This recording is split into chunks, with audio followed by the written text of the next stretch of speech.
아니 이렇게 하고 살 수 있다고 생각하는 사람 도대체 어떤 사람이니? 어떤 미친 사람이니? 응? 이렇게 하고 살 수 있다고 생각하는 한국 사람밖에 없다니까. 그러면서도 한국 사람들도 그 사람들 뭐라 그러는지 알아? 아니래 모르는 거지 저게 어떻게 알고 저렇게 그냥 뻔뻔스럽게 저렇게 할 수 그 날 뭐 어떡하라는 거야. 인정도 안 해. 응? 사실 파악도 못하고.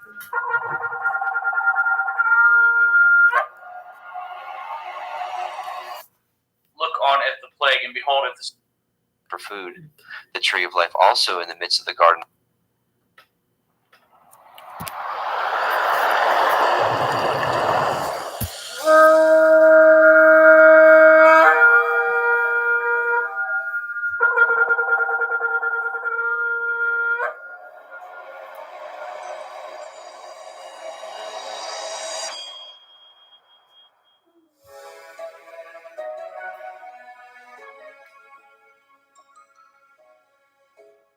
Vaikra, Leviticus chapter 1.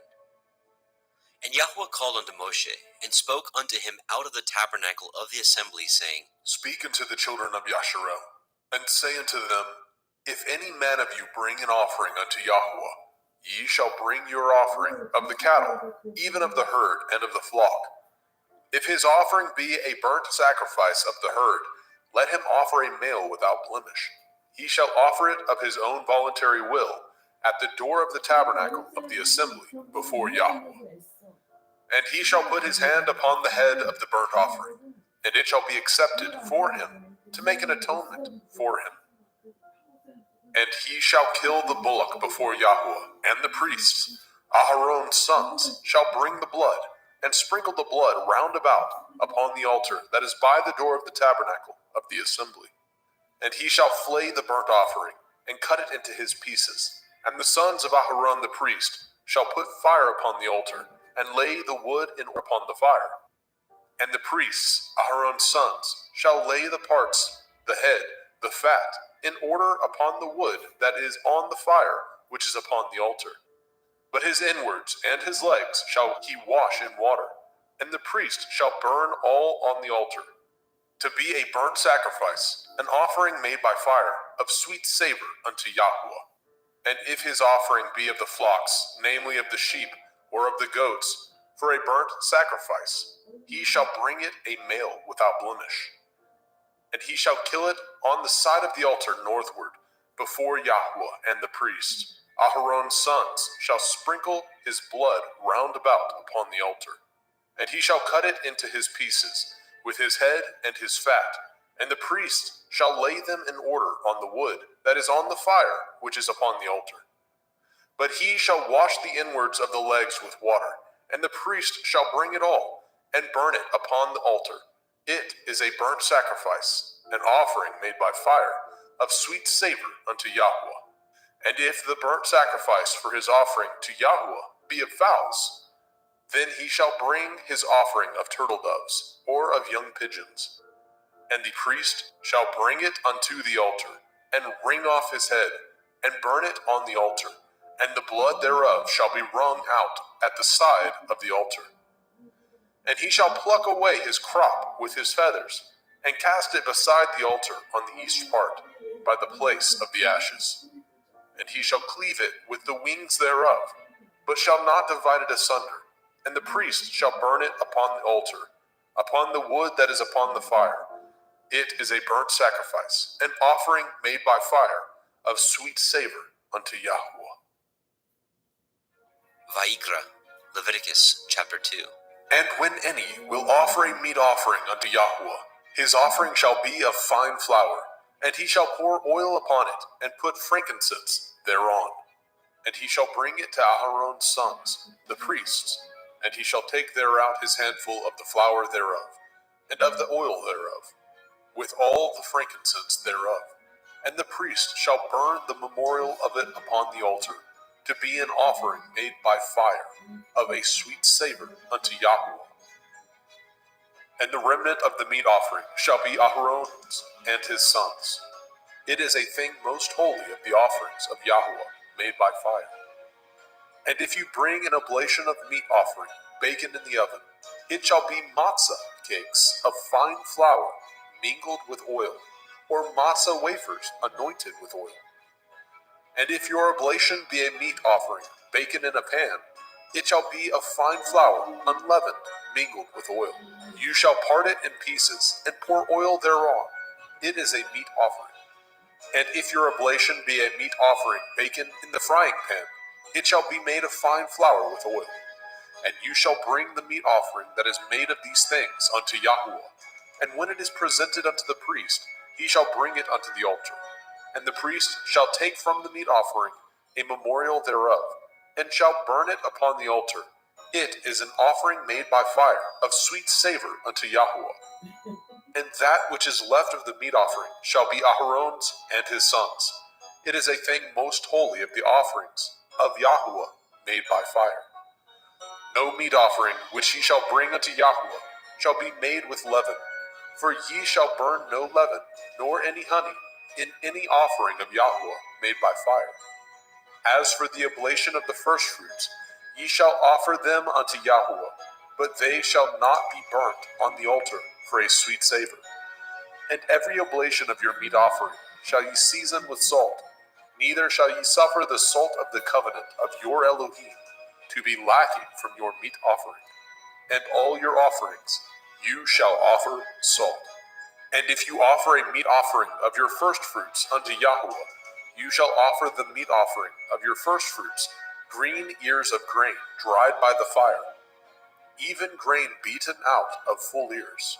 And you shall put oil upon it, and lay frankincense thereon. It is a meat offering. And the priest shall burn the memorial of it, part of the beaten grain thereof, and part of the oil thereof, with all the frankincense thereof. It is an offering made by fire unto Yahuwah. Vaikra, Leviticus chapter 3. And if his oblation be a sacrifice of peace offering, if he offer it of the herd, whether it be a male or a female, he shall offer it without blemish before Yahuwah. And he shall lay his hand upon the head of his offering, and kill it at the door of the tabernacle of the assembly. And Aharon's sons, the priests, shall sprinkle the blood upon the altar round about. And he shall offer of the sacrifice of the peace offering an offering made by fire unto Yahuwah, the fat that covers the inwards, and all the fat that is upon the inwards, and the 2 kidneys, and the fat that is on them, which is by the flanks, and the caul above the liver, with the kidneys, it shall he take away. And Aharon's sons shall burn it on the altar upon the burnt sacrifice, which is upon the wood that is on the fire. It is an offering made by fire, of sweet savor unto Yahuwah. And if his offering for a sacrifice of peace offering unto Yahuwah be of the flock, male or female, he shall offer it without blemish. If he offer a lamb for his offering, then shall he offer before Yahuwah. And he shall lay his hand upon the head of his offering, and kill it before the tabernacle of the assembly. And Aharon's sons shall sprinkle the blood thereof round about upon the altar. And he shall offer of the sacrifice of the peace offering an offering made by fire unto Yahuwah, the fat thereof, and the whole rump. It shall he take off hard by the backbone, and the fat that covers the inwards, and all the fat that is upon the inwards, and the 2 kidneys, and the fat that is upon them, which is by the flanks, and the caul above the liver, and the kidneys, it shall he take away. And the priest shall burn it upon the altar. It is the food of the offering made by fire unto Yahuwah. And if his offering be a goat, then he shall offer it before Yahuwah. And he shall lay his hand upon the head of it, and kill it before the tabernacle of the assembly. And the sons of Aharon shall sprinkle the blood thereof upon the altar round about. And he shall offer thereof his offering, even an offering made by fire unto Yahuwah, the fat that covers the inwards, and all the fat that is upon the inwards, and the 2 kidneys, and the fat that is upon them, which is by the flanks, and the caul above the liver, with the kidneys, it shall he take away. And the priest shall burn them upon the altar. It is the food of the offering, made by fire for a sweet savor all the fat is Yahweh's. It shall be a perpetual statute for your generations throughout all your dwellings, that ye eat neither fat nor blood. Vaikra, Leviticus chapter 4. And Yahweh spoke unto Moshe, saying, Speak unto the children of Yasharel, saying, If a soul shall sin through ignorance against any of the commandments of Yahweh concerning things which ought not to be done, and shall do against any of them, if the priest that is anointed do sin according to the sin of the people, then let him bring for his sin, which he has sinned, a young bullock, without blemish unto Yahweh, for a sin offering. And he shall bring the bullock unto the door of the tabernacle of the assembly before Yahweh, and shall lay his hands upon the bullock's head, and kill the bullock before Yahweh. And the priest that is anointed shall take of the bullock's blood, and bring it to the tabernacle of the assembly. And the priest shall dip his finger in the blood, and sprinkle of the blood 7 times before Yahweh, before the veil of the sanctuary. And the priest shall put some of the blood upon the horns of the altar of sweet incense before Yahweh, which is in the tabernacle of the assembly, and shall pour all the blood of the bullock at the bottom of the altar of the burnt offering, which is at the door of the tabernacle of the assembly. And he shall take off from it all the fat of the bullock for the sin offering, the fat that covers the inwards, and all the fat that is upon the inwards, and the 2 kidneys, and the fat that is upon them, which is by the flanks, and the caul above the liver, with the kidneys it shall he take away. As it was taken off from the bullock of the sacrifice of peace offerings, and the priest shall burn them upon the altar of the burnt offering. And the skin of the bullock, and all his flesh, with his head, and with his legs, and his inwards, and his dung, even the whole bullock shall he carry forth without the camp, unto a clean place, where the ashes are poured out, and burn him on the wood with fire, where the ashes are poured out shall he be burnt. And if the whole assembly of Yasharel sin through ignorance, and the thing be hid from the eyes of the assembly, and they have done somewhat against any of the commandments of Yahweh, concerning things which should not be done, and are guilty, when the sin which they have sinned against it is known, then the assembly shall offer a young bullock for the sin, and bring him before the tabernacle of the assembly. And the elders of the assembly shall lay their hands upon the head of the bullock before Yahweh, and the bullock shall be killed before Yahweh. And the priest that is anointed shall bring of the bullock's blood to the tabernacle of the assembly. And the priest shall dip his finger in some of the blood, and sprinkle it 7 times before Yahweh, even before the veil. And he shall put some of the blood upon the horns of the altar, which is set before Yahweh, that is in the tabernacle of the assembly, and shall pour out all the blood at the bottom of the altar of the burnt offering, which is at the door of the tabernacle of the assembly. And he shall take all his fat from him, and burn it upon the altar. And he shall do with the bullock as he did with the bullock for a sin offering, so shall he do with this. And the priest shall make an atonement for them, and it shall be forgiven them. And he shall carry forth the bullock without the camp, and burn him as he burned the first bullock. It is a sin offering for the assembly. When a ruler has sinned, and done somewhat through ignorance against any of the commandments of Yahweh, Elohayu, concerning things which should not be done, and is guilty, or if his sin, wherein he has sinned, come to his knowledge, he shall bring his offering, a kid of the goats, a male without blemish, and he shall lay his hand upon the head of the goats, and kill it in the place where they killed the burnt offering, before Yahweh. It is a sin offering. And the priest shall take of the blood of the sin offering with his finger, and put it upon the horns of the altar of burnt offering, and shall pour out his blood at the bottom of the altar of burnt offering. And he shall burn all his fat upon the altar, as the fat of the sacrifice of peace offerings. And the priest shall make an atonement for him, as concerning his sin, and it shall be forgiven him.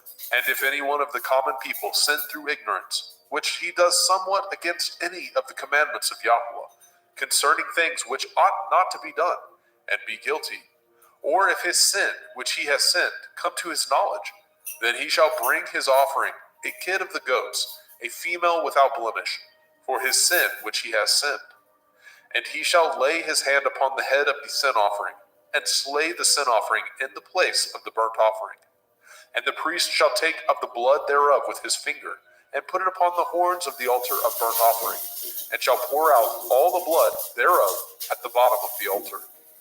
And he shall take away all the fat thereof, as the fat is taken away from off the sacrifice of peace offerings. And the priest shall burn it upon the altar for a sweet savor unto Yahweh. And the priest shall make an atonement for him, and it shall be forgiven him. And if he bring a lamb for a sin offering, he shall bring it a female without blemish. And he shall lay his hand upon the head of the sin offering, and slay it for the sin offering in the place where they killed the burnt offering. And the priest shall take of the blood of the sin offering with his finger, and put it upon the horns of the altar of burnt offering, and shall pour out all the blood thereof at the bottom of the altar. And he shall take away all the fat thereof, as the fat of the lamb is taken away from the sacrifice of the peace offering. And the priest shall burn them upon the altar, according to the offering made by fire unto Yahweh. And the priest shall make an atonement for his sin that he has committed, and it shall be forgiven him. Vayikra, Leviticus chapter 5. And if a soul sin, and hear the voice of swearing, and is a witness, whether he has seen or known of it, if he do not utter it, then he shall bear his iniquity. Or if a soul touch any unclean thing, whether it be a carcass of an unclean beast, or a carcass of unclean cattle, or the carcass of unclean creeping things, and if it be hidden from him, he also shall be unclean and guilty. Or if he touch the uncleanness of man, whatsoever uncleanness it be, that a man shall be defiled withal, and it be hid from him, when he knows of it, then he shall be guilty.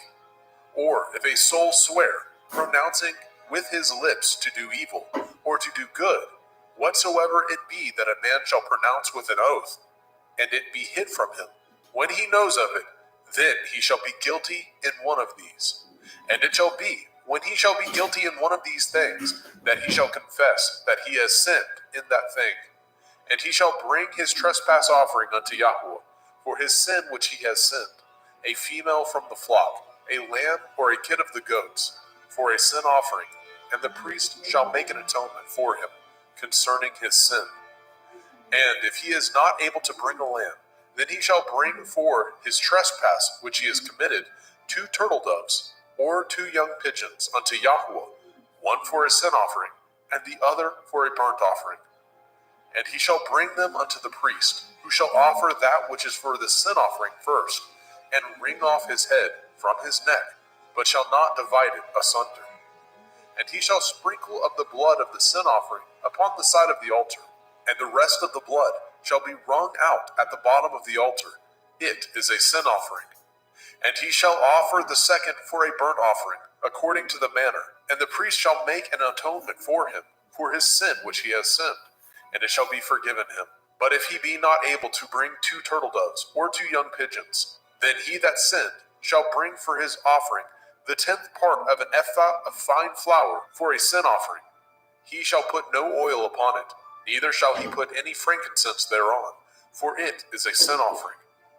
Then shall he bring it to the priest, and the priest shall take his handful of it, even a memorial thereof, and burn it on the altar, according to the offerings made by fire unto Yahweh. It is a sin offering. And the priest shall make an atonement for him, as touching his sin, that he has sinned in one of these, and it shall be forgiven him, and the remnant shall be the priest's, as a meat offering.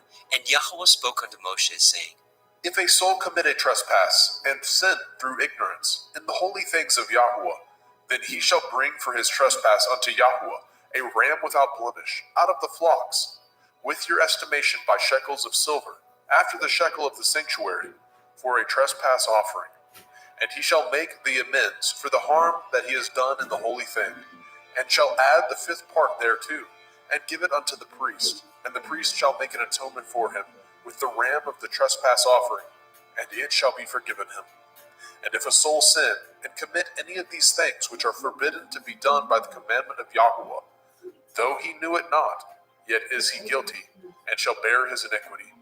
And he shall bring a ram without blemish out of the flock, with your estimation, for a trespass offering, unto the priest, And the priest shall make an atonement for him concerning his ignorance, wherein he erred, and knew it not, and it shall be forgiven him.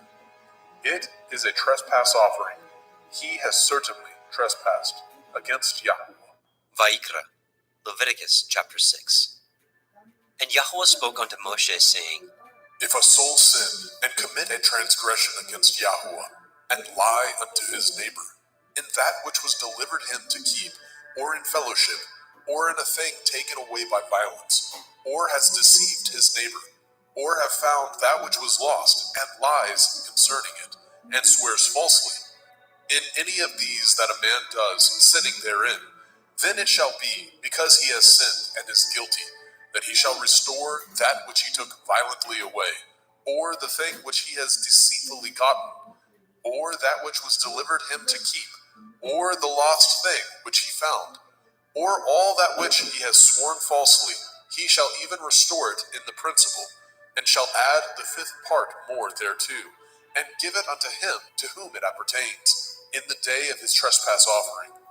And he shall bring his trespass offering unto Yahuwah, a ram without blemish out of the flock, with your estimation for a trespass offering unto the priest.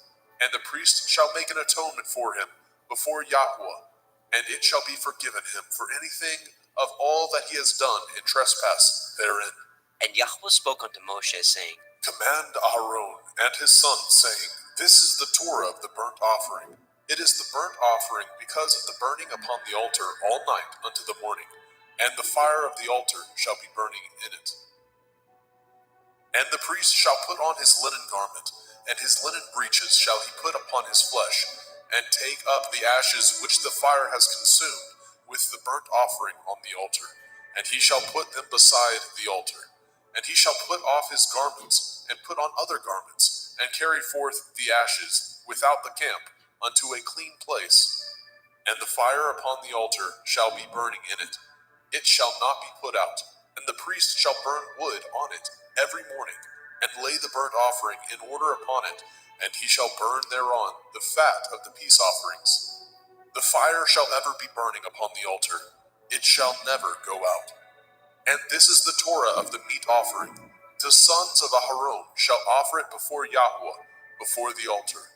And he shall take of it his handful of the flour of the meat offering, and of the oil thereof, and all the frankincense which is upon the meat offering, and shall burn it upon the altar for a sweet savor, even the memorial of it unto Yahuwah. And the remainder thereof shall Aharon and his sons eat, with matzah, unleavened bread, shall it be eaten in the holy place, in the court of the tabernacle of the assembly, they shall eat it. It shall not be baken with leaven. I have given it unto them for their portion of my offering made by fire. It is most holy, as is the sin offering, and as the trespass offering. All the males among the children of Aharon shall eat of it. It shall be a statute forever in your generations, concerning the offerings of Yahuwah made by fire. Everyone that touches them shall be holy. And Yahweh spoke unto Moshe, saying, This is the offering of Aharon and his sons, which they shall offer unto Yahuwah in the day when he is anointed. The 10th part of an ephah of fine flour for a meat offering perpetual, half of it in the morning, and half thereof at night. In a pan it shall be made with oil, and when it is baken, you shall bring it in, and the baken pieces of the meat offering shall you offer for a sweet savor unto Yahuwah. And the priest of his sons, that is anointed in his stead, shall offer it. It is a statute forever unto Yahuwah. It shall be wholly burnt. For every meat offering for the priest shall be wholly burnt. It shall not be eaten. And Yahweh spoke unto Moshe, saying, Speak unto El Aharon and to his sons, saying, This is the Torah of the sin offering. In the place where the burnt offering is killed, shall the sin offering be killed before Yahuwah. It is most holy. The priest that offers it for sin shall eat it. In the holy place shall it be eaten, in the court of the tabernacle of the assembly.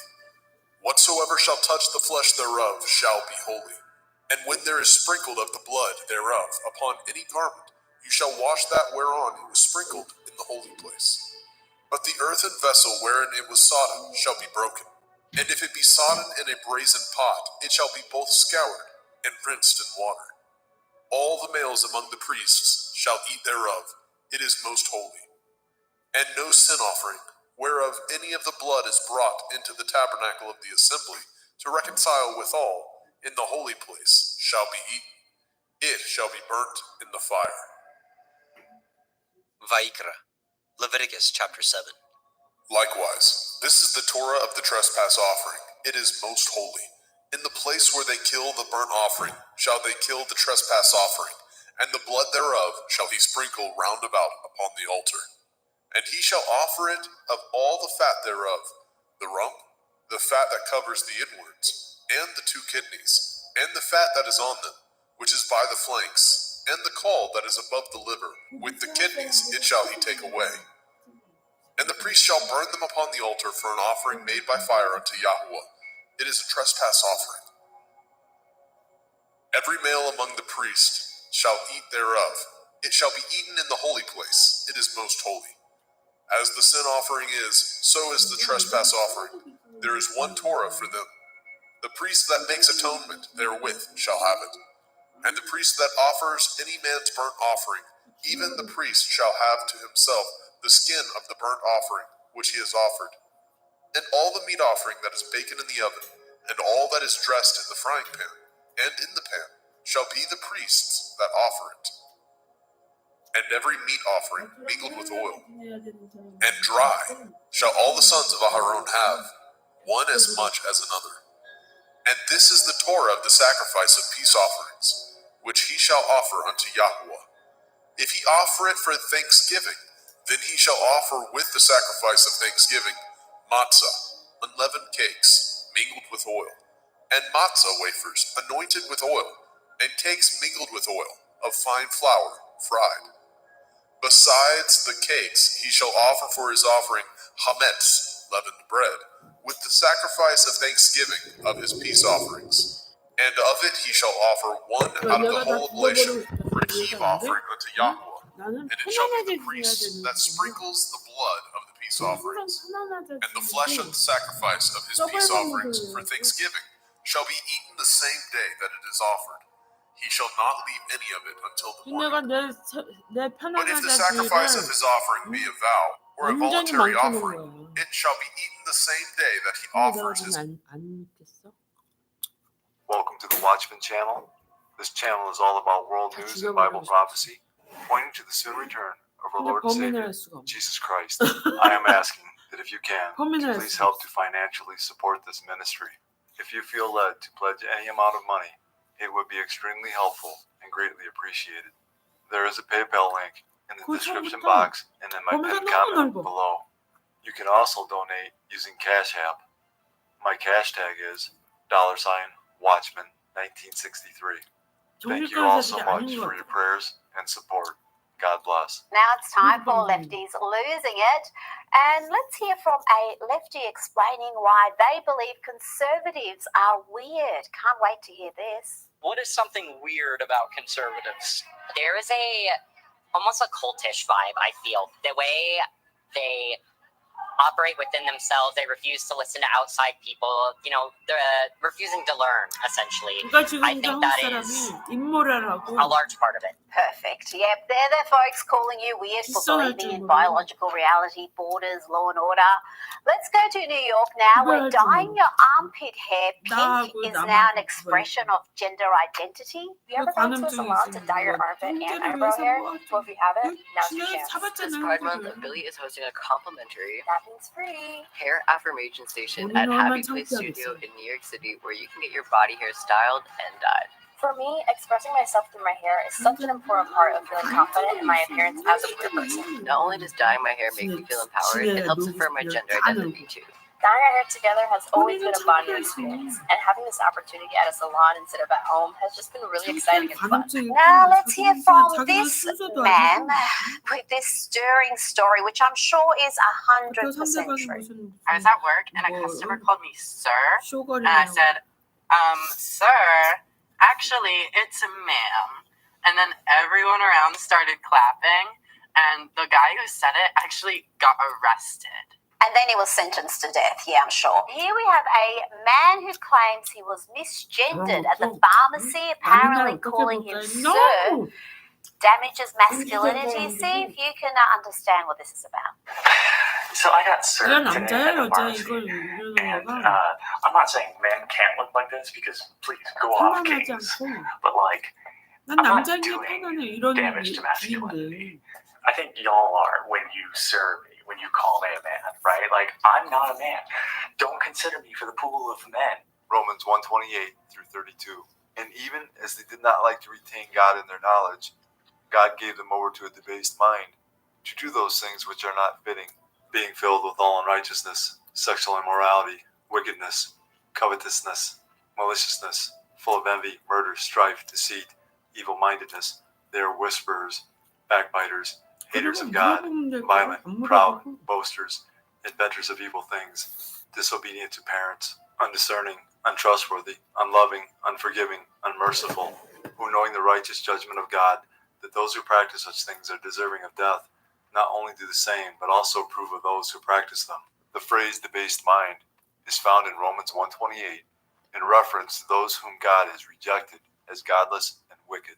The Greek word translated debased is adokimos, which means unacceptable, that is, rejected, by implication, worthless. People who are classified as having a debased mind have some knowledge of God and perhaps know of his commandments, but they live impure lives and have no desire to please God. Those who have debased minds live corrupt and selfish lives, and sin is justified and acceptable to them. The debased are those whom God has rejected and is left to their own devices. Can a Christian have a debased mind? Someone who has sincerely accepted Jesus Christ by faith will not have this mindset, because the old person with a debased mind has been reborn into a new creation, as we read in 2 Corinthians 5:17. Therefore, if anyone is in Christ, he is a new creation. Old things have passed away. Behold, all things have become new. Christians are basically new people. We live differently and speak differently. Our world is centered on our Lord and Savior, Jesus Christ. Christians have the Holy Spirit to help us live a God-honoring life, as we read in John 14:26.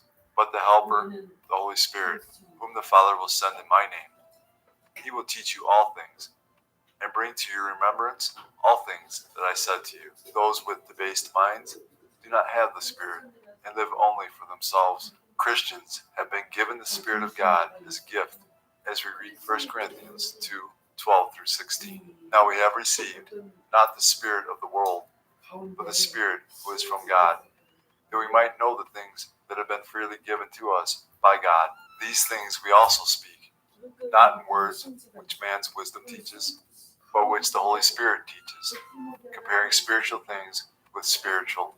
But the natural man, speaking of the unsaved, does not receive the things of the Spirit of God, for they are foolishness to him, nor can he know them, because they are spiritually discerned. But he who is spiritual judges all things, yet he himself is rightly judged by no one. For who has known the mind of the Lord, that he may instruct him? But we have the mind of Christ. Earth is getting a second moon for a limited time. Astronomers say an asteroid will come close enough to Earth to temporarily enter its orbit at the end of the month. Let's bring in astrophysics professor Adam Frank from the University of Rochester for more. Adam, what can you tell us about this so-called mini-moon, and how does this work? Yeah, so the idea here is that the solar system, which we think of as being pretty chill, just planets going around in circles forever, is actually pretty chaotic. And there's a lot of asteroids and comets flying around, and it's pretty dynamic in a lot of ways. And what we're having here is a asteroid, which is basically a flying mountain in space that usually orbits close to the Earth or orbits in the same distance from the sun as the Earth, and it's getting captured by the Earth's gravity, and it'll be part of the Earth-Moon system. It'll orbit the Earth for maybe about 2 months, and then it'll get flung back out. So we get a little teeny tiny little moon for about 2 months. How close are we talking when we say this asteroid is coming into Earth's orbit? Do we have to be worried about this? No, not at this point, luckily, because if something this size were to hit the Earth, it would be an apocalypse of of a biblical kind. So really here what we've got is something that's at about the moon's orbit or so. It's about that kind of distance.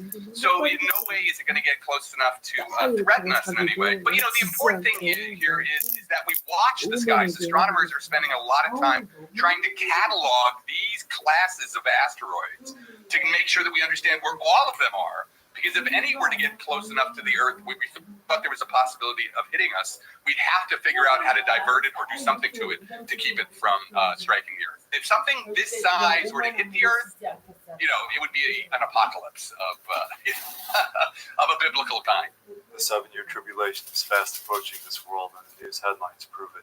God in His grace and mercy is trying to shake the world out of its complacency. We are currently living in a time Jesus refers to as the birth pains. Jesus is likening last day's events to a woman in labor. The closer we get to Jesus' second coming, last day's signs and calamities will become more frequent and more intense. Following the rapture of all true Christians to heaven, the Bible warns us that the wrath of God will be poured out on an unrepentant world. One of the judgments described in the book of Revelation includes a massive asteroid impact, as we read in Revelation 8, 10, and 11.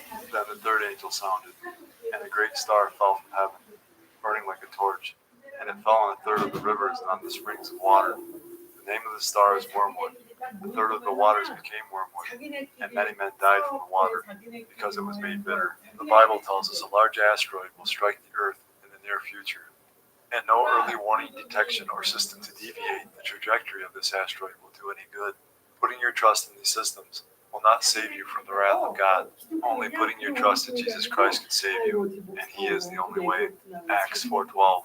Nor is there salvation in any other, for there is no other name under heaven given among men by which we must be saved. Stay tuned as we watch Bible prophecy unfold right before our very eyes. Jesus said, as a sign of His coming and the end of the age, there would be an increase in deception, false Christs who will deceive many, wars and rumors of wars, nation against nation and kingdom against kingdom, famines, pestilences, earthquakes, Christian persecution, apostasy, false prophets, and lawlessness, causing the love of many to grow cold. Jesus said all of these signs would come like birth pains. Jesus was likening last day's events to a woman in labor. As the labor progresses, the pains increase in both frequency and intensity until the baby finally comes. As we get closer to Jesus' return, all the signs He gave us as a sign of His coming and the end of the age will become more frequent and more intense. All of these signs are manifesting around the world in our time. Russia has issued a stark warning to Western nations as they debate arming Ukraine with long-range missiles. One of Vladimir Putin's aide has warned that its nuclear-capable weapons can obliterate European capitals within minutes. Under the relentless pounding by Russia, Ukraine's energy infrastructure is in tatters. And a painful winter is looming again for Ukrainians. To change the tide of the war, President Zelensky is making feverish appeals to allow it to hit Russia with long-range Western weapons. President Putin has made it clear that if that happens, NATO will be in its direct line of fire. The chairman of Russia's State Duma has now gone a step further, warning of a nuclear response. Volodin says the weapon, which Putin has called invincible, can strike Strasbourg in just over 3 minutes. The city in France is the seat of the European Parliament. The Kremlin's threat centers around the deployment of its Satan II nuclear-capable missiles, a powerful weapon that would dramatically shift the balance in the ongoing conflict. This intercontinental ballistic missile is one of the most popular in the world, capable of carrying multiple nuclear warheads and hitting targets across vast distances. Weighing over 200 tons, the missile can evade anti-missile defense systems. There is growing pressure from Ukraine for Western allies to provide advanced long-range missiles like the US ATACMS and British Storm Shadows. The Ukrainian president has long argued that such weapons are essential to cripple Russia's military operations. However, the potential for these weapons to strike deep inside Russia has reignited fears of a broader conflict and potential nuclear escalation. Nearly 2,000 years ago, 그 한국 The Apostle 사람 John was 나서서 banished 야 우리 이렇게 to the 하자 island 이런 of 사람이 Patmos 없어요. as punishment for sharing his faith 그런 in Jesus 사람들은 Christ. 대체로 The Lord gave John a series of visions which described things that would take place in the last days. The visions John saw were recorded and are now known as the book of Revelation.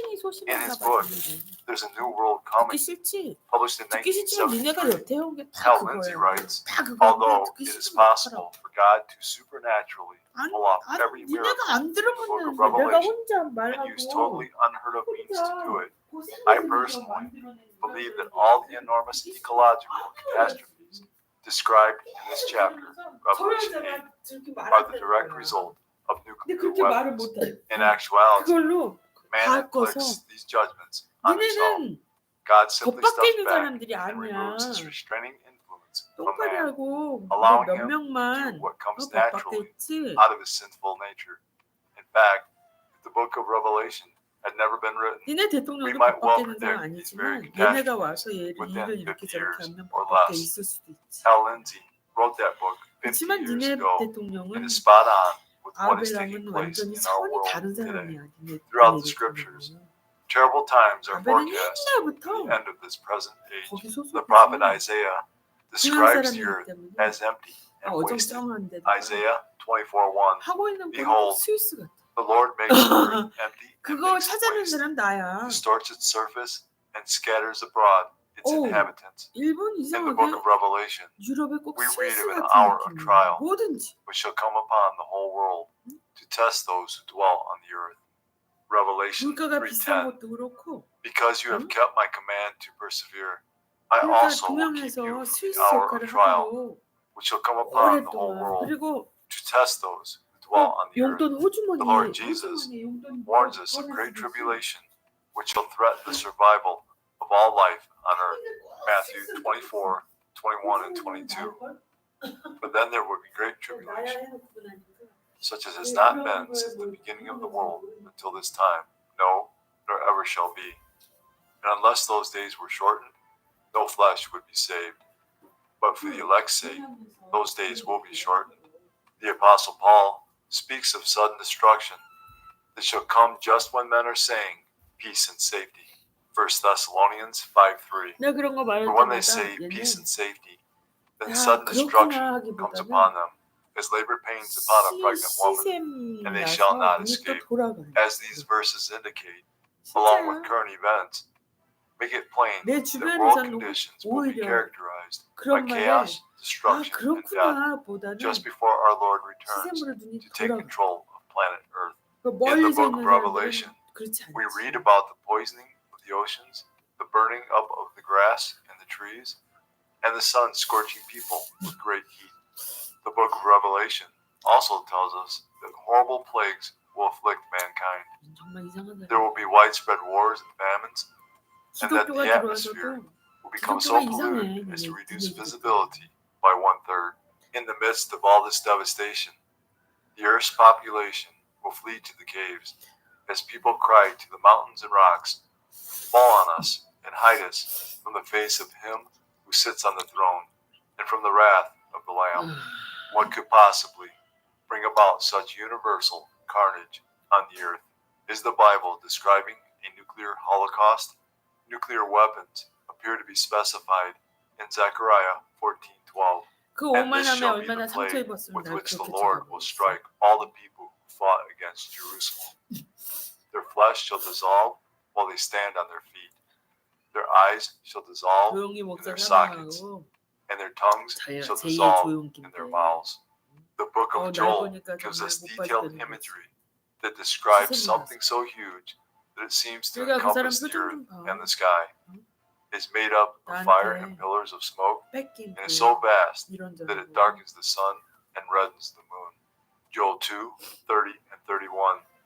And I will show wonders in the heavens and in the earth, blood and fire and pillars of smoke. The sun shall be turned into darkness and the moon 그걸 into 니네는 blood 내가 이렇게 말하면 before the coming of the great and awesome day of the 네. Lord. Lord North 내가 Korea has 그렇다고 said that 네가 the 그렇다고 short-range 누가 더 ballistic 그렇다고 missile launched 이렇게 on 하는 Wednesday was a 사람이 tactical ballistic 떨어져 missile 나가는 사람이 carrying a 4.5-ton warhead. This marks the 조은미 second 씨 launch of such 이어서 a 내가 missile 제2의 since July. 조은입니다고 North Korea on Thursday claimed 절대 that 질 it 수 successfully 없어라는 tested 식으로 a new 이렇게 type 하는 of 거는 tactical ballistic missile capable of 그런 carrying a 거는 super large 신경 쓰고 conventional 싶어. warhead the day before. The test aimed to verify the missile's accuracy 거야. at a medium range of 320 kilometers 그런 and 말은 the explosive 아직도 power of the super large 시샘으로 warhead. This is the second time since July that the 사람이 North 있다는 has said 얘기지. it tested such a missile. The KCNA said the North also successfully conducted a test fire of a strategic cruise missile, claiming its performance has been 솔직히 upgraded. 말하면 It added that North Korean leader 우리가 Kim 시샘으로 Jong-un 눈이 oversaw the 돌아가서 test and 아직도 나한테 expressed 내 옆에서 satisfaction. 어떻게 Kim said that the 그럴 tests are directly linked 누가 to 나는 external 사람이 threats 있다는 to 자체가 North 나의 Korea's 도움이 security and emphasized the importance of having the strongest technology and overwhelming power in both nuclear and conventional weapons. The presidential office issued a statement warning North Korea against short-range ballistic missile launches, urging an immediate halt to provocations. In the last days, the prophet Zechariah tells us Israel will be the focal point of world conflict, and he gives a dire warning to the nations who would dare come against Jerusalem. Zechariah 12:2 and 3. Behold, I will make Jerusalem a cup of drunkenness to all the surrounding peoples when they lay siege against Judah and Jerusalem. And it shall happen in that day that I will make Jerusalem a very heavy stone for all peoples. All who would heave it away will surely be cut in pieces, till all nations of the earth are gathered against it. This prophecy is unfolding right before our very eyes. Hezbollah fired 150 rockets into northern Israel today. This after Israeli warplanes destroyed more than 1,000 missiles on their launch pads Thursday. Hezbollah's leader is pledging retaliation after an unprecedented attack on its communication devices that put thousands of terrorists out of commission. The exchange of fire on the northern border is some of the most intense fighting since the war began. Our goal is to ensure the safe return of Israel's northern communities to their homes. As time goes by, Hezbollah will pay an increasing price. The IDF Chief of Staff also announced they have approved battle plans for the northern frontier. All this comes the same week as thousands of Hezbollah pages and walkie-talkies suddenly exploded across Lebanon. The enemy crossed in this operation all the rules, laws, and red lines. Hezbollah leader Hassan Nasrallah says as long as the IDF is at war with Hamas, the terror group's ally in Gaza, they'll never let Israel's residents return safely to the north. No military escalation, no killing, no assassinations, and no all-out war can return the population to the borders. Never, God willing. Yigal Karman of the Middle East Media Research Institute tells CBN News Hezbollah's prestige has dropped dramatically in the Arab world. The Arab world sees that they are not as big and strong as they pretended to be. The Arabs are happy about it because they were a danger to them no less than they were a danger to us. Meanwhile, Israel submitted a new proposal to the U.S. to end the war in Gaza. It would free all the remaining hostages while allowing Hamas leader Yahya Sinwar safe passage out of Gaza, guarantee the release of more Palestinian prisoners, and demilitarize Gaza with a new governing authority. Thursday, the United Nations Security Council held hearings on the growing tensions in the Middle East. Israel's ambassador said Iran is the main source behind the conflict because it's funding and instigating proxy armies like Hezbollah, Hamas, and others. The Iran proxies are all Iran's attack dogs, unleashed to spread death and destruction across the region. These proxies are the claws of a beast that is not content with attacking Israel alone, but is curving past toward the domination of the Middle East. In light of the situation in the north, thousands gathered at the Western Wall in Jerusalem to pray for the return of the hostages, protection for the soldiers, and for peace and unity within Israel. Psalm 122:6. Pray for the peace of Jerusalem. May they prosper who love you. Praying for the peace of Jerusalem means praying for Jesus' return, as he is the only one who brings true peace when he returns as King of Kings and Lord of Lords at his second coming. Flooding continues to ravage parts of Europe as Storm Boris presses on with its path of destruction. Around 1,000 people were evacuated across northern Italy after torrential rains and severe flooding. Rivers burst, with local officials urging people to stay on the upper stories of their homes or leave them outright. Hundreds had to find shelter in schools or sports centres. In the Czech Republic, new areas were threatened as the massive flooding continued moving across the area. The Interior Minister said another person was reported killed in the hard-hit northeast, bringing the death toll there to 5.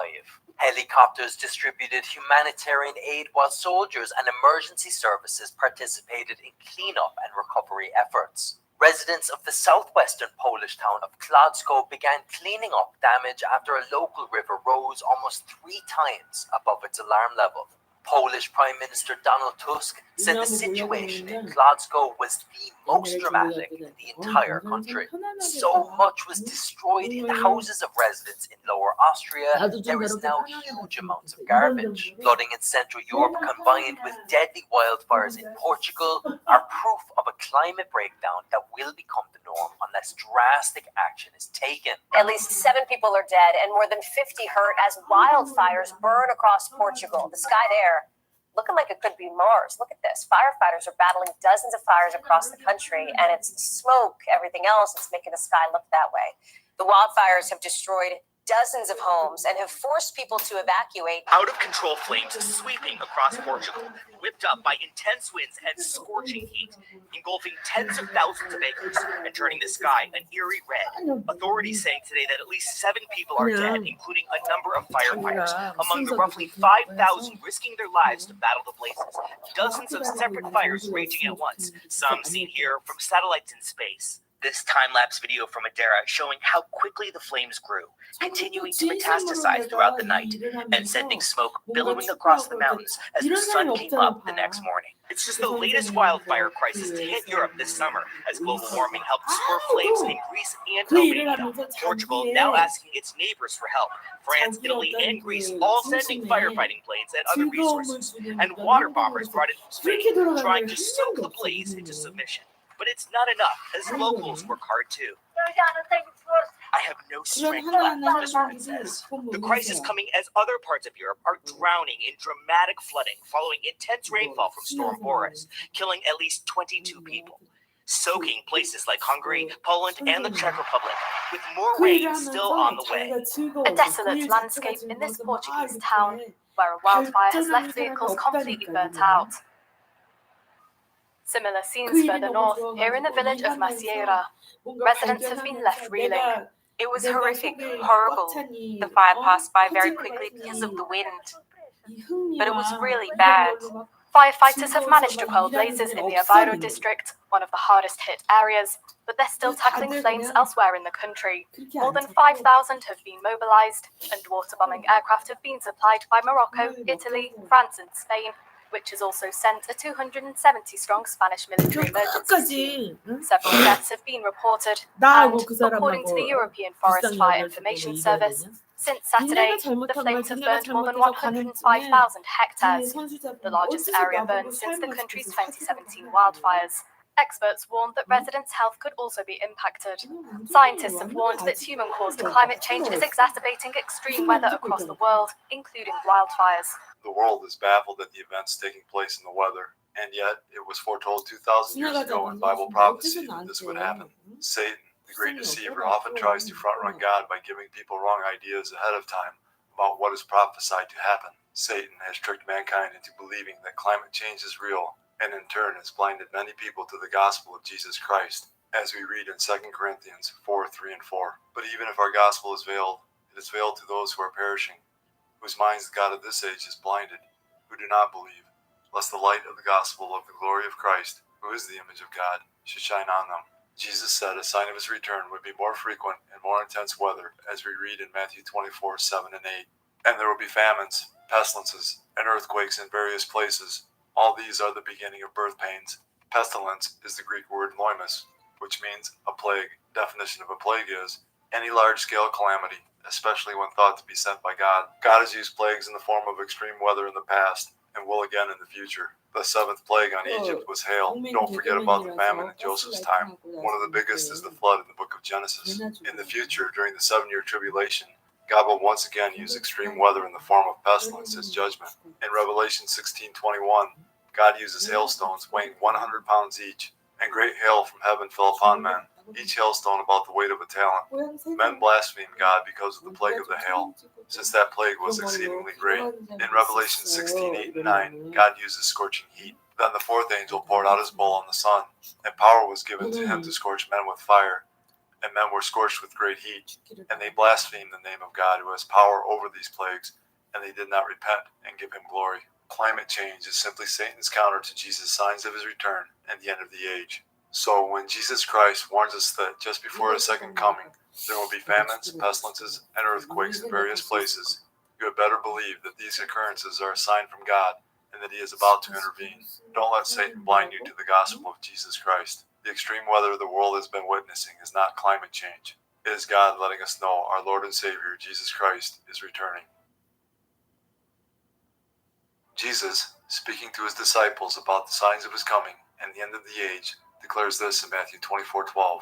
And because lawlessness will be increased, the love of many will grow cold. The Bible tells us lawlessness is the violation of God's commandments, as we read in 1 John 3:4. Whoever commits sin also commits lawlessness, and sin is lawlessness. Sin will be so rampant and so commonplace in the last days that the love people once had for one another, for many, will be non-existent. In this prophecy, Jesus Christ is describing an ongoing breakdown in the relationship with God, and since people's love for God is waning, it will be evident in the way people treat one another as well.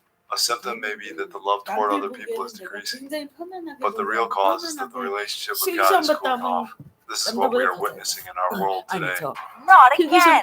Another woman has been viciously sucker punched in New York City. But this time it's an 81-year-old woman who was walking her dog. And she says she was punched so hard, she doesn't remember anything. It happened as Gaula Levy Freeman was leaving her building to walk her golden doodle named Bear. You can see the suspect trailing behind her. As the dog stops to smell something, the suspect suddenly turns around and walks right back to her. Then he strikes her, knocking Mrs. Freeman to the ground and strolls away. She lays on the ground not moving as her loyal dog stays by her side. Good Samaritans rush to her aid. I feel very lucky that I'm here to tell you my story. Mrs. Freeman smacked her face on this concrete ledge. She suffered a concussion and has bruises all over her face. Can you believe that this happened in broad daylight on a busy street while you were walking your dog? That really is a surprise, especially in this neighborhood.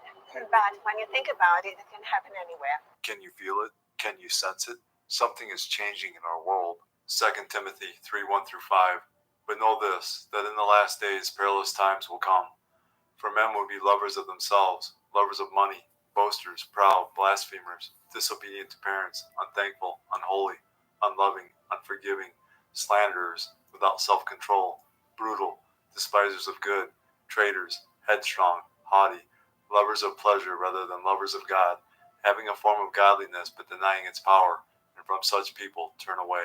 One of the many signs that we are living in the last days is that men will be lovers of themselves, as we read in 2 Timothy 3:1-5. Every characteristic listed after men would be lovers of themselves illustrates what men do when they love themselves above God. When you jump down to verse 13, the Bible states, "But evil men and impostors will grow worse and worse, deceiving and being deceived." It is very evident that evil is getting worse and deception is off the charts. Godlessness has now taken over all aspects of society. The LAPD says $67,000 in merchandise was taken from a South LA AutoZone after an illegal street takeover in June.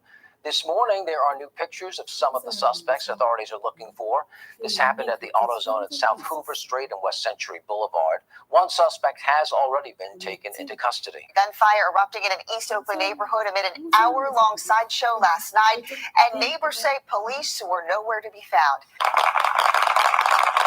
I just heard gunshots, like gunshots coming from all directions, people trying to hide. Shots echoing through this East Oakland neighborhood early Saturday following what neighbors described as an hour-long sideshow. Like a whole hour. No police. I didn't hear no sirens at all. Some people were on top of that house's roof. There were fireworks included. There were blue lasers, green lasers. The resident who asked for her face not to appear on camera, fed up and hardly alone. She, along with several other neighbors who, fearing retaliation, didn't want to be recorded. It happens, if not weekly, monthly, but it's the same people, I think. Worried that one day a stray bullet could find its way into her home. They just fire up in the air, and you don't know where it's going to land. I've been here my whole life. And it has changed. It's changed so much, and it's frustrating because it seems like they don't care. As Christ followers, what are we to do as we see the world growing darker? We are to walk in love, light, and wisdom, as we read in Ephesians 5:1-21. Therefore, be imitators of God as dear children, and walk in love, as Christ also has loved us and given himself for us, an offering and a sacrifice to God for a sweet-smelling aroma. But fornication and all uncleanness or covetousness, let it not even be named among you, as is fitting for saints, neither filthiness, nor foolish talking, nor coarse jesting, which are not fitting, but rather giving of thanks. For this you know, that no fornicator, unclean person, nor covetous man, who is an idolater, has any inheritance in the kingdom of Christ and God. Let no one deceive you with empty words, for because of these things the wrath of God comes upon the sons of disobedience. Therefore, do not be partakers with them, for you were once in darkness, now you are light in the Lord. Walk as children of light. For the fruit of the Spirit is in all goodness, righteousness, and truth, finding out what is acceptable to the Lord, and have no fellowship with the unfruitful works of darkness, but rather expose them. For it is shameful even to speak of those things which are done by them in secret. But all things that are exposed are made manifest by the light. For whatever makes manifest is light. Therefore he says, awake, you who sleep, arise from the dead, and Christ will give you light. See then that you walk circumspectly, not as fools, but as wise, redeeming the time, because the days are evil. Therefore, do not be unwise, but understand what the will of the Lord is. And do not be drunk with wine, in which is dissipation, but be filled with the Spirit, speaking to one another in psalms and hymns and spiritual songs, singing and making melody in your heart to the Lord, giving thanks always for all things to God the Father, in the name of our Lord Jesus Christ, submitting to one another in the fear of God. Brothers and sisters, put on the whole armor of God. Ephesians 6:10-18. Finally, my brethren, be strong in the Lord and in the power of his might. Put on the whole armor of God, that you may be able to stand against the wiles of the devil. For we do not wrestle against flesh and blood, but against principalities, against powers, against the rulers of the darkness of this age, against spiritual hosts of wickedness in the heavenly places. Therefore, take up the whole armor of God, that you may be able to withstand in the evil day, and having done all, to stand. Stand therefore, having girded your waist with truth, having put on the breastplate of righteousness, and having shod your feet with the preparation of the gospel of peace. Above all, taking the shield of faith, with which you will be able to quench all the fiery darts of the wicked one, and take the helmet of salvation, and the sword of the Spirit, which is the word of God, praying always with all prayer and supplication in the Spirit, being watchful to this end with all perseverance and supplication for all the saints. The signs of Jesus' soon return are so strong now, and the evidence is so clear, that any person willing to accept the truth can see that the end of the world, as we know it, is near. For God so loved the world, that he gave his only begotten Son, that whoever believes in him should not perish, but have everlasting life. For all have sinned, and fall short of the glory of God. But God demonstrates his own love toward us, in that while we were still sinners, Christ died for us. For the wages of sin is death, But the gift of God is eternal life in Christ Jesus our Lord, that if you confess with your mouth the Lord Jesus and believe in your heart that God has raised him from the dead, you will be saved. These are the ABCs of salvation. A. Admit that you're a sinner. B. Believe in your heart that Jesus Christ died for your sins, was buried, and God raised him from the dead. C. Call upon the name of the Lord, and you will be saved. Jesus paid the price for mankind's sin. He has provided a way to spend eternity with him and the Father. All you have to do is believe in the Lord Jesus, and you will be saved. God has already done all the work. All you must do is receive, in faith, the salvation God offers. Fully trust in Jesus alone as the payment for your sins. Believe in him, and you will not perish. God is offering you salvation as a gift. All you have to do is accept it. Jesus is the only way of salvation. That being said, we must repent of our sins. While repentance is not a work that earns salvation, repentance unto salvation does result in works. It is impossible to truly and fully change your mind without that causing a change in action.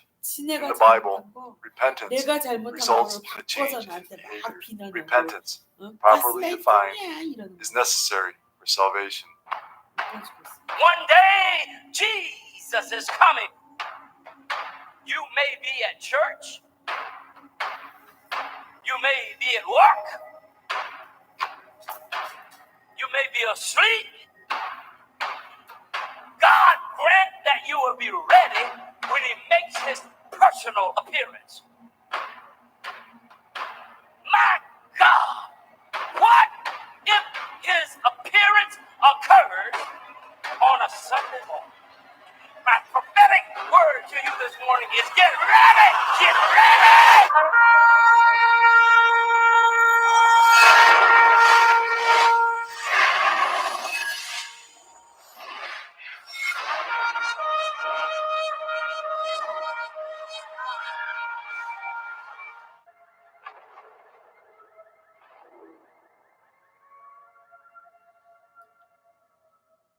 Time is short. Call upon the name of Jesus today.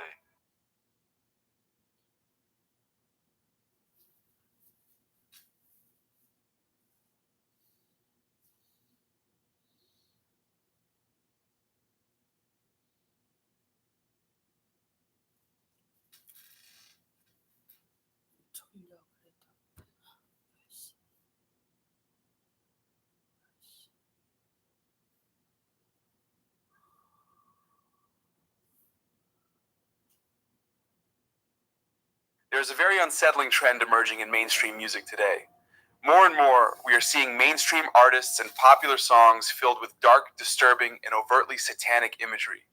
From music videos to live performances, there is an undeniable increase in the appearances of demonic symbols, satanic references, and unsettling depictions of evil. We must ask ourselves, why is this happening? Why are so many artists suddenly comfortable associating themselves with Satan, or at least with symbols that represent darkness and rebellion against God? Take, for example, Taylor Swift's music video for her song Karma, featuring Ice Spice. In this video, there's a scene where Swift dons what appears to be a devil-like mask. Technically, the mask represents the Greek god Hades, as the video draws from Greek and Roman mythology. However, the visual still sends a clear and dark message to its audience. This is not a one-off event. Dark and satanic imagery has increasingly found a place in mainstream music. We must take a moment to reflect on the significance of this shift. Consider Lil Nas X's highly controversial song, Montero, Call Me By Your Name. In this music video, the artist is depicted literally dancing on a devil figure and engaging in explicit imagery that glorifies a rebellious and sinful lifestyle. The video shocked many viewers, yet it gained massive popularity. Then there's Eminem, who in his recent album features songs with titles like Lucifer, Evil, and Antichrist. And Billie Eilish, whose song All the Good Girls Go to Hell includes a music video where she appears as a burning angel walking through flames. If we look around at other popular artists like Cardi B, Megan Thee Stallion, and Sam Smith, they too have been associated with satanic or demonic imagery, whether in music videos or live performances. So, once again, ask yourself, Why? Why is it that these artists are so comfortable with this kind of imagery?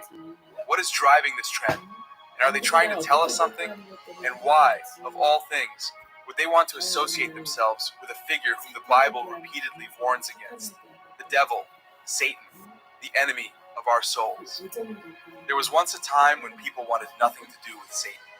In the past, even the idea of associating with the devil would have been met with fear, outrage, or at the very least, discomfort. But something has changed. We are now seeing an increasing normalization of evil in music and popular culture. The darkness is no longer hiding in the shadows.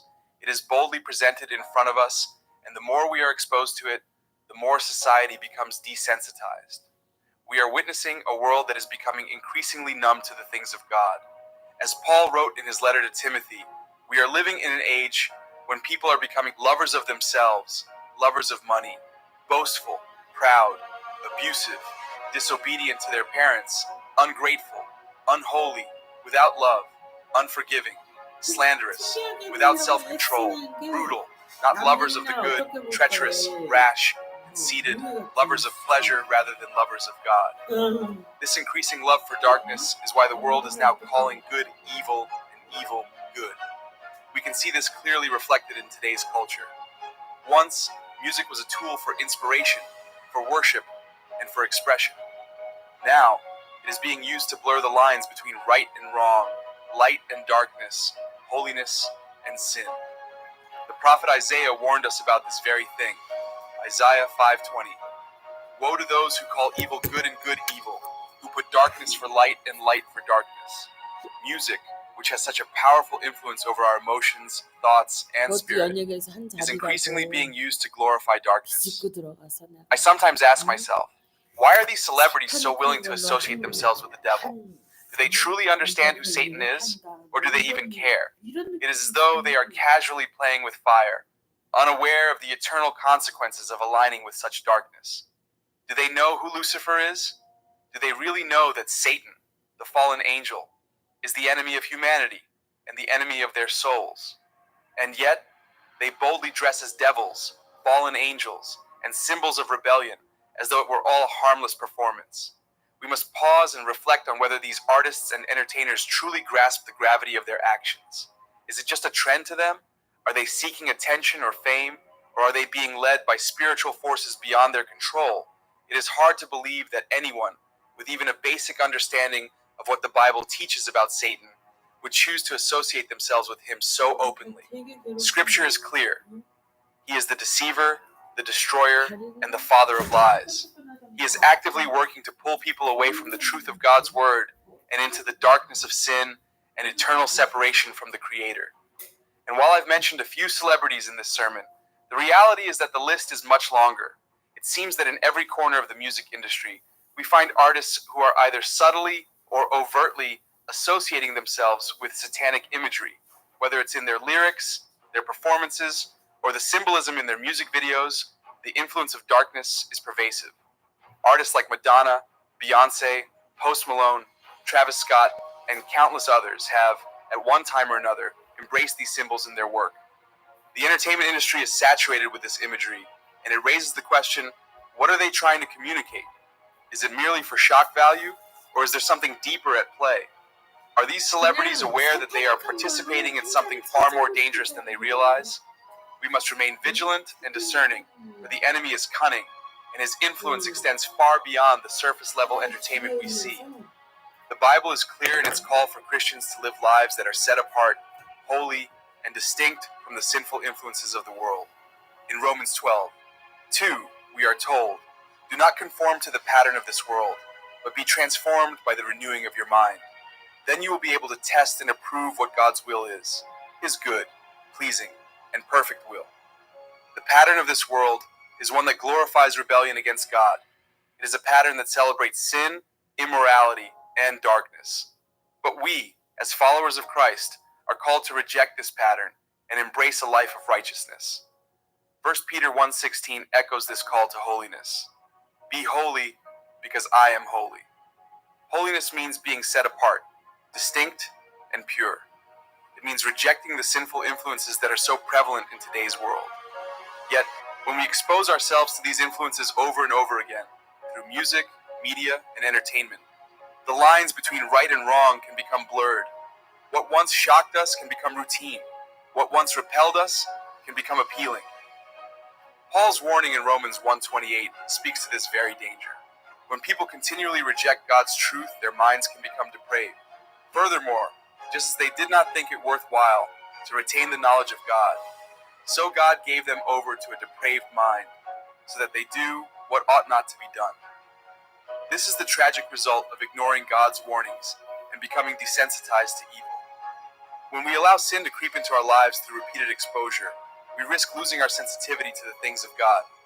Let's focus for a moment on the role of music in this desensitization process. Music is one of the most powerful influences in our lives. It has the unique ability to stir our emotions, shape our thoughts, and even influence our behavior. Music is more than just entertainment. It is a tool that can either draw us closer to God or pull us further away from Him. Think about how music is being used today. It is filled with explicit references to sin, rebellion, and even satanic imagery. In the past, music with such blatant depictions of evil would have caused outrage or discomfort. But with repeated exposure, this imagery no longer shocks us. Instead, it is accepted as just another form of entertainment. Let me ask you, have you noticed how easy it is for people today to consume music filled with dark themes, violent lyrics, and even open rebellion against God without feeling any sense of discomfort? This is desensitization at work. When evil becomes normalized, it no longer alarms us. It no longer pricks our conscience. Instead, it becomes something we enjoy, something we celebrate, and something we allow into our lives without question. But the Bible warns us about the dangers of this kind of exposure. Proverbs 4:23 tells us, above all else, guard your heart, for everything you do flows from it. What you allow into your heart matters.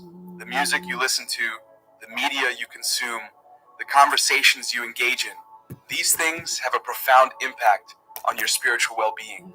When we listen to music that glorifies sin, we are allowing those sinful ideas to take root in our hearts and minds. You may not realize it at first, but over time, repeated exposure to this kind of music can lead to a heart that is no longer sensitive to the things of God. This is the danger of desensitization. It dulls our awareness of sin and makes us more vulnerable to compromise. This is why it is so important to be selective about the music you allow into your life. The music you listen to has a tremendous effect on you, whether you realize it or not. Just as positive, uplifting music can inspire and draw you closer to God, negative or sinful music can have the opposite effect. It can pull you away from God, cloud your discernment, and harden your heart to the truth. The Apostle Paul gives us clear guidelines for what we should focus on in Philippians 4:8. Finally, brothers and sisters, whatever is true, whatever is noble, whatever is right, whatever is pure, whatever is lovely, whatever is admirable, if anything is excellent or praiseworthy, think about such things. This applies to the music we listen to as well. Does the music you consume reflect what is pure and noble?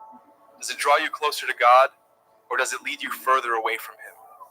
Ephesians 5:19 encourages us to speak to one another with psalms, hymns, and songs from the Spirit. Sing and make music from your heart to the Lord. Music is a gift from God, designed to glorify Him and inspire us to live lives of worship. But when music is used to glorify sin, it becomes a tool for the enemy to lead us away from God. The power of music lies in its subtlety. You might not even be aware of the effect it is having on you.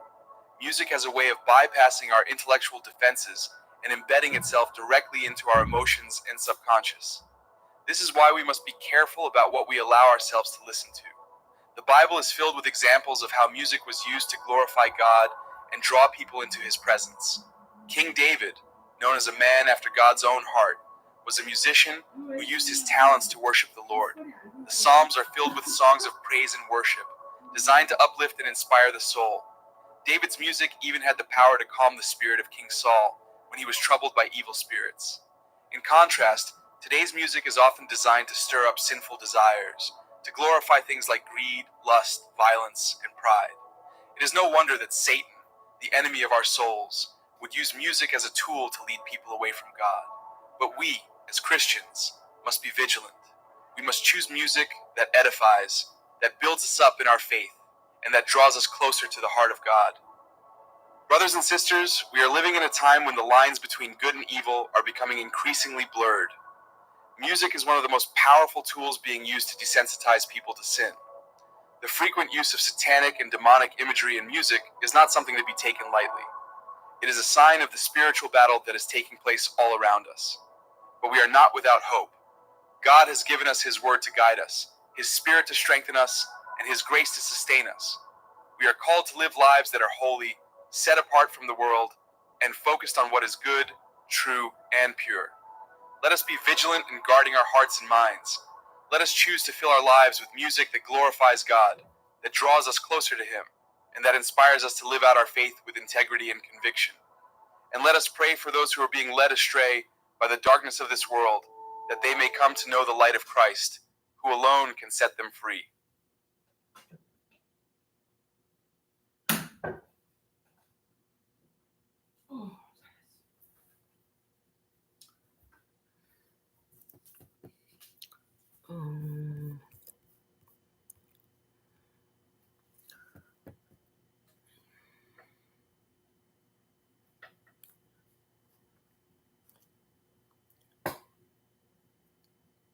That sprinkles the blood of the peace offerings, and the flesh tabernacle of the assembly, saying, Speak unto the children of Yasharel, and say unto them, If any man of you bring an offering unto Yahweh, ye shall bring your offering of the cattle, even of the herd and of the flock. If his offering be a burnt sacrifice of the herd, let him offer a male without blemish. He shall offer it of his own voluntary will, at the door of the tabernacle of the assembly, before Yahweh. And he shall put his hand upon the head of the burnt offering, and it shall be accepted for him, to make an atonement for him. And he shall kill the bullock before Yahweh, and the priests, Aharon's sons, shall bring the blood, and sprinkle the blood round about upon the altar that is by the door of the tabernacle of the assembly. And he shall flay the burnt offering, and cut it into his pieces. And the sons of Aharon the priest shall put fire upon the altar, and lay the wood in order upon the fire. And the priests, Aharon's sons, shall lay the parts, the head, the fat, in order upon the wood that is on the fire, which is upon the altar.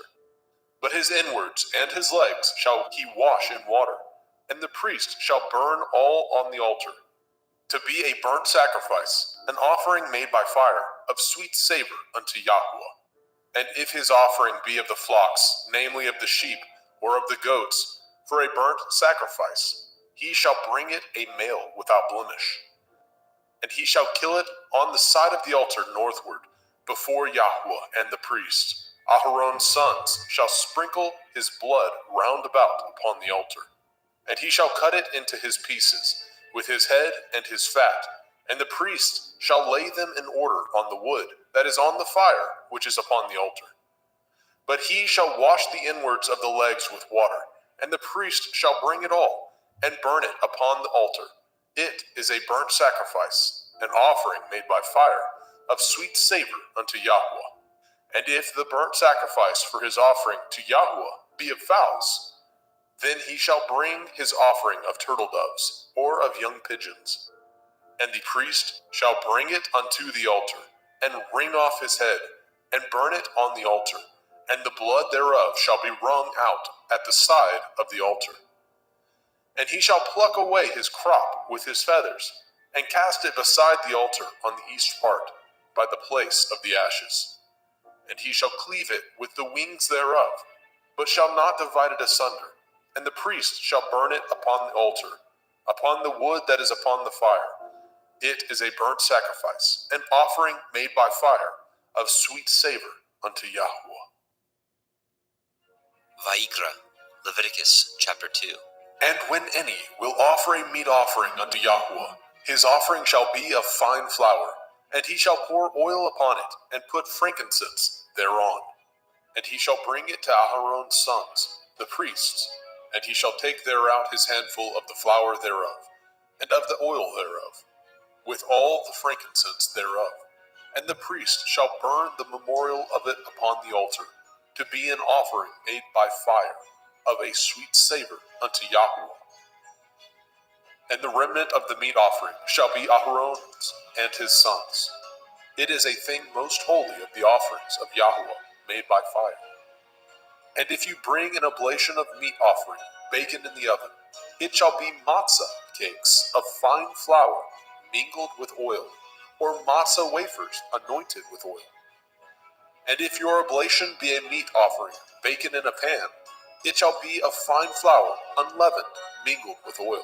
You shall part it in pieces, and pour oil thereon. It is a meat offering. And if your oblation be a meat offering, baken in the frying pan, it shall be made of fine flour with oil. And you shall bring the meat offering that is made of these things unto Yahweh. And when it is presented unto the priest, he shall bring it unto the altar.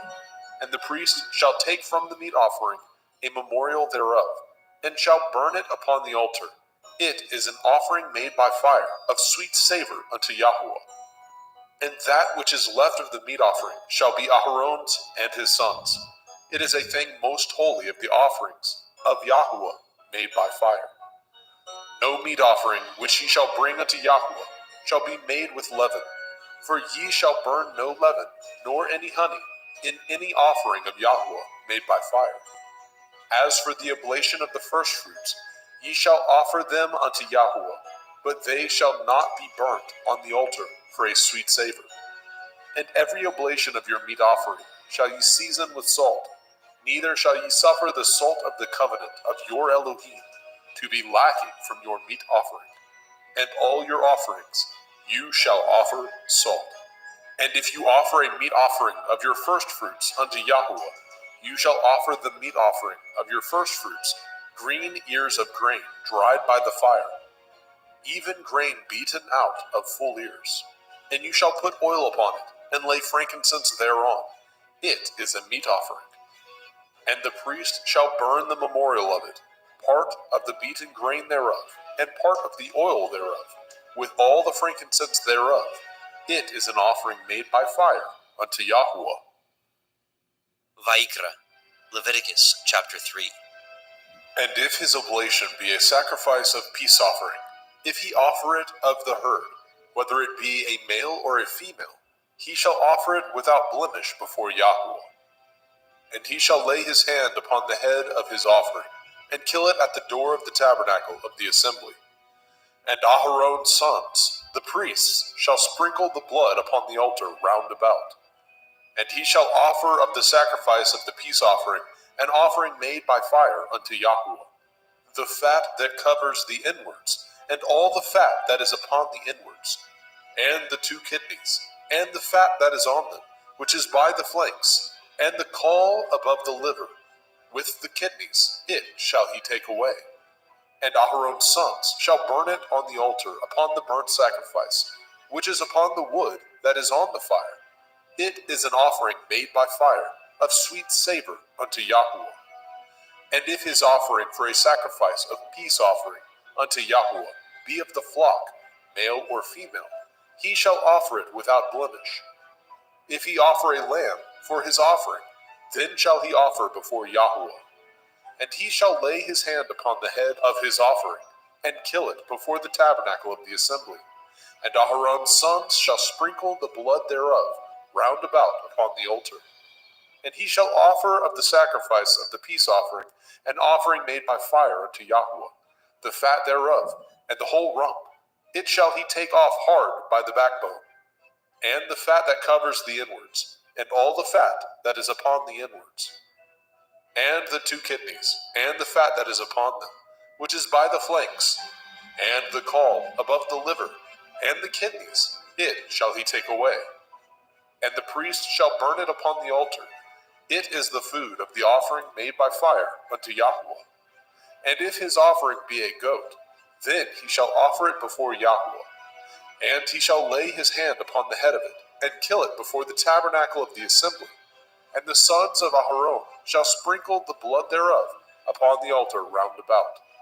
And he shall offer thereof his offering, even an offering made by fire unto Yahweh, the fat that covers the inwards, and all the fat that is upon the inwards, and the 2 kidneys, and the fat that is upon them, which is by the flanks, and the caul above the liver, with the kidneys, it shall he take away.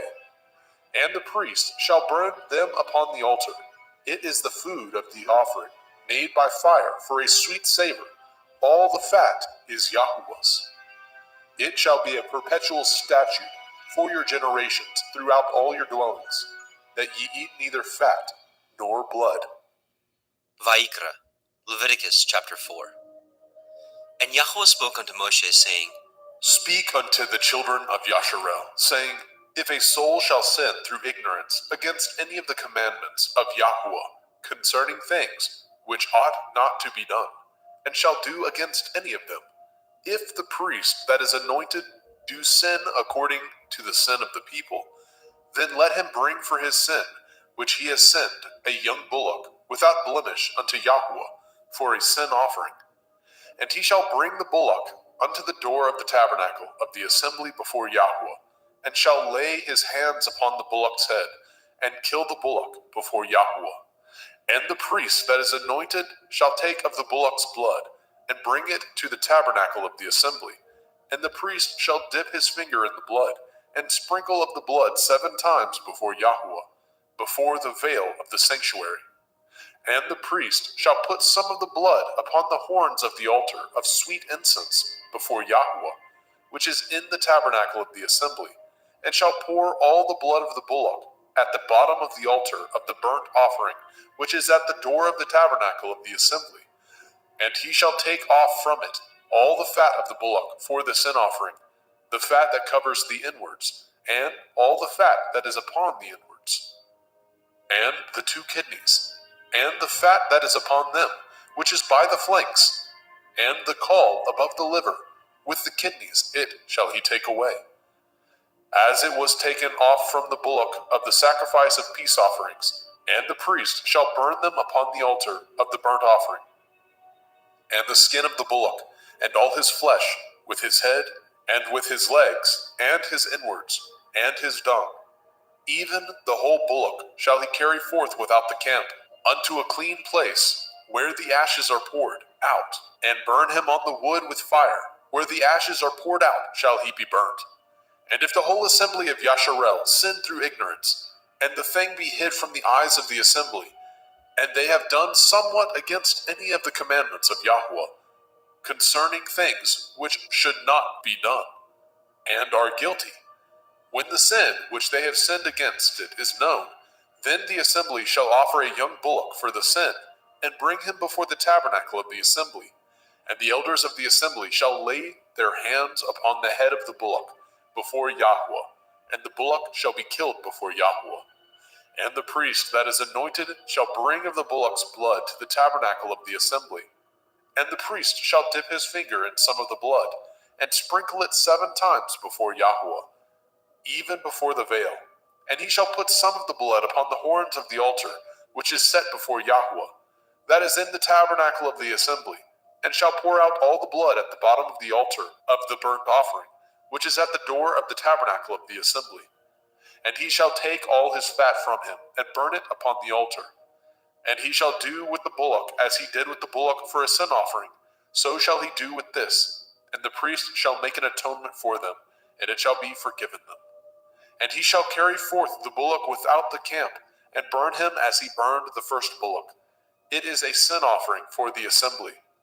When a ruler has sinned and done somewhat through ignorance against any of the commandments of Yahweh, Elohayu, concerning things which should not be done, and is guilty, or if his sin, wherein he has sinned, come to his knowledge, he shall bring his offering, a kid of the goats, a male without blemish, and he shall lay his hand upon the head of the goats, and kill it in the place where they killed the burnt offering before Yahweh. It is a sin offering.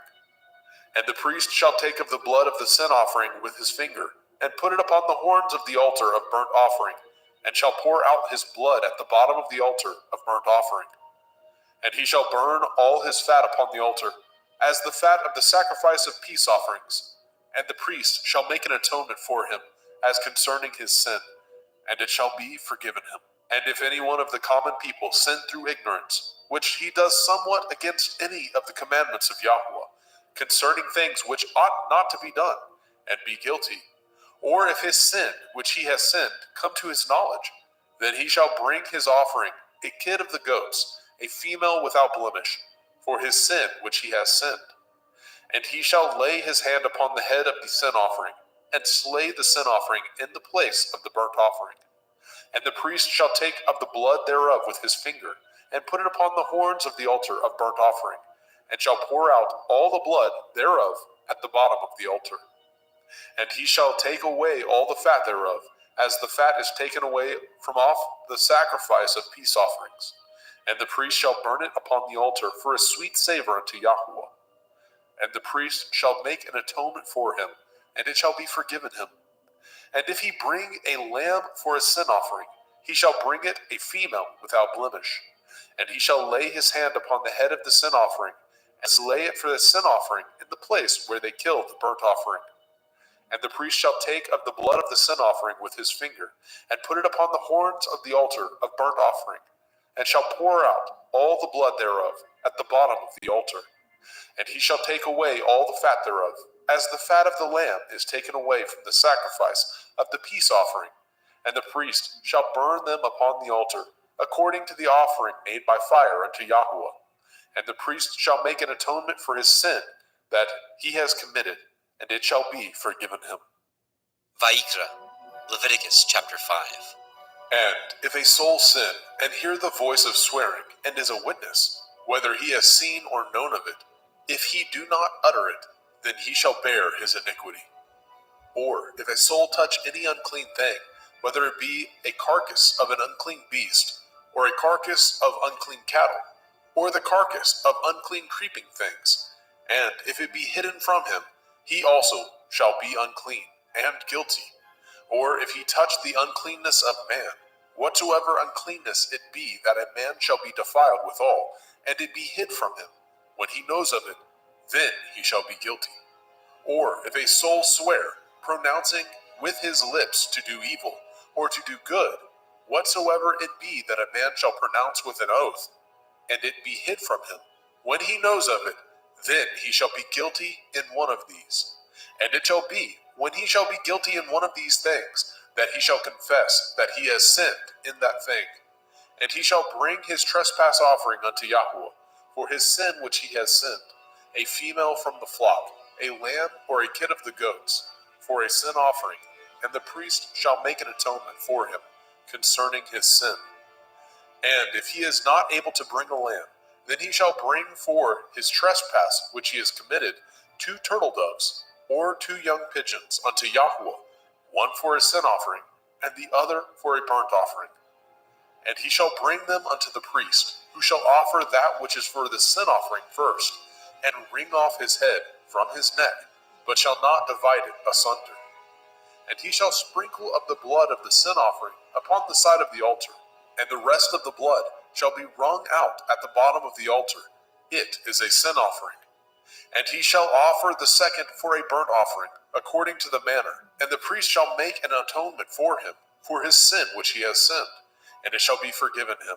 But if he be not able to bring 2 turtle doves, or 2 young pigeons, then he that sinned shall bring for his offering the 10th part of an ephah of fine flour for a sin offering. He shall put no oil upon it, neither shall he put any frankincense thereon, for it is a sin offering. Then shall he bring it to the priest, and the priest shall take his handful of it, even a memorial thereof, and burn it on the altar, according to the offerings made by fire unto Yahweh. It is a sin offering. And the priest shall make an atonement for him, as touching his sin, that he has sinned in one of these, and it shall be forgiven him, and the remnant shall be the priest's, as a meat offering.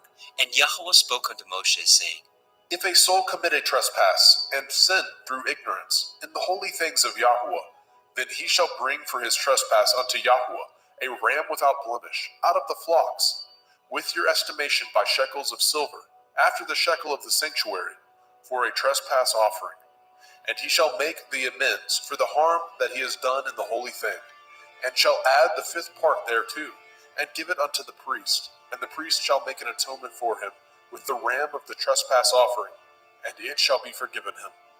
And if a soul sin, and commit any of these things which are forbidden to be done by the commandment of Yahweh, Though he knew it not, yet is he guilty, and shall bear his iniquity. And he shall bring a ram without blemish out of the flock, with your estimation, for a trespass offering, unto the priest. And the priest shall make an atonement for him concerning his ignorance, wherein he erred, and knew it not, and it shall be forgiven him. It is a trespass offering. He has certainly trespassed against Yahuwah. Vayikra, Leviticus chapter 6.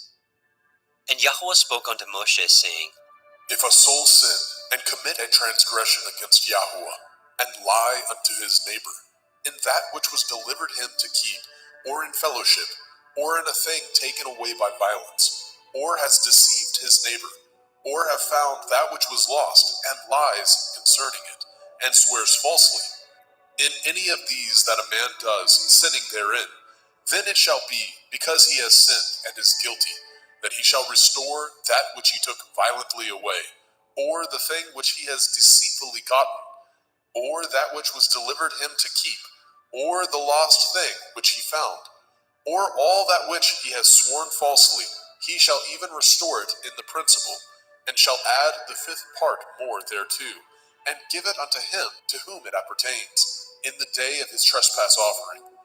And he shall bring his trespass offering unto Yahuwah, a ram without blemish out of the flock, with your estimation for a trespass offering unto the priest. And the priest shall make an atonement for him before Yahuwah, and it shall be forgiven him for anything of all that he has done in trespass therein.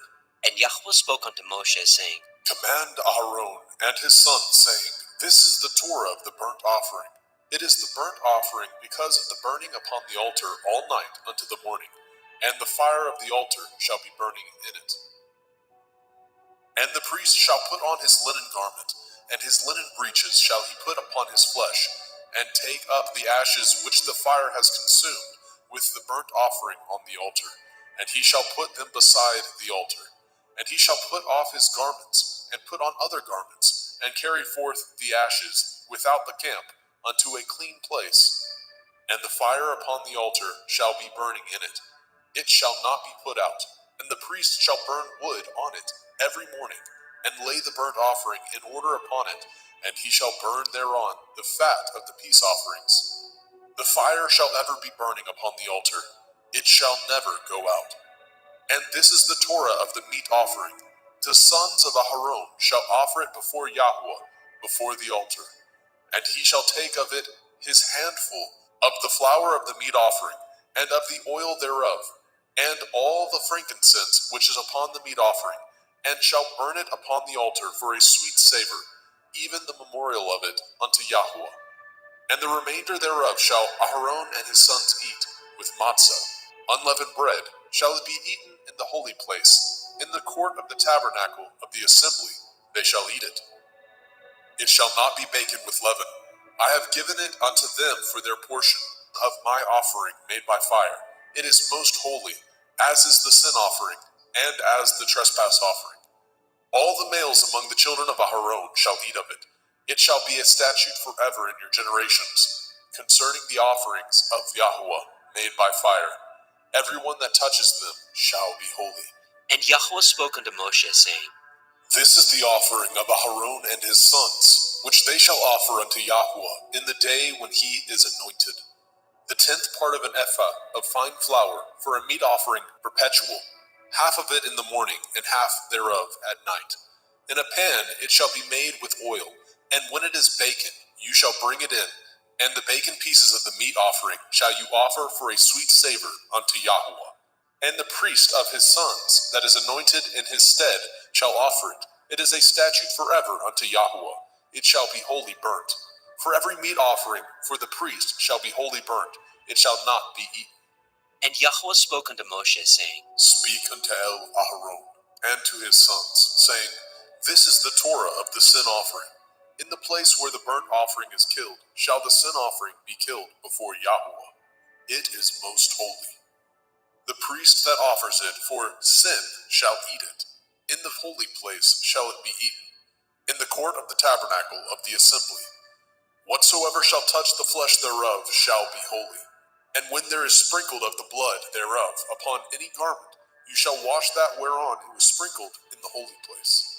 But the earthen vessel wherein it was sodden shall be broken. And if it be sodden in a brazen pot, it shall be both scoured and rinsed in water. All the males among the priests shall eat thereof. It is most holy. And no sin offering, whereof any of the blood is brought into the tabernacle of the assembly, to reconcile withal in the holy place, shall be eaten. It shall be burnt in the fire. Vaikra, Leviticus chapter 7. Likewise, this is the Torah of the trespass offering. It is most holy. In the place where they kill the burnt offering, shall they kill the trespass offering, and the blood thereof shall he sprinkle round about upon the altar. And he shall offer it of all the fat thereof, the rump, the fat that covers the inwards, and the 2 kidneys, and the fat that is on them, which is by the flanks, and the caul that is above the liver, with the kidneys it shall he take away. And the priest shall burn them upon the altar for an offering made by fire unto Yahweh. It is a trespass offering. Every male among the priests shall eat thereof. It shall be eaten in the holy place. It is most holy. As the sin offering is, so is the trespass offering. There is one Torah for them. The priest that makes atonement therewith shall have it. And the priest that offers any man's burnt offering, even the priest shall have to himself the skin of the burnt offering which he has offered. And all the meat offering that is baken in the oven, and all that is dressed in the frying pan, and in the pan, shall be the priest's that offer it. And every meat offering mingled with oil, and dry, shall all the sons of Aharon have, one as much as another. And this is the Torah of the sacrifice of peace offerings, which he shall offer unto Yahweh.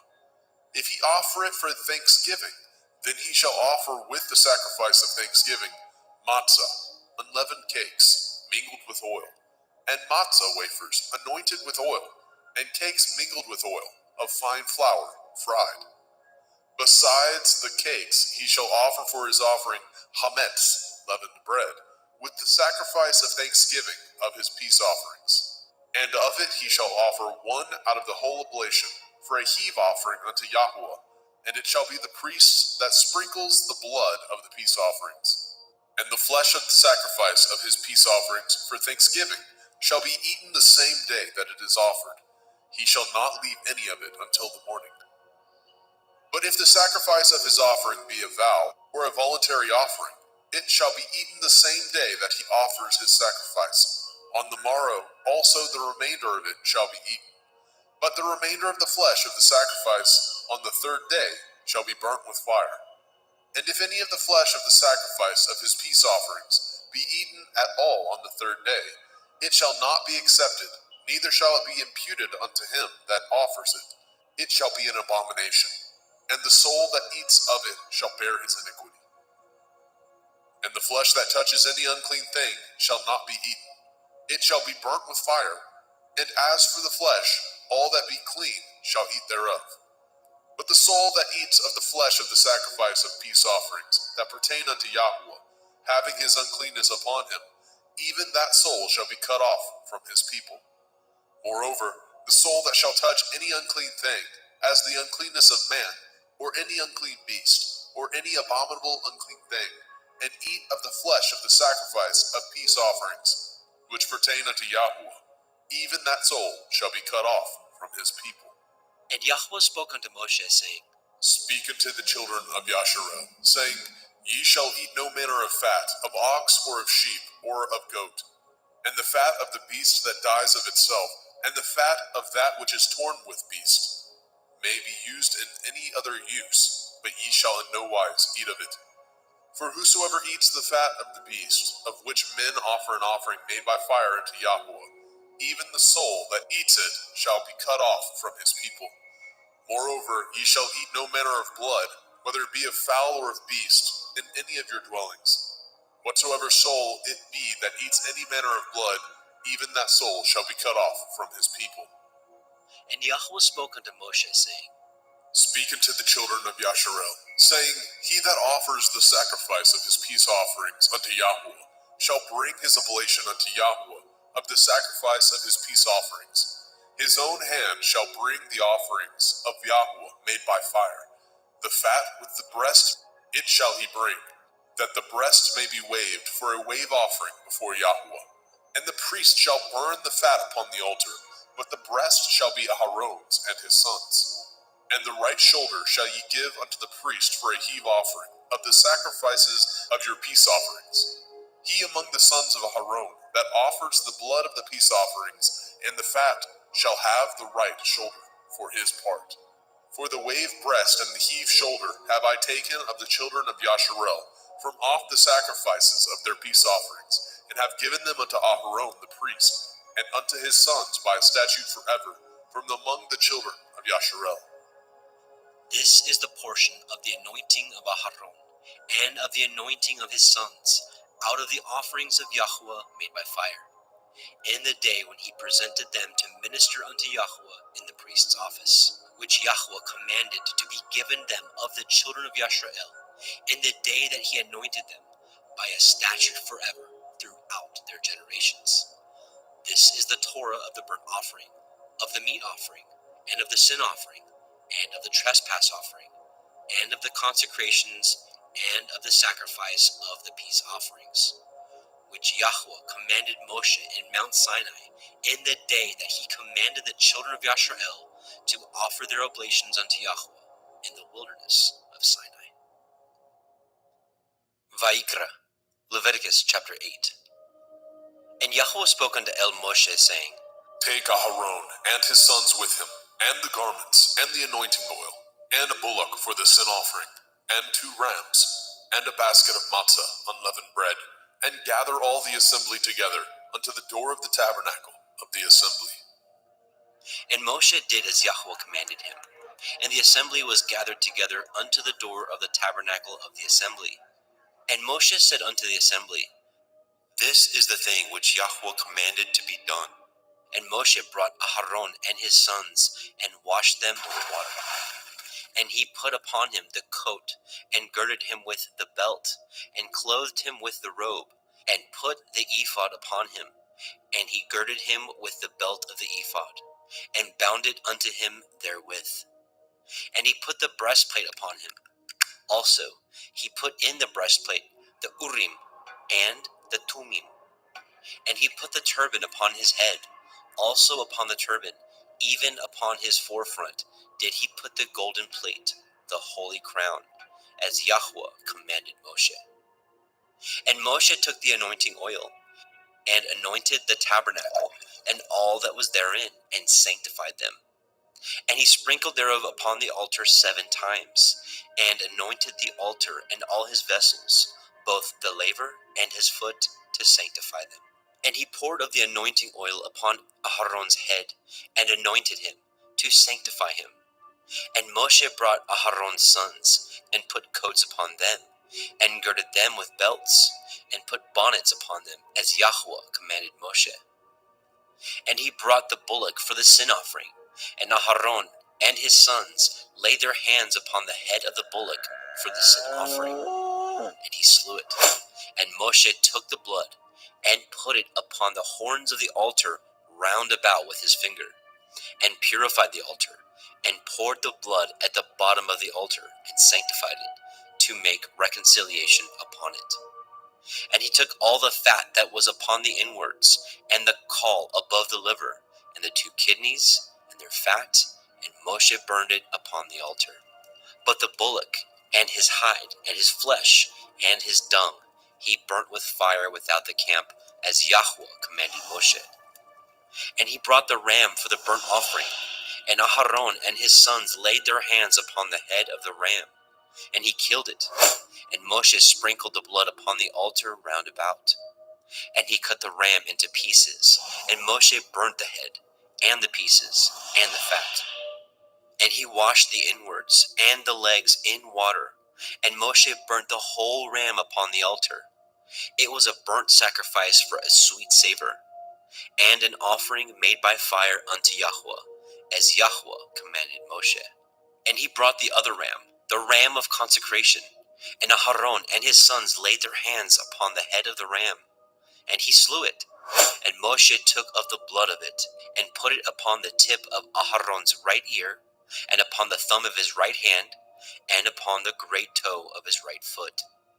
And he brought Aharon's sons, and Moshe put of the blood upon the tip of their right ear, and upon the thumbs of their right hands, and upon the great toes of their right feet. And Moshe sprinkled the blood upon the altar round about. And he took the fat, and the rump, and the fat that was upon the inwards, and the caul above the liver, and the 2 kidneys, and their fat, and the right shoulder. And out of the basket of matzah that was before Yahweh, he took 1 matzah cake, and a cake of oiled bread, and 1 wafer, and put them on the fat, and upon the right shoulder. And he put all upon Aharon's hands, and upon his sons' hands, and waved them for a wave offering before Yahweh. And Moshe took them from off their hands, and burnt them on the altar upon the burnt offering. They were consecrations for a sweet savor. It is an offering made by fire unto Yahweh. And Moshe took the breast, and waved it for a wave offering before Yahweh. For of the ram of consecration it was Moshe's part, as Yahweh commanded Moshe. And Moshe took of the anointing oil, and of the blood which was upon the altar, and sprinkled it upon Aharon, and his garments, and upon his sons, and upon his sons' garments with him, and sanctified Aharon, and his garments, and his sons' garments with him. And Moshe said unto Aharon and to his sons, Boil the flesh at the door of the tabernacle of the assembly, and there eat it, with the bread that is in the basket of consecrations, as I commanded, saying, Aharon and his sons shall eat it. And that which remains of the flesh and of the bread shall ye burn with fire. And ye shall not go out of the door of the tabernacle of the assembly in 7 days, until the days of your consecration be at an end. For 7 days shall he consecrate you. As he has done this day, so Yahweh has commanded to do, to make an atonement for you. Therefore shall ye abide at the door of the tabernacle of the assembly day and night 7 days, and guard the watch of Yahweh, that ye die not. For so I am commanded. So Aharon and his sons did all the things which Yahweh commanded by the hand of Moshe. Vayikra, Leviticus chapter 9. And it came to pass on the 8th day that Moshe called Aharon and his sons and the elders of Yisrael. And he said unto Aharon, Take a young calf for a sin offering, and a ram for a burnt offering, without blemish, and offer them before Yahweh.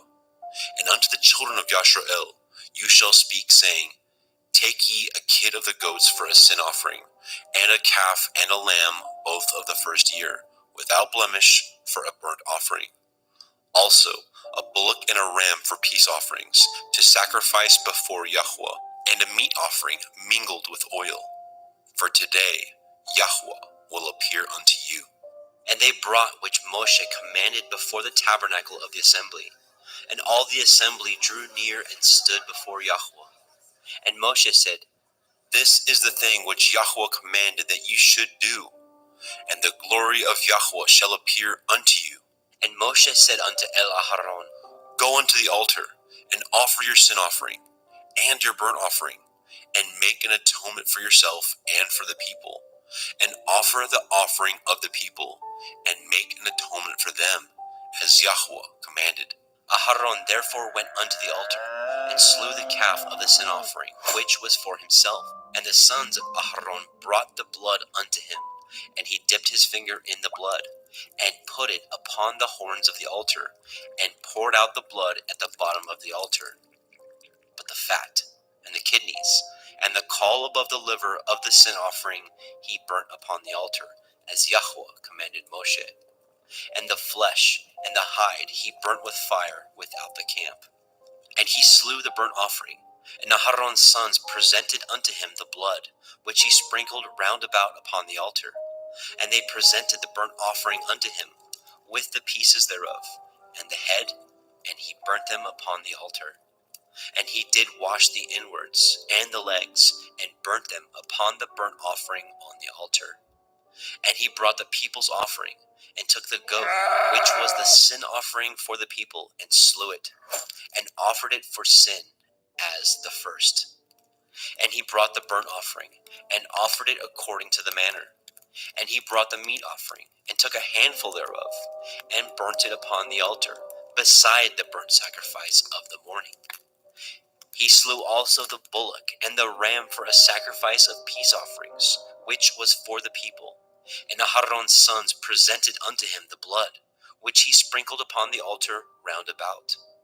And the fat of the bullock and of the ram, the rump, and that which covers the inwards, and the kidneys, and the caul above the liver, and they put the fat upon the breasts, and he burnt the fat upon the altar. And the breasts and the right shoulder Aharon waved for a wave offering before Yahweh, as Moshe commanded. And Aharon lifted up his hand toward the people, and blessed them, and came down from offering of the sin offering, and the burnt offering, and peace offerings. And Moshe and Aharon went into the tabernacle of the assembly, and came out, and blessed the people. And the glory of Yahweh appeared unto all the people. And there came a fire out from before Yahweh, and consumed upon the altar the burnt offering and the fat, which when all the people saw, they shouted and fell on their face. Vaikra, Leviticus chapter 10. And Nadab and Abihu, the sons of Aharon, took either of them his censer, and put fire therein, and put incense thereon, and offered strange fire before Yahweh, which he commanded them not. And there went out fire from Yahweh, and devoured them, and they died before Yahweh. Then Moshe said unto Aharon, This is that Yahweh spoke, saying, I will be sanctified in them that come nigh me, and before all the people I will be glorified. And Aharon held his peace. And Moshe called Mishael and Elishaphan, the sons of Uzziel, the uncle of Aharon, and said unto them, Come near, carry your brethren from before the sanctuary out of the camp. So they went near, and carried them in their coats out of the camp, as Moshe had said. And Moshe said unto Aharon, and unto Eleazar, and unto Ithamar his sons, Uncover not your heads, neither rend your clothes, lest ye die, and lest the wrath come upon all the people. But let your brethren, the whole house of Yashrael, bewail the burning which Yahweh has kindled. And ye shall not go out from the door of the tabernacle of the assembly, lest ye die. For the anointing oil of Yahweh is upon you. And they did according to the word of Moshe.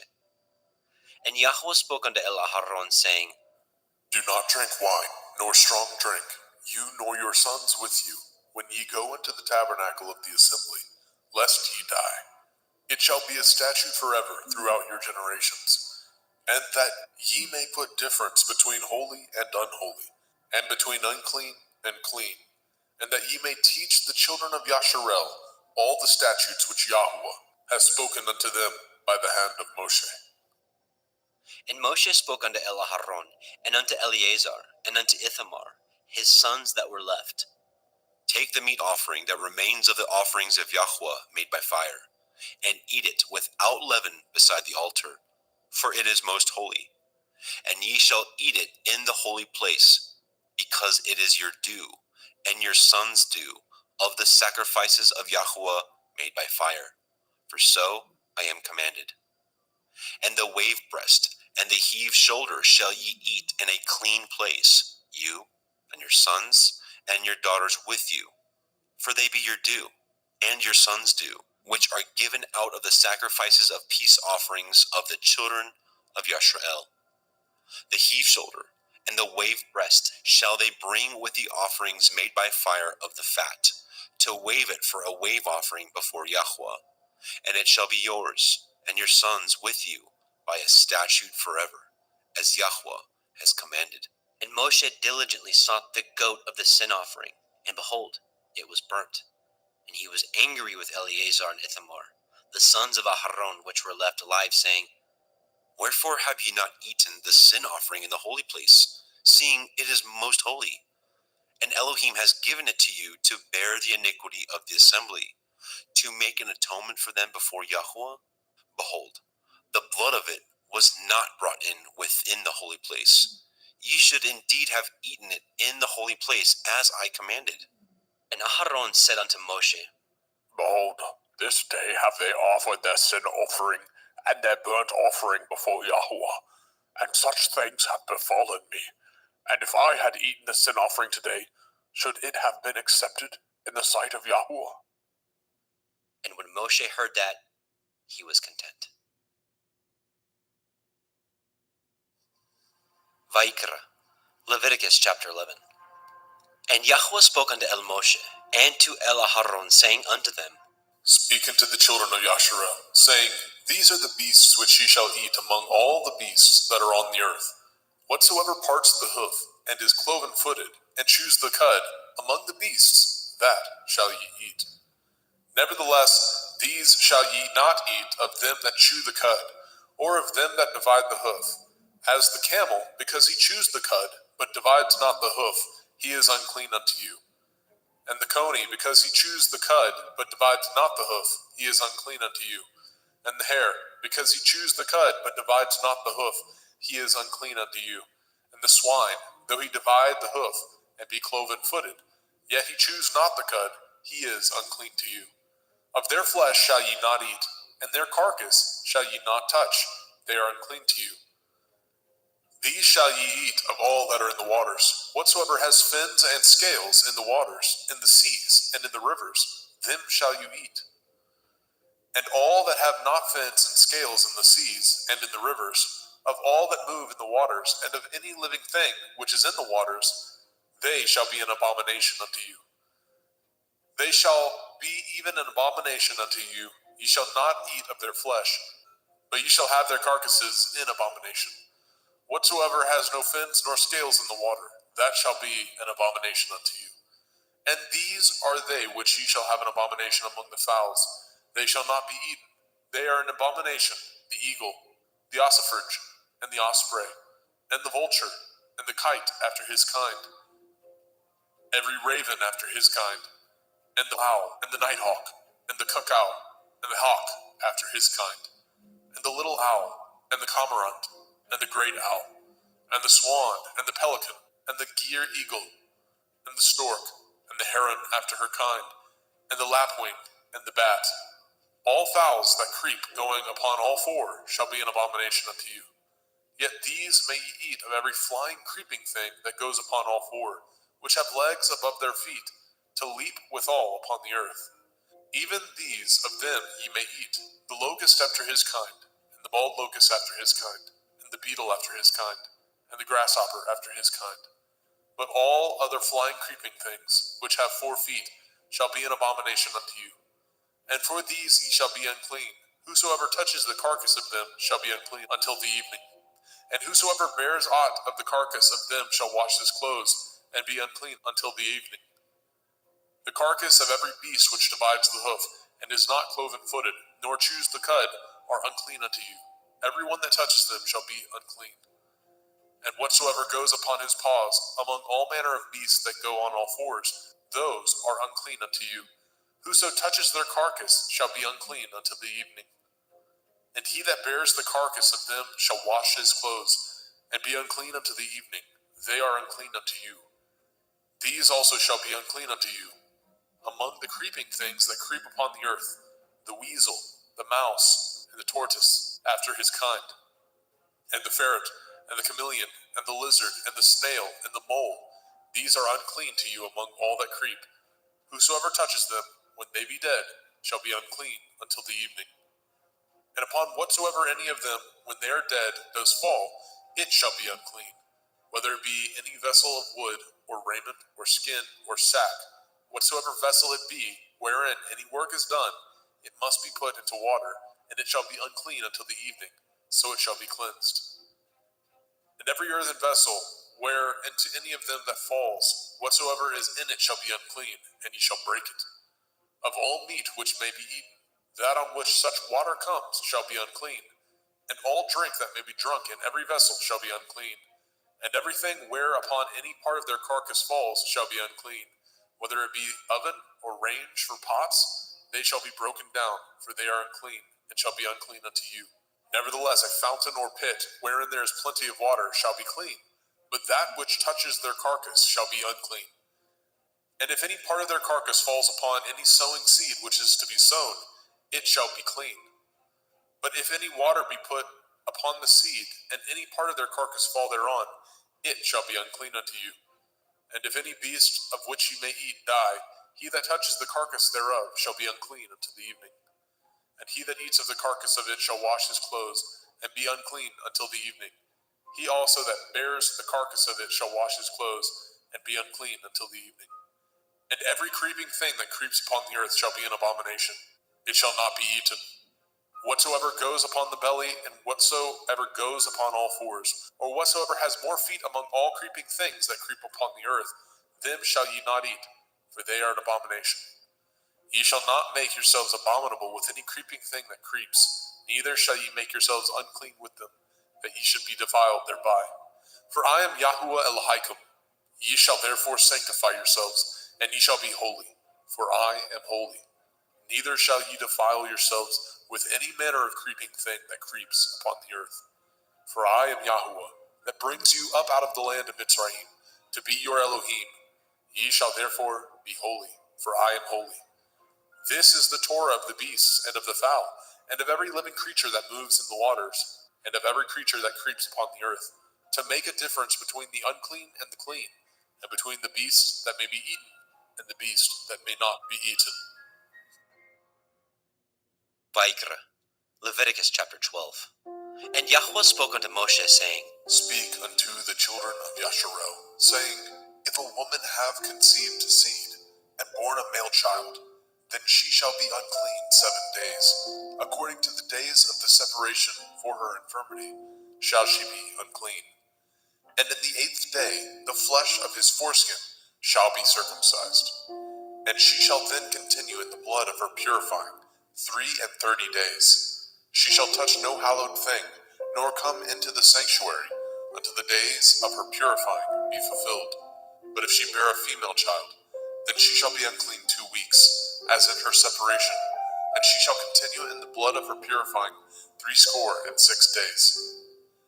And when the days of her purifying are fulfilled, for a son or for a daughter, she shall bring a lamb of the first year for a burnt offering, and a young pigeon, or a turtle dove, for a sin offering, unto the door of the tabernacle of the assembly, unto the priest, who shall offer it before Yahuwah, and make an atonement for her, and she shall be cleansed from the issue of her blood. This is the Torah for her that has borne a male or a female. And if she be not able to bring a lamb, then she shall bring 2 turtle doves, or 2 young pigeons, the one for the burnt offering, and the other for a sin offering. And the priest shall make an atonement for her, and she shall be clean. Vayikra, Leviticus chapter 13. And Yahweh spoke unto El Moshe and El Aharon, saying, When a man shall have in the skin of his flesh a rising, a scab, or a bright spot, and it be in the skin of his flesh, like the plague of leprosy, then he shall be brought unto El Aharon the priest, or unto one of his sons the priests. And the priest shall look on the plague in the skin of the flesh, and when the hair in the plague is turned white, and the plague in sight be deeper than the skin of his flesh, it is a plague of leprosy, and the priest shall look on him and pronounce him unclean. If the bright spot be white in the skin of his flesh, and in sight be not deeper than the skin, and the hair thereof be not turned white, then the priest shall shut up him that has the plague 7 days. And the priest shall look on him the 7th day, and behold, if the plague in his sight be at a stay, and the plague spread not in the skin, then the priest shall shut him up 7 days more. And the priest shall look on him again the 7th day, and behold, if the plague be somewhat dark, and the plague spread not in the skin, the priest shall pronounce him clean. It is but a scab, and he shall wash his clothes, and be clean. But if the scab spread much abroad in the skin, after that he has been seen of the priest for his cleansing, he shall be seen of the priest again. And if the priest see that, behold, the scab spreads in the skin, then the priest shall pronounce him unclean. It is a leprosy. When the plague of leprosy is in a man, then he shall be brought unto the priest.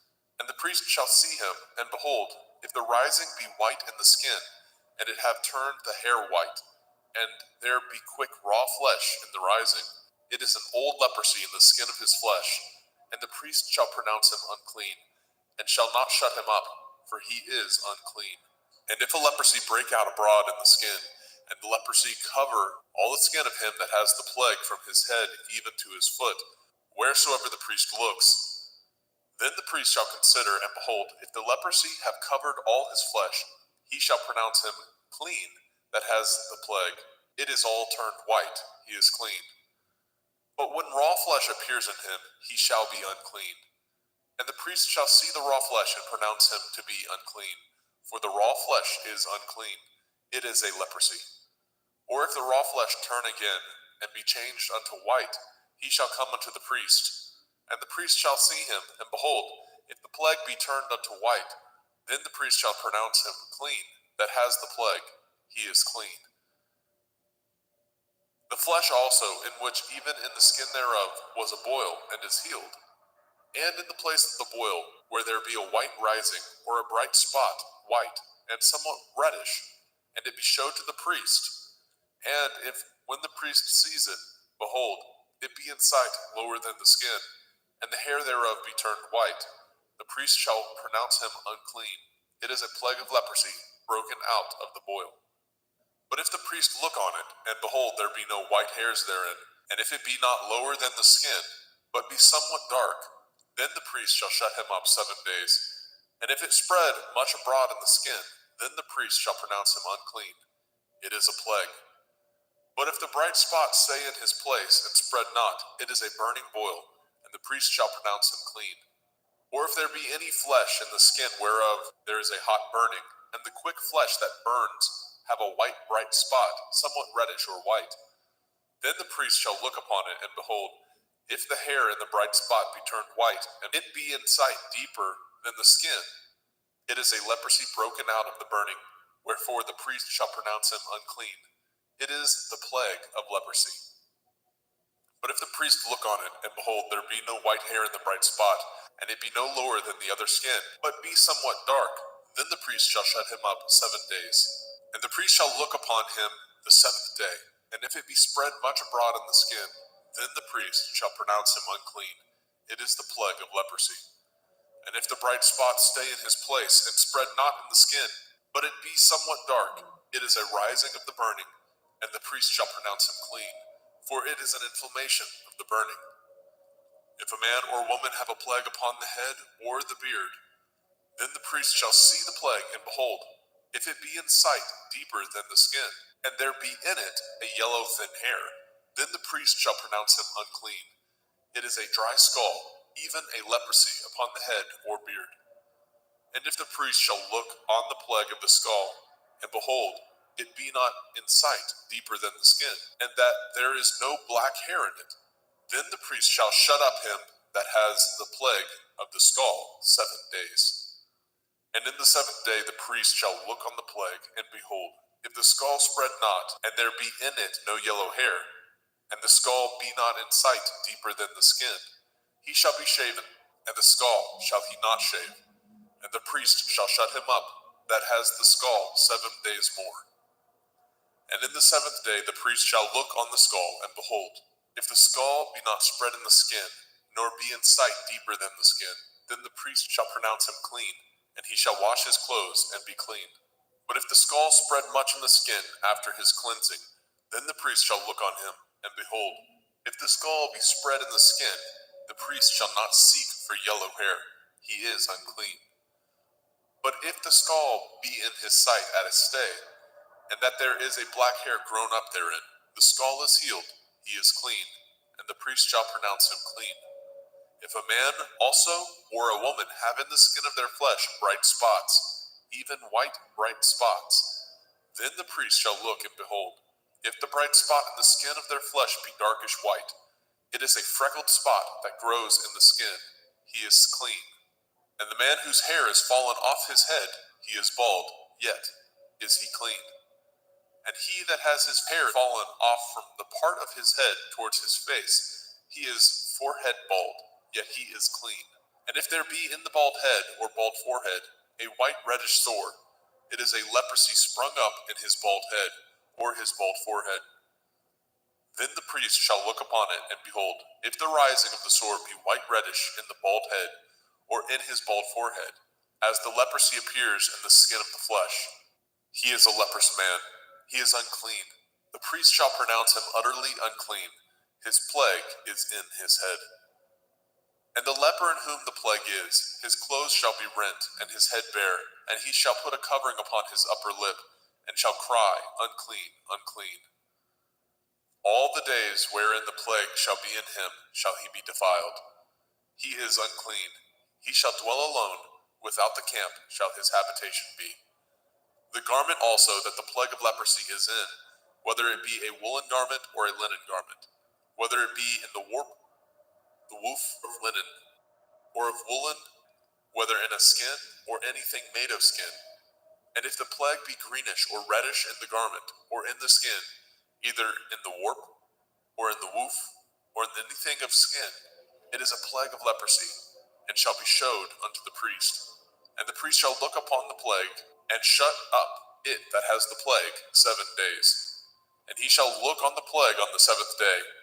If the plague be spread in the garment, either in the warp or in the woof or in a skin, or in any work that is made of skin, the plague is a fretting leprosy, it is unclean.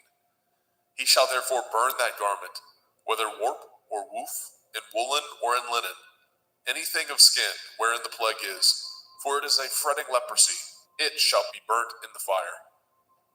And if the priest shall look, and behold, the plague be not spread in the garment, either in the warp or in the woof, or in anything of skin, then the priest shall command that they wash the thing wherein the plague is, and he shall shut it up 7 days more.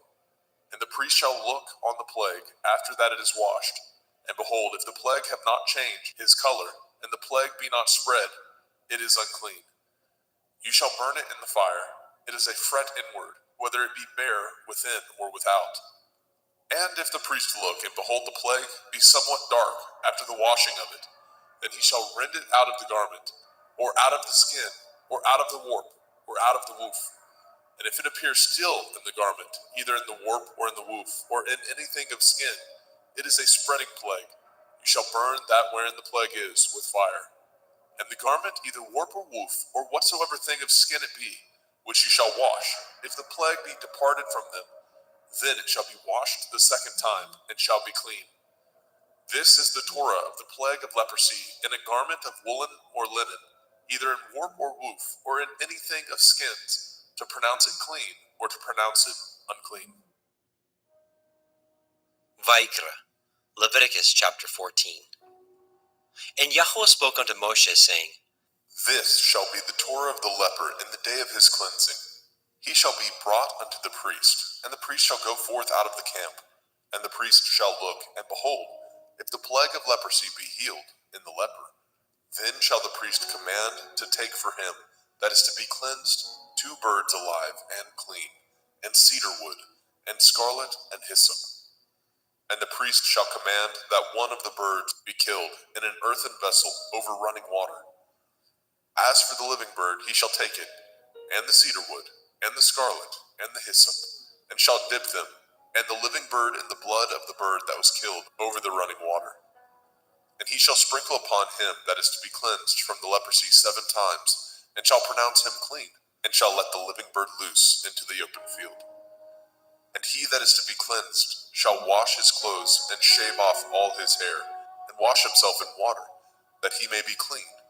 And after that he shall come into the camp, and shall tarry abroad out of his tent 7 days. But it shall be on the 7th day that he shall shave all his hair off his head, and his beard, and his eyebrows, even all his hair he shall shave off, and shall wash his clothes. Also shall he wash his flesh in water, and shall be clean. And on the 8th day he shall take 2 he-lambs without blemish, and 1 ewe lamb of the 1st year without blemish, and 3/10 deal of fine flour for a meat offering, mingled with oil, and 1 log of oil. And the priest that makes him clean shall present the man that is to be made clean, and those things before Yahweh at the door of the tabernacle of the assembly. And the priest shall take one he-lamb, and offer him for a trespass offering, and the log of oil, and wave them for a wave offering before Yahweh. And he shall slay the lamb in the place where he shall kill the sin offering and the burnt offering in the holy place. For as the sin offering is the priest's, so is the trespass offering. It is most holy. And the priest shall take some of the blood of the trespass offering, and the priest shall put it upon the tip of the right ear of him that is to be cleansed, and upon the thumb of his right hand, and upon the great toe of his right foot. And the priest shall take some of the log of oil, and pour it into the palm of his own left hand. And the priest shall dip his right finger in the oil that is in his left hand, and shall sprinkle of the oil with his finger 7 times before Yahweh. And of the rest of the oil that is in his hand shall the priest put upon the tip of the right ear of him that is to be cleansed, and upon the thumb of his right hand, and upon the great toe of his right foot, upon the blood of the trespass offering. And the remnant of the oil that is in the priest's hand, he shall pour upon the head of him that is to be cleansed, and the priest shall make an atonement for him before Yahweh. And the priest shall offer the sin offering, and make an atonement for him that is to be cleansed from his uncleanness, and afterwards he shall kill the burnt offering. And the priest shall offer the burnt offering and the meat offering upon the altar, and the priest shall make an atonement for him, and he shall be clean. And if he be poor, and cannot get so much, then he shall take 1 lamb for a trespass offering to be waved, to make an atonement for him, and 1/10 deal of fine flour mingled with oil for a meat offering, and a log of oil, and 2 turtle doves, or 2 young pigeons, such as he is able to get, and the one shall be a sin offering, and the other a burnt offering. And he shall bring them on the 8th day for his cleansing unto the priest, unto the door of the tabernacle of the assembly before Yahweh. And the priest shall take the lamb of the trespass offering, and the log of oil, and the priest shall wave them for a wave offering before Yahweh. And he shall kill the lamb of the trespass offering, and the priest shall take some of the blood of the trespass offering, and put it upon the tip of the right ear of him that is to be cleansed, and upon the thumb of his right hand, and upon the great toe of his right foot. And the priest shall pour of the oil into the palm of his own left hand. And the priest shall sprinkle with his right finger some of the oil that is in his left hand 7 times before Yahweh.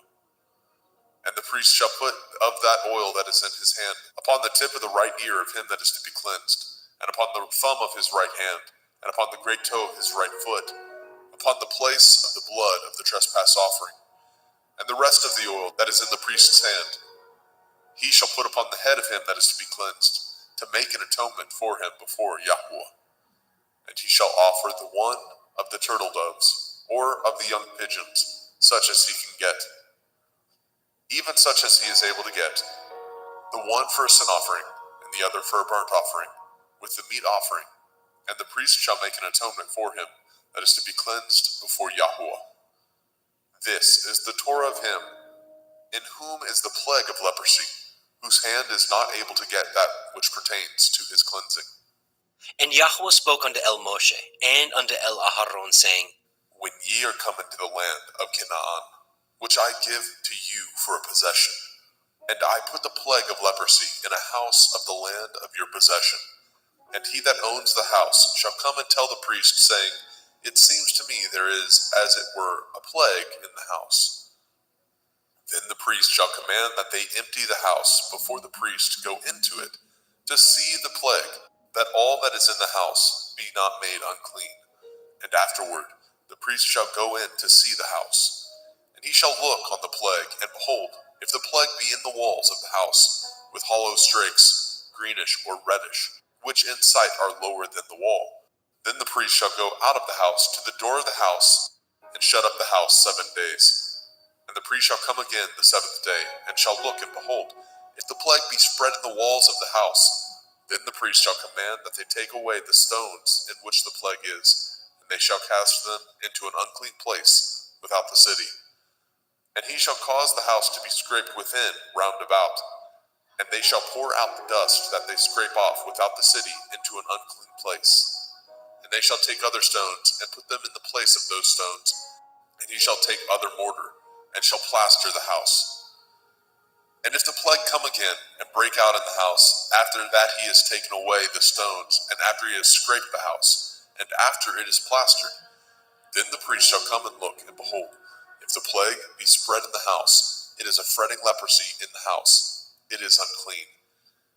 And he shall break down the house, the stones of it, and the timber thereof, and all the mortar of the house, and he shall carry them forth out of the city into an unclean place. Moreover, he that goes into the house all the while that it is shut up shall be unclean until the evening. And he that lies in the house shall wash his clothes, and he that eats in the house shall wash his clothes. And if the priest shall come in and look upon it, and behold, the plague has not spread in the house, after the house was plastered, then the priest shall pronounce the house clean, because the plague is healed. And he shall take to cleanse the house 2 birds, and cedar wood, and scarlet, and hyssop. And he shall kill the one of the birds in an earthen vessel over running water. And he shall take the cedar wood, and the hyssop, and the scarlet, and the living bird, and dip them in the blood of the slain bird, and in the running water, and sprinkle the house 7 times. And he shall cleanse the house with the blood of the bird, and with the running water, and with the living bird, and with the cedar wood, and with the hyssop, and with the scarlet. But he shall let go of the living bird out of the city into the open field, and make an atonement for the house, and it shall be clean. This is the Torah for all manner of plague, of leprosy and scald, and for the leprosy of a garment and of a house, and for a rising, and for a scab, and for a bright spot, to teach when it is unclean and when it is clean. This is the Torah of leprosy. Vayikra, Leviticus chapter 15. And Yahweh spoke unto El Moshe, and to El Aharon, saying, Speak unto the children of Yasharel, and say unto them, when any man has a running issue out of his flesh, because of his issue he is unclean. And this shall be his uncleanness in his issue, whether his flesh run with his issue, or his flesh be stopped from his issue, it is his uncleanness. Every bed whereon he lies that has the issue is unclean, and everything whereon he sits shall be unclean. And whosoever touches his bed shall wash his clothes, and bathe himself in water, and be unclean until the evening. And he that sits on anything whereon he sat that has the issue shall wash his clothes, and bathe himself in water, and be unclean until the evening. And he that touches the flesh of him that has the issue shall wash his clothes, and bathe himself in water, and be unclean until the evening. And if he that has the issue spit upon him that is clean, then he shall wash his clothes, and bathe himself in water, and be unclean until the evening. And what saddle soever he rides upon that has the issue shall be unclean. And whosoever touches anything that was under him shall be unclean until the evening. And he that bears any of those things shall wash his clothes, and bathe himself in water, and be unclean until the evening. And whomsoever he touches that has the issue, and has not rinsed his hands in water, he shall wash his clothes, and bathe himself in water, and be unclean until the evening. And the vessel of earth that he touches which has the issue shall be broken, and every vessel of wood shall be rinsed in water. And when he that has an issue is cleansed of his issue, then he shall number to himself 7 days for his cleansing, and wash his clothes, and bathe his flesh in running water, and shall be clean. And on the 8th day he shall take to him 2 turtle doves or 2 young pigeons, and come before Yahuwah unto the door of the tabernacle of the assembly, and give them unto the priest. And the priest shall offer them, the one for a sin offering, and the other for a burnt offering. And the priest shall make an atonement for him before Yahuwah for his issue. And if any man's seed of copulation go out from him, then he shall wash all his flesh in water, and be unclean until the evening. And every garment and every skin whereon is the seed of copulation shall be washed with water, and be unclean until the evening. The woman also with whom the man shall lie with seed of copulation, they shall both bathe themselves in water, and be unclean until the evening. And if a woman have an issue, and her issue in her flesh be blood, she shall be put apart 7 days, and whosoever touches her shall be unclean until the evening. And everything that she lies upon in her separation shall be unclean. Everything also that she sits upon shall be unclean. And whosoever touches her bed shall wash his clothes, and bathe himself in water, and be unclean until the evening. And whosoever touches anything that she sat upon shall wash his clothes, and bathe himself in water, and be unclean until the evening. And if it be on her bed, or on anything whereon she sits, when he touches it, he shall be unclean until the evening. And if any man lie with her at all, and her flower be upon him, he shall be unclean 7 days, and all the bed whereon he lies shall be unclean. And if a woman have an issue of her blood many days out of the time of her separation, or if it run beyond the time of her separation, all the days of the issue of her uncleanness shall be as the days of her separation. She shall be unclean. Every bed whereon she lies, all the days of her issue shall be unto her as the bed of her separation, and whatsoever she sits upon shall be unclean, as the uncleanness of her separation. And whosoever touches those things shall be unclean, and shall wash his clothes, and bathe himself in water, and be unclean until the evening. But if she be cleansed of her issue, then she shall number to herself 7 days, and after that she shall be clean. And on the 8th day she shall take unto her 2 turtle doves, or 2 young pigeons, and bring them unto the priest to the door of the tabernacle of the assembly. And the priest shall offer the one for a sin offering, and the other for a burnt offering. And the priest shall make an atonement for her before Yahweh, for the issue of her uncleanness. Thus shall ye separate the children of Yasharel from their uncleanness, that they die not in their uncleanness, when they defile my tabernacle that is among them. This is the Torah of him that has an issue, and of him whose seed goes from him, and is defiled therewith, and of her that is sick of her flowers, and of him that has an issue, of the man and of the woman, and of him that lies with her that is unclean. Vayikra, Leviticus chapter 16. And Yahweh spoke unto Moshe after the death of the 2 sons of Aharon, when they offered before Yahweh and died. And Yahweh said unto El Moshe, Speak unto El Aharon your brother, that he come not at all times into the holy place within the veil before the mercy seat, which is upon the ark, that he die not. For I will appear in the cloud upon the mercy seat. Thus shall Aharon come into the holy place, with a young bullock for a sin offering, and a ram for a burnt offering. He shall put on the holy linen coat, and he shall have the linen breeches upon his flesh, and shall be girded with a linen belt, and with the linen turban shall he be attired. These are holy garments. Therefore shall he wash his flesh in water, and so put them on. And he shall take of the assembly of the children of Yasharel 2 kids of the goats for a sin offering, and 1 ram for a burnt offering. And Aharon shall offer his bullock of the sin offering, which is for himself, and make an atonement for himself and for his house. And he shall take the 2 goats, and present them before Yahweh at the door of the tabernacle of the assembly. And Aharon shall cast lots upon the 2 goats, 1 lot for Yahweh, and the other lot for Azazel. And Aharon shall bring the goat upon which Yahweh's lot fell, and offer him for a sin offering. But the goat on which the lot fell to be for Azazel shall be presented alive before Yahweh, to make an atonement with him, and to let him go for Azazel into the wilderness. And Aharon shall bring the bullock of the sin offering, which is for himself, and shall make an atonement for himself and for his house, and shall kill the bullock of the sin offering, which is for himself. And he shall take a censer full of burning coals of fire from off the altar before Yahweh, and his hands full of sweet incense beaten small, and bring it within the veil. And he shall put the incense upon the fire before Yahweh, that the cloud of the incense may cover the mercy seat that is upon the testimony, that he die not. And he shall take of the blood of the bullock, and sprinkle it with his finger upon the mercy seat eastward. And before the mercy seat shall he sprinkle of the blood with his finger 7 times. Then shall he kill the goat of the sin offering that is for the people, and bring his blood within the veil, and do with that blood as he did with the blood of the bullock, and sprinkle it upon the mercy seat, and before the mercy seat. And he shall make an atonement for the holy place, because of the uncleanness of the children of Yasharel, and because of their transgressions, in all their sins. And so shall he do for the tabernacle of the assembly, that remains among them in the midst of their uncleanness.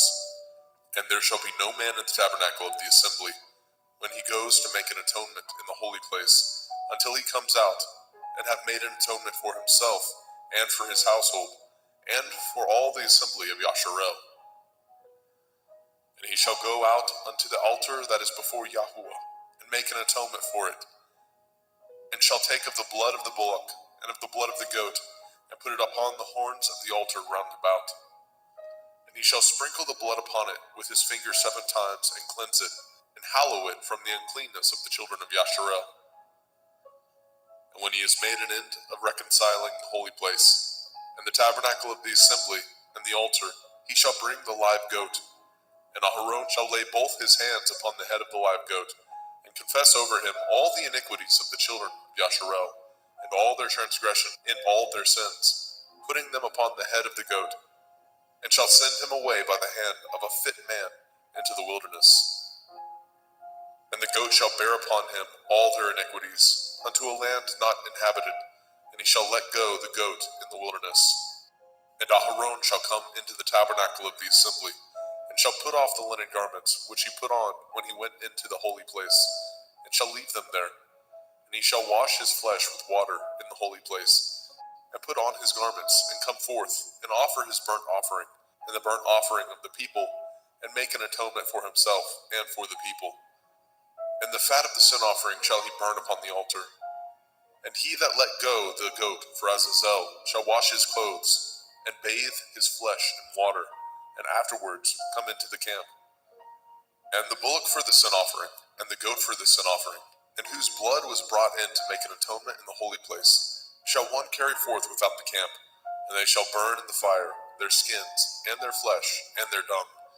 And he that burns them shall wash his clothes, and bathe his flesh in water, and afterwards he shall come into the camp. And this shall be a statute forever unto you, that in the 7th month, on the 10th day of the month, ye shall afflict your souls, and do no work at all, whether it be one of your own country, or a stranger that sojourns among you. For on that day shall the priest make an atonement for you, to cleanse you, that ye may be clean from all your sins before Yahweh. It shall be a Sabbath of rest unto you, and ye shall afflict your souls by a statute forever. And the priest, whom he shall anoint, and whom he shall consecrate to minister in the priest's office in his father's stead, shall make the atonement, and shall put on the linen clothes, even the holy garments. And he shall make an atonement for the holy sanctuary, and he shall make an atonement for the tabernacle of the assembly, and for the altar, and he shall make an atonement for the priests, and for all the people of the assembly. And this shall be an everlasting statute unto you, to make an atonement for the children of Yasharel for all their sins once a year. And he did as Yahweh commanded Moshe.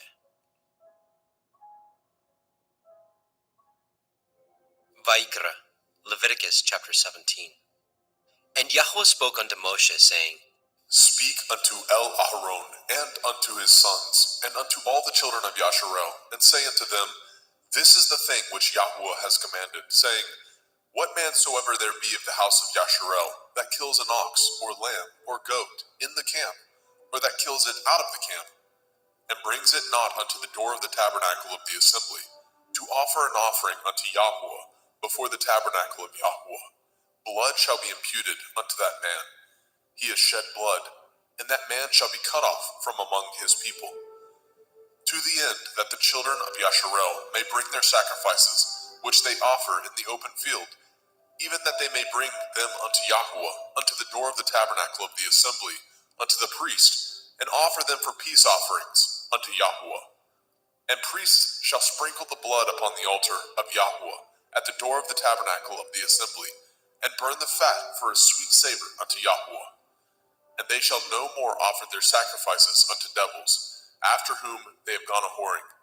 This shall be a statute forever unto them throughout their generations. And you shall say unto them, Whatsoever man there be of the house of Yasharel, or of the strangers, which sojourn among you, that offers a burnt offering or sacrifice, and brings it not unto the door of the tabernacle of the assembly, to offer it unto Yahweh, even that man shall be cut off from among his people. And whatsoever man there be of the house of Yasharel, or of the strangers that sojourn among you, that eats any manner of blood, I will even set my face against that soul that eats the blood, and will cut him off from among his people. For the soul of the flesh is in the blood. He and I have given it to you upon the altar, to make an atonement for your souls. For it is the blood of him that makes an atonement in the soul. Therefore I said unto the children of Yasharel, No soul of you shall eat blood, neither shall any stranger that sojourns among you eat blood. And whatsoever man there be of the children of Yasharel, or of the strangers that sojourn among you, which hunts and catches a beast or fowl that may be eaten, he shall even pour out the blood thereof, and cover it with dust. For it is the life of all flesh, the blood of it is for the life thereof. Therefore I said unto the children of Yasharel, ye shall eat the blood of no manner of flesh, for the life of all flesh is the blood thereof. Whosoever eats it shall be cut off. And every soul that eats that which died of itself, or that which was torn with beasts, whether it be one of your own country or a stranger, he shall both wash his clothes and bathe himself in water, and be unclean until the evening. Then shall he be clean. But if he wash them not, nor bathe his flesh, then he shall bear his iniquity.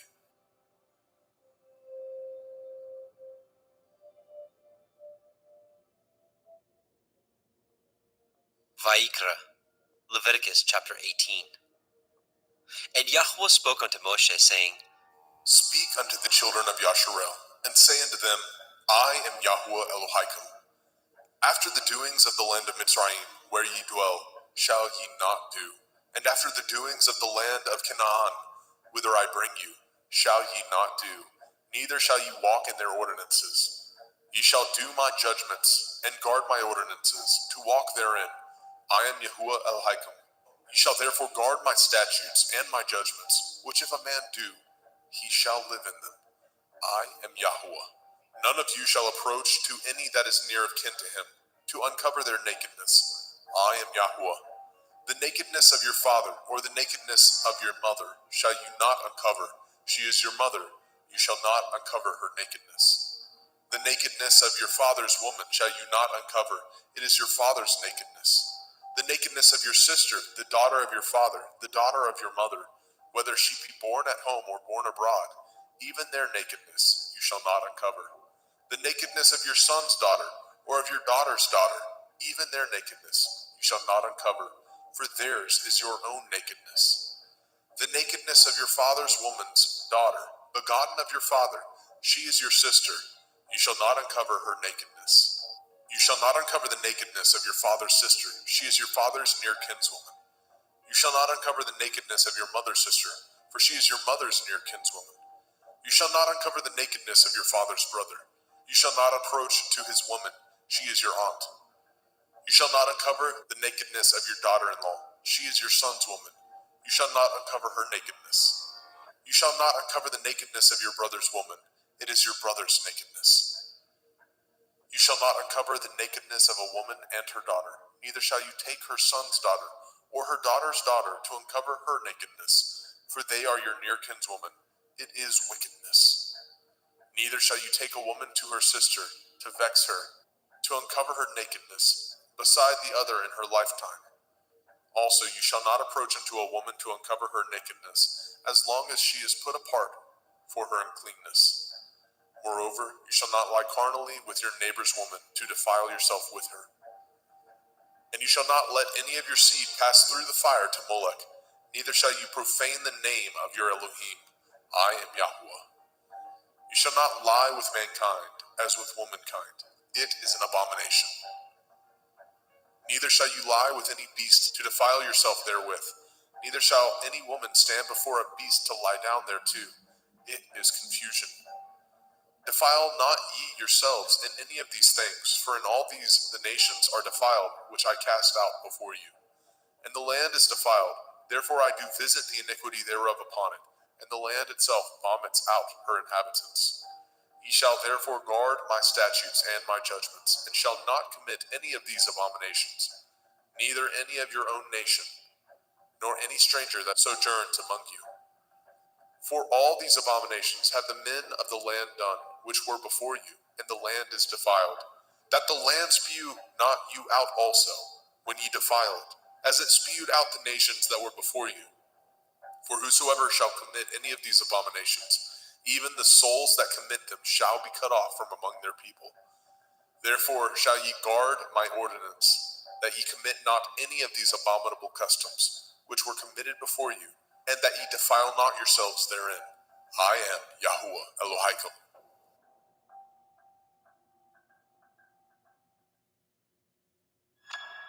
Vayikra, Leviticus chapter 19.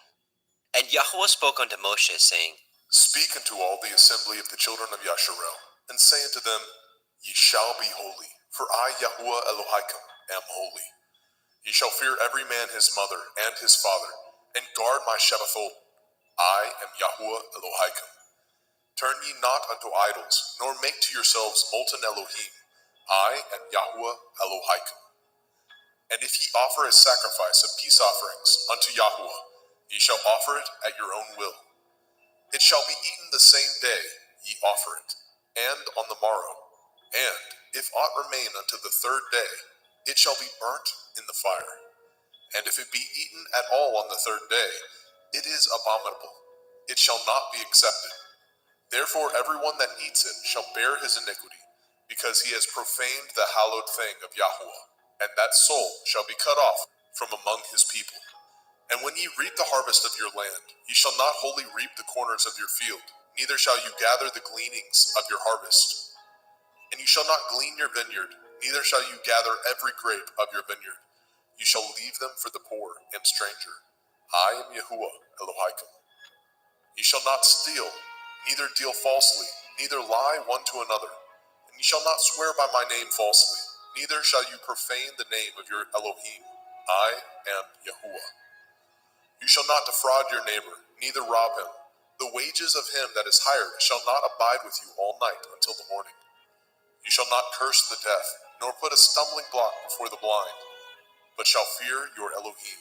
I am Yahuwah. Ye shall do no unrighteousness in judgment. You shall not respect the person of the poor, nor honor the person of the mighty, but in righteousness shall you judge your neighbor. You shall not go up and down as a talebearer among your people, neither shall you stand against the blood of your neighbor. I am Yahuwah.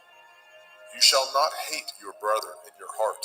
You shall in any wise rebuke your neighbor, and not suffer sin upon him. You shall not avenge, nor bear any grudge against the children of your people, but you shall love your neighbor as yourself. I am Yahuwah. Ye shall guard my statutes. You shall not let your cattle gender with a diverse kind. You shall not sow your field with mingled seed, neither shall a garment mingled of linen and woolen come upon you. And whosoever lies carnally with a woman that is a bondmaid, betrothed to a man, and not at all redeemed, nor freedom given her, she shall be scourged. They shall not be put to death, because she was not free. And he shall bring his trespass offering unto Yahuwah, unto the door of the tabernacle of the assembly, even a ram for a trespass offering. And the priest shall make an atonement for him with the ram of the trespass offering before Yahuwah, for his sin which he has done, and the sin which he has done shall be forgiven him. And when ye come into the land, and shall have planted all manner of trees for food, then ye shall count the fruit thereof as uncircumcised. 3 years shall it be as uncircumcised unto you. It shall not be eaten of. But in the 4th year, all the fruit thereof shall be holy to praise Yahuwah withal. And in the 5th year shall ye eat of the fruit thereof, that it may yield unto you the increase thereof. I am Yahuwah Elohim. Ye shall not eat anything with the blood, neither shall ye use enchantment, nor practice sorcery.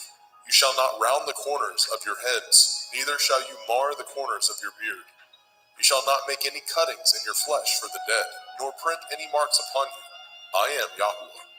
Do not prostitute your daughter, to cause her to be a whore, lest the land fall to whoredom, and the land become full of wickedness. Ye shall guard my Shabbathot, and reverence my sanctuary. I am Yahuwah. Regard not them that have familiar spirits, neither seek after wizards to be defiled by them. I am Yahuwah Elohim. You shall rise up before the gray head, and honor the face of the old man, and fear your Elohim. I am Yahuwah. And if a stranger sojourn with you in your land, ye shall not vex him. But the stranger that dwells with you shall be unto you as one born among you, and you shall love him as yourself. For ye were strangers in the land of Mitzrayim. I am Yahuwah Elohim. Ye shall do no unrighteousness in judgment, in meat yard, in weight, or in measure. Just balances, just weights, a just ephah, and a just hin shall ye have. I am Yahuwah Elohim, which brought you out of the land of Mitzrayim. Therefore shall ye guard all my statutes and all my judgments, and do them. I am Yahuwah.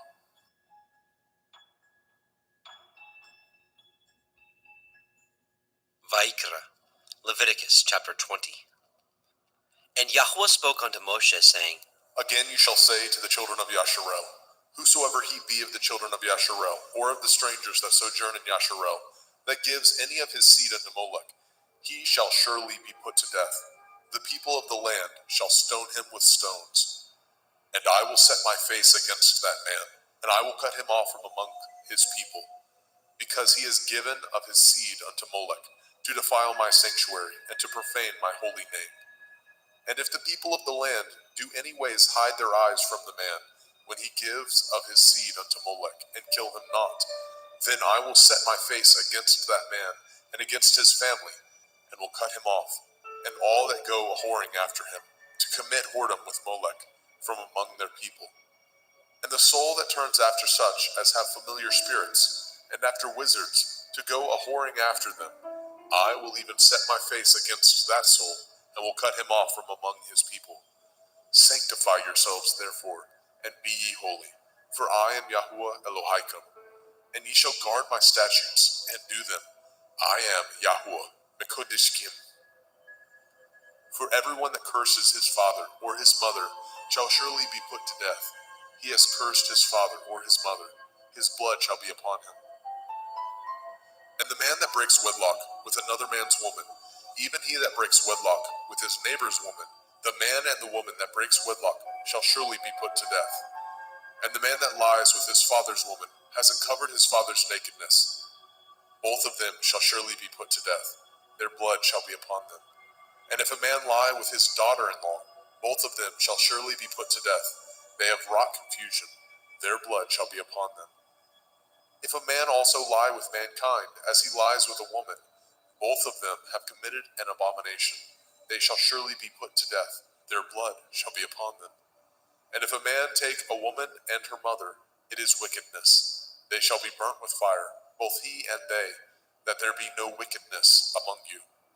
And if a man lie with a beast, he shall surely be put to death, and ye shall slay the beast. And if a woman approach unto any beast, and lie down thereto, you shall kill the woman and the beast. They shall surely be put to death. Their blood shall be upon them. And if a man shall take his sister, his father's daughter, or his mother's daughter, and see her nakedness, and she see his nakedness, it is a wicked thing, and they shall be cut off in the sight of their people. He has uncovered his sister's nakedness. He shall bear his iniquity.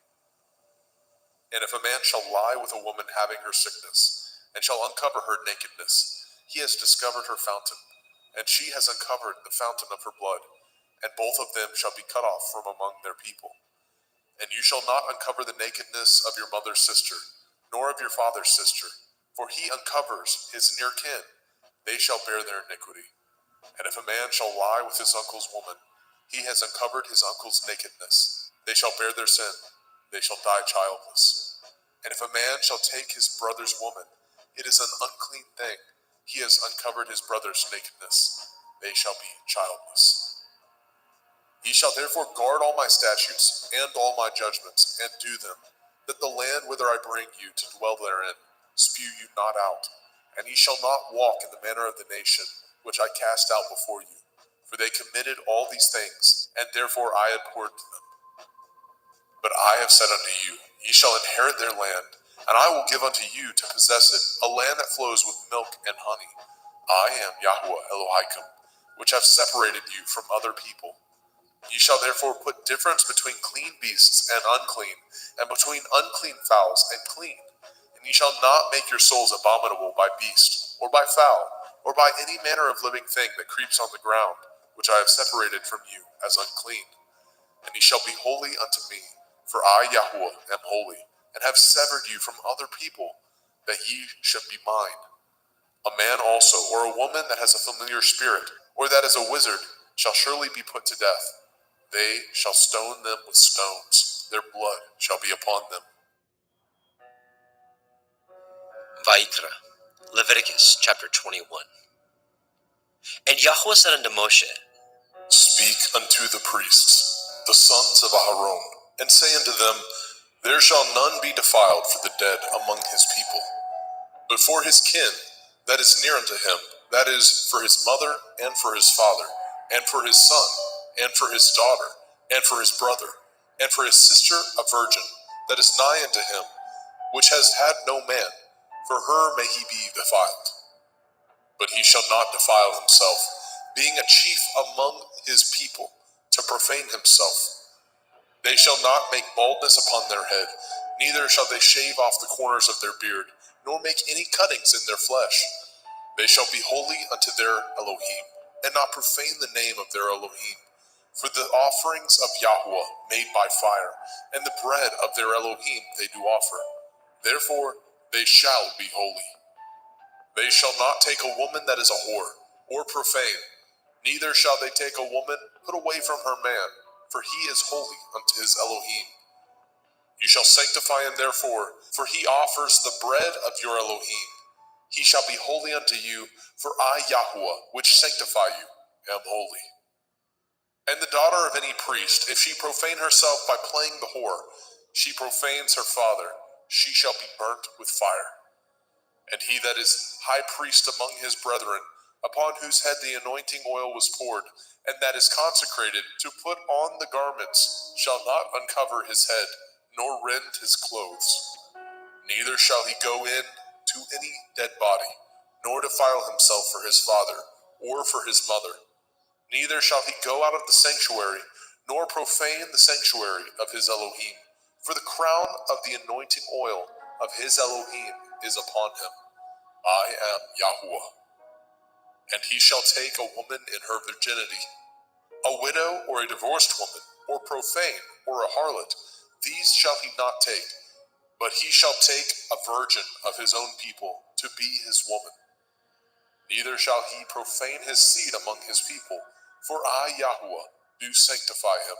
And Yahweh spoke unto Moshe, saying, Speak unto El-Aharon, saying, Whosoever he be of your seed in their generations, that has any blemish, let him not approach to offer the bread of his Elohim. For whosoever man he be that has a blemish, he shall not approach, a blind man or a lame, or he that has a flat nose, or anything superfluous, or a man that is broken-footed, or broken-handed, or crook-backed, or a dwarf, or that has a blemish in his eye, or be scurvy, or scabbed, or has his stones broken. No man that has a blemish of the seed of Aharon the priest shall come nigh to offer the offerings of Yahweh, made by fire. He has a blemish.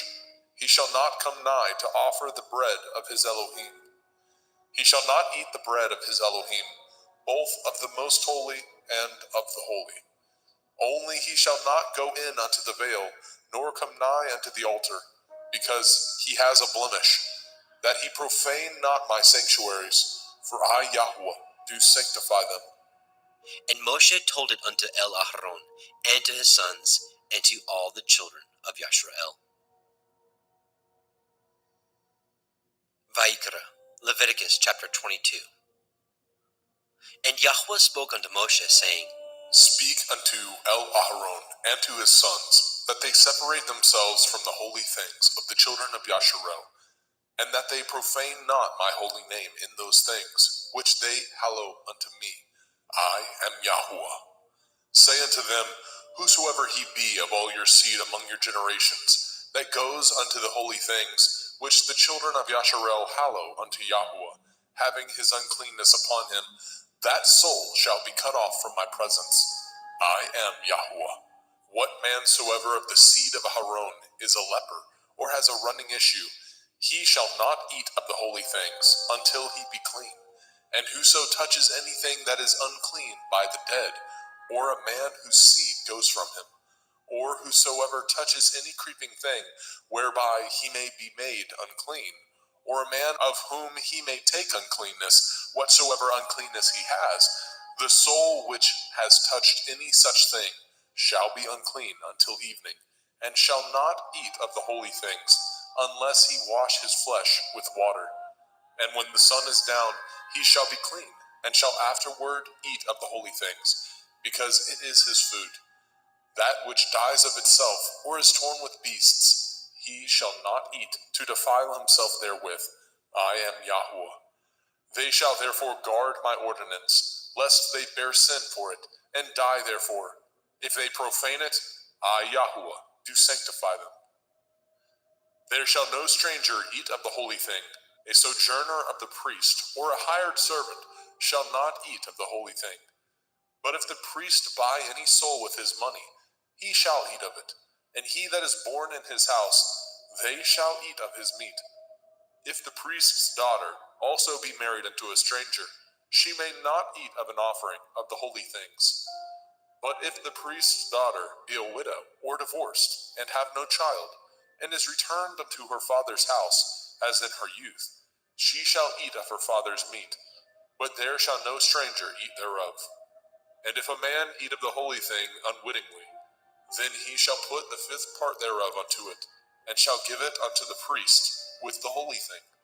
And they shall not profane the holy things of the children of Yasharel, which they offer unto Yahweh, or suffer them to bear the iniquity of trespass when they eat their holy things. For I, Yahweh, do sanctify them.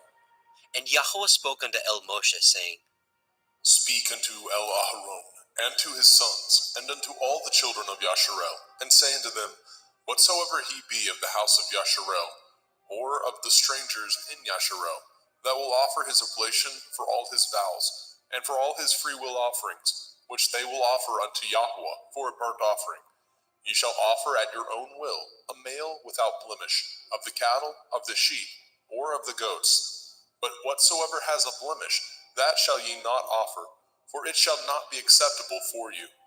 And whosoever offers a sacrifice of peace offerings unto Yahweh to accomplish his vow, or a freewill offering in cattle or sheep, it shall be perfect to be accepted. There shall be no blemish therein.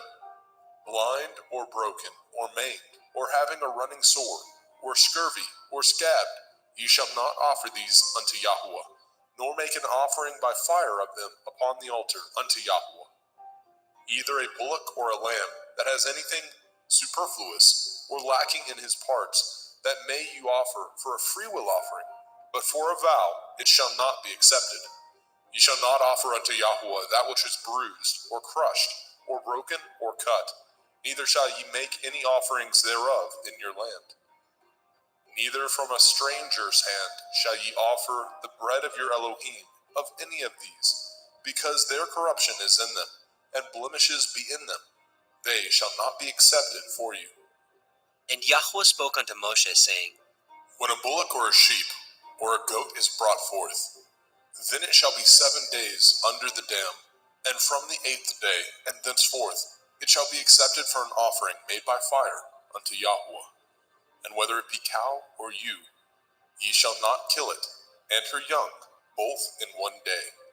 And when ye offer a sacrifice of thanksgiving unto Yahweh, offer it at your own will. On the same day it shall be eaten up. Ye shall leave none of it until the morrow. I am Yahweh. Therefore shall ye guard my commandments, and do them. I am Yahweh. Neither shall ye profane my holy name, but I will be hallowed among the children of Yasharel. I am Yahweh, which hallow you, that brought you out of the land of Mizraim, to be your Elohim. I am Yahweh.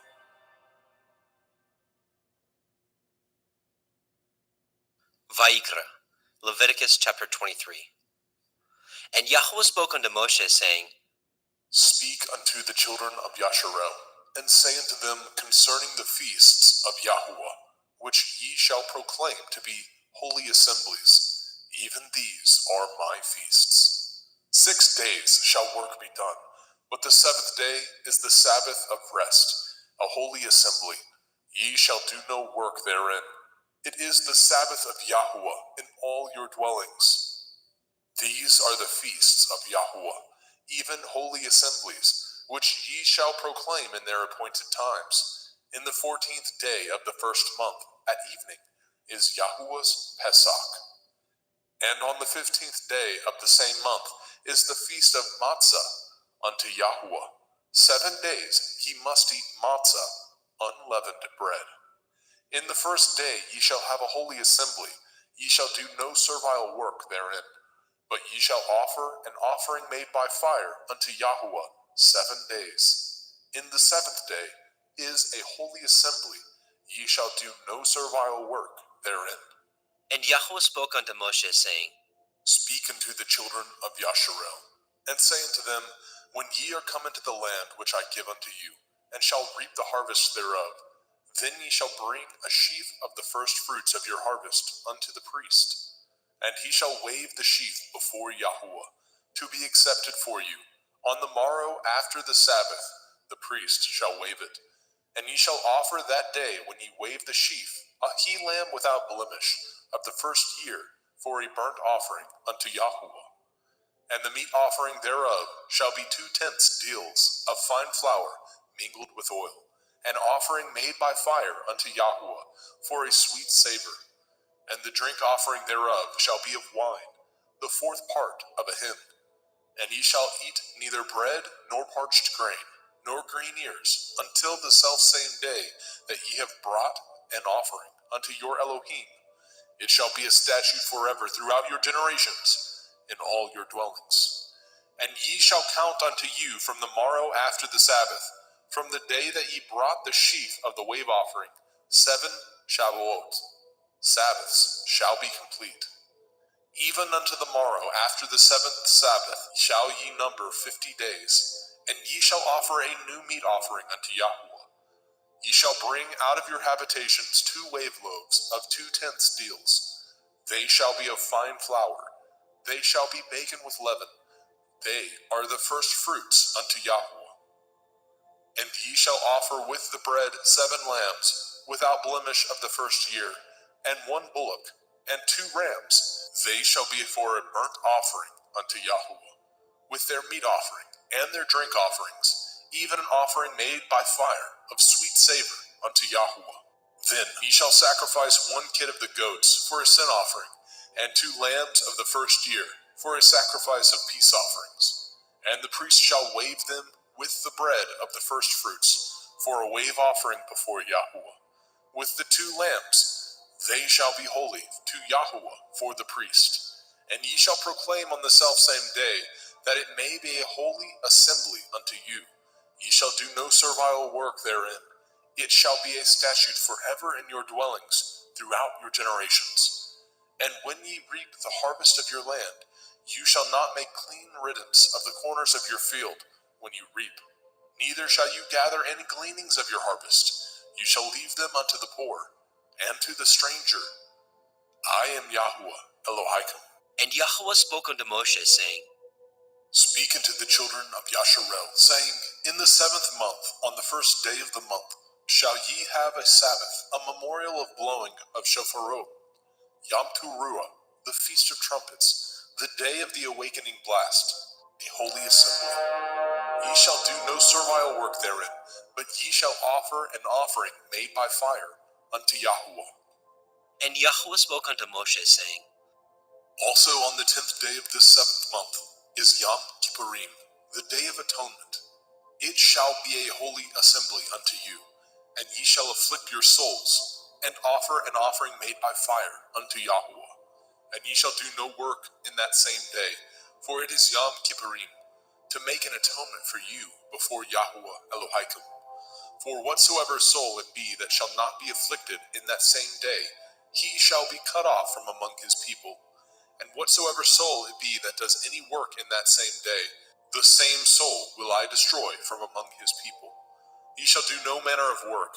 It shall be a statute forever throughout your generations in all your dwellings. It shall be unto you a Sabbath of rest, and ye shall afflict your souls in the 9th day of the month at evening. From evening unto evening shall ye celebrate your Sabbath. And Yahuwah spoke unto Moshe, saying, Speak unto the children of Yasharel, saying, The 15th day of this 7th month shall be the feast of Sukkot, tabernacles, for 7 days unto Yahuwah. On the first day shall be a holy assembly. Ye shall do no servile work therein. 7 days ye shall offer an offering made by fire unto Yahuwah. On the 8th day shall be a holy assembly unto you, and ye shall offer an offering made by fire unto Yahuwah. It is a solemn assembly, and ye shall do no servile work therein. These are the feasts of Yahweh, which ye shall proclaim to be holy assemblies, to offer an offering made by fire unto Yahweh, a burnt offering and a meat offering, a sacrifice and drink offerings, everything upon his day. Besides the Shavuot, Sabbaths of Yahweh, and beside your gifts, and beside all your vows, and beside all your freewill offerings, which ye give unto Yahweh. Also in the 15th day of the 7th month, when ye have gathered in the fruit of the land, ye shall keep a feast unto Yahweh 7 days. On the 1st day shall be a Sabbath, and on the 8th day shall be a Sabbath. And ye shall take you on the 1st day the boughs of goodly trees, branches of palm trees, and the boughs of fig trees, and willows of the brook. And ye shall rejoice before Yahweh Elohim 7 days. And ye shall keep it a feast unto Yahweh 7 days in the year. It shall be a statute forever in your generations. Ye shall celebrate it in the 7th month. Ye shall dwell in sukkahs, booths, 7 days. All that are Yasharel born shall dwell in sukkahs. That your generations may know that I made the children of Yasharel to dwell in sukkahs, when I brought them out of the land of Mitzrayim. I am Yahweh Elohim. And Moshe declared unto the children of Yasharel the feasts of Yahweh.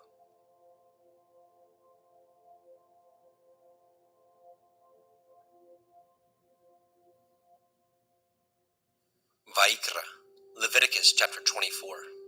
And Yahweh spoke unto Moshe, saying, Command the children of Yasharel that they bring unto you pure olive oil, beaten for the light, to cause the lamps to burn continually, without the veil of the testimony. In the tabernacle of the assembly shall Aharon order it from the evening unto the morning before Yahweh continually. It shall be a statute forever in your generations. He shall order the lamps upon the pure menorah, 7-branched candlestick, before Yahweh continually. And you shall take fine flour, and bake 12 cakes thereof. 2/10 deals shall be in 1 cake. And you shall set them in 2 rows, 6 on a row, upon the pure table, before Yahweh.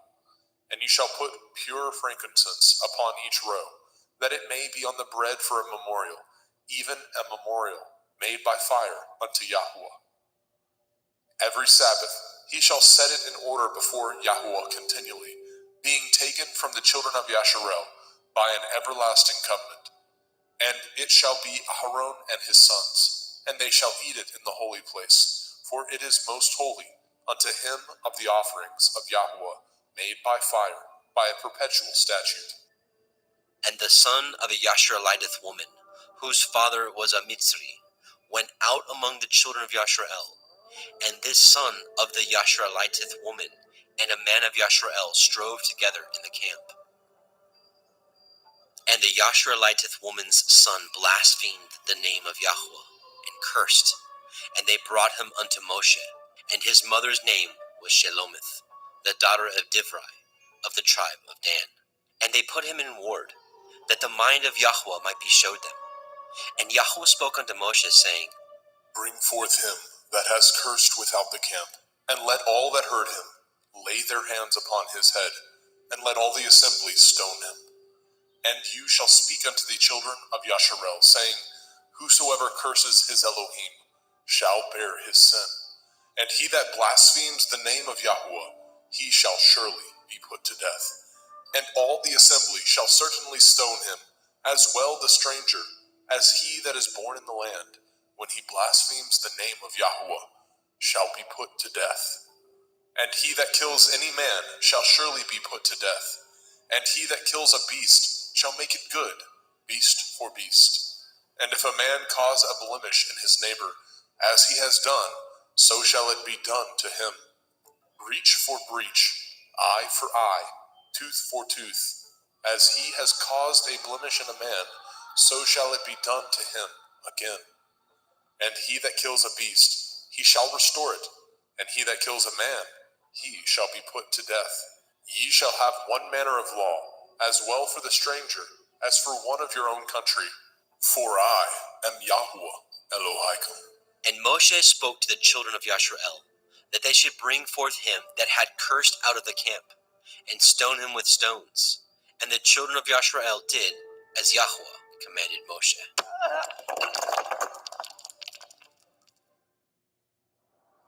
Vayikra, Leviticus chapter 25.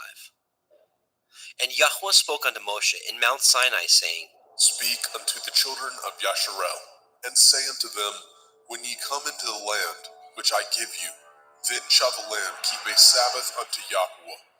6 years you shall sow your field, and 6 years you shall prune your vineyard, and gather in the fruit thereof. But in the 7th year shall be a Sabbath of rest unto the land, a Sabbath for Yahweh. You shall neither sow your field, nor prune your vineyard.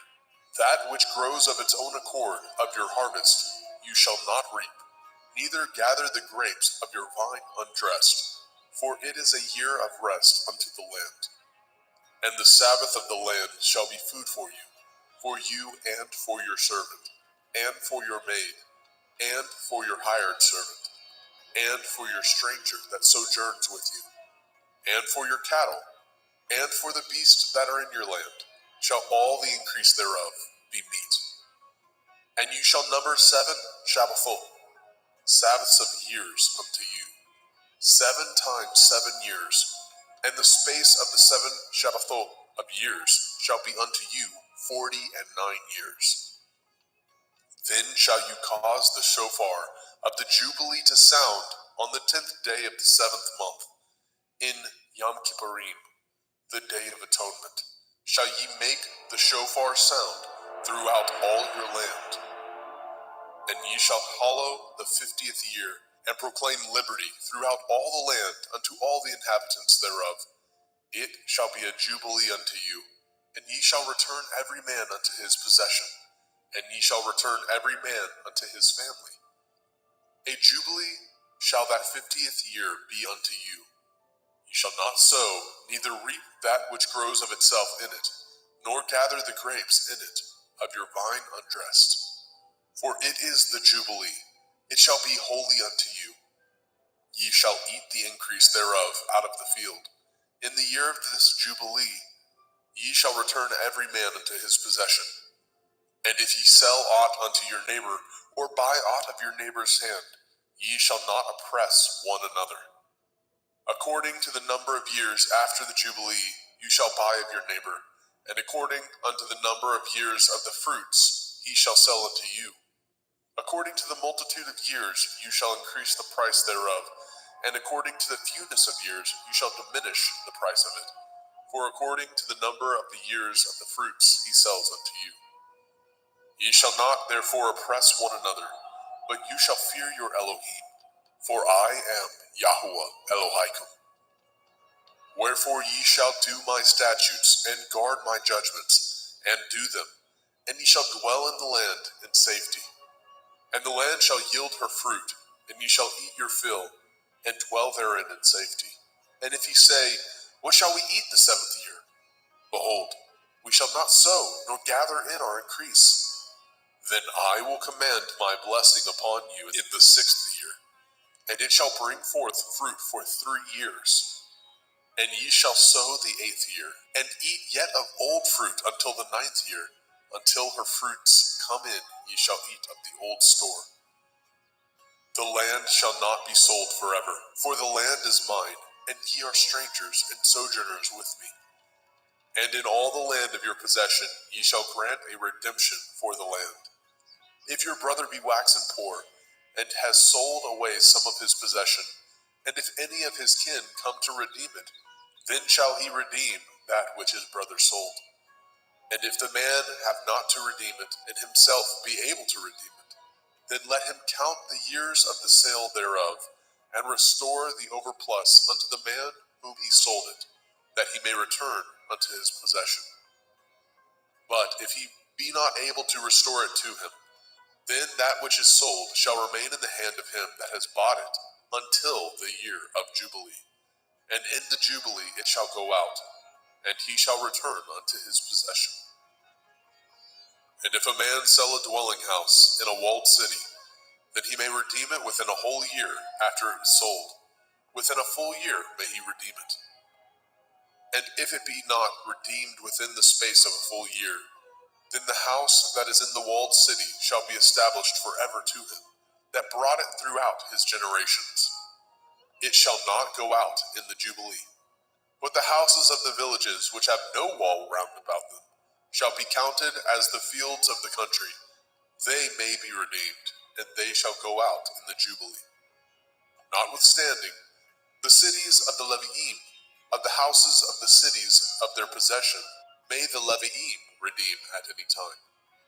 And if a man purchases of the Leviim, then the house that was sold and the city of his possession shall go out in the year of Jubilee. For the houses of the cities of the Leviim are their possession among the children of Yasharel. But the field of the suburbs of their cities may not be sold, for it is their perpetual possession. And if your brother be waxen poor and fallen in decay with you, then you shall relieve him, yea, though he be a stranger or a sojourner, that he may live with you. Take no usury of him, or increase, but fear your Elohim, that your brother may live with you. You shall not give him your money upon usury, nor lend him your victuals for increase. I am Yahuwah Elohaikum, which brought you forth out of the land of Mitzrayim, to give you the land of Canaan, and to be your Elohim.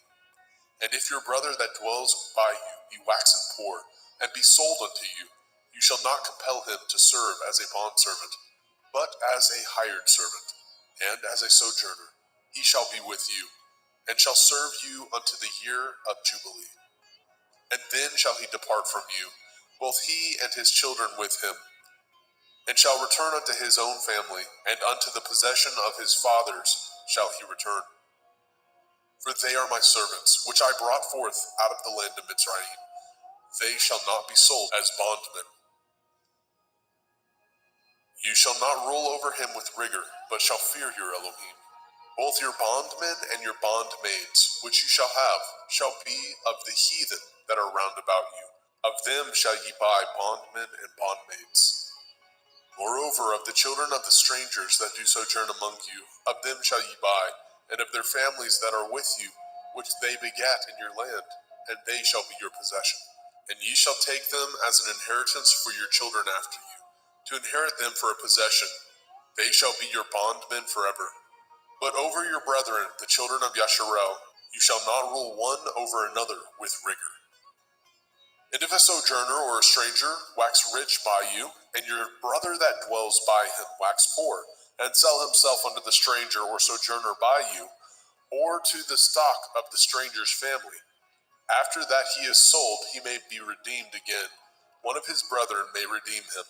Either his uncle or his uncle's son may redeem him, or any that is nigh of kin unto him of his family may redeem him, or if he be able, he may redeem himself.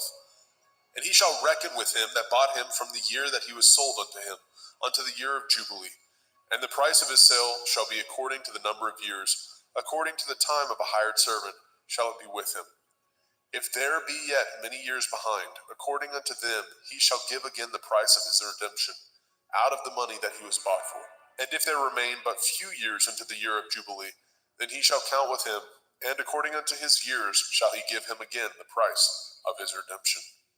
And as a yearly hired servant shall be with him, and the other shall not rule with rigor over him in your sight. And if he be not redeemed in these years, then he shall go out in the year of Jubilee, both he and his children with him. For unto me the children of Yasharel are servants. They are my servants, whom I brought forth out of the land of Mitzrayim. I am Yahuwah Elohaikum. Vayikra, Leviticus chapter 26. Ye shall make you no idols, nor graven image, neither rear you up a standing image, neither shall ye set up any image of stone in your land, to bow down unto it, for I am Yahuwah Elohaikum. Ye shall guard my Sabbaths, and reverence my sanctuary. I am Yahuwah. If ye walk in my statutes, and guard my commandments, and do them, then I will give you rain in due season, And the land shall yield her increase, and the trees of the field shall yield their fruit. And your threshing shall reach unto the vintage, and the vintage shall reach unto the sowing time. And ye shall eat your bread to the full, and dwell in your land safely. And I will give peace in the land, lying down with nothing to fear, and the Sabbath of life. Though evil be part of the land, there is no sword to bring in the land. And ye shall chase your enemies, and they shall fall before you by the sword. And 5 of you shall chase 100, and 100 of you shall put 10,000 to flight. And your enemies shall fall before you by the sword. For I will have respect unto you, and make you fruitful, and multiply you, and establish my covenant with you. And ye shall eat old store, and bring forth the old because of the new. And I will set my tabernacle among you, and my soul shall not abhor you. And I will walk among you, and will be your Elohim, and ye shall be my people. I am Yahuwah Elohim, which brought you forth out of the land of Mitzrayim, that ye should not be their bondmen. And I have broken the bands of your yoke, and made you go upright. But if ye will not hearken unto me, and will not do all these commandments, and if ye shall despise my statutes, or if your soul abhor my judgments, so that ye will not do all my commandments, but that ye break my covenant, I also will do this unto you. I will even appoint over you terror, consumption, and the burning ague, that shall consume the eyes, and cause sorrow of heart. And ye shall sow your seed in vain, for your enemies shall eat it. And I will set my face against you, and ye shall be slain before your enemies. They that hate you shall reign over you, and ye shall flee when none pursues you. And if ye will not yet for all this hearken unto me, then I will punish you 7 times more for your sins. And I will break the pride of your power, and I will make your heaven as iron, and your earth as brass. And your strength shall be spent in vain, for your land shall not yield her increase, neither shall the trees of the land yield their fruits. And if ye walk contrary unto me, and will not hearken unto me, I will bring 7 times more plagues upon you according to your sins. I will also send wild beasts among you, which shall rob you of your children, and destroy your cattle, and make you few in number, and your highways shall be desolate. And if ye will not be reformed by me by these things, but will walk contrary unto me, then will I walk contrary unto you, and will punish you yet 7 times for your sins. And I will bring a sword upon you, that shall avenge the quarrel of my covenant. And when ye are gathered together within your cities, I will send the pestilence among you, and ye shall be delivered into the hand of the enemy. And when I have broken the staff of your bread, 10 women shall bake your bread in one oven, and they shall deliver you your bread again by weight, and ye shall eat and not be satisfied. And if ye will not for all this hearken unto me, but walk contrary unto me, then I will walk contrary unto you also in fury, and I, even I, will chastise you 7 times for your sins. And ye shall eat the flesh of your sons, and the flesh of your daughters shall ye eat. And I will destroy your high places, and cut down your images, and cast your carcasses upon the carcasses of your idols, and my soul shall abhor you. And I will make your cities waste, and bring your sanctuaries unto desolation. And I will not smell the savor of your sweet odors. And I will bring the land unto desolation, and your enemies which dwell therein shall be astonished at it. And I will scatter you among the heathen, and will draw out my sword after you. And your land shall be desolate, and your cities waste. Then shall the land enjoy her Shabbathot, as long as it lies desolate, and ye be in your enemy's land. Even then shall the land rest, and enjoy her Shabbathot. As long as it lies desolate, it shall rest, because it did not rest in your Shabbathot, when ye dwelt upon it. And upon them that are left alive of you, I will send a faintness into their hearts, in the land of their enemies, and the sound of a shaken leaf shall chase them, and they shall flee as fleeing from a sword, and they shall fall when none pursues. And they shall fall one upon another, as it were before a sword, when none pursues, and ye have no power to stand before your enemies. And ye shall perish among the heathen, and the land of your enemies shall eat you up. And they that are left of you shall pine away in their iniquity in your enemies' lands, and also in the iniquities of their fathers shall they pine away with them. If they shall confess their iniquity, and the iniquity of their fathers, with their transgressions which they transgressed against me, and that also they have walked contrary unto me, and that I also have walked contrary unto them, and have brought them into the land of their enemies, if then their uncircumcised heart be humbled, and they then accept of the punishment of their iniquity, then I will remember my covenant with Yaakov, and also my covenant with Yitzhak, and also my covenant with Abraham will I remember, and I will remember the land. The land also shall be left of them, and shall enjoy her Sabbathot, while she lies desolate without them.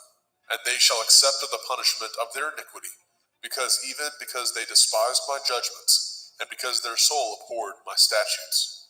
And yet, for all that, when they be in the land of their enemies, I will not cast them away, neither will I abhor them, to destroy them utterly, and to break my covenant with them. For I am Yahuwah Elohim. But I will for their sakes remember the covenant of their ancestors, whom I brought forth out of the land of Mitzrayim, in the sight of the heathen, that I might be their Elohim. I am Yahuwah.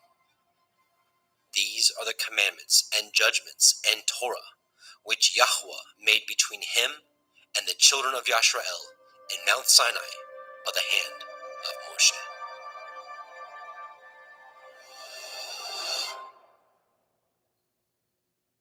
Vayikra, Leviticus chapter 27. And Yahuwah spoke unto Moshe, saying, Speak unto the children of Yasharel, and say unto them, When a man shall make a singular vow, the persons shall be for Yahuwah by your estimation. And your estimation shall be of the male from 20 years old, even unto 60 years old. Even your estimation shall be 50 shekels of silver, after the shekel of the sanctuary. And if it be a female, then your estimation shall be 30 shekels. And if it be from 5 years old, even unto 20 years old, then your estimation shall be of the male 20 shekels, and for the female 10 shekels. And if it be from a month old, even unto 5 years old, then your estimation shall be of the male 5 shekels of silver, and for the female your estimation shall be 3 shekels of silver.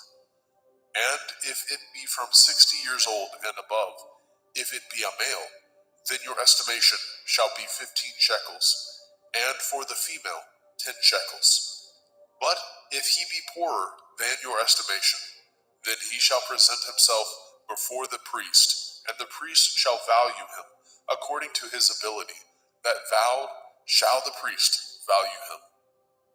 And if it be a beast, whereof men bring an offering unto Yahuwah, all that any man gives of such unto Yahuwah shall be holy. He shall not alter it, nor change it, a good for a bad, or a bad for a good. And if he shall at all change beast for beast, then it and the exchange thereof shall be holy. And if it be any unclean beast, of which they do not offer a sacrifice unto Yahuwah, then he shall present the beast before the priest. And the priest shall value it, whether it be good or bad, as you value it. Who are the priest, so shall it be.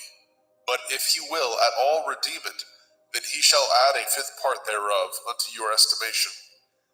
And when a man shall sanctify his house to be holy unto Yahuwah, then the priest shall estimate it, whether it be good or bad.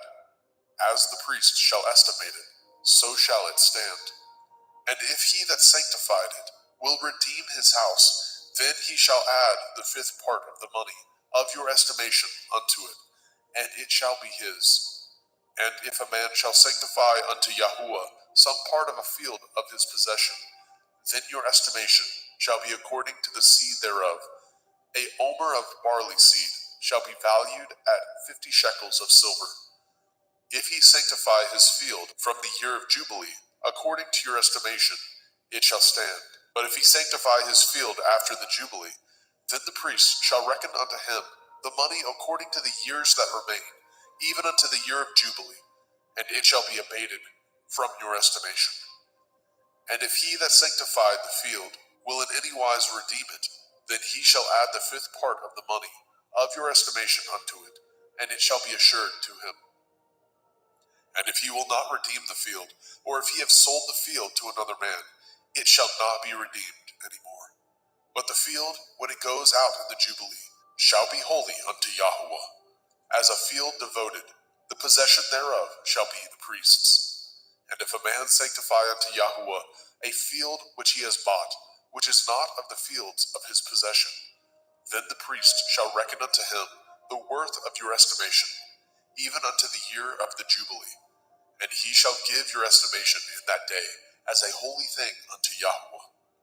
In the year of the Jubilee, the field shall return unto him of whom it was bought, even to him to whom the possession of the land did belong. And all your estimation shall be according to the shekel of the sanctuary.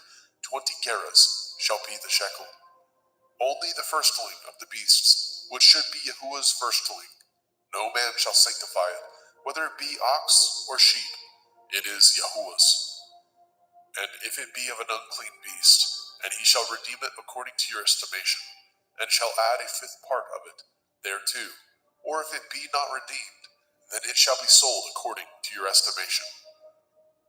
Notwithstanding, no devoted thing that a man shall devote unto Yahuwah of all that he has, both of man and beast, and of the field of his possession, shall be sold or redeemed.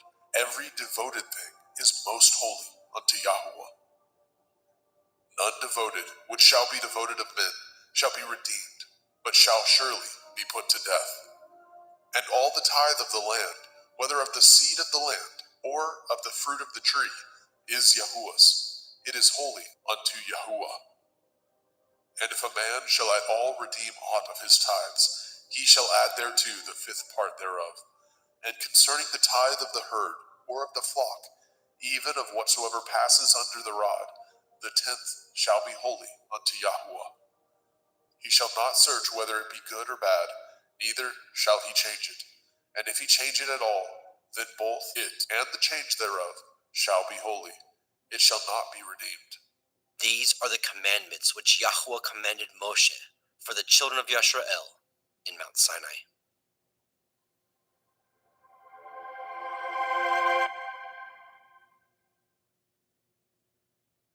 And breathed into his nostrils the breath of life, and man became a living soul. And Yahweh Elohim planted a garden eastward in Eden, and there he put the man whom he had formed. And out of the ground made Yahweh Elohim to grow every tree that is pleasant to the sight and good for food, the tree of life also in the midst of the garden, and the tree of knowledge of good and evil. And a river went out of Eden to water the garden, and from thence it was parted and became into 4 heads. The name of the first is Pishon, that is, which compasses the whole land of Havilah, where there is gold. And the gold of that land is good, and there is Delim and the onyx stone. And the name of the second river is Gihon, the same it is that compasseth the whole land of Cush. And the name of the third river is Hiddekel, that is, which goes toward the east of Ashur. And the fourth river is Perath. And Yahweh Elohim took the man and put him into the garden of Eden to dress it and to guard it.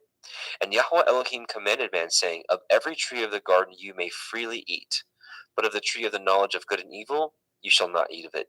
For in the day that you eat thereof you shall surely die. Yahweh Elohim said, it is not good that the man should be alone. I will make him a helpmeet for him. And out of the ground Yahweh Elohim formed every beast of the field and every fowl of the air, and brought them unto the man to see what he would call them. And whatsoever the man called every living creature, that was the name thereof. And the man gave names to all cattle, and to the fowl of the air, and to every beast of the field. But for the man there is not found a helpmeet for him. And Yahweh Elohim caused a deep sleep to fall upon the man, and he slept. And he took one of his ribs, and closed up the flesh instead thereof.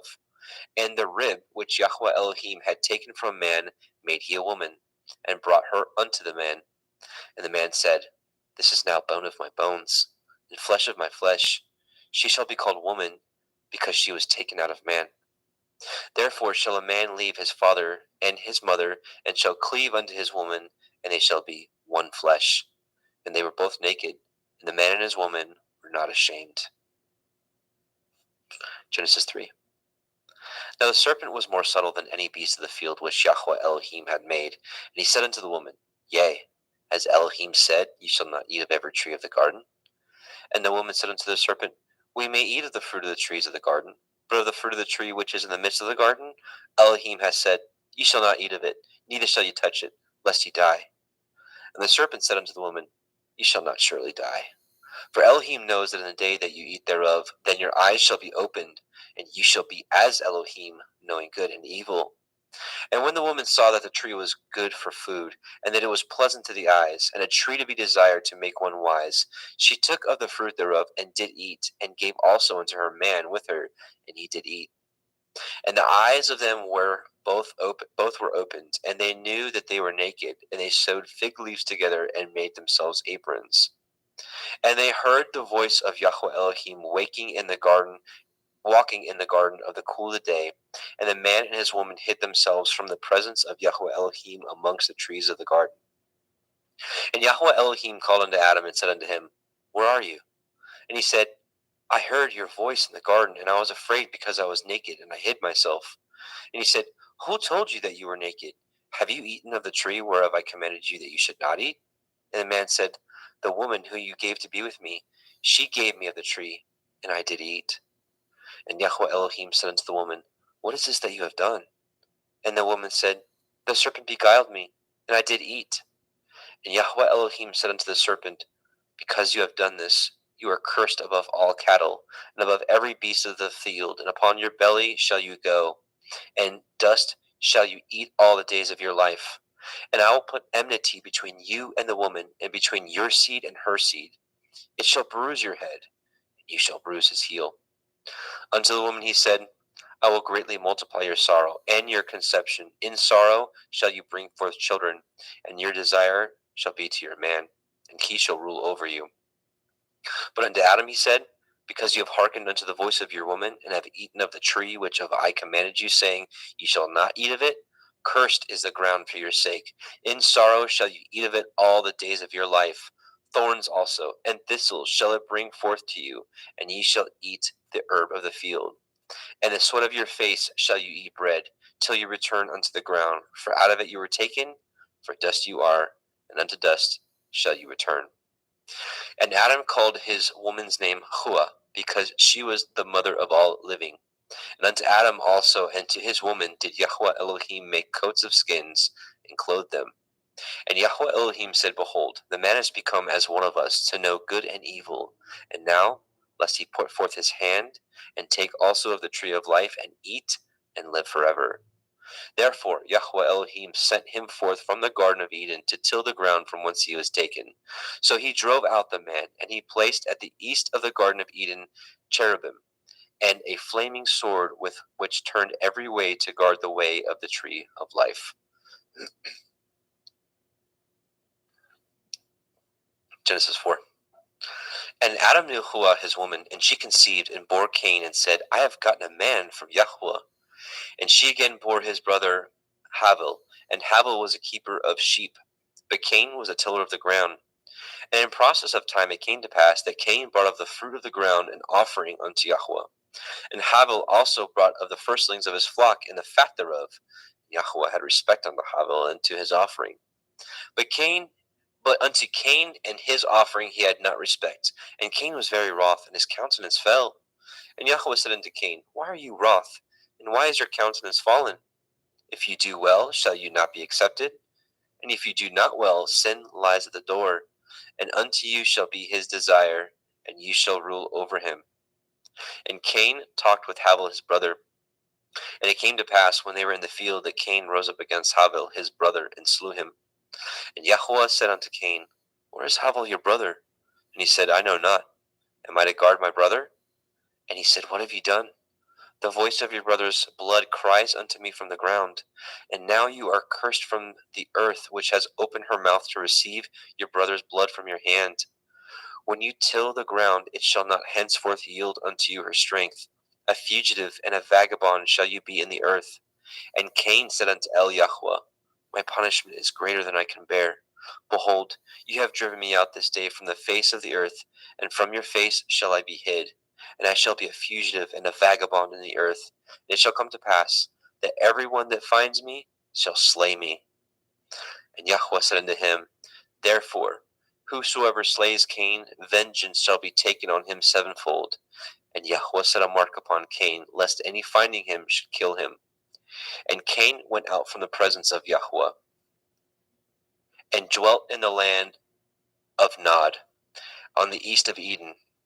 And Cain knew his woman, and she conceived and bore Hanok.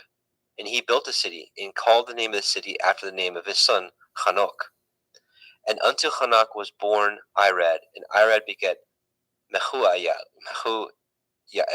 and Mehujael begat Methusael, and Methusael begat Lamech.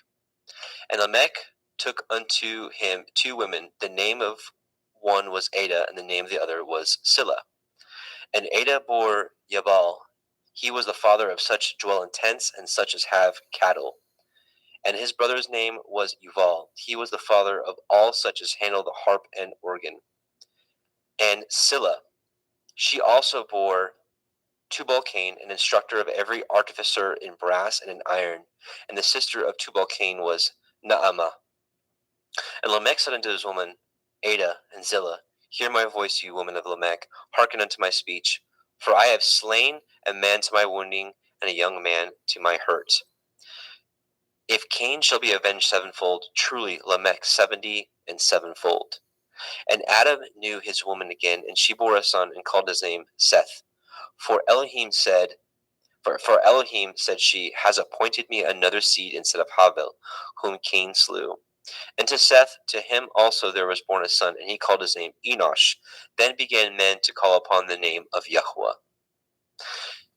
Genesis 5. This is the Sefer of the generations of Adam. In the day that Elohim created man, in the likeness of Elohim made he him. Male and female created he them, and blessed them, and called their name Adam, and the day where they were created. And Adam lived 130 years, and begat a son in his own likeness after his image, and called his name Seth. And the days of Adam after he had begotten Seth were 800 years, and he begat sons and daughters. And all the days that Adam lived were 930 years, and he died. And Seth lived 105 years, and begat Enosh. And Seth lived after he begot Enosh 807 years, and begot sons and daughters. And all the days of Seth were 912 years, and he died. And Enosh lived 90 years, and begot Canaan. And Enosh lived after he begot Canaan 815 years, and begot sons and daughters. And all the days of Enosh were 905 years, and he died. And Canaan lived 70 years, and begot Mahalalel. And Canaan lived after he begot Mahalalel 840 years, and begot sons and daughters. And all the days of Canaan were 910 years, and he died. And Mahalalel lived 65 years, and begot Yared. And Mahalalel lived after he begot Yared 830 years, and begot sons and daughters. And all the days of Mahalalel were 895 years, and he died. And Yared lived 162 years, and begot Hanok. And Yared lived after he begot Hanok 800 years, and begot sons and daughters. And all the days of Yared were 962 years, and he died. And Hanok lived 65 years, and begot Methuselah. And Hanok walked with Elohim after he begot Methuselah 300 years, and begot sons and daughters. All the days of Hanok were 365 years. And Hanok walked with Elohim, and he was not, for Elohim took him. And Methuselah lived 807 years, and begot Lamech. And Methuselah lived after he begot Lamech 782 years, and begot sons and daughters. And all the days of Methuselah were 969 years, and he died. And Lamech lived 182 years, and begot a son. And he called his name Noach, saying, the same shall comfort us concerning our work and toil of our hands, because of the ground which Yahweh has cursed. And Lamech lived after he begot Noah 595 years and begot sons and daughters. And all the days of Lamech were 777 years, and he died. And Noah was 500 years old, and Noah begot Shem, Ham, and Japheth. All right, Genesis 6. And it came to pass, when men began to multiply on the face of the earth, and daughters were born unto them, that the sons of Elohim saw the daughters of men, that they were fair, and they took them women of all which they chose. And Yahweh said, My ruach shall not always strive with man, for that he also is flesh, yet his days shall be 120 years. There were Nephilim in the earth in those days, and also after that, when the sons of Elohim came in unto the daughters of men, and they bore children to them, the same became warriors and tyrants, which were of ancient times, men of infamy. And Yahweh saw that the wickedness of man was great in the earth, and that every imagination of the thoughts of his heart was only evil continually. And Yahweh repented that he had made man on the earth, and it grieved him at his heart. And Yahweh said, I will destroy man whom I have created from the face of the earth, both man and beast, and the creeping thing, and the fowls of the air, for I repent that I have made them. But Noah found grace in the eyes of Yahweh. These are the generations of Noah. Noah was a just man and perfect in his generations. And Noah walked with Elohim. And Noah begot 3 sons, Shem, Ham, and Japheth. The earth also was corrupt before Elohim, and the earth was filled with violence. And Elohim looked upon the earth, and behold, it was corrupt, for all flesh had corrupted his way upon the earth. And Elohim said unto Noah, The end of all flesh is come before me, for the earth is filled with violence through them, and behold, I will destroy them with the earth. Make you an ark of gopher wood. Rooms shall you make in the ark, and shall pitch it within and without pitch. Within and without with pitch. And this is the fashion which you shall make of it. The length of the ark shall be 300 cubits, the breadth of it 50 cubits, and the height of it 30 cubits. A window shall you make to the ark, and in a cubit shall you finish it above. And the door of the ark you shall set in the side thereof, with lower, second, and third stories shall you make it. And behold, I, even I, do bring a flood of waters upon the earth to destroy all flesh, wherein is the breath of life. From under heaven, and everything that is in the earth shall die. But with you will I establish my covenant, and you shall come into the ark, you, and your sons, and your woman, and your sons' women with you. And of every living thing of all flesh, 2 of every sort shall you bring into the ark, to keep them alive with you. They shall be male and female. Of fowls after their kind, and of cattle after their kind, of every creeping thing of the earth after his kind, 2 of every sort shall come unto you, to keep them alive. And take unto you of all the food that is eaten, and ye shall gather it to you, and it shall be for food for you and for them. Thus did Noah according to all that Elohim commanded him, so did he. Genesis 7. And Yahweh said unto Noah, Come you and all your house into the ark, for you have I seen righteous before me in this generation. Of every clean beast ye shall take to you by 7s, the male and his female, and of beasts that are not clean by 2, the male and his female. Of fowls also of the air by 7s, the male and female, to keep seed alive upon the face of all the earth. For yet 7 days I will cause it to rain upon the earth, 40 days and 40 nights. Every living substance that I have made will I destroy from off the face of the earth. And Noah did according unto all that Yahweh commanded him. And Noah was 600 years old when the flood of the waters was upon the earth. And Noah went in, and his sons, and his woman, and his sons' women with him, into the ark, because of the waters of the flood. Of clean beasts, and of beasts that are not clean, and of fowls, and of everything that creeps upon the earth. There went in 2 and 2 unto Noah into the ark, the male and the female, as Elohim had commanded Noah. And it came to pass after 7 days that the waters of the flood were upon the earth. In the 600th year of Noah's life, in the 2nd month, in the 17th day of the month, the same day were all the fountains of the great deep broken up, and the windows of heaven were opened. And there rain was upon the earth 40 days and 40 nights, and the selfsame day entered Noah, and Shem, and Ham, and Japheth, the sons of Noah, Noah's woman, and the 3 women of his sons with them into the ark. They, and every beast after his kind, and all cattle after their kind, and every creeping thing that creeps upon the earth after his kind, and every fowl after his kind, every bird of every sort. And they went in unto Noah into the ark, 2 and 2 of all flesh, wherein is the breath of life. And they that went in male and female of all flesh, as Elohim had commanded him, and Yahweh shut him in. And the flood was 40 days upon the earth, and the waters increased and bore up the ark, and it was lift up above the earth. And the waters prevailed and were increased greatly upon the earth, and the ark went upon the face of the waters. And the waters prevailed exceedingly upon the earth, and all the high hills that were under the whole heaven were covered. 15 cubits upward did the waters prevail, and the mountains were covered.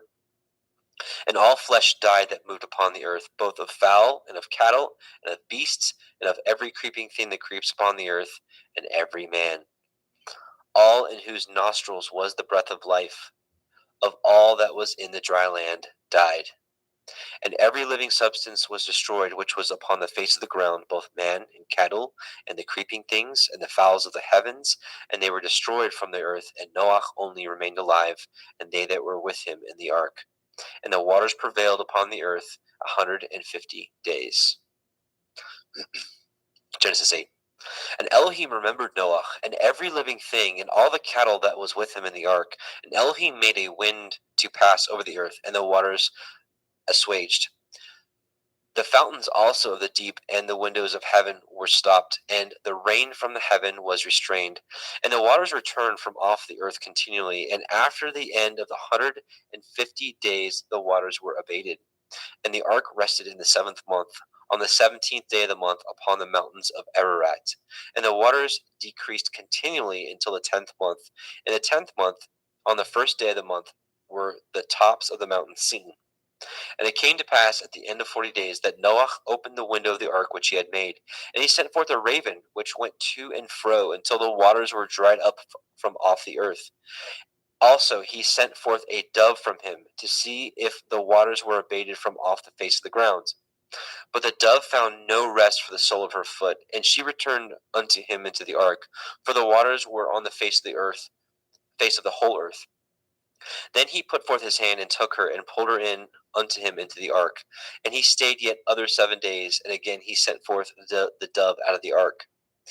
And the dove came in to him in the evening, and lo, in her mouth was an olive leaf plucked off. So Noah knew that the waters were abated from off the earth. And he stayed yet other 7 days, and sent forth the dove, which returned not again unto him any more. And it came to pass in the 601st year, in the 1st month, the 1st day of the month, the waters were dried up from off the earth. And Noah removed the covering of the ark, and looked, and behold, the face of the ground was dry. And in the 2nd month, on the 27th day of the month, the earth dried. And Elohim spoke unto Noah, saying, Go forth of the ark, you and your woman and your sons women with you. Bring forth with you every living thing that is with you, of all flesh, both of fowl and of the cattle, and of every creeping thing that creeps upon the earth, that they may breed abundantly in the earth, and be fruitful and multiply upon the earth. And Noah went forth, and his sons and his woman and his sons' women with him, every beast, every creeping thing, and every fowl, and whatsoever creeps upon the earth after their kinds, went forth out of the ark. And Noah built an altar unto Yahweh, and took of every clean beast and of every clean fowl, and offered burnt offerings on the altar. And Yahweh smelled a sweet savor. And Yahweh said in his heart, I will not again curse the ground any more for man's sake. For the imagination of man's heart is evil from his youth. Neither will I again smite any more everything living as I have done. While the earth remains, seed time and harvest, and cold and heat, and summer and winter, and day and night shall not cease. And Elohim blessed Noah and his sons, and said unto them, Be fruitful, and multiply, and replenish the earth. And the fear of you and the dread of you shall be upon every beast of the earth, and upon every fowl of the air, upon all that moves upon the earth, and upon all the fish of the sea. Into your hand are they delivered. Every moving thing that lives shall be meat for you, even as the green herb have I given you all things. But flesh with the life thereof, which is the blood thereof, shall you not eat.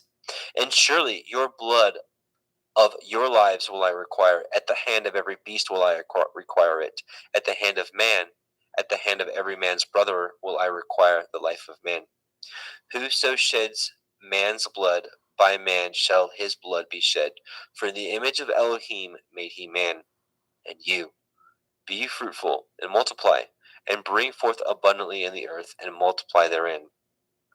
And Elohim spoke unto Noach and to his sons with him, saying, And I, behold, I establish my covenant with you, and with your seed after you, and with every living creature that is with you, of the fowl, of the cattle, and of every beast of the earth with you, from all that go out from the ark, to every beast of the earth. And I will establish my covenant with you. Neither shall all flesh be cut off any more by the waters of a flood, neither shall there any more be a flood to destroy the earth. And Elohim said, This is the sign of the covenant which I make between me and you and every living creature that is with you for perpetual generations. I do set my bow in the cloud, and it shall be for a sign of a covenant between me and the earth. And it shall come to pass, when I bring a cloud over the earth, that the bow shall be seen in the cloud. And I will remember my covenant, which is between me and you and every living creature of all flesh, and the waters shall no more become a flood to destroy all the earth, all the flesh. And the bow shall be in the cloud, and I will look upon it, that I may remember the everlasting covenant between Elohim and every living creature of all flesh that is upon the earth. And Elohim said unto Noach, This is the sign of the covenant which I have established between me and all flesh that is upon the earth. And the sons of Noach that went forth of the ark were Shem, Ham, and Japheth. And Ham is the father of Canaan. These are the three sons of Noach, and of them was the whole earth overspread. And Noach began to be a husbandman, and he planted a vineyard. And he drank of the wine and was drunken, and he was uncovered within his tent. And Ham, the father of Canaan, saw the nakedness of his father, and told his two brethren without. And Shem and Japheth took a garment, and laid it upon both their shoulders, and went backward, and covered the nakedness of their father. And their faces were backward, and they saw not their father's nakedness. And Noach awoke from his wine, and knew what his younger son had done unto him. And he said, Cursed be Canaan, a servant of servants shall he be unto his brethren. And he said, Blessed be Yahweh Elohai of Shem, and Canaan shall be his servant. Elohim shall enlarge Japheth, and he shall dwell in the tents of Shem, and Canaan shall be his servant. And Noach lived after the flood 350 years, and all the days of Noach were 950 years, and he died. Genesis 10. Now these are the generations of the sons of Noach, Shem, Ham, and Japheth. And unto them were sons born after the flood. The sons of Japheth, Gimmer, and Magog, and Madai, and Yavan, and Tubal, and Meshech, and Tirach. And the sons of Gimmer, Ashkenaz, and Riphath, and Togarma.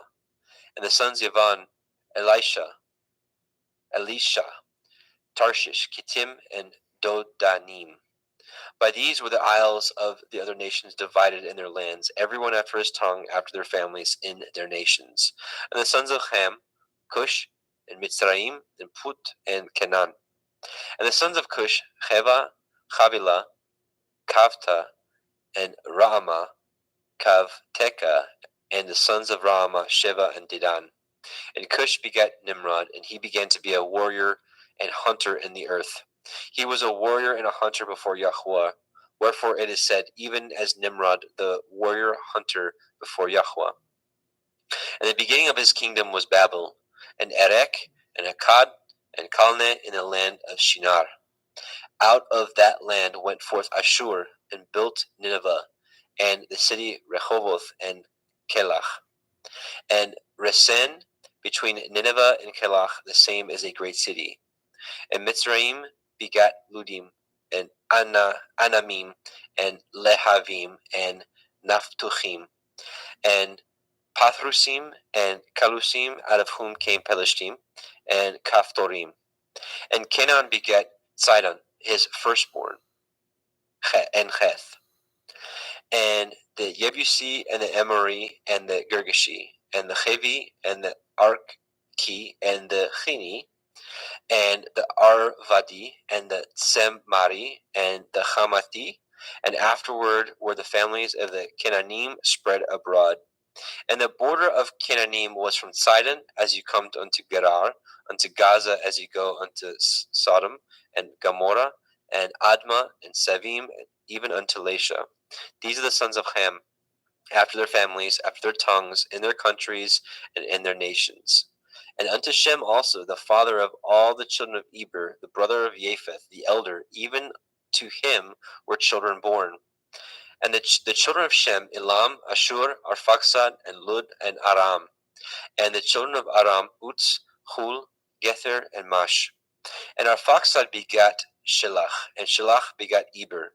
And unto Eber were born two sons. The name of one was Peleg, for in his days the earth was divided. And his brother's name was Yoktan. Yoktan begat Almodad, and Shelef, and Chatzar Maveth, and Yerach, and Hadoram, and Uzal, and Dikla, and Oval, and Avimael, and Shiva, and Ophir, and Havilah, and Yovav. All these were the sons of Yoktan. And their dwelling was from Mesha as you go unto Sephar, a mountain of the east. These are the sons of Shem, after their families, after their tongues, in their lands, after their nations. These are the families of the sons of Noach, after their generations, in their nations, and by these were the nations divided in the earth after the flood. Genesis 11. And the whole earth was of one language and of one speech. And it came to pass, as they journeyed from the east, that they found a plain in the land of Shinar, and they dwelt there. And they said one to another, Go to, let us make brick, and burn them thoroughly. And they had brick for stone, and slime had they for mortar. And they said, Go to, let us build a city and a tower, whose top may reach unto the heavens, and let us make a name, lest we be scattered abroad upon the face of the whole earth. And Yahweh came down to see the city and the tower which the children of men built. And Yahweh said, Behold, the people is one, and they have all one language, and this they begin to do. And now nothing will be restrained from them, which they have imagined to do.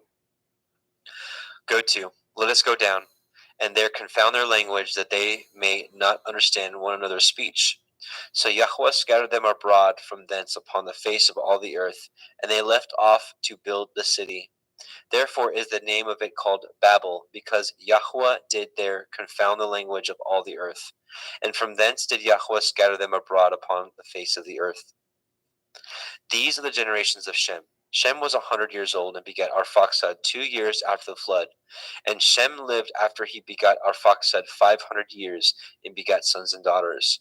And Arphaxad lived 35 years and begat Shelach. Arphaxad lived after he begat Shelach 403 years and begat sons and daughters. And Shelach lived 30 years and begat Eber. And Shelach lived after he begat Eber 403 years and begat sons and daughters. And Eber lived 430 years and begat Peleg. And Eber lived after he begat Peleg 430 years and begat sons and daughters. And Peleg lived 30 years and begat Reu. And Peleg lived after he begat Reu 209 years and begat sons and daughters. And Reu lived 32 years and begat Serug. And Reu lived after he begat Serug 207 years and begat sons and daughters. And Serug lived 30 years and begat Nahor. And Serug lived after he begat Nahor 200 years and begat sons and daughters. And Nahor lived 9 and 20 years and begat Terach. And Nahor lived after he begat Terach 119 years and begat sons and daughters.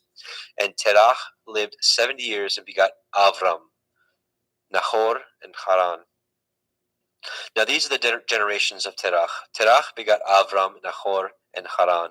And Haran begat Lot. And Haran died before his father Terach in the land of his nativity in Ur of the Kasdim. And Avram and Nahor took them women. The name of Avram's woman was Sarai, and the name of Nahor's woman Milcah.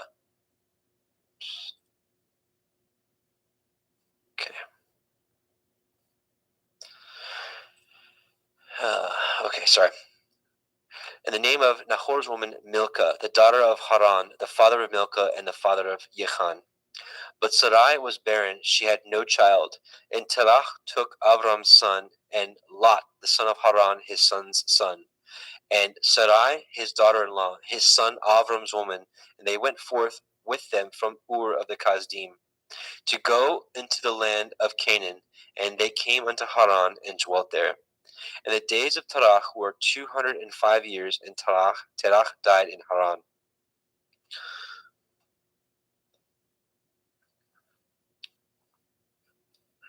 Genesis 12. Now Yahweh had said unto Avram, Get you out of your country, and from your kindred, and from your father's house, unto a land that I will show you. And I will make of you a great nation, and I will bless you, and make your name great, and you shall be a blessing. And I will bless them that bless you, and curse him that curses you, and in you shall all families of the earth be blessed. So Avram departed as Yahweh had spoken unto him, and Lot went with him. And Avram was 75 years old when he departed out of Haran. And Avram took Sarai his woman, and Lot his brother's son, and all their substance that they had gathered, and the souls that they had gotten in Haran. They went forth to go into the land of Canaan, and into the land of Canaan they came. And Avram passed through the land unto the place of Shechem, unto the plain of Moreh, and the Canaanite was then in the land. And Yahweh appeared unto Avram, and said, Unto your seed will I give this land. And there built he an altar unto Yahweh, who had appeared unto him. And he removed from thence unto a mountain on the east of Bethel, and pitched his tent, having Bethel on the west, and Ai on the east. And there he built an altar unto Yahweh, and called upon the name of Yahweh. And Avram journeyed, going on still towards the Negev. And there was a famine in the land, and Avram went down into Mitzrayim to sojourn there, and for the famine was grievous in the land. And it came to pass, when he was come near to enter into Mitzrayim, that he said unto Sarai his woman, Behold now, I know that you are a fair woman to look upon. Therefore it shall come to pass, when the Mitzrayim shall see you, that they shall say, This is his woman, and they will kill me, but they will save you alive. Say, I pray you, you are my sister, that it may be well with me for your sake, and my soul shall live because of you. And it came to pass, that when Avram was come into Mitzrayim, the Mitzrayim beheld the woman, that she was very fair. The princes also of Pharaoh saw her, and commended her before Pharaoh, and the woman was taken to Pharaoh's house. And he entreated Avram well for her sake, and he had sheep and oxen, and he asses, and men servants, and maidservants, and she asses, and camels. And Yahweh plagued Pharaoh, and his house was with great plagues because of Sarai, Avram's woman. And Pharaoh called Avram and said, What is this that you have done unto me? Why did you not tell me that she was your woman? Why said you, She is my sister, so I might have taken to her to be my woman? Now therefore, behold, your woman, take her and go your way. And Pharaoh commanded his men concerning him, and they sent him away, and his woman, and all that he had. And Avram went up out of Mitzrayim, he and his woman, and all that he had, and Lot with him into the Negev. And Avram was very rich in cattle, in silver, and in gold. And he went on his journey from the Negev even to Bethel, unto the place where his tent had been at the beginning, between Bethel and Ai, unto the place of the altar which he had made there at the first. And there Avram called on the name of Yahweh. And Lot also, which went with Avram, had flocks and herds and tents. And the land was not able to bear them, that they might dwell together, for the substance was great, so that they could not dwell together. And there was a strife between the herdsmen of Avram's cattle and the herdsmen of Lot's cattle. And the Canaanite and the Perizzite dwelled then in the land. And Avram said unto Lot, Let there be no strife, I pray you, between me and you, and between my herdsmen and your herdsmen, for we be brethren. Is not the whole land before you? Separate yourself, I pray you, from me. And if you will take the left hand, then I will go to the right. Or if you depart to the right hand, then I will go to the left. And Lot lifted up his eyes and beheld all the circle of the Yarden, that it was well watered everywhere, before Yahweh destroyed Sodom and Gomorrah, even as the garden of Yahweh, like the land of Mitzrayim, as you come unto Zoar. Then Lot chose him all the circle of the Yarden, and Lot journeyed east, and they separated themselves the one from the other. Avram dwelt in the land of Canaan, and Lot dwelt in the cities of the circle of the Yarden, and pitched his tent towards Sodom. But the men of Sodom were wicked and sinners before Yahweh exceedingly. Yahweh said unto Avram, after that Lot was separated from him, lift up your eyes now, and look from the place where you are northward, and southward, and eastward, and westward. For all the land which you see, to you will I give it, and to your seed forever. And I will make your seed as the dust of the earth, so that if a man can number the dust of the earth, then shall your seed also be numbered. Arise, walk through the land in the length of it, and in the breadth of it, for I will give it unto you. Then Avram removed his tent, and came and dwelt in the plain of Mamre, which is in Hebron, and built there an altar unto Yahweh. Genesis 14. And it came to pass in the days of Amraphel, king of Shinar, Arioch, king of Elakar, and Chedorlaomer, king of Elam, and Tidal, king of nations, that these made war with Bera, king of Sodom, and with Birsha, king of Gomorrah, Shinav, king of Admah, and Shem-Eber, king of Tsevaim, and the king of Bela, which is Soar. All these were joined together in the valley of Siddim, which is the Salt Sea. 12 years they served Chedorlaomer. In the 13th year they rebelled.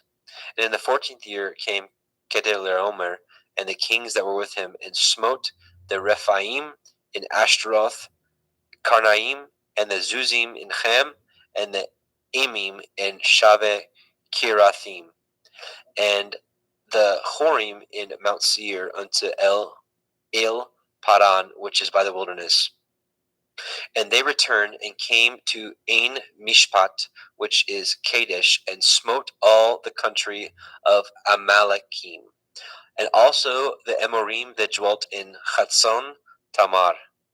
And there went out the king of Sodom, and the king of Gomorrah, and the king of Admah, and the king of Tsevim, and the king of Bela, the same as Zoar, and they joined battle with them in the valley of Siddim, with Chedorlaomer, the king of Elam, and with Tidal, king of nations, and Amraphel, king of Shinar, and Arioch, king of Elakar, 4 kings with 5. And the valley of Siddim was full of slime pits, and the kings of Sodom and Gomorrah fled, and fell there, and they that remained fled to the mountains. And they took all the goods of Sodom and Gomorrah, and all their victuals, and went their way. And they took Lot, Avram's brother's son, who dwelt in Sodom, and his goods, and departed. And there came one that had escaped, and told Avram the Ivri, for he dwelt in the plain of Mamre the Emori, brother of Eshcol, and brother of Aner, and these were confederate with Avram. And when Avram heard that his brother was taken captive, he armed his trained servants, born in his own house, 318, and pursued them unto Dan. And he divided himself against them, and he and his servants by night, and smote them, and pursued them unto Hova, which is on the left hand of Damascus. And he brought back all the goods, and also brought again his brother Lot and his goods, and all, and the women also, and the people. And the king of Sodom went out to meet him after his return from the slaughter of Chedorlaomer, and of the kings that were with him at the valley of Shaveh, which is the king's valley.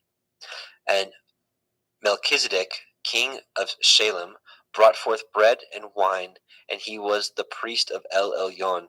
And he blessed him and said, Blessed be Avram of El Elyon, possessor of heaven and earth, and blessed be El Elyon, which has delivered your enemies into your hand. And he gave him tithes of all. And the king of Sodom said unto El Avram, Give me the persons, and take the goods to yourselves.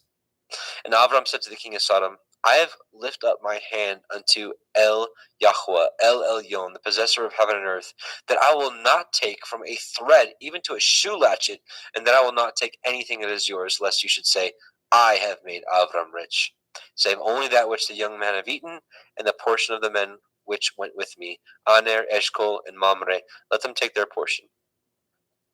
Genesis 15. After these things, the word of Yahweh came unto El Avram in a vision, saying, Fear not, Avram, I am your shield and your exceeding great reward. And Avram said, Adonai Yahweh, what will you give me, seeing I go childless? And the steward of my house is this Eliezer of Damascus. And Avram said, Behold, to me you have given no seed, and lo, one born in my house is my heir. And behold, the word of Yahweh came unto him, saying, This shall not be your heir, but he that shall come forth out of your own generation shall be your heir. And he brought him forth abroad and said, Look now toward the heavens, and count the stars, if you be able to number them. And he said unto him, So shall your seed be. And he believed in Yahweh, and he counted it to him for righteousness. And he said unto him, I am Yahweh that brought you out of Ur of the Kasdim to give you this land to inherit it. And he said, Adonai Yahweh, whereby shall I know that I shall inherit it? And he said unto him, Take me a heifer of 3 years old, and a she-goat of 3 years old, and a ram of 3 years old, and a turtle dove, and a young pigeon. And he took unto him all these, and divided them in the midst, and laid each piece one against the other, but the birds he divided not. And when the fowls came down upon the carcasses, Avram drove them away. And when the sun was going down, a deep sleep fell upon Avram, and lo, a horror of great darkness fell upon him. And he said unto Avram, Know of a surety that your seed shall be a stranger in a land that is not theirs, and shall serve them, and they shall afflict them 400 years. And also that nation whom they shall serve will I judge, and afterward they shall come out with great substance. And ye shall go to your fathers in peace. Ye shall be buried in a good old age. But in the 4th generation they shall come hither again, for the iniquity of the Amorim is not yet full. And it came to pass that when the sun went down, and it was dark, behold, a smoking furnace and a burning lamp that passed between those pieces. In the same day Yahweh cut a covenant with Avram, saying, Unto your seed have I given this land, from the river of Mitzrayim unto the great river, the river Perath. The Kenazim and the Kenazim and the Kadmonim, and the Hittim and the Perizim and the Rephaim, and the Amorim and the Kenanim and the Girgashim and the Yebusim. And here we will stop and change over. I see Justin Best is with us. So Justin McRoberts, Justin is going to take the next portion because he's got a limited time. Welcome, Brother Justin. Muted, I think, maybe. I can't hear you. I'm sorry about that. Shalom. There you are. Welcome, brother. Thank you. So we just left off at the end of 15. So do you want to pick it up? You can have a screen share and pick it up at 16. Yep, absolutely. Genesis chapter 16, Sarai and Hagar. Now Sarai, Abram's woman, bore him no children, and she had a handmaid, a Mitzri, whose name was Hagar. And Sarai said unto Abram, Behold now, Yahweh has restrained me from bearing. I pray you, go in unto my maid, that I obtain children by her. And Abram hearkened to the voice of Sarai. And Sarai, Abram's woman, took Hagar, her maid, the Mitzrim, after Abram had dwelt 10 years in the land of Canaan, and gave her to her man Abram to be his woman.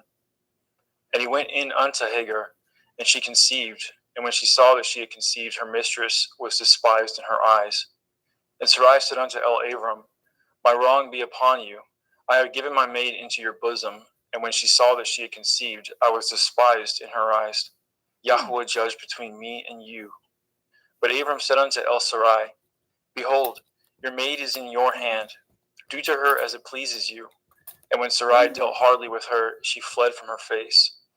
And the angel of Yahweh found her by a fountain of water in the wilderness, by a fountain in the way of Shur. And he said, Hagar, Sarai's maid, whence came you, and whither will you go? And she said, I flee from the face of my mistress Sarai.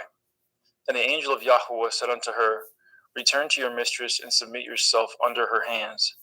And the angel of Yahweh said unto her, I will multiply your seed exceedingly, that it shall not be numbered for multitude. And the angel of Yahweh said unto her, Behold, you are with child, and shall bear a son, and shall call his name Yishmael, because Yahweh has heard your affliction. And he will be a wild man. His hand will be against every man, and every man's hand against him, and he shall dwell in the presence of all his brethren. And she called the name of Yahweh that spoke unto her, You see me, for she said, Have I also here looked after him that sees me? Wherefore the well was called Ber Lachoroi. Behold, it is between Kadesh and Bered. And Hagar bore Abram a son, and Abram called his son's name, which Hagar bore, Ishmael. And Abram was 86 years old when Hagar bore Ishmael to Abram. Genesis 17. And when Abram was 90 years old and 9, Yahweh appeared unto Abram and said unto him, I am El Shaddai. Walk before me and be perfect, and I will make my covenant between me and you, and will multiply you exceedingly. And Abram fell on his face, and Elohim talked with him, saying, As for me, behold, my covenant is with you, and you shall be a father of many nations. Neither shall your name any more be called Abram, but your name shall be called Abraham, for a father of many nations have I made you. And I will make you exceeding fruitful, and I will make nations of you, and kings shall come out of you. And I will establish my covenant between me and you and your seed after you in their generations for an everlasting covenant, to be Elohim unto you and to your seed after you. And I will give unto you and to your seed after you the land wherein you are a stranger, all the land of Canaan, for everlasting possession, and I will be their Elohim. And Elohim said unto Abraham, You shall guard my covenant, therefore, you and your seed after you in their generations. This is my covenant, which ye shall guard, between me and you and your seed after you. Every male child among you shall be circumcised, and ye shall circumcise the flesh of your foreskin, and it shall be a sign of the covenant betwixt me and you. And he that is 8 days old shall be circumcised among you, every male child in your generations. He that is born in the house or bought with money of any stranger, which is not of your seed. He that is born in your house, and he that is bought with your money, must need to be circumcised. And my covenant shall be in your flesh for an everlasting covenant. And the uncircumcised male child, whose flesh of his foreskin is not circumcised, that soul shall be cut off from his people. He has broken my covenant. And Elohim said unto Abraham, As for Sarai your woman, you shall not call her name Sarai, but Sarah shall be her name. And I will bless her, and give you a son also of her. Yea, I will bless her, and she shall be a mother of nations. Kings of people shall be of her. Then Abraham fell upon his face and laughed, and said in his heart, Shall a child be born unto him that is 100 years old? And shall Sarah, that is 90 years old, bear? And Abraham said unto Elohim, Oh, that Ishmael might live before you. And Elohim said, Sarah your woman shall bear you a son indeed, and you shall call his name Yitzchak. And I will establish my covenant with him for an everlasting covenant, and with his seed after him. And as for Ishmael, I have heard you. Behold, I have blessed him, and I will make him fruitful, and I will multiply him exceedingly. 12 princes shall he beget, and I will make him a great nation. But my covenant will I establish with Yitzchak, which Sarah shall bear unto you at the set time in the next year. And he left off talking with him, and Elohim went up from Abraham. And Abraham took Ishmael his son, and all that were born in his house, and all that were bought with his money, every male among the men of Abraham's house, and circumcised the flesh of their foreskin in the selfsame day, as Elohim had said unto him. And Abraham was 90 years old and 9 when he was circumcised in the flesh of his foreskin. And Ishmael his son was 13 years old when he was circumcised in the flesh of his foreskin. And the selfsame day was Abraham circumcised, and Ishmael his son. And all the men of his house, born in the house and bought with money of the stranger, were circumcised with him. And Yahweh appeared unto him in the plains of Mamre, and he sat at the tent door in the heat of the day. And he lifted up his eyes and looked, and lo, 3 men stood by him. And when he saw them, he ran to meet them from the tent door, and bowed himself towards the ground, and said, My Adonai, if now I have found favor in your sight, pass not away, I pray you, from your servant. Let a little water, I pray you, be fetched, and wash your feet, and rest yourselves under the tree. And I will fetch a morsel of bread, and comfort ye in your hearts. After that ye shall pass on, for therefore are you come to your servant. And he said, So do as you have said. And Abraham hastened it to the tent of El-Sarah, and said, Make ready quickly 3 measures of fine meal, kneaded, and made cakes upon the hearth. And Abraham ran to the herd and fetched a calf tender and good, and gave it unto a young man, and he hastened to dress it. And he took butter and milk, and the calf which he had dressed, and set it before them. And he stood by them under the tree, and they did eat. And they said unto him, Where is Sarah your woman? And he said, Behold, in the tent. And he said, I will certainly return unto you according to the time of life. And lo, Sarah your woman shall have a son. And Sarah heard it in the tent door which was behind him. Now Abraham and Sarah were old and well stricken in age, and ceased to be with Sarah after the manner of women. Therefore Sarah laughed within herself, saying, After I am waxed old, shall I have pleasure, my Lord being old also? And Yahuwah said unto Abraham, Wherefore did Sarah laugh, saying, Shall I of a surety bear a child, which am old? Is anything too hard for Yahuwah? At the time appointed I will return unto you, according to the time of life, and Sarah shall have a son. Then Sarah denied, saying, I laughed not, for she was afraid. And he said, Nay, but you did laugh. And the men rose up from thence and looked towards Sedom, and Abraham went with them to bring them on the way. And Yahuwah said, Shall I hide from Abraham that thing which I do? Seeing that Abraham shall surely become a great and mighty nation, and all the nations of the earth shall be blessed in him. For I know him, that he will command his children, his household after him, and they shall guard the way of Yahuwah, to do justice and judgment, that Yahuwah may bring upon Abraham that which he has spoken of him. And Yahuwah said, Because the cry of Sodom and Amorah is great, and because their sin is very grievous, I will go down now, and see whether they have done altogether according to the cry of it, which is come unto me, and if not, I will know. And the men turned their faces from thence and went towards Sodom. But Abraham stood yet before Yahuwah. And Abraham drew near and said, Will you also destroy the righteous with the wicked? Perchance there be 50 righteous within the city. Will you also destroy and not spare the place for the 50 righteous that are therein? That be far from you to do after this manner, to slay the righteous with the wicked, and that the righteous should be as the wicked. That be far from you. Shall not judge of all the earth do right? And Yahuwah said, If I find in Sodom 50 righteous within the city, then I will spare all the place for their sakes. And Abraham answered and said, Behold now, I have taken upon me to speak unto Adonai, which am but dust and ashes. Perchance there shall lack 5 of the 50 righteous. Will you destroy all the city for a lack of 5? And he said, If I find there 40 and 5, I will not destroy it. And he spoke unto him yet again and said, Perchance there shall be 40 found there. And he said, I will not do it for 40's sake. And he said unto him, O let not Adonai be angry, and I will speak.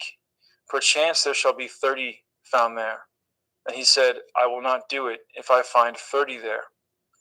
And he said, Behold now, I have taken upon me to speak unto Adonai. Perchance there shall be found 20 there. And he said, I will not destroy it for 20's sake. And he said, O let not Adonai be angry, and I will speak yet but this once. Perchance 10 shall be found there. And he said, I will not destroy it for 10's sake. And Yahuwah went his way as soon as he had left communing with Abraham, and Abraham returned unto his place. Genesis 19. And there came 2 angels to Sodom at evening, and Lot sat in the gate of Sodom. And Lot, seeing them, rose up to meet them, and he bowed himself with his face towards the ground. And he said, Behold now, my lords, turn in, I pray you, into your servant's house, and tarry all night, and wash your feet, and ye shall rise up early and go on your ways. And they said, Nay, but we will abide in the street all night. And he pressed upon them greatly, and they turned in unto him, and entered into his house. And he made them a feast, and did bake matzah, unleavened bread, and they did eat. But before they lay down, the men of the city, even the men of Sodom, compassed the house round, both old and young, all the people from every quarter. And they called unto Lot, and said unto him, Where are the men which came in to you this night? Bring them out unto us, that we may know them. And Lot went out the door unto them, and shut the door after him, and said, I pray you, brethren, do not so wickedly. Behold now, I have 2 daughters which have not known man. Let me, I pray you, bring them out unto you, and do ye to them as good in your eyes. Only unto these men do nothing, for therefore came they under the shadow of my roof. And they said, Stand back. And they said again, This one fellow came in to sojourn, and he will need to be a judge. Now will we deal worse with you than with them. And they pressed sore upon the man, even Lot, and came near to break the door. But the men put forth their hand and pulled Lot into the house to them, and shut the door. And they smote the men that were at the door of the house with blindness, both small and great, so that they wearied themselves to find the door. And the men said unto Lot, Have you here any besides? Son-in-law, and your sons, and your daughters, and whatsoever you have in the city, bring them out of this place. For we will destroy this place, because the cry of them is waxing great before the face of Yahuwah, and Yahuwah has sent us to destroy it. And Lot went out and spoke unto his sons-in-law, which married his daughters, and said, Up, get you out of this place, for Yahuwah will destroy this city. But he seemed as one that mocked unto his sons-in-law. And when the morning arose, then the angels hastened Lot, saying, Arise, take your woman and your 2 daughters, which are here, lest you be consumed in the iniquity of the city. And while he lingered, the men laid hold upon his hand, and upon the hand of his woman, and upon the hand of his 2 daughters, Yahuwah being merciful unto him, and they brought him forth and set him without the city. And it came to pass, when they had brought them forth abroad, that he said, Escape for your life, look not behind you, neither stay in all the circle of the Yarden, escape to the mountain, lest you be consumed. And Lot said unto them, Oh, not so, my Adonai. Behold now, your servant has found grace in your sight, and you have magnified your mercy, which you have showed unto me in saving my life. And I cannot escape to the mountain, lest some evil take me, and I die. Behold now, this city is near to flee unto, and it is a little one. Oh, let me escape thither. Is it not a little one? And my soul shall live. And he said unto him, See, I have accepted you concerning this thing also, that I will not overthrow this city for which you have spoken. Make haste, escape thither, for I cannot do anything until you are come thither. Therefore the name of the city was called Soar. The sun was risen upon the earth when Lot entered into Soar. Then Yahuwah rained upon Sodom and upon Amorah brimstone and fire from Yahuwah out of the heavens. And he overthrew those cities and all the circle of the Yarden, and all the inhabitants of the cities, and that which grew upon the ground. But his woman looked back from behind him, and she became a pillar of salt. And Abraham got up early in the morning to the place where he stood before Yahuwah. And he looked toward Sodom and Amorah, and toward all the land of the circle of the Yarden, and behold, and lo, the smoke of the country went up as the smoke of a furnace.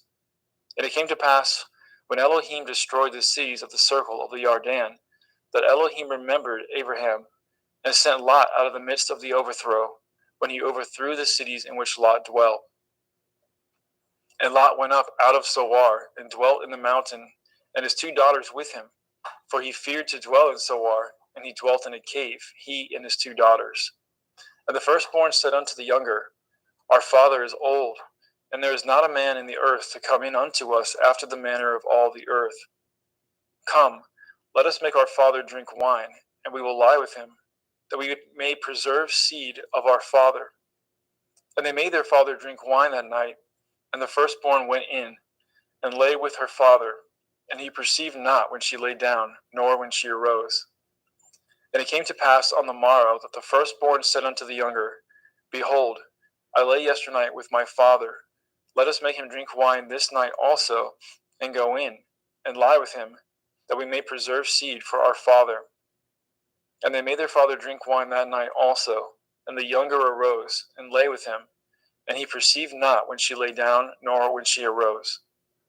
Thus were both the daughters of Lot with child by their father. And the firstborn bore a son, and called his name Moab. The same is the father of Moabim unto this day. And the younger, she also bore a son, and called his name Ben-Ami.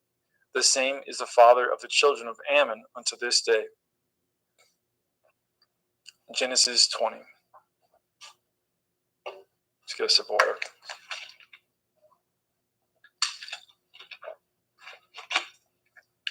And Abraham journeyed from thence toward the country of the Negev, and dwelt between Kadesh and Shur, and sojourned in Gerar. And Abraham said of El-Sarah, his woman, She is my sister. And Avimelech, king of Gerar, sent and took Sarah. But Elohim came to Avimelech in a dream by night, and said to him, Behold, you are but a dead man, for the woman which you have taken, for she is a man's woman. But Avimelech had not come near her, and he said, Adonai, will you slay also a righteous nation? Said he not unto me, She is my sister? And she, even she herself, said, He is my brother. In the integrity of my heart and innocence of my hands have I done this. And Elohim said unto him in a dream, Yea, I know that you did this in the integrity of your heart, for I also withheld you from sinning against me. Therefore suffered I you not to touch her. Now therefore restore the man his woman, for he is a prophet, and he shall pray for you, and you shall live. And if you restore her not, know that you shall surely die, you and all that are yours.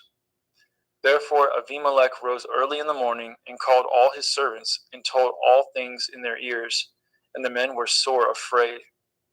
Then Avimelech called Abraham, and said unto him, What have you done unto us? And what have I offended you, that you have brought on me and on my kingdom a great sin? You have done deeds unto me that ought not to be done. And Abimelech said unto Abraham, What saw you that you have done this thing?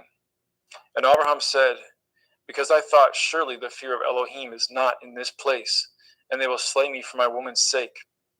And yet indeed she is my sister. She is the daughter of my father, but not the daughter of my mother, and she became my woman. And it came to pass, when Elohim caused me to wander from my father's house, that I said unto her, This is your kindness which you shall show unto me. At every place whither we shall come, say of me, He is my brother. And Abimelech took sheep and oxen and men servants and women servants, and gave them unto Abraham, and restored him Sarah his woman. And Abimelech said, Behold, my land is before you, dwell where it pleases you. And unto Sarah he said, Behold, I have given your brother 1,000 pieces of silver. Behold, he is to you a covering of the eyes, unto all that are with you, and with all other. Thus she was reproved. So Abraham prayed unto Elohim, and Elohim healed Abimelech and his woman, and his maidservants, and they bore children. For Yahweh had fast closed up the wombs of the house of Abimelech, because of Sarah, Abraham's woman. Genesis 21. And Yahweh visited Sarah, as he had said, and Yahweh did unto Sarah as he had spoken. For Sarah conceived and bore Abraham a son in his old age, at the set time of which Elohim had spoken to him. And Abraham called the name of his son that was born unto him, whom Sarah bore to him, Yitzchak. And Abraham circumcised his son Yitzchak, being 8 days old, as Elohim had commanded him. And Abraham was 100 years old when his son Yitzchak was born unto him. And Sarah said, Elohim has made me to laugh, so that all here will laugh with me. And she said, Who would have said unto Abraham that Sarah should have given children suck? For I have borne him a son in his old age. And the children grew and was weaned. And Abraham made a great feast the same day that Yitzchak was weaned. And Sarah saw the son of Hagar the Mitzrayim, which she had borne unto Abraham, mocking. Wherefore she said unto Abraham, Cast out this bondwoman and her son, for the son of this bondwoman shall not be heir with my son, even with Yitzchak. And the thing was very grievous in Abraham's sight because of his son. And Elohim said unto Abraham, Let it not be grievous in your sight because of the lad, and because of your bondwoman. And all that Sarah has said unto you, hearken unto her voice, for in Yitzchak shall your seed be called. And also of the son of the bondwoman will I make a nation, because he is your seed. And Abraham rose up early in the morning, and took bread and a bottle of water, and gave it unto Hagar, putting it on her shoulder, and the child, and sent her away. And she departed and wandered in the wilderness of Beersheba. And the water was spent in the bottle, and she cast the child under one of the shrubs. And she went and sat down over against him a good way off, as it were a bowshot. For she said, "Let me not see the death of the child." And she sat over against him and lifted up her voice and wept. And Elohim heard the voice of the lad. And the angel of Elohim called to Hagar out of the heavens and said unto her, "What ails you, Hagar? Fear not, for Elohim has heard the voice of the lad where he is. Arise, lift up the lad, and hold him in your hand, for I will make him a great nation." And Elohim opened her eyes, and she saw a well of water. And she went and filled the bottle with water, and gave the lad drink. And Elohim was with the lad, and he grew, and dwelt in the wilderness, and became an archer. And he dwelt in the wilderness of Paran, and his mother took him a woman out of the land of Mitzrayim. And it came to pass at that time that Abimelech and Pekol, the chief captain of his host, spoke unto Abraham, saying, "Elohim is with you in all that you do. Now therefore swear unto me here by Elohim that you will not deal falsely with me, nor with my son, nor with my son's son, but according to the kindness that I have done unto you, you shall do unto me, and to the land wherein you have sojourned." And Abraham said, "I will swear." And Abraham reproved Abimelech because of a well of water, which Abimelech's servants had violently taken away. And Abimelech said, "I know not who has done this thing, neither did you tell me, neither yet heard I of it but today." And Abraham took sheep and oxen and gave them to Abimelech, and both of them cut a covenant. And Abraham set 7 ewe lambs of the flock by themselves. And Abimelech said unto Abraham, "What mean these 7 ewe lambs which you have set by themselves?" And he said, "For these 7 ewe lambs shall you take of my hand, and they may be a witness unto me that I have dug this well." Wherefore he called that place Beersheba, because there they swore, both of them. Thus they cut a covenant of Beersheba. Then Abimelech rose up, and Pekol, the chief captain of his host, and they returned into the land of the Pelishtim. And Abraham planted a grove in Beersheba, and called there on the name of Yahweh El Olam. And Abraham sojourned in the Pelishtim's land many days. Genesis 22. And it came to pass after these things that Elohim did try Abraham, and said unto him, "Abraham." And he said, "Behold, here I am." And he said, "Take now your son, your Yachid, Yitzchak, whom you love, and get you into the land of the Moriah, and offer him there for a burnt offering upon one of the mountains which I will tell you of." And Abraham rose up early in the morning, and saddled his ass, and took 2 of his young men with him, and Yitzchak his son, and clave wood for the burnt offering, and rose up, and went unto the place which Elohim has told him. Then on the 3rd day Abraham lifted up his eyes, and saw the place afar off. And Abraham said unto his young men, "Abide ye here with the ass, and I and the lad will go yonder and worship, and come again to you." And Abraham took the wood of the burnt offering, and laid it upon Yitzchak his son. And he took the wood fire in his hand, and a knife, and they went both of them together. And Yitzchak spoke unto Abraham his father, and said, "My father." And he said, "Here I am, my son." And he said, "Behold the fire and the wood, but where is the lamb for a burnt offering?" And Abraham said, "My son, Elohim will provide himself a lamb for a burnt offering." So they went both of them together. And they came to the place which Elohim had told him of. And Abraham built an altar there, and laid the wood in order, and bound Yitzchak his son, and laid him on the altar upon the wood. And Abraham stretched forth his hand, and took the knife to slay his son. And the angel of Yahweh called unto him out of the heavens, and said, "Abraham, Abraham." And he said, "Here I am." And he said, "Lay not your hand upon the lad, neither do you anything unto him. For now I know that you fear Elohim, seeing you have not withheld your son, your Yachid, from me." And Abraham lifted up his eyes and looked, and behold, behind him a ram caught in a thicket by his horns. And Abraham went and took the ram, and offered him up for a burnt offering in the stead of his son. And Abraham called the name of that place Yahweh Yireh, as it is said to this day, in the mount of Yahweh it shall be seen. And the angel of Yahweh called unto Abraham out of the heavens the second time, and said, By myself have I sworn, says Yahweh, for because you have done this thing, and have not withheld your son, your Yachid, that in blessing I will bless you, and in multiplying I will multiply your seed as the stars of the heavens, and as the sand which is upon the seashore, and your seed shall possess the gate of his enemies. And in your seed shall all the nations of the earth be blessed, because you have obeyed my voice. So Abraham returned unto his young men, and they rose up and went together to Beersheba, and Abraham dwelt at Beersheba.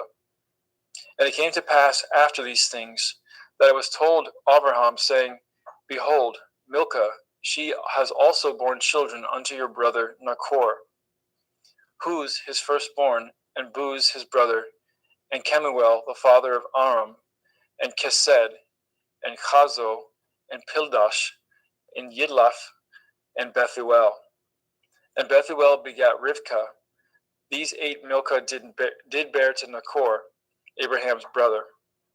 And his concubine, whose name was Reumah, she bore also Teva, and Gama, and Thahash, and Ma'akah. Genesis chapter 23. And Sarah was 107 and 20 years old. These were the years of the life of Sarah. And Sarah died in Kiryat Arba. The name is Hebron, in the land of Canaan. And Abraham came to mourn for Sarah and to weep for her. And Abraham stood up from before his dead and spoke unto the sons of Heth, saying, I am a stranger and a sojourner with you. Give me possession of a burying place with you, that I may bury my dead out of my sight. And the children of Heth answered Abraham, saying unto him, Hear us, my lord. You are a mighty prince among us. In the choice of our sepulchres bury your dead. None of us shall withhold from you this his sepulchre, but that you may bury your dead. And Abraham stood up and bowed himself to the people of the land, even to the children of Heth.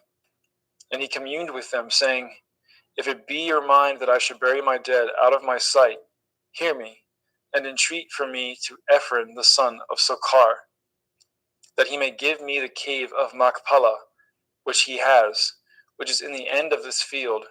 For as much money as it is worth, he shall give it me for a possession of a burying place among you. And Ephron dwelt among the children of Heth. And Ephron the Hittite answered, and Abraham in the audience of the children of Heth, even of all that went in at the gate of the city, saying, Nay, my lord, hear me. The field I give you, and the cave that is therein, I give it to you. In the presence of the sons of my people, I give it to you. Bury your dead. And Abraham bowed down himself before the people of the land. And he spoke unto Ephron in the audience of the people and of the land, saying, But if you will give it, I pray you hear me.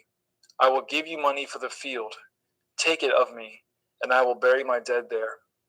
And Ephron answered Abraham, saying unto him, My lord, hearken unto me. The land is worth 400 shekels of silver. What is that betwixt me and you? Bury therefore your dead. And Abraham hearkened unto Ephron, and Abraham weighed to Ephron the silver, which he had named in the audience of the sons of Heth, 400 shekels of silver, current money with the merchant. And the field of Ephron, which was in Machpelah, which was before Mamre, the field, and the cave which was therein, and all the trees that were in the field, that were in the borders round about, were made sure unto Abraham for a possession in the presence of the children of Heth, before all that went in at the gate of the city. And after this, Abraham buried Sarah his woman in the cave of the field of Machpelah before Mamre. The same is Hebron in the land of Canaan.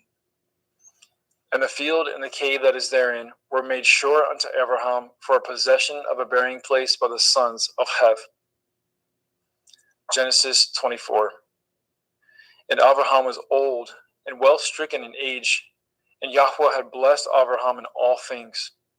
And Abraham said unto his eldest servant of his house, that ruled over all that he had, Put, I pray you, your hand under my thigh, and I will make you swear by Yahweh, the Elohai of heaven and the Elohai of the earth, that you shall not take a woman unto my son of the daughters of Canaanim, among whom I dwell. But you shall go unto my country and unto my kindred, and take a woman unto my son Yitzchak. And the servant said unto him, Perchance the woman will not be willing to follow me unto this land. Must I needs bring your son again unto the land from whence you came? And Abraham said unto him, Beware that you bring not my son thither again. Yahuwah Elohai of heaven, which took me from my father's house and from the land of my kindred, and which spoke unto me, and that swore unto me, saying, Unto your seed will I give this land. He shall send his angel before you, and you shall take a woman unto my son from thence. And if the woman will not be willing to follow you, then you shall be clear from this my oath. Only bring not my son thither again. And the servant put his hand under the thigh of Abraham his master, and swore to him concerning that matter. And the servant took 10 camels of the camels of his master, and departed, for all the goods of his master were in his hand. And he arose, and went to Aram Naharaim, unto the city of Nachor. And he made his camels to kneel down without the city by a well of water at the time of the evening, even the time that women go out to draw water. And he said, O Yahuwah Elohai of my master, Abraham, I pray you, send me good speed this day, and show kindness unto my master, Abraham. Behold, I stand here by the well of water, and the daughters of the men of the city come out to draw water. And let it come to pass that the damsel to whom I shall say, Let down your pitcher, I pray you that I may drink.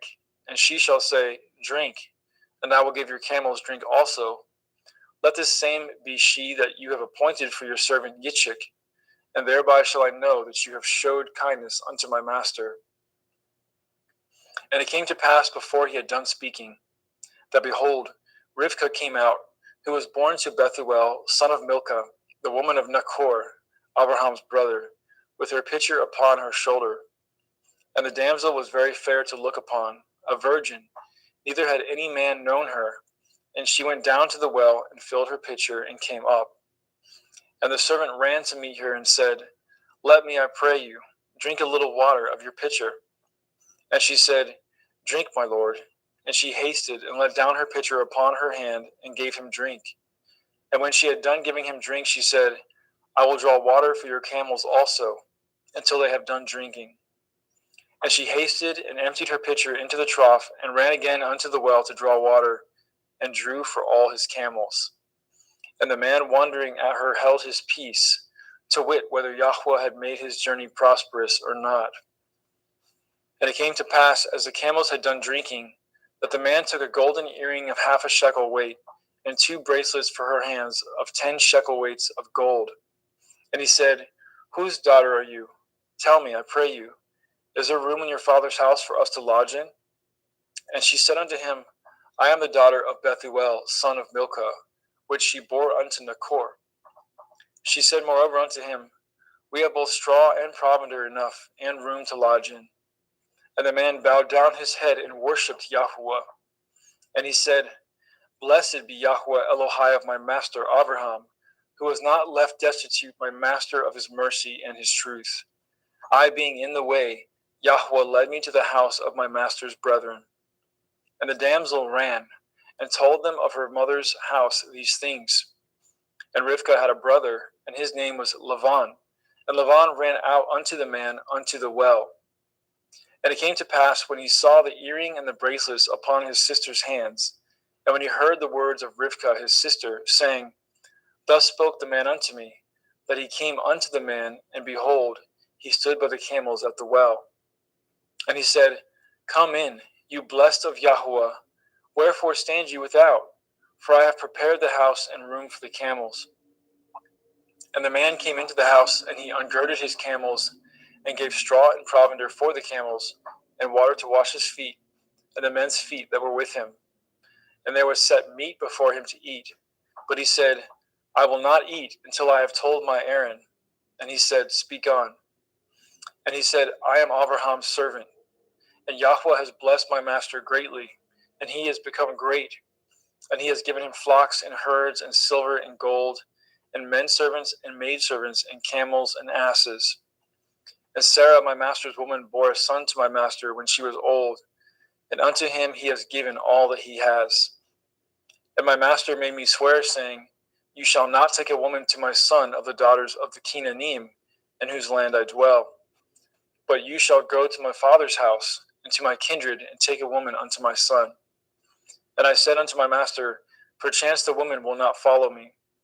And he said unto me, Yahweh, before whom I walk, will send his angel with you, and prosper your way. And you shall take a woman for my son of the kindred and of my father's house. Then shall you be clear from this my oath, when you come to my kindred, and if they give not you one, you shall be clear from my oath. And I came this day unto the well, and said, O Yahweh Elohai of my master Avraham, if now you do prosper my way which I go. Behold, I stand by the well of water, and it shall come to pass that when the virgin comes forth to draw water, and I say to her, Give me, I pray you, a little water of your pitcher to drink. And she say to me, Both drink you, and also I will draw for your camels. Let the same be the woman whom Yahweh has appointed out for my master's son. And before I had done speaking in my heart, behold, Rivkah came forth with her pitcher on her shoulder, and she went down unto the well and drew water. And I said unto her, Let me drink, I pray you. And she made haste and let down her pitcher from her shoulder, and said, Drink, and I will give your camels drink also. So I drank, and she made the camels to drink also. And I asked her and said, Whose daughter are you? And she said, The daughter of Bethuel, Nachor's son, whom Milcah bore unto him. And I put the earring upon her face and the bracelets upon her hands. And I bowed down my head and worshipped Yahweh, and blessed Yahweh Elohai of my master Avraham, which had led me in the right way to take my master's brother's daughter unto his son. And now, if ye will deal kindly and truly with my master, tell me, and if not, tell me, that I may turn to the right hand or to the left. Then Lavan and Bethuel answered and said, The thing proceeds from Yahweh. We cannot speak unto you bad or good. Behold, Rivkah is before you. Take her and go, and let her be your master's son's woman, as Yahweh has spoken. And it came to pass that when Abraham's servant heard their words, he worshipped Yahweh, bowing himself to the earth. And the servant brought forth jewels of silver and jewels of gold, and raiment, and gave them to Rivkah. And he also gave to her brother and to her mother precious things. And they did eat and drink, he and the men that were with him, and tarried all night. And they rose up in the morning, and he said, Send me away unto my master. And her brother and her mother said, Let the damsel abide with us a few days, at the least 10. After that she shall go. And he said unto them, Hinder me not, seeing Yahweh has prospered my way. Send me away that I may go to my master. And they said, We will call the damsel and inquire at her mouth. And they called Rivkah and said unto her, Will you go with this man? And she said, I will go. And they sent away Rivkah their sister, and her nurse, and Abraham's servant, and his men. And they blessed Rivkah and said unto her, You are our sister. Be the mother of thousands of millions, and let your seed possess the gate of those which hate them. And Rivkah arose, and her damsels, and they rode upon the camels and followed the man. And the servant took Rivkah and went his way. And Yitzchak came from the way of the well of Beer-Lachoi-roi, for he dwelt in the country of the Negev. And Yitzchak went out to meditate in the field in the evening, and he lifted up his eyes and saw, and behold, the camels were coming. And Rivkah lifted up her eyes, and when she saw Yitzchak, she lighted off the camel. For she had said unto the servant, What man is this that walks in the field to meet us? And the servant had said, It is my master. Therefore she took a veil and covered herself. And the servant told Yitzchak all things that he had done. And Yitzchak brought her into his mother Sarai's tent, and took Rivkah, and she became his woman, and he loved her. And Yitzchak was comforted after his mother's death.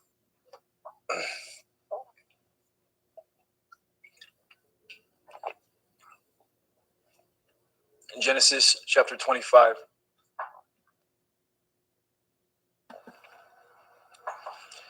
And again Abraham took a woman, and her name was Keturah. And she bore him Zimran, and Yokshan, and Medan, and Midian, and Yishbak, and Shuach. And Yokshan begot Shiva, and Dedan, and the sons of Dedan were Ashurim, Letushim, and Leumim. And the sons of Midian, Ephah, and Epher, and Hanok, and Avida, and Eldaah, and these were the children of Keturah. And Abraham gave all that he had unto Yitzchak. But unto the sons of the concubines which Abraham had, Abraham gave gifts, and sent them away from Yitzchak his son, while he yet lived, eastward unto the east country. And these are the days of the years of Abraham's life which he lived, 160 years. Then Abraham gave up his Ruach, and died in a good old age, an old man and full of years, and was gathered to his people. And his sons Yitzchak and Yishmael buried him in the cave of Machpelah, in the field of Ephron, the son of Sochar, the Hittite, which is before Mamre, the field which Abraham purchased of the sons of Heth. There was Abraham buried, and Sarah his woman. And it came to pass after the death of Abraham, that Elohim blessed his son Yitzchak, and Yitzchak dwelt by the well of Be'er Lachai-roi. Now these are the generations of Yishmael, Abraham's son, whom Hagar the Mitzrayim, Sarah's handmaid, bore unto Abraham. And these are the names of the sons of Yishmael, by their names according to their generations: the firstborn of Yishmael, Nevayoth, and Kedar, and Adbeel, and Mibsam, and Mishma, and Duma, and Massa, Hadar, and Tema, Yetur, Naphish, and Kedama. These are the sons of Yishmael, and these are their names, by their towns and by their castles, 12 princes according to their nations. And these are the years of the life of Yishmael, 137 years. And he gave up his Ruach and died, and was gathered unto his people. And they dwelt from Havilah unto Shur, that is before Mitzrayim, as you go towards Asherah. And he died in the presence of all his brethren. And these are the generations of Yitzchak, Abraham's son. Abraham begot Yitzchak, and Yitzchak was 40 years old when he took Rivkah to be his woman, the daughter of Bethuel, the Arami of Paddan Aram, the sister to Lavan, the Arami. And Yitzchak entreated Yahweh for his woman, because she was barren. And Yahweh was entreated of him, and Rivkah his woman conceived. And the children struggled together within her. And she said, If it be so, why am I thus? And she went to inquire of Yahweh. And Yahweh said unto her, 2 nations are in your womb, and 2 manner of people shall be separated from your generation. And the one people shall be stronger than the other people, and the elder shall serve the younger. And when her days to be delivered were fulfilled, behold, there were twins in her womb.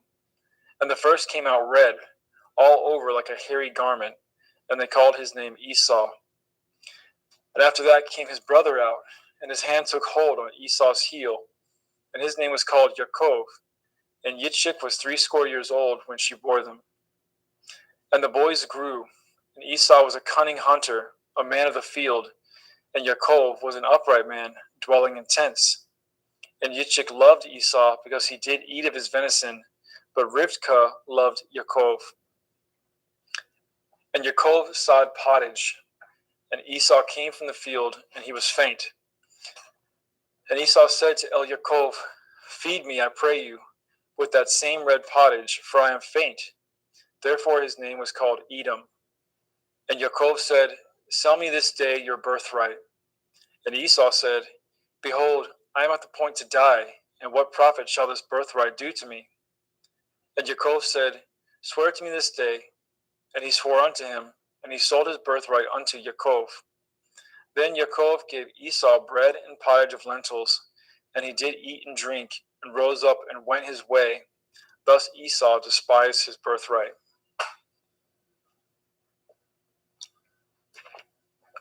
Genesis chapter 26. And there was a famine in the land beside the first famine that was in the days of Abraham. And Yitzchak went unto Abimelech, king of the Pelishtim, unto Gerar. And Yahweh appeared unto him and said, Go not down into Mitzrayim, dwell in the land which I shall tell you of.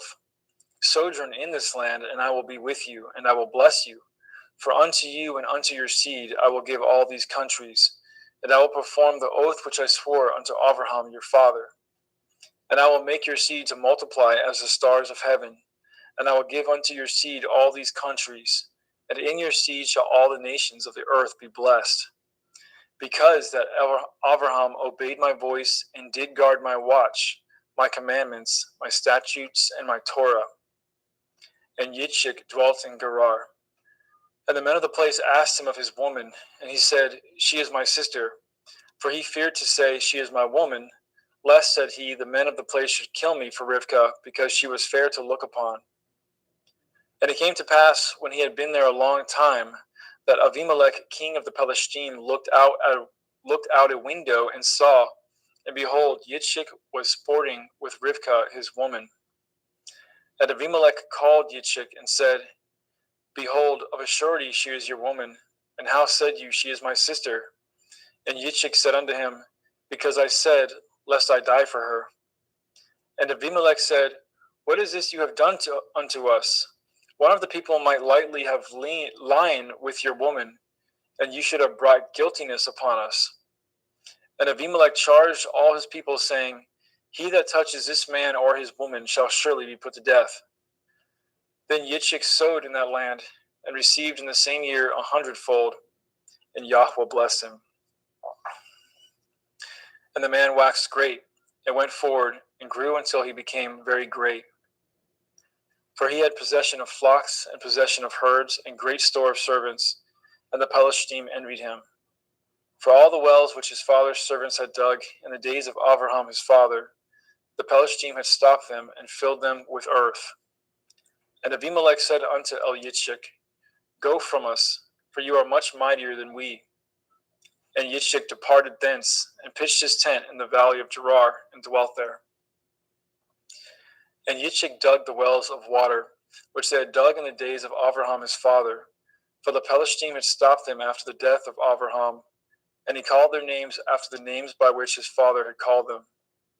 And Yitzchak's servants dug in the valley, and found there a well of springing water. And the herdsmen of Gerar did strive with Yitzchak's herdsmen, saying, The water is ours. And he called the name of the well Esek, because they strove with him. And they dug another well, and strove for that also, and he called the name of it Sitnah. And he removed from thence, and dug another well, for that they strove not, and he called the name of it Rechovoth. And he said, For now Yahweh has made room for us, and we shall be fruitful in the land. And he went up from thence to Beersheba, and Yahweh appeared unto him the same night, and said, I am Elohai of Abraham your father. Fear not, for I am with you, and I will bless you, and multiply your seed for my servant Abraham's sake. And he built an altar there, and called upon the name of Yahweh, and pitched his tent there, and there Yitzchak's servants dug a well. Then Abimelech went to him from Gerar, and Akuzoth, one of his friends, and Pekol, the chief captain of his army. And Yitzchak said unto them, Wherefore come ye to me, seeing you hate me, and have sent me away from you? And they said, We saw certainly that Yahweh was with you. And we said, Let there be now an oath betwixt us, even betwixt us and you, and let us cut a covenant with you, that ye will do us no hurt, as we have not touched you, and as we have done unto you nothing but good, and have sent you away in peace. You are now the blessed of Yahweh. And he made them a feast, and they did eat and drink. And they rose up early in the morning, and swore to one another, and Yitzchak sent them away, and they departed from him in peace. And it came to pass the same day that Yitzchak's servants came, and told him concerning the well which they had dug, and said unto him, We have found water. And he called it Shavah. Therefore the name of the city is Beer Shavah unto this day. And Esau was 40 years old when he took to be his woman Yehudith, the daughter of Beri the Hittite, and Basmath, the daughter of Elon the Hittite, which were a grief of mind unto Yitzchak and to Rivkah.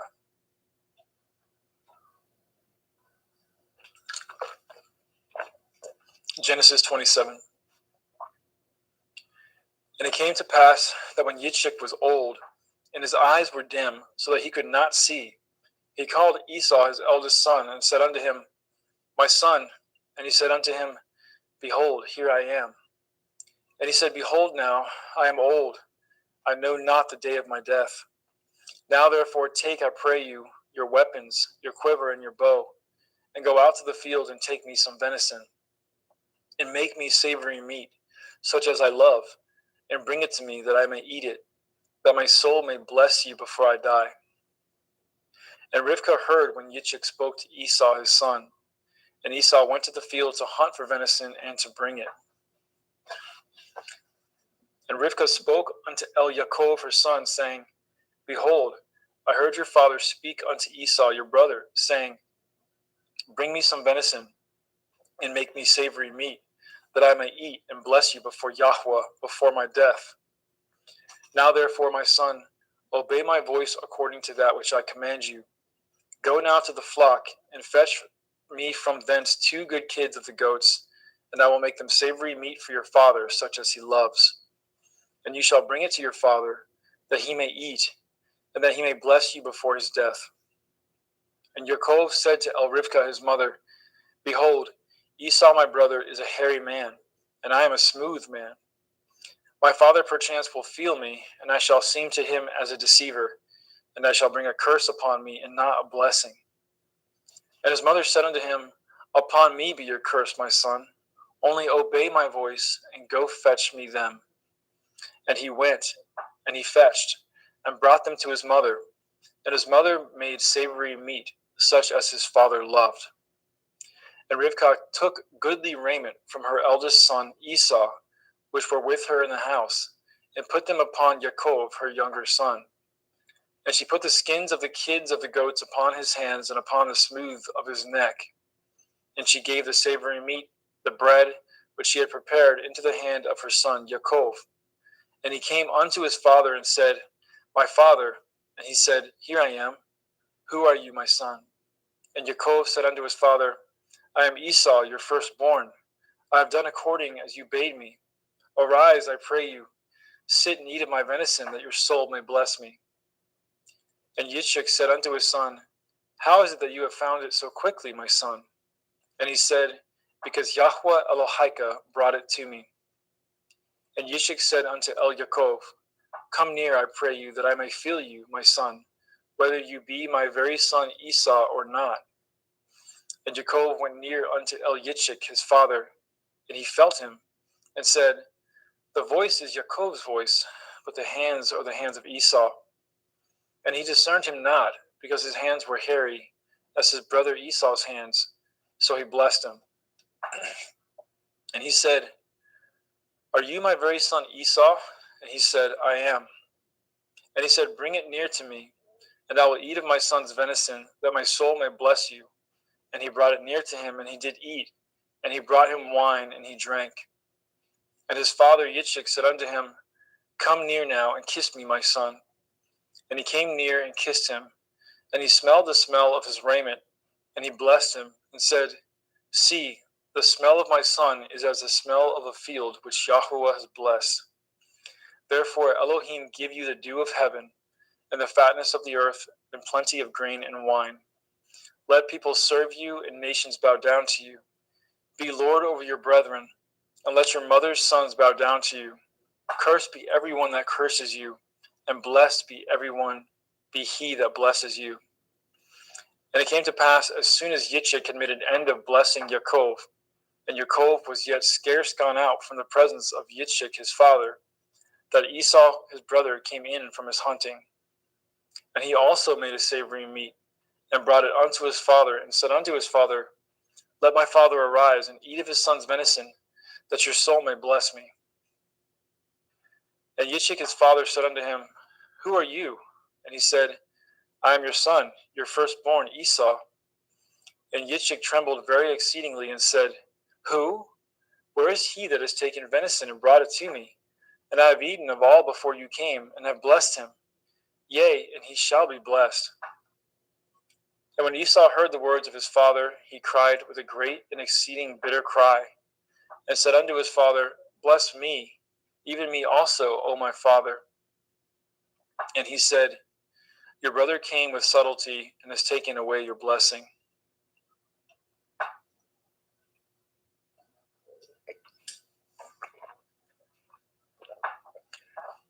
And he said, Is not he rightly named Yaakov?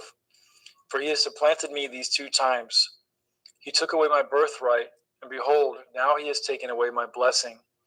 And he said, Have you not reserved a blessing for me? And Yitzchak answered and said unto Esau, Behold, I have made him your lord, and all his brethren have I given to him for servants, and with grain and wine have I sustained him. And what shall I do now unto you, my son? And Esau said unto his father, Have you but one blessing, my father? Bless me, even me also, O my father. And Esau lifted up his voice and wept. And Yitzchak his father answered and said unto him, Behold, your dwelling shall be the fatness of the earth, and of the dew of heaven from above. And by your sword shall you live, and you shall serve your brother. And it shall come to pass, when you shall have the dominion, that you shall break his yoke from off your neck. And Esau hated Yaakov because of the blessing wherewith his father blessed him. And Esau said in his heart, The days of mourning for my father are at hand. Then will I slay my brother Yaakov. And these words of Esau, her elder son, were told to Rivkah. And she sent and called Yaakov, her younger son, and said unto him, Behold, your brother Esau, as touching you, comforts himself, purposing to kill you. Now therefore, my son, obey my voice and arise. Flee to Lavan, my brother, to Haran, and tarry with him a few days until your brother's fury turns away, until your brother's anger turn away from you, and he forget that which you have done to him. Then I will send and fetch you from thence. Why should I be deprived also of you both in one day? And Rivkah said to Yitzchak, I am weary of my life because of the daughters of Heth. If Yaakov take a woman of the daughters of Heth, such as these which are of the daughters of the land, what good shall my life do to me? Genesis 28. And Yitzchak called Yaakov and blessed him, and charged him, and said unto him, You shall not take a woman of the daughters of Canaan. Arise, go to Paddan Aram, to the house of Bethuel your mother's father, and take you a woman from thence of the daughters of Lavan your mother's brother. And El Shaddai bless you, and make you fruitful, and multiply you, that you may be a multitude of people, and give you the blessing of Abraham to you, and to your seed with you, that you may inherit the land wherein you are a stranger, which Elohim gave unto Abraham. And Yitzchak sent away Yaakov, and went to Paddan Aram unto Lavan, son of Bethuel the Arami, the brother of Rivkah, Yaakov and Esau's mother. When Esau saw that Yitzchak had blessed Yaakov, and sent him away to Paddan Aram, to take him a woman from thence, and that as he blessed him, he gave him a charge, saying, You shall not take a woman of the daughters of Canaan, and that Yaakov obeyed his father and his mother, and was gone to Paddan Aram.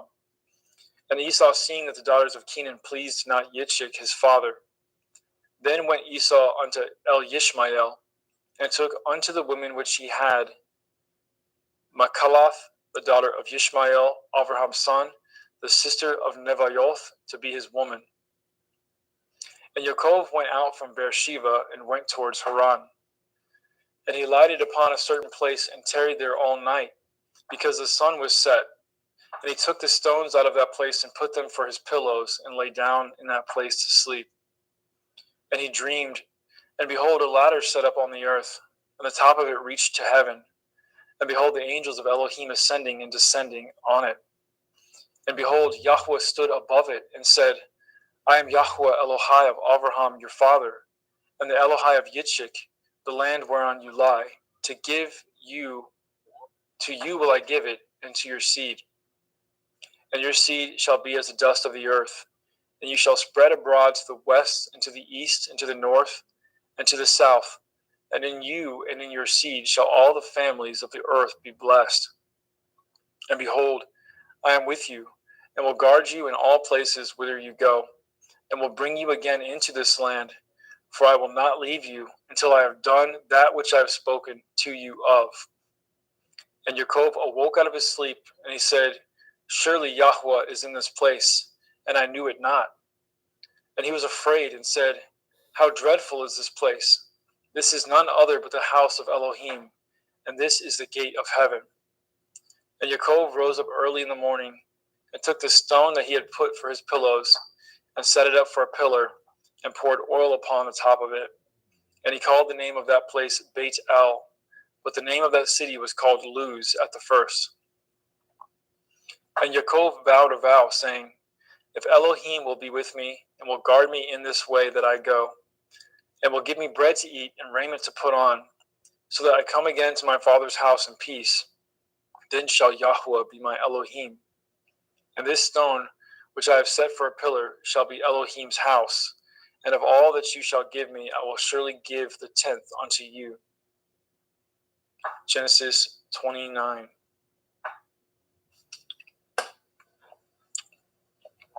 Then Yaakov went on his journey and came into the land of the people of the east.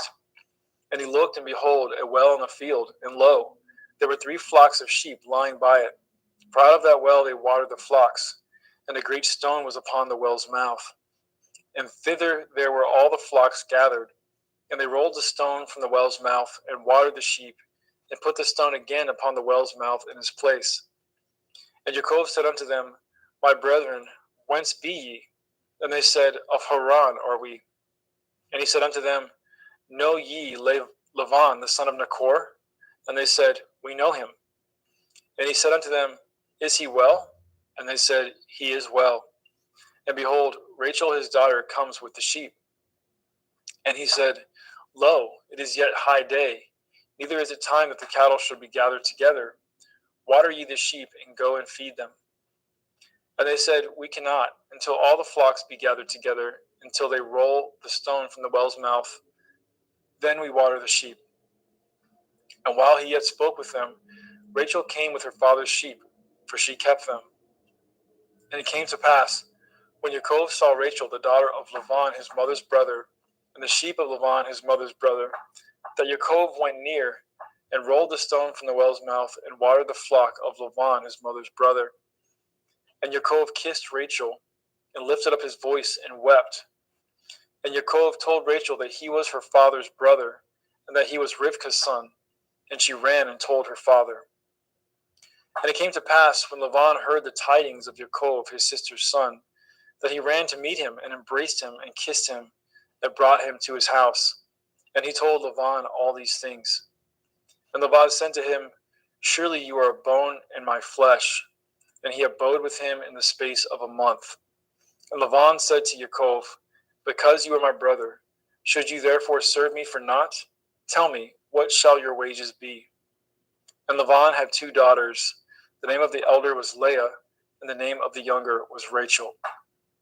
Leah was tender-eyed, but Rachel was beautiful and well-favored. And Yaakov loved Rachel, and said, I will serve you 7 years for Rachel, your younger daughter. And Laban said, It is better that I give her to you, than that I should give her to another man. Abide with me. And Yaakov served 7 years for Rachel, and they seemed unto him but a few days, for the love that he had to her. And Yaakov said unto Laban, Give me my woman, for my days are fulfilled, that I may go in unto her.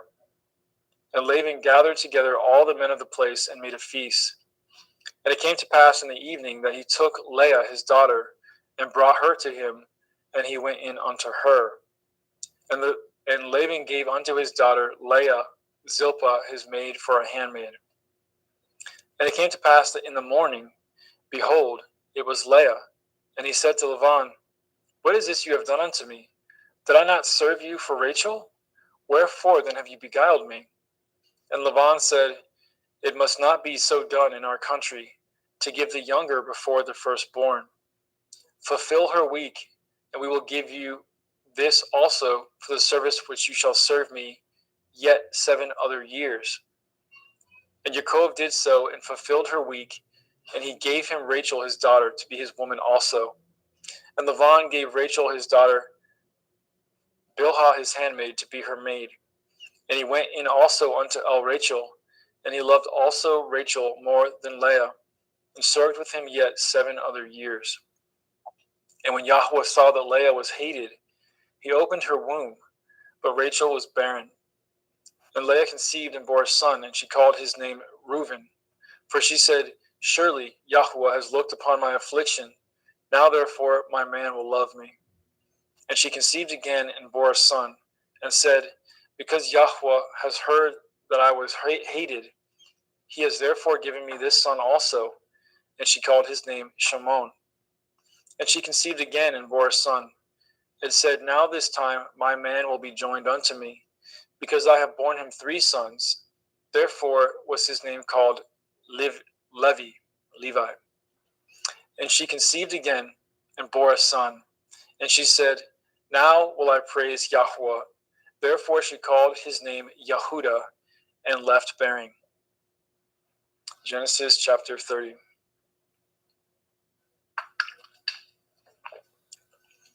And when Rachel saw that she bore Yaakov no children, Rachel envied her sister, and said unto Yaakov, Give me children, or else I die. And Yaakov's anger was kindled against Rachel, and he said, Am I in Elohim's stead, who has withheld from you the fruit of the womb? And she said, Behold, my maid Bilhah, go in unto her, and she shall bear upon my knees, that I may also have children by her. And she gave him Bilhah her handmaid to be his woman, and Yaakov went in unto her. And Bilhah conceived and bore Yaakov a son.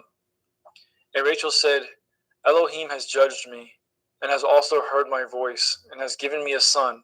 Therefore called she his name Dan. And Bilhah, Rachel's maid, conceived again, and bore Yaakov a second son. And Rachel said, With great wrestlings have I wrestled with my sister, and I have prevailed. And she called his name Naphtali. And when Leah saw that she had left bearing, she took Zilpah, her maid, and gave her to Yaakov to be his woman. And Zilpah, Leah's maid, bore Yaakov a son. And Leah said, A troop comes, and she called his name Gad. And Zilpah, Leah's maid, bore Yaakov a second son. And Leah said, Happy am I, for the daughters will call me blessed. And she called his name Asher. And Reuben went in the days of wheat harvest, and found mandrakes in the field, and brought them unto his mother Leah. Then Rachel said unto Leah, Give me, I pray you, of your son's mandrakes. And she said unto her, Is it a small matter to you that you have taken my man? And would you take away my son's mandrakes also? And Rachel said, Therefore he shall lie with you tonight for your son's mandrakes. And Yaakov came out of the field in the evening, and Leah went out to meet him, and said, You must come in unto me, for surely I have hired you with my son's mandrakes. And he lay with her that night. And Elohim hearkened unto Leah, and she conceived and bore Yaakov the 5th son. And Leah said, Elohim has given me my hire, because I have given my maiden to my man. And she called his name Yishakar. And Leah conceived again, and bore Yaakov the 6th son. And Leah said, Elohim has endued me with good dowry. Now will my man dwell with me, because I have borne him 6 sons. And she called his name Zebulun. And afterwards she bore a daughter, and called her name Dinah. And Elohim remembered Rachel, and Elohim hearkened to her, and opened her womb. And she conceived and bore a son, and said, Elohim has taken away my reproach. And she called his name Joseph, and said, Yahweh shall add to me another son. And it came to pass, when Rachel had borne Joseph, that Yaakov said unto Laban, Send me away, that I may go into my own place, and to my own country.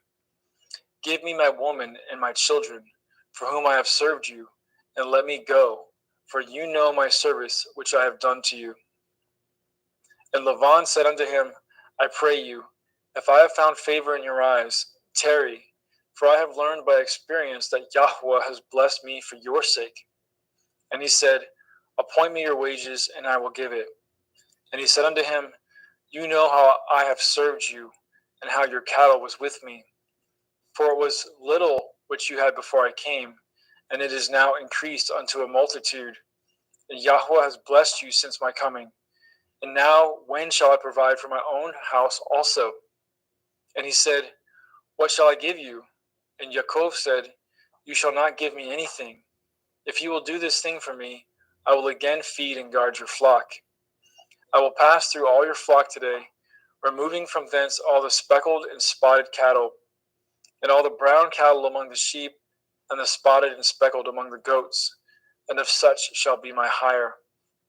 So shall my righteousness answer for me in time to come, when it shall come for my hire before your face. Every one that is not speckled and spotted among the goats, and brown among the sheep, that shall be counted stolen with me. And Laban said, Behold, I would it might be according to your word. And he removed that day the he-goats that were ring-straked and spotted, and all the she-goats that were speckled and spotted, and every one that had some white in it, and all the brown among the sheep, and gave them into the hands of his sons. And he set 3 days' journey betwixt himself and Yaakov, and Yaakov fed the rest of Laban's flock. And Yaakov took him rods of green poplar, and of the hazel and chestnut tree, and piled white strakes in them, and made the white appear which was in the rods. And he set the rods which he had pilled before the flocks, in the gutters and the watering troughs, when the flocks came to drink, that they should conceive when they came to drink. And the flock conceived before the rods, and brought forth cattle ring-straked, speckled, and spotted. And Yaakov did separate the lambs, and set the faces of the flocks towards the ring-straked, and all the brown in the flock of Laban. And he put his own flocks by themselves, and put them not unto Laban's cattle. And it came to pass, whensoever the stronger cattle did conceive, that Yaakov laid the rods before the eyes of the cattle in the gutters, that they might conceive among the rods. But when the cattle were feeble, he put them not in. So the feebler were Laban's, and the stronger Yaakov's. And the man increased exceedingly, and had much cattle, and maidservants, and manservants, and camels, and asses. Thank you, brother. Praise Yah. Praise Yah. Brother Justin McRoberts, pick up at chapter 31.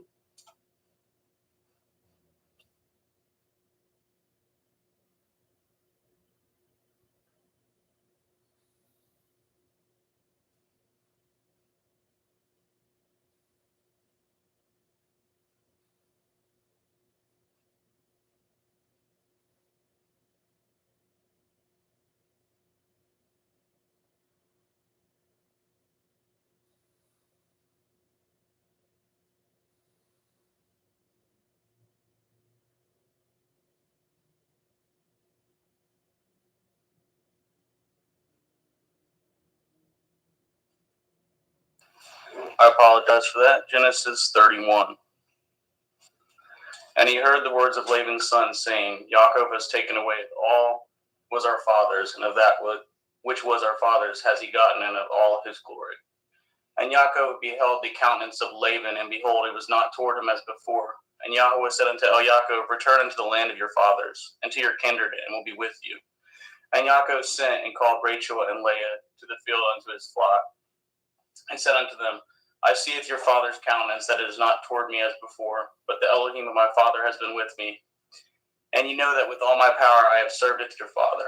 And your father has deceived me, and changeth my wages 10 times, but Elohim suffered him not to hurt me. And if he said thus, the speckle shall be your wages, then all the cattle bore speckled. And if he said thus, the ring-straked shall be your hire, then bore all the cattle ring-straked. Thus Elohim has taken away the cattle of your father and given them to me. And it came to pass at the time that the cattle conceived, that I lifted up my eyes, and I saw in a dream. And behold, the rams which leaped upon the cattle were ring-straked, speckled, and grizzled. And the angel of Elohim spoke unto me in a dream, saying, Yaakov. And I said, Here am I. And he said, Lift up now your eyes, and see, all the rams which leap upon the cattle are ring-straked, speckled, and grizzled. For I have seen it all that Laban does unto you. And he said, And I am the Elohim of Bedel, which you anointed the pillar and were vowed a vow unto me. Or now arise, get you out from this land, and return unto the land of your kindred. And Rachel and Leah answered and said unto him, Is there yet any portion or inheritance for us in your father's house? Are we not counted of him strangers? For he has told us, and has quite devoured also our money. For all the riches which Elohim has taken from our father, that is ours, and our children's. Now then, whatsoever Elohim has said unto you, do. Then Yaakov rose up and said at his sons, at his women's upon camels, and he carried away with all his cattle and with all his goods which he had gotten, the cattle of his getting, which he had gotten in Paddan Aram, for to go to Yitzhak his father in the land of Canaan. And Laban went to shear at the sheep, and Rachel had stolen at the teraphim that were her father's. And Yaakov stole away if unawares to Laban the Aramean, in that he had told him not that he fled. So he fled with all that he had, and he rose up and passed over at the river, and setteth his face toward Mount Gilead. And it was told Laban on the third day that Yaakov was fled. And he tooketh his brethren with him, and pursued after him 7 days' journey, and they overtook him in Mount Gilead. And Elohim came to Laban the Aramean in the dream by night, and said unto him, Take heed that you speak not to Yaakov, neither good or bad. Then Laban overtooketh Yaakov. Now Yaakov had pitched his tent in the mount, and Laban with his brethren pitched in the mount of Gilead. And Laban said to Yaakov, What have you done that you have stolen away as unawares to me, and carried away my daughters and captives, taken with the sword? Wherefore did you flee away secretly and steal away from me, and did not tell me, that I might have sent you away with mirth and with songs, with tabret and harp, and have not suffered me to kiss my sons and my daughters? You have now done foolishly in so doing. Is it in the power of my hand to do you hurt? But the Elohim of your father spoke unto me yesternight, saying, Take heed that you speak not to Yaakov, either good or bad. And now, though you would needs be gone, because you sore longed after your father's house, yet wherefore have you stolen my Elohim? And Yaakov answered and said to Laban, Because I was afraid, for I said, Perchance you would take by force your daughters from me. With whomsoever you findeth your Elohim, let him not live. Before our brethren discern what is yours with me, and take it to you. For Yaakov knew not that Rachel had stolen them. And Laban went into Yaakov's tent, and into Leah's tent, and into the two maiden servants' tents, but he found them not. Then went he out of Laban's tent, and entered into Rachel's tent. Now Rachel had taken at the teraphim, and put them in the camel's furniture, and sat upon them. And Laban searched all the tent, but he found them not. And she said to her father, Let it not displease my lord, that I cannot rise up before you, for the custom of women is upon me. And he searched, but found not the teraphim. And Yaakov was wroth, and showed with Laban. And Yaakov answered and said to Laban, What is my transgression? What is my sin, that you have hotly pursued after me? Whereas you have searched all my stuff, what have you found of all your household stuff? Set it here before my brethren and your brethren, that they may be judged betwixt us both. This 20 years have I been with you. Your ewes and your she-goats have not cast their young, and the rams of your flock have I not eaten. That which was torn of beasts I brought not unto you. I bore the loss of it. Of my hand did you require it, whether stolen by day or stolen by night. And thus I was in the day that the drought consumed me, and the frost by night, and my sleep departed from my eyes. Thus have I been 20 years in your house. I served you 14 years for your 2 daughters, and 6 years for your cattle, and you have changed my wages 10 times. Except the Elohai of my father, the Elohai of Abraham, and the fear of Yitzhak had been with me, surely you had sent me away now empty. Elohim has seen at my affliction, at the labor of my hands, and rebuked you yesternight. And Laban answered and said unto Yaakov, These daughters are my daughters, and these children are my children, and these cattle are my cattle, and all that you see is mine. And what can I do this day unto these my daughters, or unto these children which they have borne? Now therefore, let us cut a covenant, I and you, and let it be for a witness between me and you. And Yaakov took a stone and set it up for a pillar, and Yaakov set it unto his brethren, Gasher stones, and they took stones and made a heap, and they did eat there upon the heap. And Laban called it Yegar Sahudotha, but Yaakov called it Gal-Aid. And Laban said, This heap is a witness between me and you this day. Therefore was the name of it called Gali. And Mitzpah, for he said, Yahweh watch between me and you when we are absent one from another. If ye shall afflicteth my daughters, or if ye shall take other women besides my daughters, no man is with us. See, Elohim is witness betwixt me and you. And Laban said to Yaakov, Behold this heap, and behold this pillar which I have cast betwixt me and you. This heap be witness, and this pillar be witness, that I will not pass over at this heap to you, and you shall not pass over at this heap and at this pillar unto me for harm. The Elohai of Abraham and the Elohai of Nachor and the Elohai of their father judged betwixt us. And Yaakov swore by the fear of his father Yitzhak. Then Yaakov offered sacrifice upon the mountain, called his brethren to eat bread, and they did eat bread and tarried all night in the mount. And early in the morning Laban rose up and kissed his sons and his daughters and blessed them, and Laban departed and returned unto his place. Genesis chapter 32. And Yaakov went on his way, and the angels of Elohim met him. And when Yaakov saw them, he said, This is Elohim's host. And he called the name of that place Machanaim. And Yaakov sent messengers before him to Esau his brother unto the land of Seir in the country of Edom. And he commanded them, saying, Thus shall you speak unto my lord Esau, your servant Yaakov, says thus, I have sojourned with Laban and stayed there until now. And I have oxen and asses, flocks and men servants and women servants. And I have sent to tell my lord that I may find grace in your sight. And the messengers returned to Yaakov, saying, We came to your brother Esau, and also he comes to you, and 400 men with him. Then Yaakov was greatly afraid and distressed, and he divided at his people that was with him, and at his flocks, and at his herds, and his camels, in 2 bands, and said, If Esau come to the one company and smite it, then the other company which is left shall escape. And Yaakov said, O Elohai of my father Abraham, and Elohai of my father Yitzhak, Yahweh, which said unto me, Return unto your country and to your kindred, and I will deal with you. I am not worthy of the least of all the mercies and of all the truth which you have showed unto your servant. For with my staff I passed over this Yarden, and now I am become 2 bands. Deliver me, I pray you, from the hand of my brother, from the hand of Esau, for I fear him, lest he will come and smite me and the mother with the children. And you said, I will surely do you good and maketh your seed as the sand of the sea, which cannot be numbered for multitude.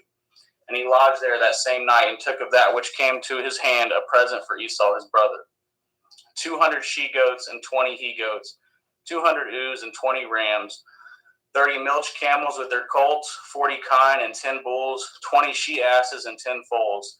And he delivered them into the hand of his servants, every drove by themselves, and said unto his servants, Pass over before me, and put a space betwixt drove and drove. And he commanded at the foremost, saying, When Esau my brother meets you and asks you, saying, Whose are you, and where go you, and whose are these before you? Then you shall say, They be your servant Yaakov's. It is a present sent unto my lord Esau, and behold, also he is behind us. And so command he at the second and the third, and at all that follow the drove, saying, On this manner shall you speak unto Esau when you find him.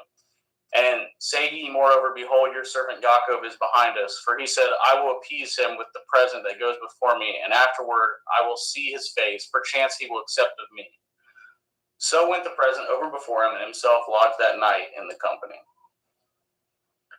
And he rose up that night, and tooketh his 2 women, and at his 2 women servants, and at his 11 sons, and passed over the ford Yabok. And he took them and sent them over at the brook, and sent over as he had, and Yaakov was left alone.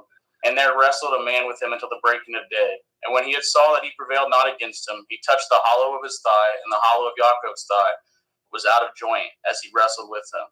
And he said, Let me go, for the day breaks. And he said, I will not let you go, except you bless me. And he said unto him, What is your name? And he said, Yaakov. And he said, Your name shall be called no more Yaakov, but Yashrael. For as a prince have you power with Elohim and with men, and have prevailed. And Yaakov asked him and said, Tell me, I pray you, your name. And he said, Wherefore is it that you do ask after my name? And he blessed him there. And Yaakov called the name of that place Penuel, for I have seen Elohim face to face, and my life is preserved. As he passed over Penuel, the sun rose upon him, and he halted upon his thigh.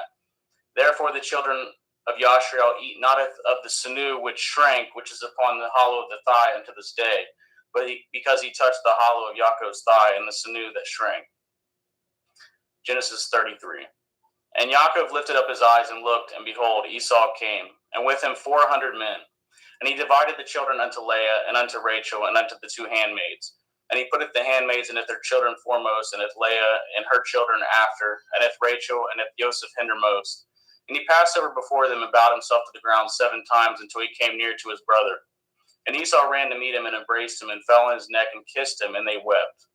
And he lifted up his eyes and saw at the woman and at the children, and said, Who are those with you? And he said, The children which Elohim has graciously given to your servant.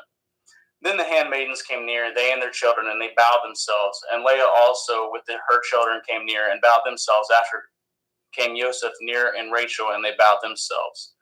And he said, What do you mean by all this drove which I met? And he said, These are to find grace in the sight of my Lord. And Esau said, I have enough, my brother. Keep that you have unto yourself.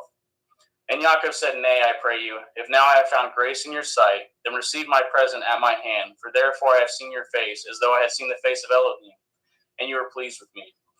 Take, I pray you, with my blessing that is brought to you, because Elohim has dealt graciously with me, and because I have enough. And he urged him, and he took it. And let us take our journey, and let us go, and I will go before you. And he said, Let us take our journey, and let us go, and I will go before you. And he said unto him, My Lord knows that the children are tender, and the flocks and herds with you young are with me. And if men should overdrive them one day, all the flock will die. Let my Lord, I pray you, pass over before his servant, and I will lead on softly, according as the cattle that goes before me, and the children be able to endure, until I come unto my Lord, unto Seir. And Esau said, Let me now leave with you some of the folk that are with me. And he said, What need it? Let me find grace in the sight of my Lord.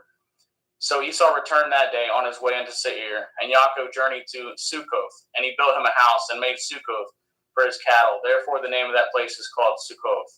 And Yaakov came to Shalem, a city of Shechem, which is in the land of Canaan, when he came from Paddan Aram, and pitched his tent before the city. And he brought at the parcel of the field which he had spread his tent, and at the hand of the children of Shemor, Shechem's father, 100 pieces of money. And he erected there an altar and called it El Elohai Yashrael. And Dinah, the daughter of Leah, which she bore unto Yaakov, went out to see the daughters of the land. And when Shechem, the son of Shemor, the Shivi, prince of the country, saw her, he took her and lay with her and defiled her.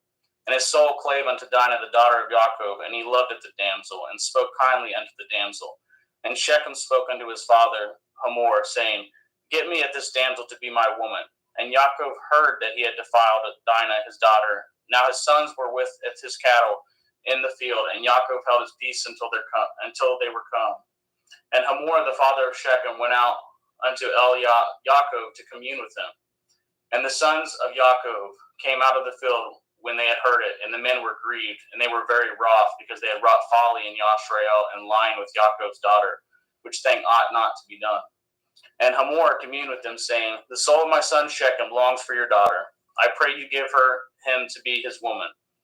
And make ye marriages with us, and giveth your daughters unto us, and take our daughters unto you. And ye shall dwell with us, and the land shall be before you. Dwell and trade ye therein, and get your possessions therein. And Shechem said unto her father and unto her brethren, Let me find grace in your eyes, and what shall ye say unto me, I will give. Ask me never so much dowry and gift, and I will give according as ye shall say unto me, but give me at the damsel to be my woman. And the sons of Yaakov answered as Shechem and as Hamor his father deceitfully, and said, Because he has defiled Dinah their sister. And they said unto them, We cannot do this thing, to giveth our sister to one that is uncircumcised, for that were reproach unto us. But in this will we consent unto you, if you will be as we be, that every male of you be circumcised, then will we give our daughter unto you, and we will take your daughter to us, and we will dwell with you, and we will become one people. But if you will not hearken unto us to be circumcised, then will we taketh our daughter, and we will be gone. And the words pleased Hamor and Shechem, Hamor's son. And the young man deferred not to do this thing, because he had delight in Yaakov's daughter, and he was more honorable than all the house of his father. And Hamor and Shechem his son came into the gate of their city, and communed with the men of their city, saying, These men are peaceable with us, therefore let them dwell in the land and trade therein, for the land, behold, it is large enough for them. Let us take their daughters to us for women, and let us give them our daughters. Only herein will the men consent unto us for to dwell with us, to be one people. If every male among us be circumcised as they are circumcised. Shall not their cattle and their substance and every beast of theirs be ours? Only let us consent unto them, and they will dwell with us. And unto Hamor and unto Shechem his son hearkened all that went out of the gate of his city, and every male was circumcised, all that went out of the gate of his city. And it came to pass on the third day, when they were sore, that two of the sons of Yaakov, Shimon and Levi, Dinah's brethren took each man his sword and came upon the city boldly and slew all the males.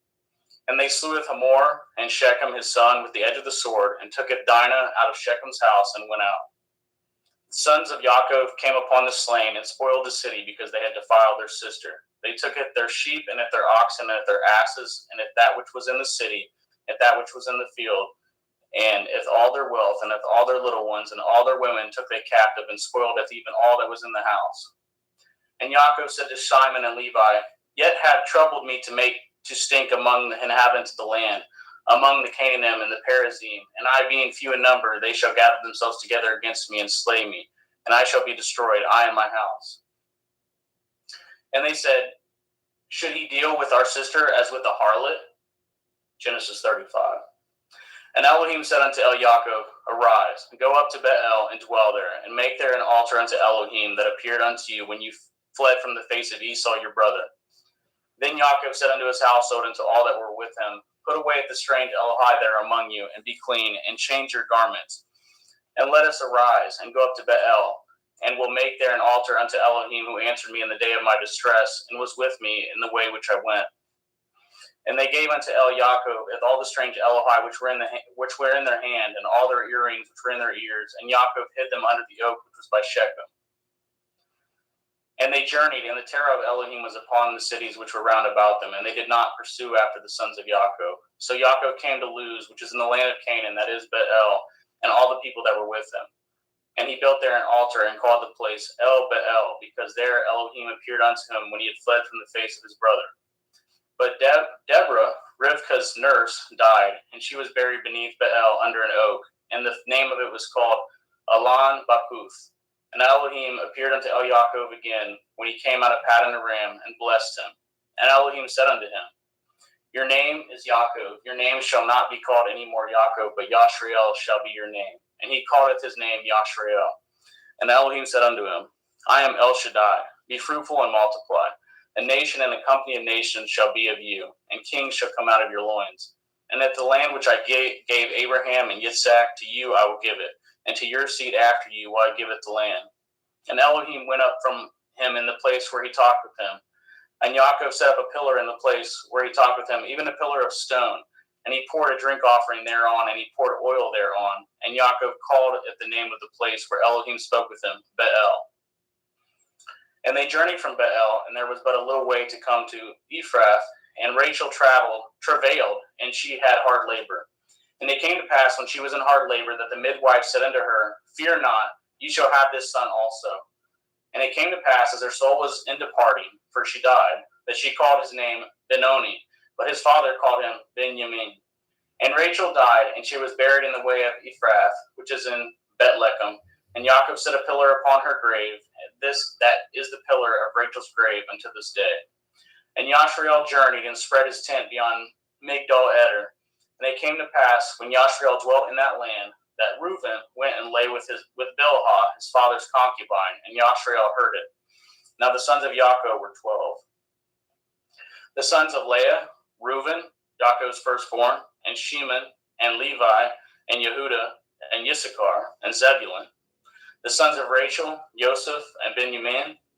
And the sons of Bilhah and Rachel's handmaid, Dan and Naphtali. And the sons of Zilpah, Leah's handmaid, Gad and Asher. These are the sons of Yaakov, which were born to him in Paddan Aram.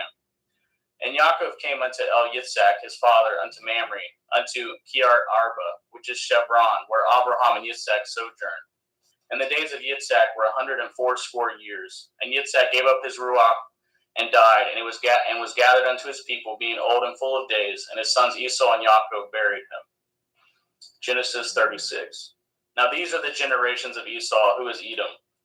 Esau tooketh his woman of the daughters of Canaan, Eth Adah, the daughter of Elon the Hittite, and Eth Olibamah, the daughter of Anah, the daughter of Tiz on the Hivi, and Eth Basmath, Ishmael's daughter, sister of Naboth.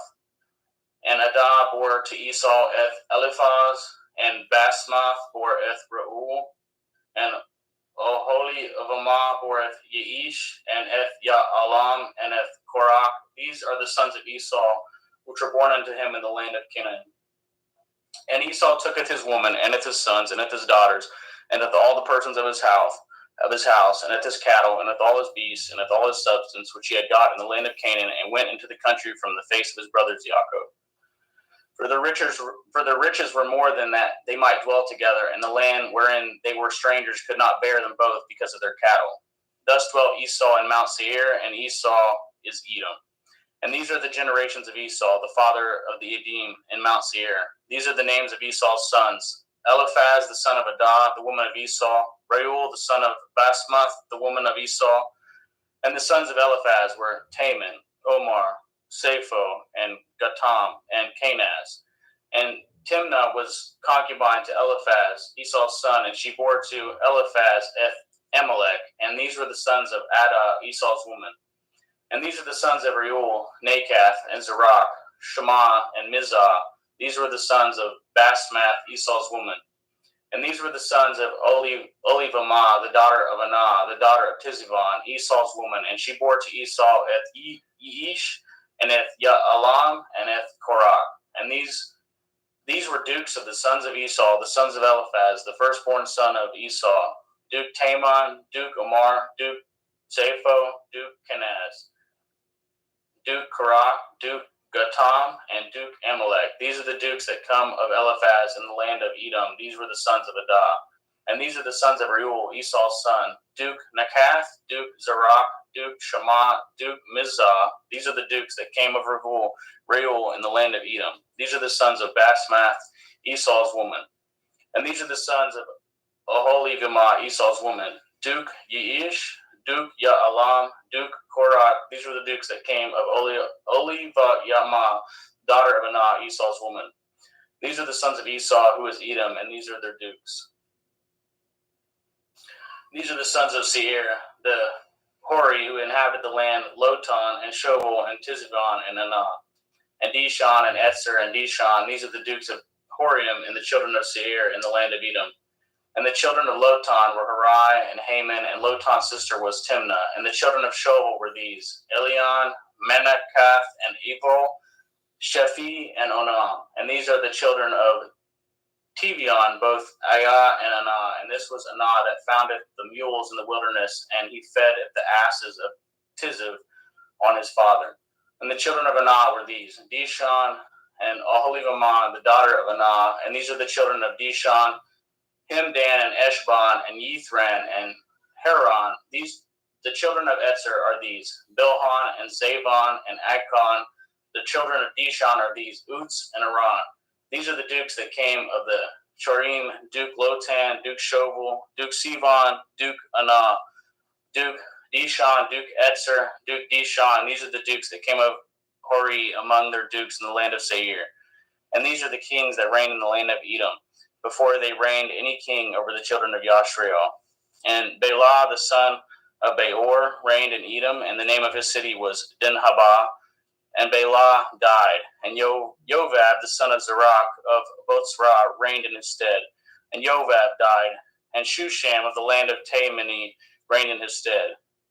And Husham died, and Hadad, son of Badad, who smoteth Midian in the field of Moab, reigned in his stead, and the name of his city was Aviath.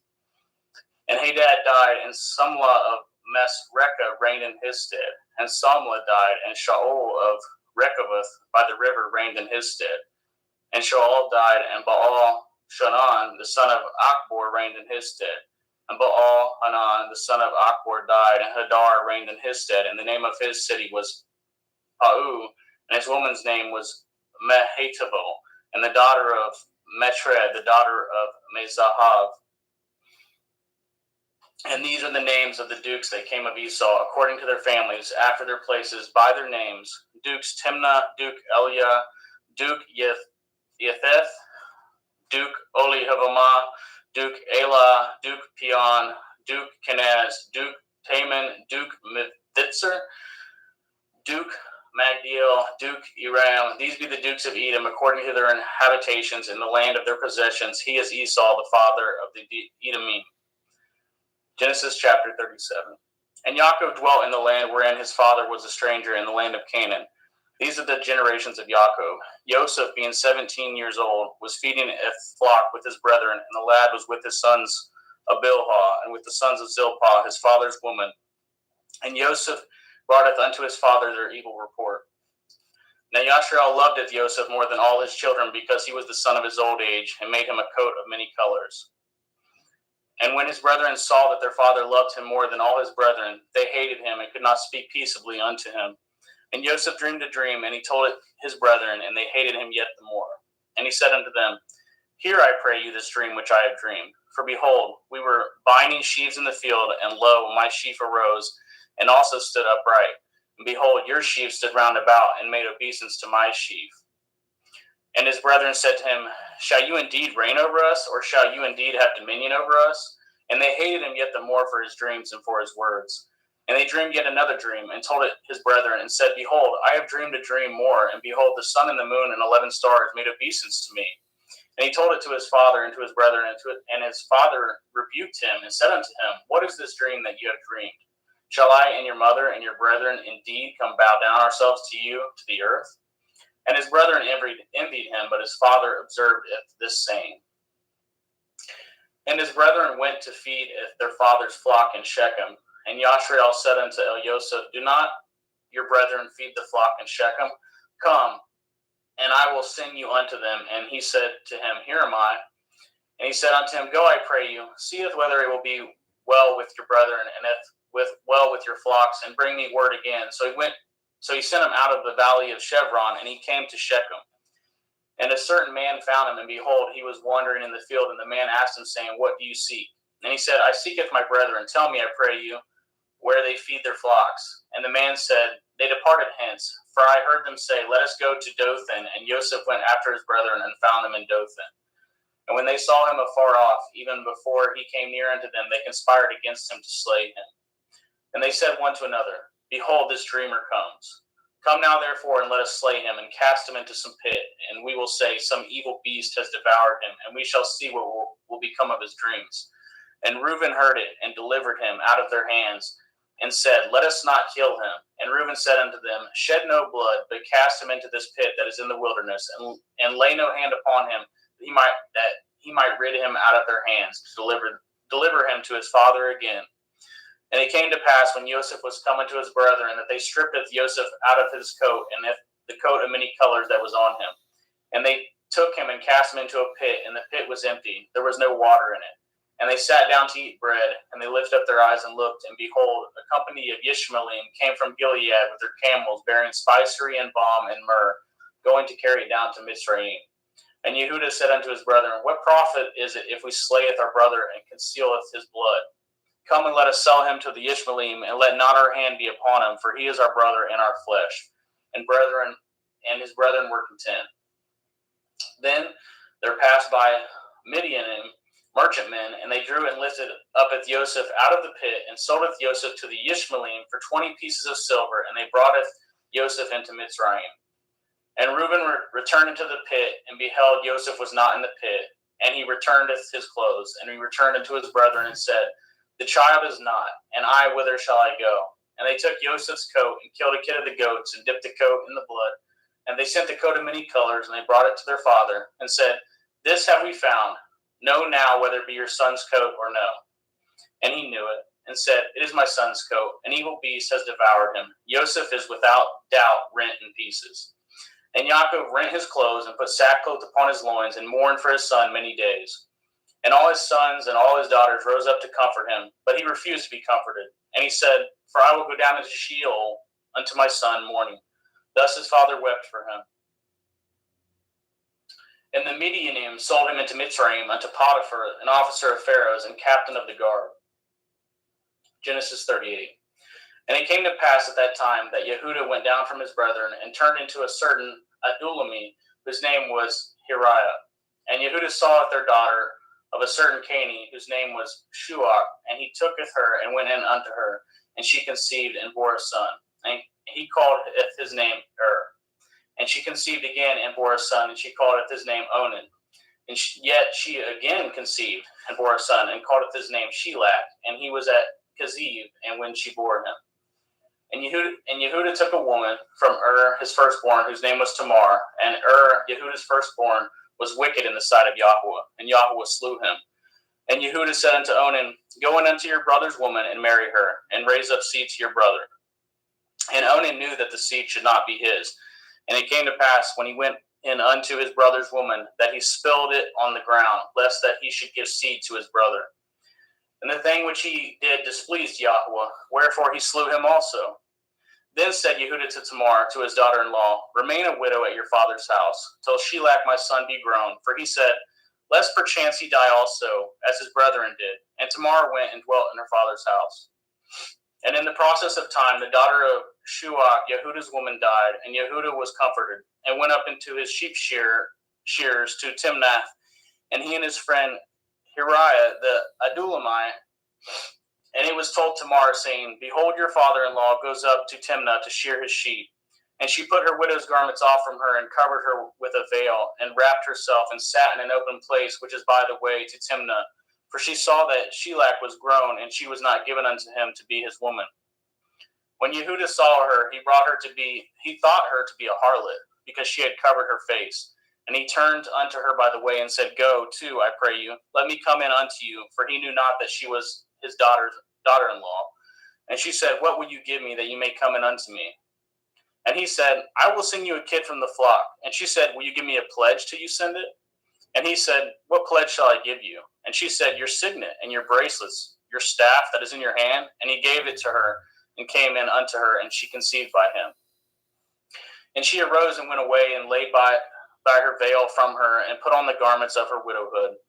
And Yehuda senteth the kid by the hand of his friend, the Adullamite, to receive his pledge from the woman's hand, but he found her not. Then he asked the men of the place, saying, Where is the harlot that was openly by the wayside? And they said, There was no harlot in this place. And he returned to Yehuda and said, I cannot find her. And also the men of the place said that there was no harlot in this place. And Yehuda said, Let her take it to her, lest we be shamed. Behold, I sent this kid, and you have not found her. And it came to pass about 3 months after that she was told Yehuda, saying, Tamar, your daughter-in-law, has played the harlot, and also, behold, she is with child by whoredom.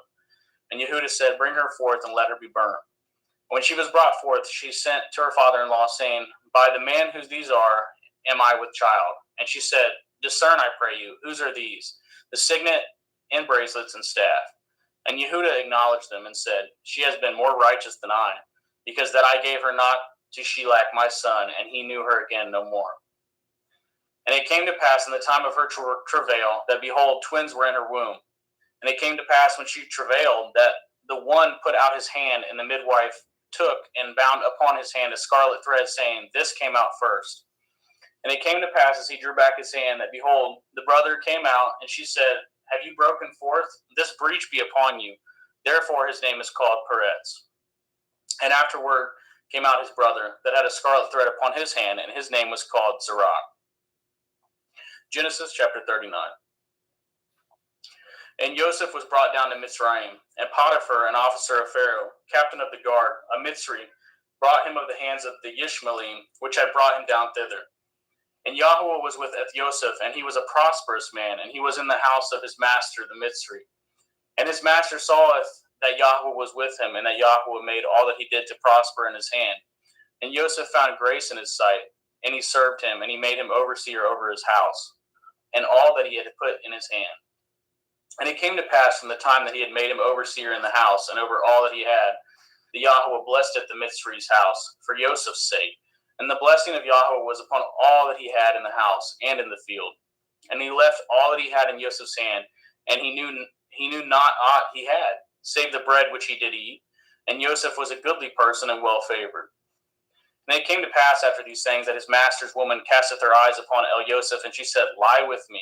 But he refused, and said unto his master's woman, Behold, my master knows not which is with me in the house, and he has committed all that he has to my hand. There is none greater in this house than I, neither has he kept anything from me but you. Because you are his woman, how then can I do this great wickedness and sin against Elohim? And it came to pass, as she spoke to Joseph day by day, that he hearkened not unto her, to lie by her, or to be with her. And it came to pass about this time, that Joseph went into the house to do his business, and there arose none of the men of the house there within. And she caught him by the garment, saying, Lie with me. And he left his garment in her hand, and fled, and got him out.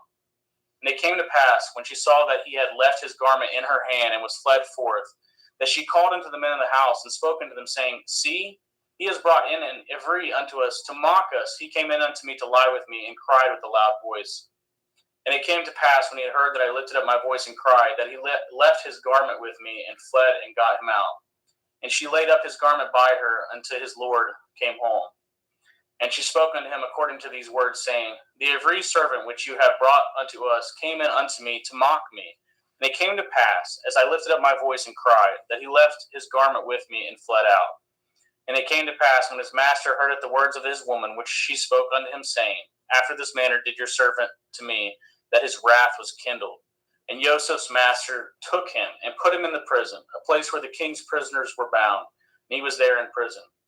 But Yahweh was with Joseph, and showed him mercy, and gave him favor in the sight of the keeper of the prison. And the keeper of the prison committed to Joseph's hand all the prisoners that were in the prison, and if whatsoever they did there, he was the doer of it. The keeper of the prison looked as not to anything that was under his hand, because Yahweh was with him, and that which he did, Yahweh made him to prosper.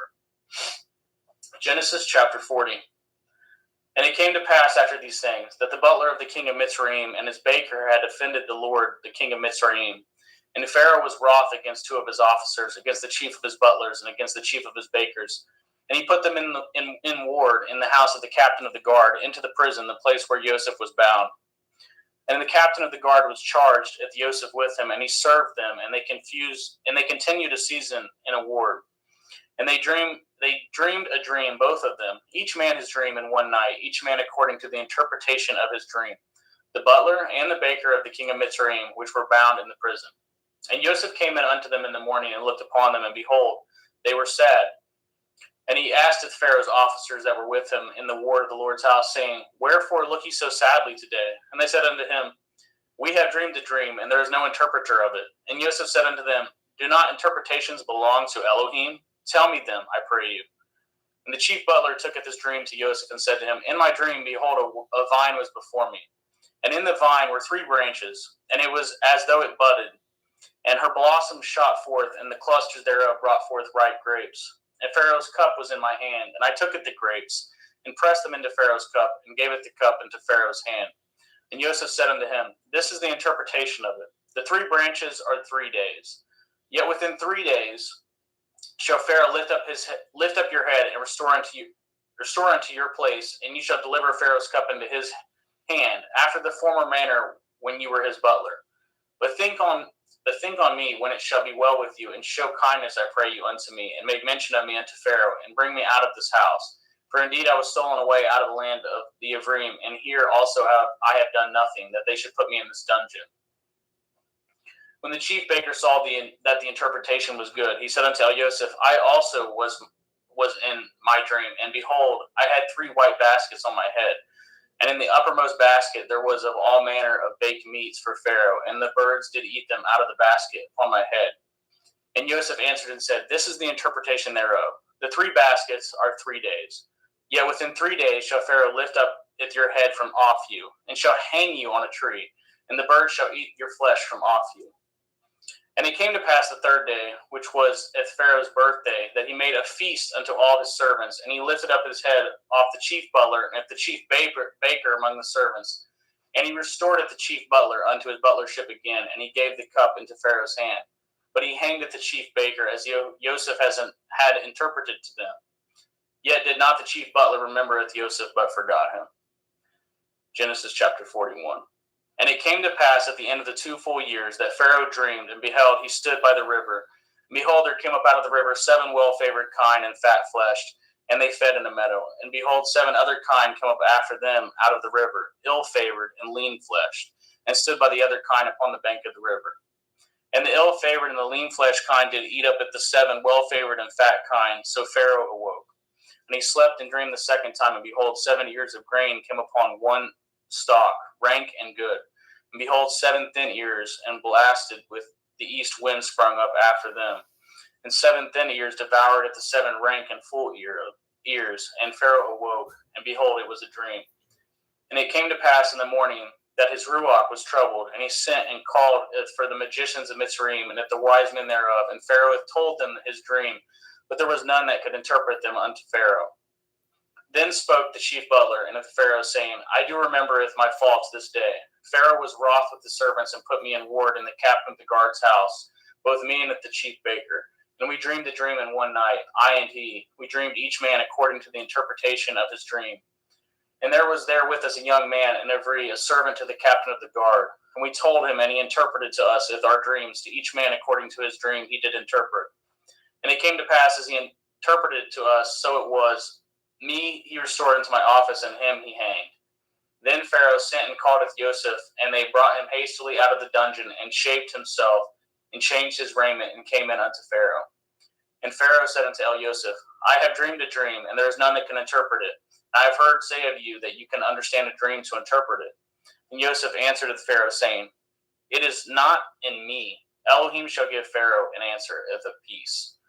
And Pharaoh said unto Joseph, In my dream, behold, I stood upon the bank of the river, and behold, there came up out of the river 7 kine fat-fleshed and well-favored, and they fed in a meadow. And behold, 7 other kine came up after them, poor and very ill-favored and lean-fleshed, such as I had never saw in the land of Mitzrayim for badness. And the lean and the ill-favored kine did eat up the first 7 fat kine. And when they had eaten them up, it could not be known that they had eaten them, but they were still ill-favored as at the beginning. So I awoke. And I saw in my dream, and behold, 7 ears came up in one stalk, full and good. And behold, 7 ears withered thin, and blasted with the east wind sprung up after them. And the thin ears devoured it, the 7 good ears. And I told this unto the magicians, but there was none that could declare it unto me. And Joseph said unto Pharaoh, The dream of Pharaoh it is one. Elohim has showed Pharaoh what he is about to do. The 7 kine are 7 years, and the 7 good ears are 7 years. The dream is one. And the 7 thin and ill-favored kine that come up after them are 7 years, and the 7 empty ears blasted with the east wind shall be 7 years of famine. This is the thing which I have spoken unto Pharaoh. Oh, what Elohim is about to do, he shows it unto Pharaoh. Behold, there come 7 years of great plenty throughout all the land of Mitzrayim, and there shall rise after them 7 years of famine, and all the plenty shall be forgotten in the land of Mitzrayim. And the famine shall consume the land. And the plenty shall not be known in the land by the reason of the famine following, for it shall be very grievous. And for that the dream was doubled unto Pharaoh twice. It is because the thing is established by Elohim, and Elohim will shortly bring it to pass. Now therefore let Pharaoh look out a man discreet and wise, and set him over the land of Mitzrayim. Let Pharaoh do this, and let him appoint officers over the land to take up a 5th part of the land of Mitzrayim in the 7 plenteous years. And let them gather all the food of those good years that come, and lay up grain under the hand of Pharaoh, and let them guard food in the cities. And that food shall be for store to the land against the 7 years of famine, which shall be in the land of Mitzrayim, that the land perish not through the famine. And the thing was good in the eyes of Pharaoh and in the eyes of his servants.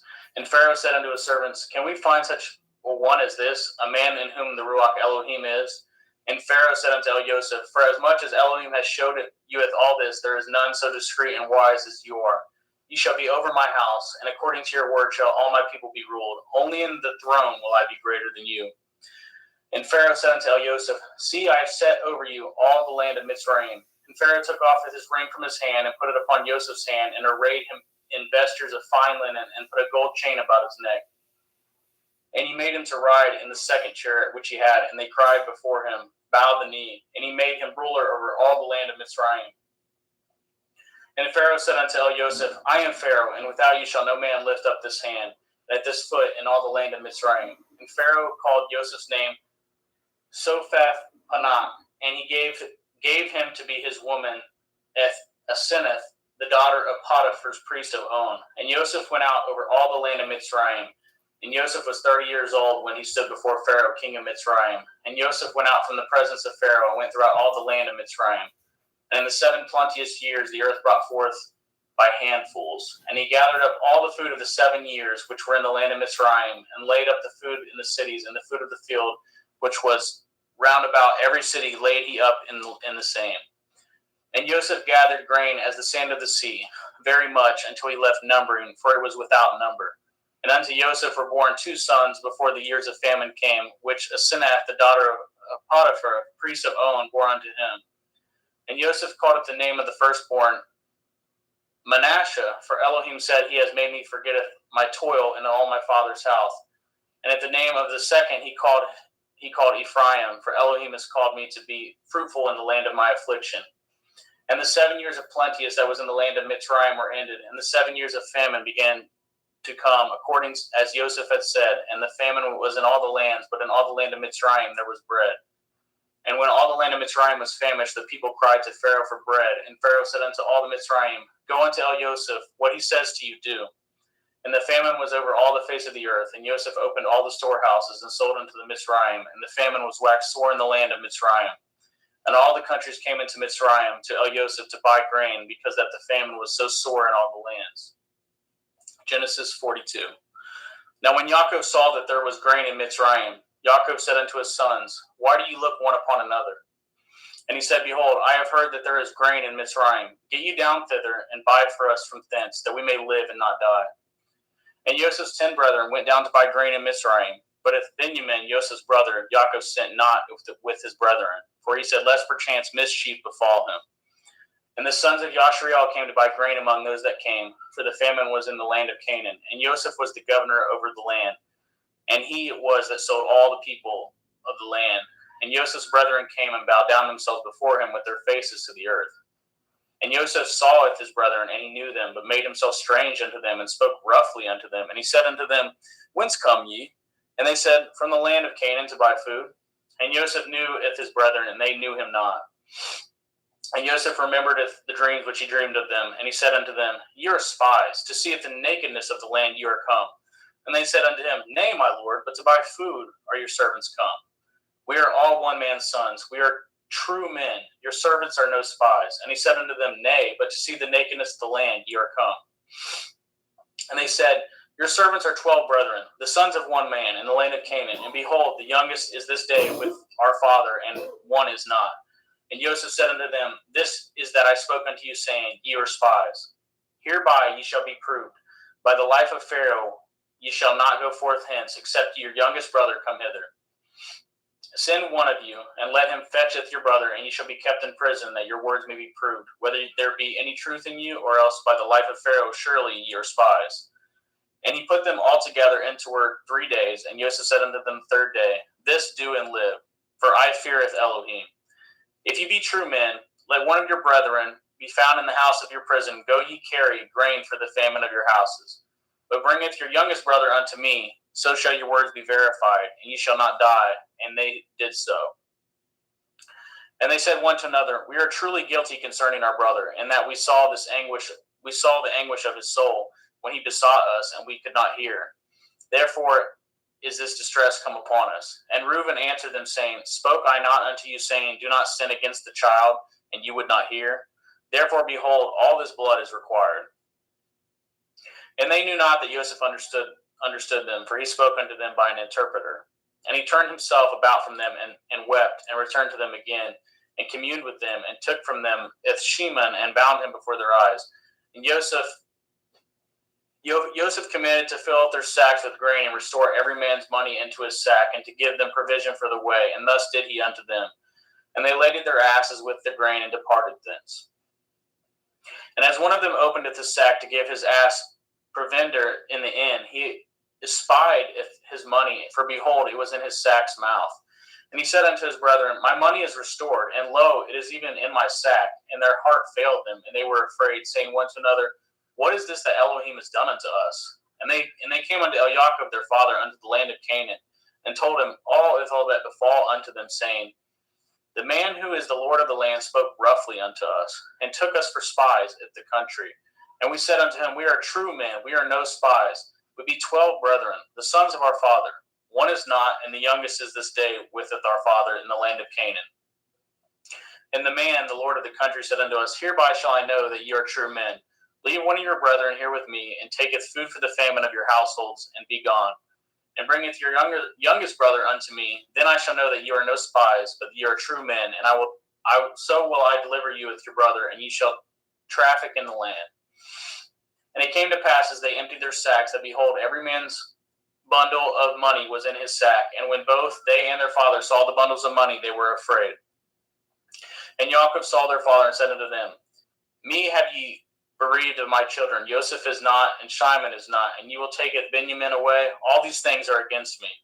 And Reuben spoke unto his father, saying, Slayeth my two sons, if I bring him not to you, deliver him into my hand, and I will bring him to you again. And he said, My son shall not go down with you, for his brother is dead, and he is left alone. If mischief shall befall him by the way in which ye go, then shall you bring down my gray hairs with sorrow to Sheol. Genesis chapter 43. And the famine was sore in the land. And it came to pass, when they had eaten up the grain which they had brought out of Mitzrayim, their father said unto them, Go again, buy us a little food. And Yehudah spoke unto him, saying, The man did solemnly protest unto us, saying, Ye shall not see my face, except your brother be with you. If you will sendeth our brother with us, we will go down and buy you food. But if you will not send him, we will not go down. For the man said unto us, Ye shall not see my face, except your brother be with you. And Yashrael said, Wherefore dealt ye so ill with me, as to tell the man whether ye had yet a brother? And they said, The man asked us strangely of our state and of our kindred, saying, Is your father yet alive? Have ye another brother? And we told him according to the tenor of these words. Could we certainly know that he would say, Bringeth your brother down? And Yehudah said unto Yashrael his father, Send the lad with me, and we will arise and go, that we may live and not die, both we and you, and also our little ones. I will be surety for him. Of my hand shall you require him, if I bring him not unto you, and set him before you, then let me bear the blame forever. For example, we had lingered, surely now we had returned the second time. And their father Yashrael said unto them, If it must be so now, do this. Take of the best fruits in the land in your vessels, and carry down the man a present, a little balm, a little honey, spices and myrrh, nuts and almonds. And take a double money in your hand, and the money that was brought again in the mouth of your sacks. Carry it again in your hand, and perchance it was an oversight. Taketh your brother, and arise, go again unto the man.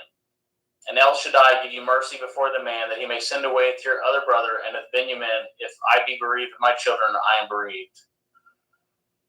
And the men took that present, and they took double money in their hand, and Benjamin and rose up and went down to Mitzrayim and stood before Joseph. And when Joseph saw Benjamin with them, he said to the ruler of the house, Bring these men home and slay, and make ready, for these men shall dine with me at noon. And the men did as Joseph bade, and the man brought the men into Joseph's house. And the men were afraid, because they were brought into Joseph's house. And they said, Because of the money that was returned in our sacks at the first time are we brought in, that he may seek occasion against us, and fall upon us, and take us for bondmen and with our asses. And they came near to the steward of Joseph's house, and they communed with him at the door of the house, and said, O sir, we came indeed down at the first time to buy food. And it came to pass, when we came to the inn, that we opened our sacks, and behold, every man's money was in the mouth of his sack, and our money is full weight, and we have brought it again in our hand. And other money have we brought down in our hand to buy food. We cannot tell who put our money in our sacks. And he said, Peace be to you, fear not. Your Elohim and the Elohim of your father has given you the treasure in your sacks. I had your money, and he brought it Shimon out unto them. And the man brought the men into Joseph's house, and gave them water, and they washed their feet, and he gave their asses provender. And they made ready at the present against Joseph came at noon, for they had heard that they should eat bread there. And when Joseph came home, they brought him the present which was in their hand into the house, and bowed themselves to him in the earth. And he asked them of their welfare, and said, Is your father well? The old man of whom you spoke, is he yet alive? And they answered, Your servant our father is in good health. He is yet alive. And they bowed down their heads and made obeisance. And he lifted up his eyes and saw his brother, Benjamin, and his mother, and said, Is this your younger brother of whom you spoke unto me? And he said, Elohim be gracious unto you, my son. And Joseph made haste, for his heart did yearn upon his brother, and he sought where to weep. And he entered into his chamber and wept there. And he washed his face and went out and refrained himself, and said, Set on bread.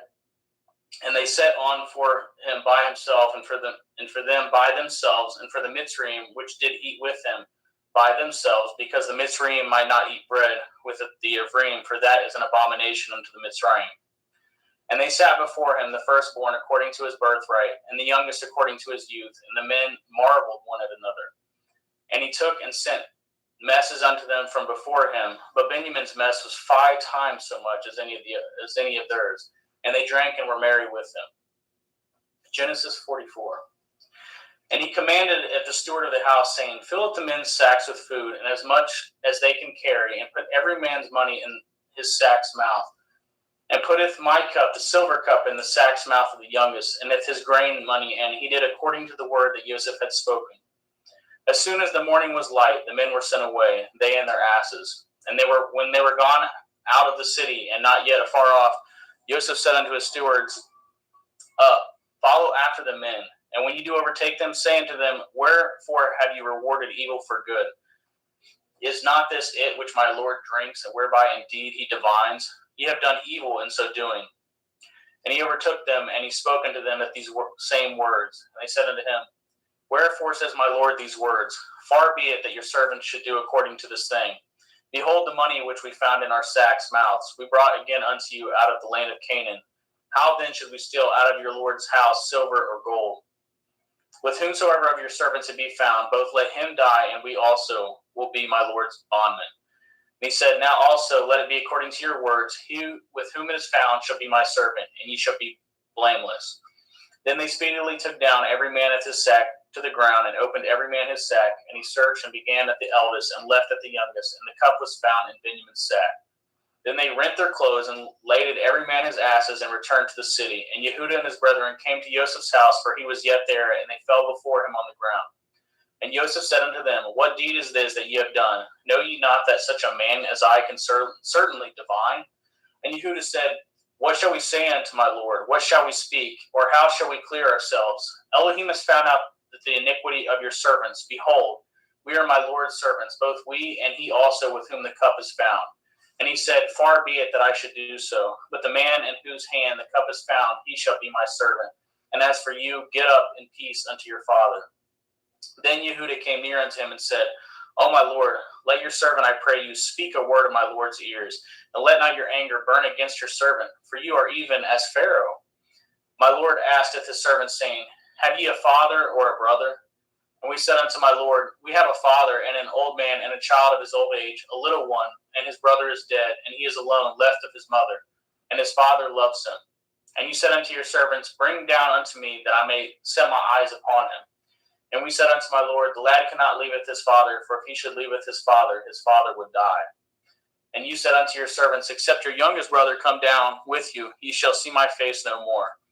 And it came to pass, when we came up unto your servant my father, we told him the words of my Lord. And our father said, Go again, and buy us a little food. And we said, We cannot go down. If our youngest brother be with us, then we will go down, for we may not see the man's face, except our youngest brother be with us. And your servant my father said unto us, Ye know that my woman bore me 2 sons, and the one went out from me, and I said, Surely he is torn in pieces, and I saw him not since. If ye take this also from me, and mischief befall him, ye shall bring down with my gray hairs with sorrow to Sheol.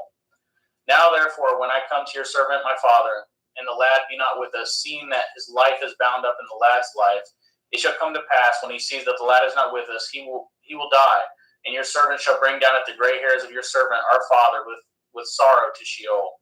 For your servant became surety for the lad unto my father, saying, If I bring him not unto you, then I shall bear the blame to my father forever. Now therefore I pray you, let your servant abide instead of the lad in a bondman to my Lord, and let the lad go up with his brethren. For how shall I go up to my father, and the lad be not with me, lest perchance I see the evil that should come on my father?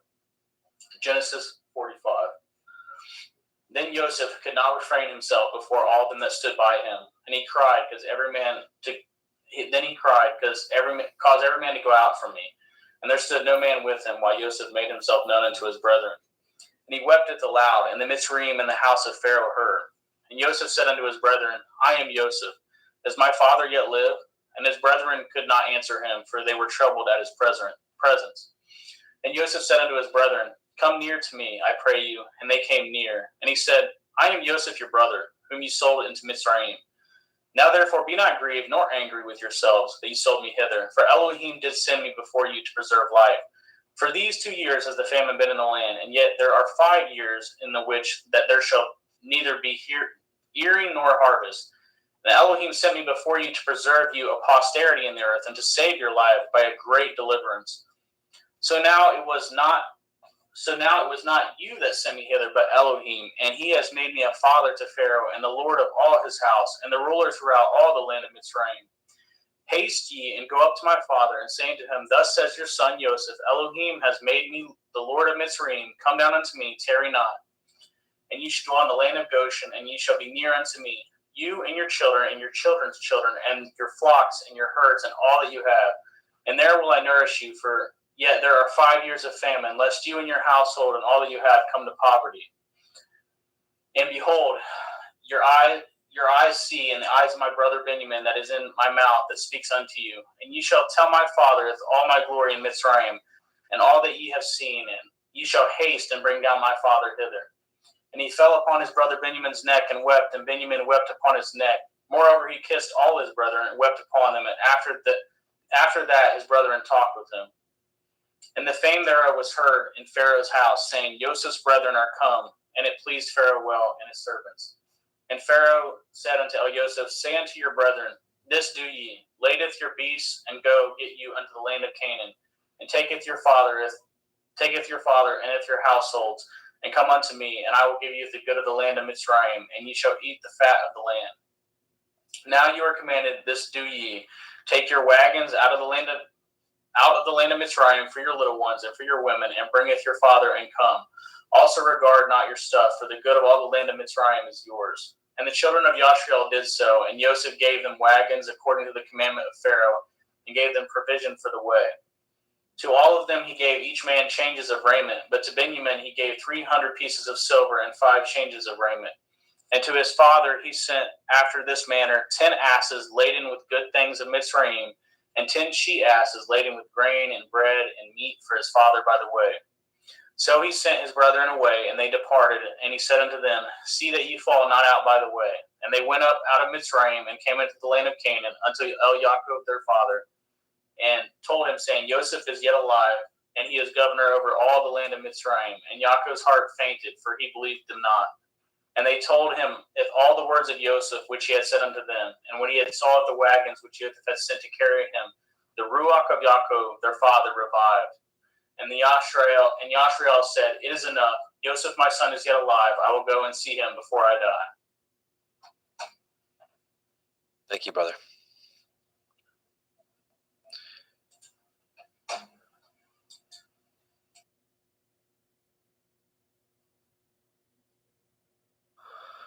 Genesis 46. And Yashrael took his journey with all he had, and came to Beersheba, and offered sacrifices unto the Elohim of his father Yitzchak. And Elohim spoke unto Yashrael in the visions of the night, and said, Yaakov, Yaakov. He said, Here am I. And he said, I am El, the Elohai of your father. Fear not to go down into Mitzrayim, for I will there make of you a great nation. And I will go down with you into Mitzrayim, and I will also surely bring you up again, and Joseph shall put his hand upon your eyes. And Yaakov rose up from Beersheba, and the sons of Yashrael carried Yaakov their father, and their little ones, and their women, in the wagons which Pharaoh had sent to carry him. And they took their cattle and their goods, which they had gotten in the land of Canaan, and came into Mitzrayim, Yaakov and all his seed with him. His sons and his sons' sons with him, his daughters and his sons' daughters, and all his seed brought he with him into Mitzrayim. And these are the names of the children of Yashrael, which came into Mitzrayim, Yaakov and his sons, Reuben, Yaakov's firstborn. And the sons of Reuben, Hanok, and Palu, and Chetzron, and Carmi. And the sons of Shimon, Yemuel, Yamin, Ohad, and Yakin, and Sochar, and Shaul, the son of a Canaanite woman. And the sons of Levi, Gershon, Kohath, and Merari. And the sons of Yehuda, and Onan, and Shelach, and Peretz, and Zerach. But and Onan died in the land of Canaan. And the sons of Peretz were Chetzron and Hamul. The sons of Yisachar, Tola, Pua, and Yov, and Shimron. The sons of Zebulun, Sered, and Elyon, and Yachael. These be the sons of Leah, which she bore unto Yaakov in Padan Aram, with his daughter Dinah. All the souls of his sons and daughters were 33. And the sons of Gad, Siphon, Chagai, Shunai, and Etzbon, and Eri, and Arodai, and Arelai. The sons of Asher, Yimna, Yitzchav, and Yishvai, and Berai, and Serach, their sister. The sons of Beriah, Hever, and Malkiel. These are sons of Zilpah, whom Lavan to Leah his daughter, who gave to Leah his daughter. And these she bore unto Yaakov, even 16 souls. The sons of Rachel, Yaakov's woman, Joseph and Benjamin. And unto Joseph in the land of Mitzrayim were born Manasseh and Ephraim, with Asenath, the daughter of Potipharah, priest of On, bore unto him. And the sons of Benjamin were Bela, Becher, Ashbel, Gera, Naaman, Echai, Rosh, Mupim, and Shupim, and Ard. These are the sons of Rachel, which were born unto Yaakov. All the souls were 14. And the sons of Dan, Cushim. And the sons of Naphtali, Yachzeel, and Gunai, and Yetzer, and Shilem. These are the sons of Bilhah, which Lavan gave unto Rachel his daughter, and she bore these unto Yaakov. All the souls were 7. All the souls that came with Yaakov into Mitzrayim were, which came out of his loins, besides Yaakov's women, all the souls were 66. And the sons of Joseph, which were born him in Mitzrayim, were 2 souls. All the souls of the house of Yaakov, which came into Mitzrayim, were 10. And he sent Yehuda before him unto El Yosef to direct his face unto Goshen. And they came into the land of Goshen. And Yosef made ready his chariot, and went up to meet Yashrael his father to Goshen, and presented himself unto him. And he fell on his neck, and he wept on his neck a good while. And Yashrael said unto El Yosef, Now let me die, since I have seen your face, because you are yet alive. And Yosef said unto his brethren and unto his father's house, I will go up and show Pharaoh, and say unto him, My brethren and my father's house, which were in the land of Canaan, are come unto me. And the men are shepherds, for their trade has been to feed cattle, and they have brought their flocks and their herds and all that they have. And it shall come to pass, when Pharaoh shall call you, and shall say, What is your occupation? That you shall say, Your servants' trade has been about cattle from our youth even until now, both we and also our fathers, that you may dwell in the land of Goshen. For every shepherd is an abomination unto the Mitzrayim. Genesis 47. Then Joseph came and told Pharaoh, and said, My father and my brethren and their flocks and their herds and all that they have are come out of the land of Canaan, and behold, they are in the land of Goshen. And he took some of his brethren, even 5 men, and presented them unto Pharaoh. And Pharaoh said unto his brethren, What is your occupation? And they said unto Pharaoh, Your servants are shepherds, both we and also our fathers. They said moreover unto Pharaoh, For to sojourn in the land are we come, for your servants have no pasture for their flocks, for the famine is sore in the land of Canaan. Now therefore, we pray you, let your servants dwell in the land of Goshen. And Pharaoh spoke unto El Yosef, saying, Your father and your brethren are come unto you.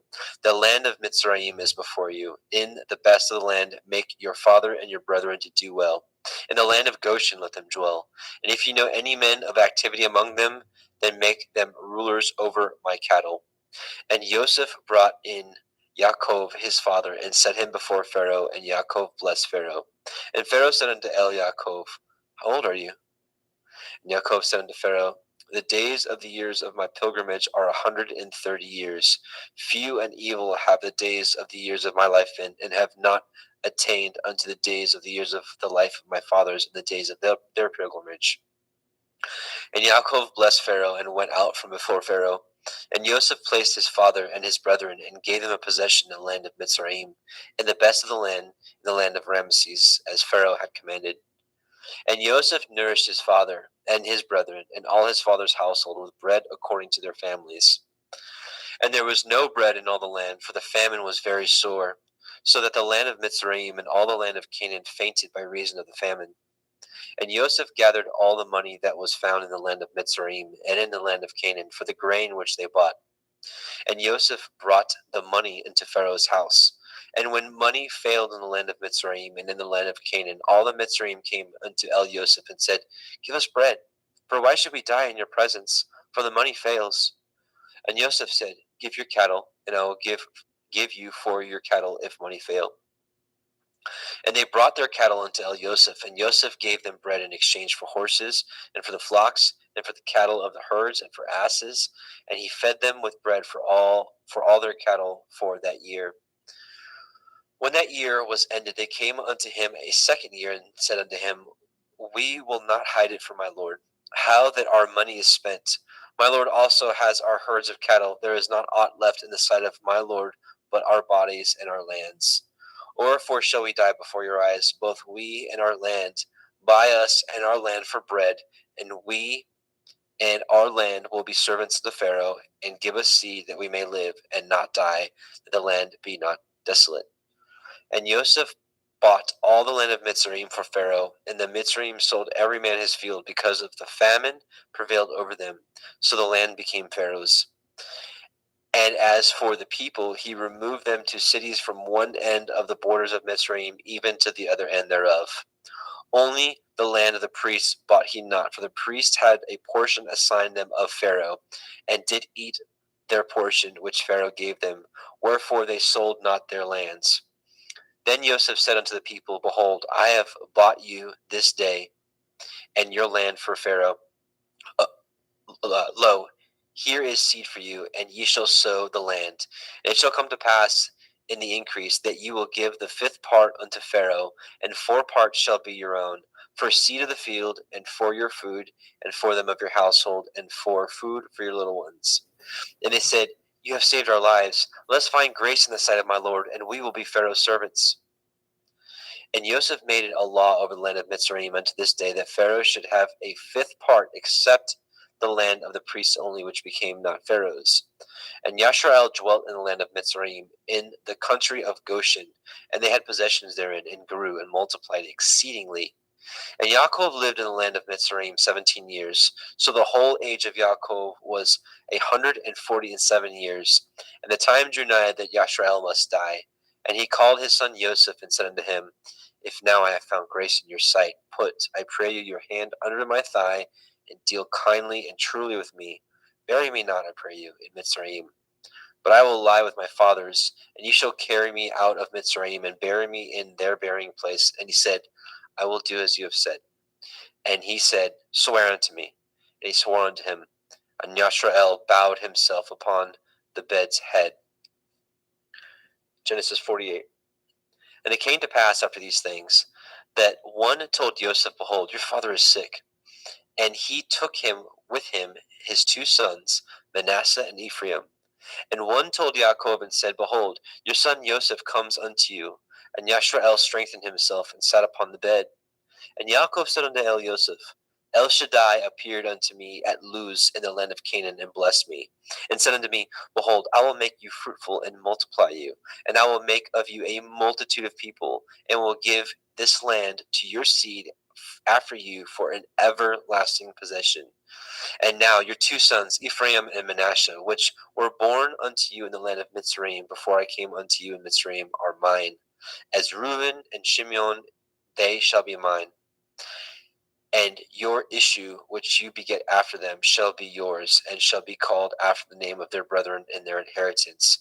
And as for me, when I came from Padan Aram, Rachel died by me in the land of Canaan in the way, when yet there was but a little way to come unto Ephratah. And I buried her there in the way of Ephratah, the same as Bethlehem.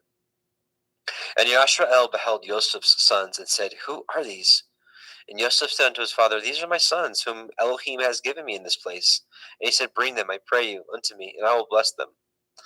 Now the eyes of Yashrael were dim for age, so that he could not see. And he brought them near unto him, and he kissed them, and embraced them. And Yashrael said unto El Yosef, I had not thought to see your face, and lo, Elohim has showed me also your seed. And Yosef brought them out from between his knees, and he bowed himself with his face to the earth. And Yosef took them both, Ephraim in his right hand toward Yashrael's left hand, and Manasseh in his left hand toward Yashrael's right hand, and brought them near unto him. And Yashrael stretched out his right hand and laid it upon Ephraim's head, who was the younger, and his left hand on Manasseh's head, guiding his hands wittingly, for Manasseh was the firstborn. And he blessed Joseph and said, Elohim, before whom my fathers Abraham and Yitzchak did walk, the Elohim which fed me all my life long until this day, the angel which redeemed me from all evil, bless the lads, and let my name be named on them, and the name of my fathers Abraham and Yitzchak, and let them grow into a multitude in the midst of the earth. And when Joseph saw that his father had laid his right hand upon the head of Ephraim, it displeased him. And he held up his father's hand to remove it from Ephraim's head unto Manasseh's head. And Joseph said unto his father, Not so, my father, for this is the firstborn. Put your right hand upon his head. And his father refused and said, I know it, my son, I know it. He shall also become a people, and he also shall be great. But truly his younger brother shall be greater than he, and his seed shall become a multitude of nations. And he blessed them that day, saying, In you shall Yashrael bless, saying, Elohim make you as Ephraim and as Manasseh. And he set Ephraim before Manasseh. And Yashrael said unto Elioseph, Behold, I die, but Elohim shall be with you, and bring you again into the land of your fathers. Moreover, I have given to you one portion above your brethren, which I took out of the hand of the Emori with my sword and with my bow. Genesis 49. And Yaakov called unto his sons and said, Gather yourselves together, that I may tell you that which shall befall you in the last days. Gather yourselves together and hear, ye sons of Yaakov, and hearken unto Yashrael your father. Reuben, you are my firstborn, my might, and the beginning of my strength, the excellency of dignity, and the excellency of power. Unstable as water, you shall not excel, because you went up to your father's bed, then defiled it. He went up to my couch. Shimon and Levi are brethren. Instruments of cruelty are in their habitations. O my soul, come not into their secret, unto their assembly. My honor be not united. For in their anger they slew a man, and in their self-will they dug down a wall. Cursed be their anger, for it was fierce, and their wrath, for it was cruel. I will divide them in Yaakov, and scatter them in Yashrael. Yehuda, you are he whom your brethren shall praise. Your hand shall be in the necks of your enemies. Your father's children shall bow down before you. Yehuda is a lion's whelp. From the prey, my son, you are gone up. He stooped down. He couched as a lion, and as an old lion, who shall rouse him up? The scepter shall not depart from Yehuda, nor a Torah giver from between his feet, until Shiloh come, and unto him shall the gathering of the people be. Binding his foal unto the vine, and his ass's colt unto the choice vine, he washed his garments in wine, and his clothes in the blood of grapes. His eyes shall be red with wine, and his teeth white with milk. Zebulun shall dwell at the haven of the sea. He shall be a haven for ships, and his border shall be unto Sidon. Issachar is a strong asses couching down between two burdens. And he saw that rest was good, and the land that it was pleasant, and bowed his shoulder to bear, and became a servant unto tribute. Dan shall judge his people, as one of the tribes of Yashrael. Dan shall be a serpent by the way, an adder in the path that bites the horse's heels, so that his rider shall fall backwards. I have waited for your Yeshua, O Yahweh. Gad, a troop shall overcome him, but he shall overcome at the last. Out of Asher his bread shall be fat. He shall yield royal dainties. Naphtali is a hind let loose. He gives goodly words. Joseph is a fruitful bough, even a fruitful bough by a well, whose branches run over the wall. The archers have sorely grieved him, and shot at him, and hated him. But his bow abode in strength, and the arms of his hands were made strong by the hands of the mighty Elohim of Yaakov. From thence the shepherd, the stone of Yashrael. Even by the Elohim of your father, who shall help you, and by El Shaddai, who shall bless you with blessings of heaven above, blessings of the deep that lies under, blessings of the breasts and the womb. The blessings of your father have prevailed above the blessings of my progenitors unto the utmost bound of the everlasting hills. They shall be on the head of Joseph, and on the crown of the head of him that was separate from his brethren. Benjamin shall raven as a wolf. In the morning he shall devour the prey, and at night he shall divide the spoil. All these are the 12 tribes of Yashrael, and this is it that their father spoke unto them and blessed them. Everyone according to his blessing he blessed them. And he charged them and said unto them, I am to be gathered unto my people. Bury me with my fathers in the cave that is in the field of Ephron the Hittite, in the cave that is in the field of Machpelah, which is before Mamre in the land of Canaan, which Abraham bought with the field of Ephron the Hittite for possession of a burying place. There they buried Abraham and Sarah his woman. There they buried Yitzchak and Rivka his woman, and there I buried Leah. The purchase of the field and of the cave that is therein was from the children of Heth. And when Yaakov had made an end of commanding his sons, he gathered up his feet into the bed and yielded up his ruach and was gathered unto his people. Genesis 50. And Joseph fell upon his father's face and wept upon him and kissed him. And Joseph commanded his servants, the physicians, to embalm his father, and the physicians embalmed Yashrael. And 40 days were fulfilled for him. For so are fulfilled the days of those which are embalmed, and the Mitzrayim mourned for him 60 days. And when the days of his mourning were past, Joseph spoke unto the house of Pharaoh, saying, If now I have found grace in your eyes, speak, I pray you, in the ears of Pharaoh, saying, My father made me swear, saying, Lo, I die. In my grave which I have dug for me in the land of Canaan, there shall you bury me. Now therefore, let me go up, I pray you, and bury my father, and I will come again. And Pharaoh said, Go up, bury your father, according as he made you swear. And Joseph went up to bury his father, and with him went all the servants of Pharaoh, the elders of his house, and all the elders of the land of Mitzrayim. And all the house of Joseph and his brethren and his father's house, only their little ones and their flocks and their herds they left in the land of Goshen. And there went up with him both chariots and horsemen, and it was a very great company. And they came to the threshing floor of Atad, which is beyond the Yarden, and there they mourned with a great and very sore lamentation. And he made a mourning for his father 7 days. And when the inhabitants of the land, the Canaanim, saw the mourning in the floor of Atad, they said, This is a grievous mourning to the Mitzrayim. Wherefore the name of it was called Avel Mitzrayim, which is beyond the Yarden. And his sons did unto him according as he commanded them. For his sons carried him into the land of Canaan, and buried him in the cave of the field of Machpelah, which Abraham bought with the field for a possession of a burying place of Ephron the Hittite before Mamre. And Joseph returned into Mitzrayim, he and his brethren, and all that went up with him to bury his father after he had buried his father. And when Joseph's brethren saw that their father was dead, they said, Joseph will perchance hate us, and will certainly requite us all the evil which we did unto him. They sent a messenger unto Joseph, saying, Your father did command before he died, saying, So shall you say unto Joseph, Forgive, I pray you now, the transgression of your brethren and their sin, for they did unto you evil, and now we pray you, forgive the transgression of the servants of the Elohai of your father. And Joseph wept when they spoke unto him. And his brethren also went and fell down before his face, and they said, Behold, we be your servants. And Joseph said unto them, Fear not, for am I in the place of Elohim? But as for you, you thought evil against me, but Elohim meant it unto good, to bring to pass as it is this day, to save much people alive. Now therefore, fear ye not, I will nourish you and your little ones. And he comforted them and spoke kindly to them. And Joseph dwelt in Mitzrayim, he and his father's house, and Joseph lived 110 years.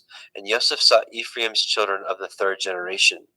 The children also of Machir, the son of Manasseh, were brought up upon Joseph's knees. And Joseph said unto his brethren, I die, and Elohim will surely visit you, and bring you out of this land unto the land which he swore unto Abraham, to Yitzchak, and to Yaakov. And Joseph took an oath of the children of Yashrael, saying, Elohim will surely visit you, and you shall carry up my bones from hence. So Joseph died, being 110 years old, and they embalmed him, and he was put in a coffin in Mitzrayim. And there is the end of the book of Bereshit, Genesis. Now we will go into Shemot, Exodus.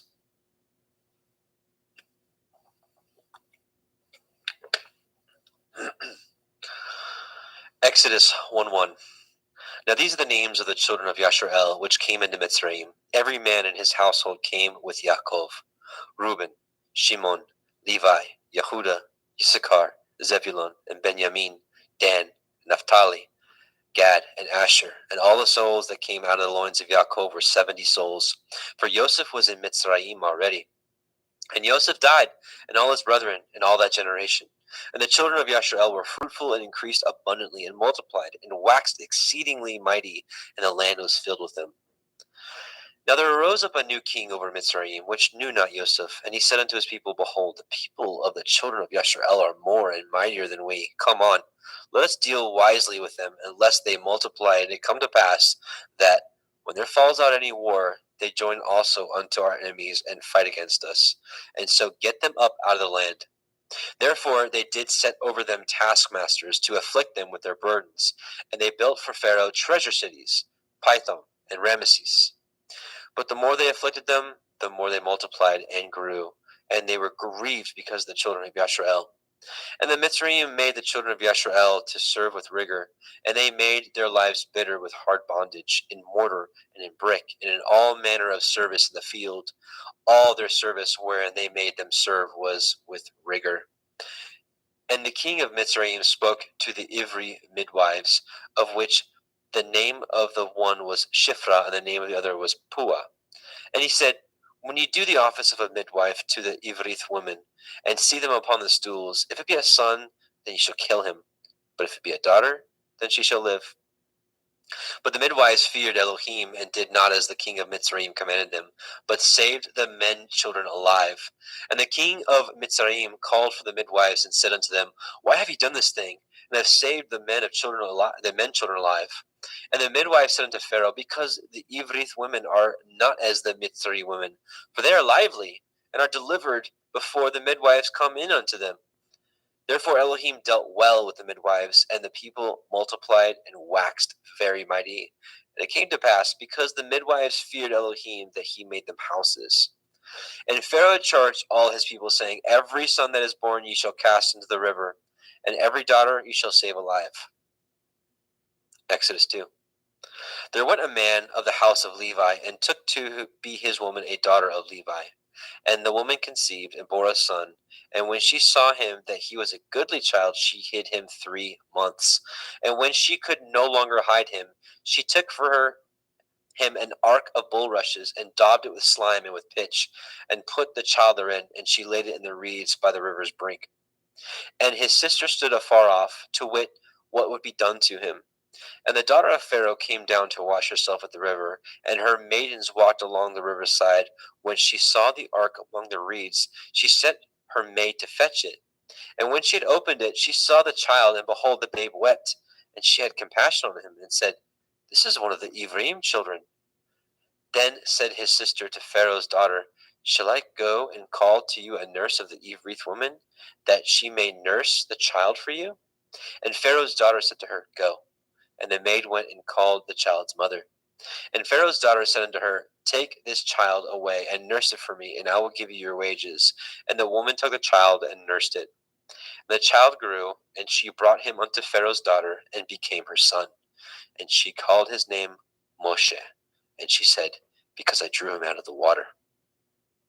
And it came to pass in those days, when Moshe was grown, that he went out unto his brethren, and looked on their burdens. And he spied a Mitzri smiting an Ivri, one of his brethren. And he looked this way and that way. And when he saw that there was no man, he slew the Mitzri, and hid him in the sand. And when he went out the second day, behold, 2 men of the Ivrim strove together. And he said unto him that did wrong, Wherefore smite you your fellow? And he said, Who made you a prince and a judge over us? Intend you to kill me as you did the Mitzri? And Moshe feared, and said, Surely this thing is known. Now when Pharaoh heard this thing, he sought to slay Moshe. But Moshe fled from the face of Pharaoh, and dwelt in the land of Midian. And he sat down by a well. Now the priests of Midian had 7 daughters, and they came and drew water, and filled the troughs to water their father's flock. And the shepherds came and drove them away, but Moshe stood up and helped them, and watered the flock. And when they came to Reuel, their father, he said, How is it that you are come so soon today? And they said, A Mitzri delivered us out of the hand of the shepherds, and also drew water enough for us, and watered the flock. And he said to his daughters, Where is he? Why is it that ye have left the man? Call him, that he may eat bread. And Moshe was content to dwell with the man, and he gave Moshe Zipporah his daughter. And she bore him a son, and he called his name Gershom, for he said, I have been a stranger in a strange land. And it came to pass in the process of time that the king of Mitzrayim died, and the children of Yasharel sighed by reason of the bondage, and they cried, and their cry came up unto Elohim by reason of the bondage. And Elohim heard their groaning, and Elohim remembered his covenant with Avraham, and with Yitzchak, and with Yaakov. And Elohim looked upon the children of Yasharel, and Elohim had respect unto them. Now, Exodus chapter 3. Now, Moshe kept the flock of Yithro, his father-in-law, the priest of Midian, and he led the flock to the backside of the desert, and came to the mountains of Elohim, even to Horeb. And the angel of Yahweh appeared unto him in a flame of fire out of the midst of a thorn bush. And he looked, and behold, the thorn bush burned with fire, and the thorn bush was not consumed. And Moshe said, I will now turn aside and see this great sight, for why the thorn bush is not burnt? And Yahweh saw that he had turned aside to see. Elohim called to him out of the midst of the thorn bush, and said, Moshe, Moshe. He said, Here am I. He said, Draw not nigh hither, put off your shoes from off your feet, for the place whereon you stand is holy ground. Moreover, he said, I am the Elohai of your father, the Elohai of Avraham, the Elohai of Yitzchak, the Elohai of Yaakov. And Moshe hid his face, for he was afraid to look upon Elohim. And Yahweh said, I have surely seen the affliction of my people, which are in Mitzrayim, and have heard their cry by reason of their taskmasters, for I know their sorrows. And I come down to deliver them out of the hand of the Mitzrayim, and to bring them up out of the land unto a good land, and a large, and unto a land flowing with milk and honey, unto the place of the Canaanim, and the Chittim, and the Amorim, and the Perizim, and the Chivim, and the Yebusim. Now therefore, behold, the cry of the children of Yasharel is come unto me, and I have also seen the oppression wherewith the Mitzrayim oppress them.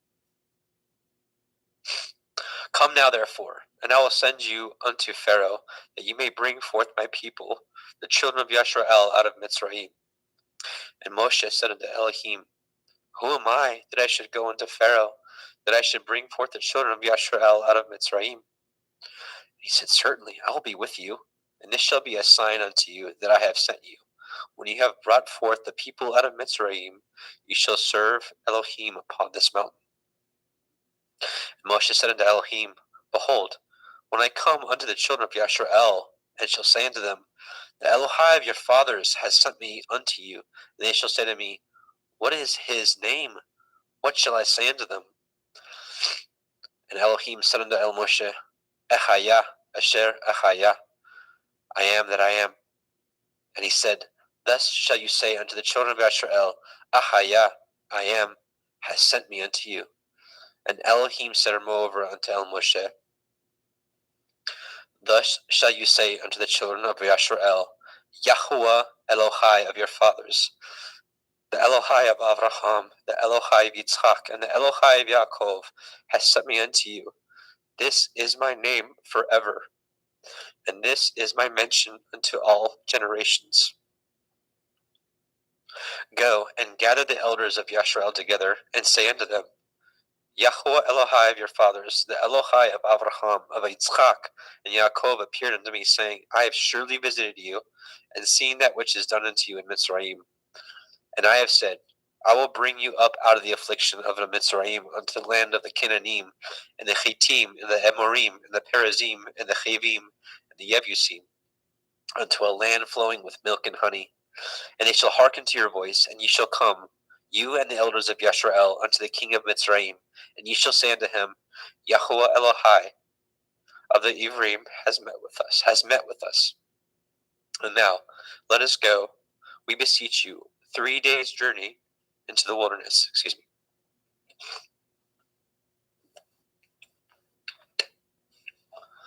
That we may sacrifice to Yahuwah Eloheinu.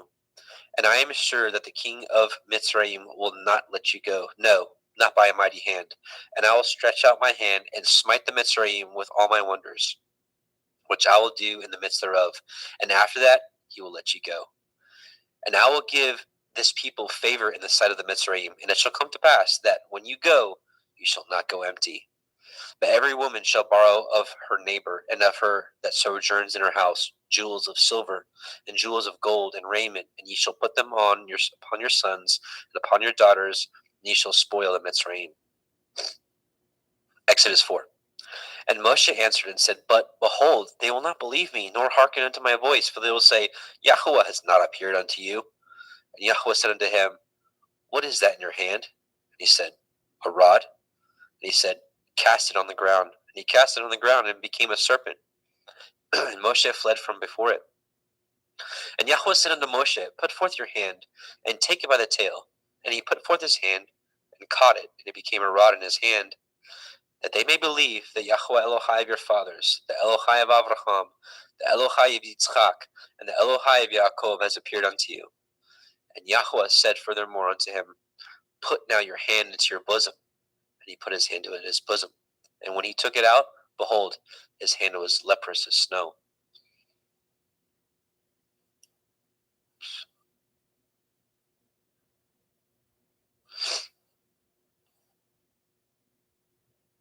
And he said, Put your hand into your bosom again. And he put his hand into his bosom again, and plucked it out of his bosom.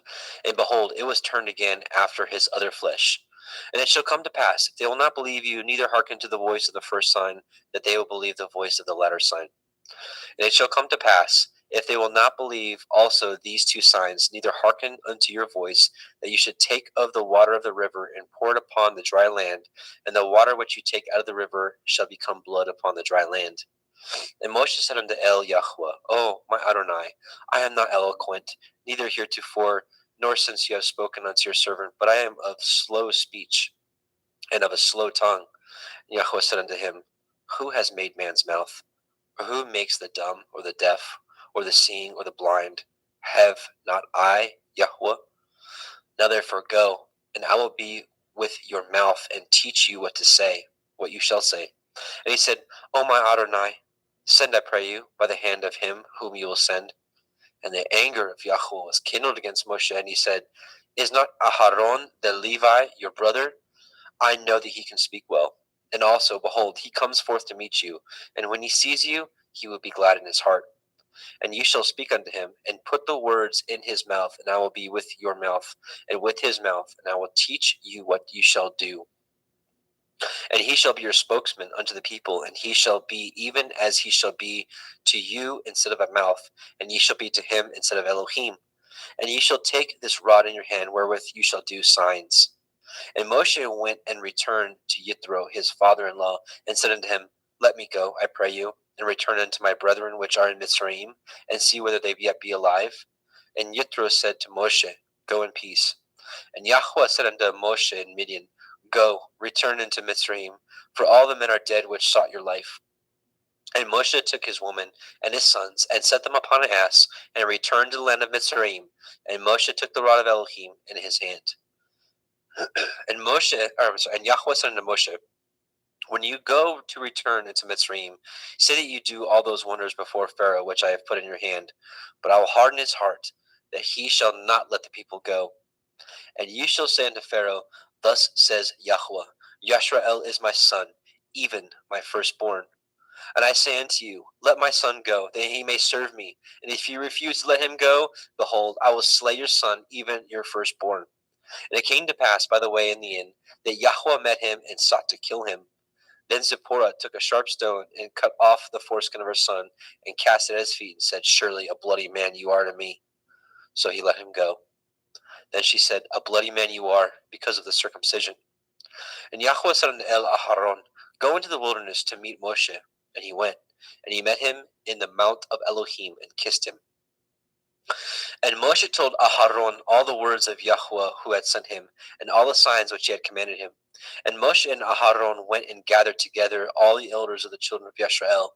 And Aharon spoke all the words which Yahweh had spoken unto Moshe, and did the signs in the sight of the people. And the people believed. And when they heard that Yahweh had visited the children of Yisrael, and that he had looked upon their affliction, then they bowed their heads and worshipped. Exodus 5. And afterward, Moshe and Aharon went in and told Pharaoh, "Thus says Yahweh Elohai of Yashrael, let my people go, that they may hold a feast unto me in the wilderness."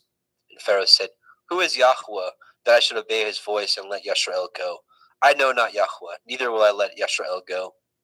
And they said, "The Elohai of the Ivrim has met with us. Let us go, we pray you, 3 days' journey into the desert, and sacrifice unto Yahweh Eloheinu, lest he fall upon us with pestilence or with the sword." And the king of Mitzrayim said unto them, Wherefore do ye, Moshe and Aharon, let the people from their works get you unto your burdens? And Pharaoh said, Behold, the people of the land now are many, and ye make them rest from their burdens. And Pharaoh commanded this same day the taskmasters of the people and their officers, saying, Ye shall no more give the people straw to make brick, as heretofore. Let them go and gather straw for themselves. And the tale of the bricks which they did make heretofore ye shall lay upon them. Ye shall not diminish aught thereof, for they be idle. Therefore they cry, saying, Let us go and sacrifice to our Elohim. Let their more work be laid upon the men, that they may labor therein, and let them not regard vain words. And their taskmasters of the people went out, and their officers, and they spoke to the people, saying, Thus says Pharaoh, I will not give you straw. Go ye, get you straw where you can find it, yet not aught of your work shall be diminished. So the people were scattered abroad throughout all the land of Mitzrayim to gather stubble instead of straw. And the taskmasters hasted them, saying, Fulfill your works, your daily tasks, as when there was straw. And the officers of the children of Yashrael, which Pharaoh's taskmasters had set over them, were beaten and demanded, Wherefore have ye not fulfilled your task in making brick both yesterday and today as heretofore?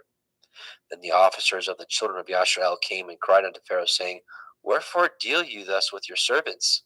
There is no straw given unto your servants. And they say to us, Make brick, and behold, your servants are beaten, but the fault is in your own people. And he said, Ye are idle. Therefore ye say, Let us go and do sacrifice to Yahweh. Go therefore now and work, for there shall no straw be given you, yet ye shall deliver the tale of bricks. And the officers of the children of Yashrael did see that they were in evil case after it was said, Ye shall not diminish aught from your bricks of your daily tasks. And they met Moshe and Aharon, who stood in the way, as they came forth from Pharaoh. And they said unto him, Yahweh look upon you and judge, because you have made our savor to be abhorred in the eyes of Pharaoh and in the eyes of his servants, to put a sword in their hand to slay us. And Moshe returned unto El Yahweh and said, Adonai, wherefore have you so evil entreated this people? Why is it that you have sent me?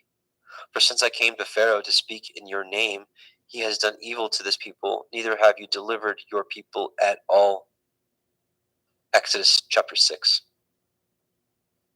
Then Yahweh said unto Moshe, Now you shall see what I will do to Pharaoh, for with a strong hand shall he let them go, and with a strong hand shall he drive them out of his land. And Elohim spoke unto Moshe and said to him, I am Yahweh, and I appeared unto El Avraham, unto El Yitzchak, and unto El Yaakov by El Shaddai, but by the name of Yahweh was I not known to them. And I have also established my covenant with them, to give them the land of Canaan, the land of their pilgrimage, wherein they were strangers. And I have also heard the groaning of the children of Yashrael, whom the Mitzrayim keep in bondage, and I have remembered my covenant. Wherefore say unto the children of Yashrael, I am Yahweh, and I will bring you out from under the burdens of the Mitzrayim, and I will rid you out of their bondage, and I will redeem you with a stretched out arm with great judgments. And I will take you to me for a people, and I will be to you Elohim, and ye shall know that I am Yahweh Elohaikim, which brings you out from under the burdens of the Mitzrayim. And I will bring you in unto the land concerning the which I did swear to give it to Avraham, to Yitzchak, and to Yaakov, and I will give it to you for a heritage. I am Yahweh. And Moshe spoke so unto the children of Yashrael, but they hearkened not unto Moshe for anguish of the Ruach, and for cruel bondage. And Yahweh spoke unto Moshe, saying, Go in, speak unto Pharaoh, king of Mitzrayim, that he let the children of Yashrael go out of his land. And Moshe spoke before Yahweh, saying, Behold, the children of Yashrael have not hearkened unto me. How then shall Pharaoh hear me, who am of uncircumcised lips? And Yahweh spoke unto El Moshe and El Aharon, and gave them a charge unto the children of Yisrael, and unto Pharaoh, king of Mitzrayim, to bring the children of Yisrael out of the land of Mitzrayim. These be the heads of their fathers' houses. The sons of Reuben, the firstborn of Yisrael, Chanok and Palu, Chetzron and Carmi. These be the families of Reuben. And the sons of Shimon, Yemuel and Yamin, and Ohad and Yakin and Sochar and Shaul, and the son of a Canaanite woman. These are the families of Shimon. And these are the names of the sons of Levi, according to their generations: Gershon, Kohath, Merari. And the years of the life of Levi were 137 years. The sons of Gershom, Livni and Shimi, according to their families. And the sons of Kohath, Amram, Yitzchar, Hebron, and Uziel. And the years of the life of Kohath were 133 years. And the sons of Merari, Machlai, and Mushai. These are the families of Levi, according to their generations. Hang on, give me just a moment.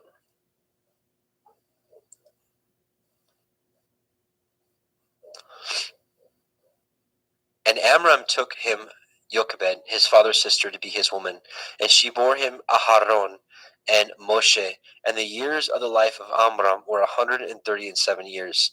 And the sons of Yitzchar, Korach, and Nepheg, and Zikri. And the sons of Uziel, Mishael, and Elishaphan, and Chitrai. And Aharon took him Elisheva, daughter of Aminadab, sister of Nachshon, to be his woman. And she bore him Nadav, and Abihu, and Eleazar, and Ithamar. And the sons of Korach, Achir, Elkanah, Avisachaf. These are the families of Korchai. And Eleazar, Aharon's son, took him one of the daughters of Petuel to be his woman, and she bore him Pinechach. These are the heads of the fathers of the Leviim, according to their families. These are that Aharon and Moshe, to whom Yahweh said, bring out the children of Yisrael from the land of Mitzrayim, according to their armies. These are they which spoke to Pharaoh, king of Mitzrayim, to bring out the children of Yisrael from Mitzrayim. These are that Moshe and Aharon. And it came to pass on that day, when Yahweh spoke unto Moshe in the land of Mitzrayim, that Yahweh spoke unto Moshe, saying, I am Yahweh. Speak you unto Pharaoh, king of Mitzrayim, all that I say unto you. And Moshe said before Yahweh, behold, I am of uncircumcised lips. How shall Pharaoh hearken unto me?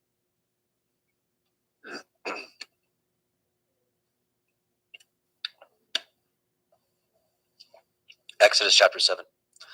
And Yahweh said unto Moshe, see, I have made you an Elohim to Pharaoh, and Aharon your brother shall be your prophet. You shall speak all that I command you, and Aharon your brother shall speak unto Pharaoh, that he send the children of Yisrael out of his land. And I will harden Pharaoh's hearts, and multiply my signs and my wonders in the land of Mitzrayim. But Pharaoh shall not hearken unto you, that I may lay my hand upon Mitzrayim, and bring forth my armies and my people, the children of Yisrael, out of the land of Mitzrayim by great judgments.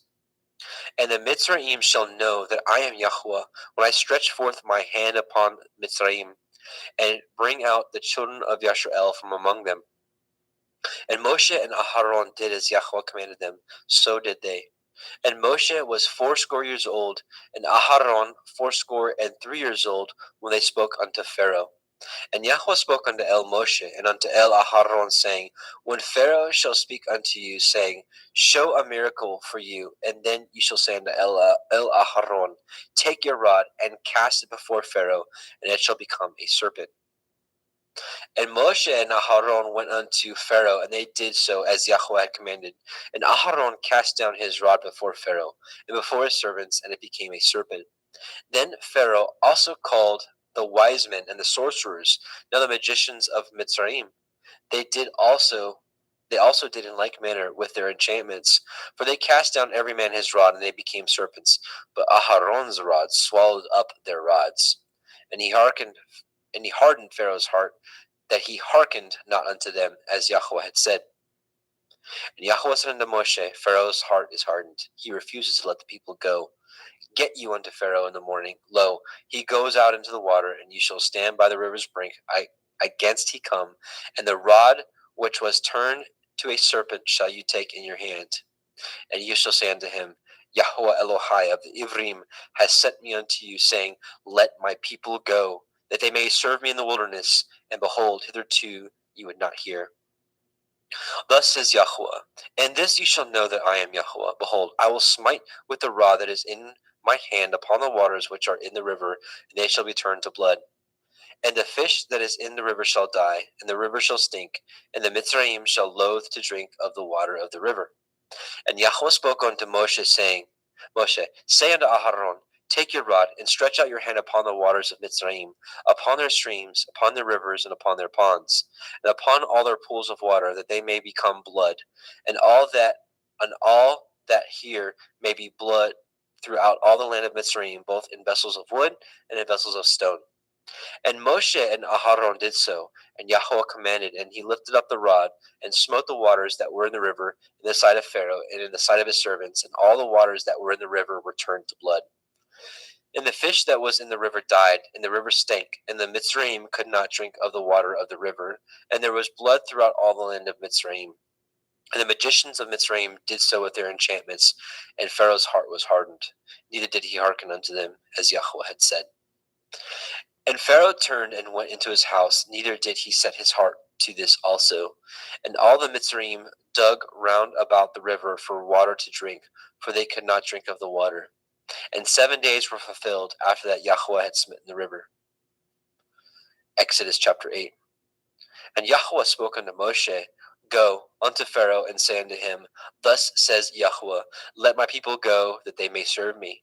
And if you refuse to let them go, behold, I will smite all your borders with frogs. And the river shall bring forth frogs abundantly, which shall go up and come into your house, and into your bedchamber, and upon your bed, and into the house of your servants, and upon your people, and into your ovens, and in your kneading troughs. And the frogs shall come up both on you, and upon your people, and upon all your servants. And Yahweh spoke unto El Moshe, Say unto El Aharon, Stretch forth your hand with your rod over the streams, over the rivers, and over the ponds, and cause frogs to come up upon the land of Mitzrayim. And Aharon stretched out his hand over the waters of Mitzrayim, and the frogs came up and covered the land of Mitzrayim. And the magicians did so with their enchantments, and brought up the frogs upon the land of Mitzrayim. Then Pharaoh called for Moshe and Aharon, and said, Entreat El Yahweh, that he may take away the frogs from me and my people, and I will let the people go, that they may do sacrifice unto Yahweh. And Moshe said unto Pharaoh, Glory over me. When shall I entreat for you, and for your servants, and for your people, to destroy the frogs from you and from your houses, that they may remain in the river only? And he said, Tomorrow. And he said, Be it according to your word, that you may know that there is none like unto Yahweh Eloheinu. And the frogs shall depart from you, and from your houses, and from your servants, and from your people, they shall remain in the river only. And Moshe and Aharon went out from Pharaoh, and Moshe cried unto El Yahweh because of the frogs which he had brought against Pharaoh. And Yahweh did according to the word of Moshe, and the frogs died out of the houses, out of the villages, and out of the fields. And they gathered them together upon heaps, and upon the land, and the land stank. But when Pharaoh saw that there was respite, he hardened his heart, and hearkened not unto them, as Yahweh had said. And Yahweh said unto El Moshe, Say unto El Aharon, Stretch out your rod, and smite the dust of the land, that it may become lice throughout all the land of Mitzrayim. And they did so. For Aharon stretched out his hand with his rod, and he smote the dust of the earth, and it became lice in man and in beast, and all the dust of the land became lice throughout all the land of Mitzrayim. And the magicians did so with their enchantments to bring forth lice, but they could not, so there were lice upon man and upon beast. Then the magician said unto Pharaoh, This is the finger of Elohim. And Pharaoh's heart was hardened, and he hearkened not unto them, as Yahweh had said. And Yahweh said unto Moshe, Rise up early in the morning, and stand before Pharaoh. Lo, he comes forth to the water, and say unto him, Thus says Yahweh, Let my people go, that they may serve me. Else, If you will not let my people go, behold, I will send swarms of flies upon you, and upon your servants, and upon your people, and into your houses, and the houses of the Mitzrayim shall be full of the swarm of flies, and also the ground whereon they are. And I will sever in that day the land of Goshen, in which my people dwell, that no swarms of flies shall be there, to the end you may know that I am Yahweh in the midst of the earth. And I will put a division between my people and your people. Tomorrow this shall this sign be. And Yahweh did so, and there came a grievous swarm of flies into the house of Pharaoh, and into his servants' houses, and into all the land of Mitzrayim. The land was corrupted by reason of the swarm of the flies. And Pharaoh called for Moshe and for Aharon, and said, Go ye, sacrifice to your Elohim in the land. And Moshe said, It is not meet so to do, for we shall sacrifice the abomination of the Mitzrayim to Yahweh Eloheinu. Lo, shall we sacrifice the abomination of the Mitzrayim before their eyes, and will they not stone us? We will go 3 days' journey into the wilderness, and sacrifice to Yahweh Eloheinu as he commanded us. And Pharaoh said, I will let you go, that you may sacrifice to Yahweh Elohika in the wilderness. Only you shall not go very far away. Entreat for me. And Moshe said, Behold, I go out from you, and I will entreat El Yahweh that the swarms of flies may depart from Pharaoh, from his servants, and from his people tomorrow. But let not Pharaoh deal deceitfully any more in letting the people go to sacrifice, and not letting the people go to sacrifice to Yahweh. And Moshe went out from Pharaoh and entreated Yahweh. And Yahweh did according to the word of Moshe, and he removed the swarms of flies from Pharaoh, from his servant, and from his people. There remained not one. And Pharaoh hardened his heart at this time also, neither would he let the people go. Exodus chapter 9. Then Yahweh said unto El Moshe, Go in unto Pharaoh, and tell him, Thus says Yahweh Elohai of the Ivrim, Let my people go, that they may serve me. For if you refuse to let them go, and will hold them still, behold, the hand of Yahweh is upon your cattle which is in the field, upon the horses, upon the asses, upon the camels, upon the oxen, and upon the sheep. There shall be a very grievous pestilence. And Yahweh shall sever between the cattle of Yashrael and the cattle of Mitzrayim, and there shall nothing die of all that is the children of Yashrael. And Yahweh appointed a set time, saying, Tomorrow Yahweh shall do this thing in the land.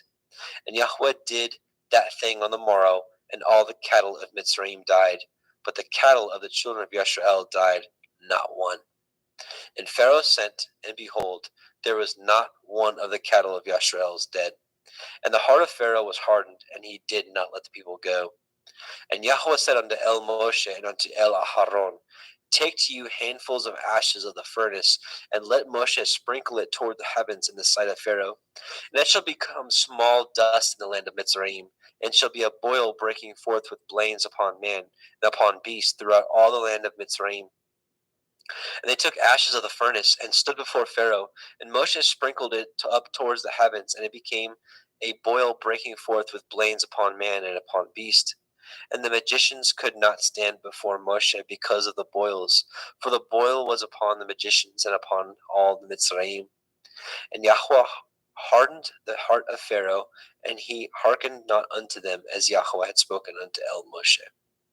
And Yahweh said unto El Moshe, Rise up early in the morning, and stand before Pharaoh, and say unto him, Thus says Yahweh Elohai of the Ivrim, Let my people go, that they may serve me.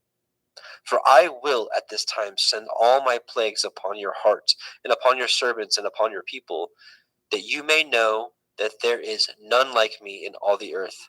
For now I will stretch out my hand, that I may smite you and your people with pestilence, and you shall be cut off from the earth. And in very deed for this cause have I raised you up, for to show in you my power, and that my name be declared throughout all the earth. Yet, as yet, exalt you yourself against my people, that you will not let them go? Behold, tomorrow about this time I will cause it to rain a very grievous hail, such as has not been in Mitzrayim since the foundation thereof, even until now. Send therefore now, and gather your cattle, and all that you have in the field, upon every man and beast which shall be found in the field, and shall not be brought home. The hail shall come down upon them, and they shall die. He that feared the word of Yahweh among the servants of Pharaoh made his servants and his cattle flee into the houses. And he that regarded not the word of Yahweh left his servants and his cattle in the field. And Yahweh said unto El Moshe, stretch forth your hand towards the heavens, that there may be a hail in all the land of Mitzrayim, upon man, and upon beast, and upon every herb of the field throughout the land of Mitzrayim. And Moshe stretched forth his rod toward the heavens, and Yahweh sent thunder and hail, and the fire ran along upon the ground, and Yahweh rained hail upon the land of Mitzrayim. So there was hail and fire mingled with the hail, very grievous, such as there was none like it in all the land of Mitzrayim, since it became a nation. And the hail smote through all the land of Mitzrayim, and all that was in the field, both man and beast, and the hail smote every herb of the field, and broke every tree of the field. Only in the land of Goshen, where the children of Yasharel were, was there no hail. And Pharaoh sent and called for Moshe and Aharon, and said unto them, I have sinned this time. Yahweh is righteous, and I and my people are wicked. Entreat El Yahweh, for it is enough, that there be no more mighty thunderings and hail, and I will let you go, and ye shall stay no longer. And Moshe said unto him, as soon as I am gone out of the city, I will spread abroad my hands unto El Yahweh, and the thunder shall cease, neither shall there be any more hail, that you may know how that the earth is Yahweh's. But as for you and your servants, I know that you will not yet fear Yahweh Elohim. And the flax and the barley was smitten, for the barley was in the ear, and the flax was bold. But the wheat and the rye were not smitten, for they were not grown up. And Moshe went out of the city from Pharaoh, and spread abroad his hands unto El Yahweh. The thunders and the hails ceased, and the rain was not poured upon the earth. And when Pharaoh saw that the rain and the hail and the thunders were ceased, he sinned yet more, and hardened his heart, he and his servants. And the heart of Pharaoh was hardened, neither would he let the children of Yasharel go, as Yahweh had spoken by Moshe. Exodus chapter 10. And Yahweh said unto El Moshe, go in unto Pharaoh, for I have hardened his heart, and the heart of his servants, that I might show these my signs before him, and that you may tell in the ears of your son and of your son's son, that what things I have wrought in Mitzrayim, and my signs which I have done among them, that ye may know how that I am Yahweh. And Moshe and Aharon came in unto Pharaoh, and said unto him, thus says Yahweh Elohai of the Ivrim, how long will you refuse to humble yourselves before me? Let my people go, that they may serve me. Else, if you refuse to let my people go, behold, tomorrow I will bring the locust into your coasts, and they shall cover the face of the earth, that one cannot be able to see the earth, and they shall eat eat the remnant of that which is escaped, which remains of you from the hail, and ye shall eat every tree which grows for you out of the field. And they shall fill your houses, and the houses of all your servants, and the houses of all the Mitzrayim, which neither your fathers nor your fathers' fathers have seen since the day that they were upon the earth unto this day. And he turned himself and went out from Pharaoh. And Pharaoh's servant said unto him, how long shall this man be a snare unto us? Let the men go, that they may serve Yahweh Elohim. Know you not that Mitzrayim is destroyed? And Moshe and Aharon were brought again unto Pharaoh, and he said unto them, go, serve Yahweh Elohim. But who are they that shall go? And Moshe said, we will go with our young and with our old, with our sons and with our daughters, with our flocks and with our herds will we go, for we must hold a feast unto Yahweh. And he said to them, let Yahweh be so with you, as I will let you go, and your little ones. Look to it, for evil is before you. Not so. Go now ye, that ye are men, and serve Yahweh, for that ye did desire. And they were driven out from Pharaoh's presence. And Yahweh said unto Moshe, stretch out your hand over the land of Mitzrayim for the locusts, that they may come up upon the land of Mitzrayim, and eat every herb of the land, even all that the hail has left.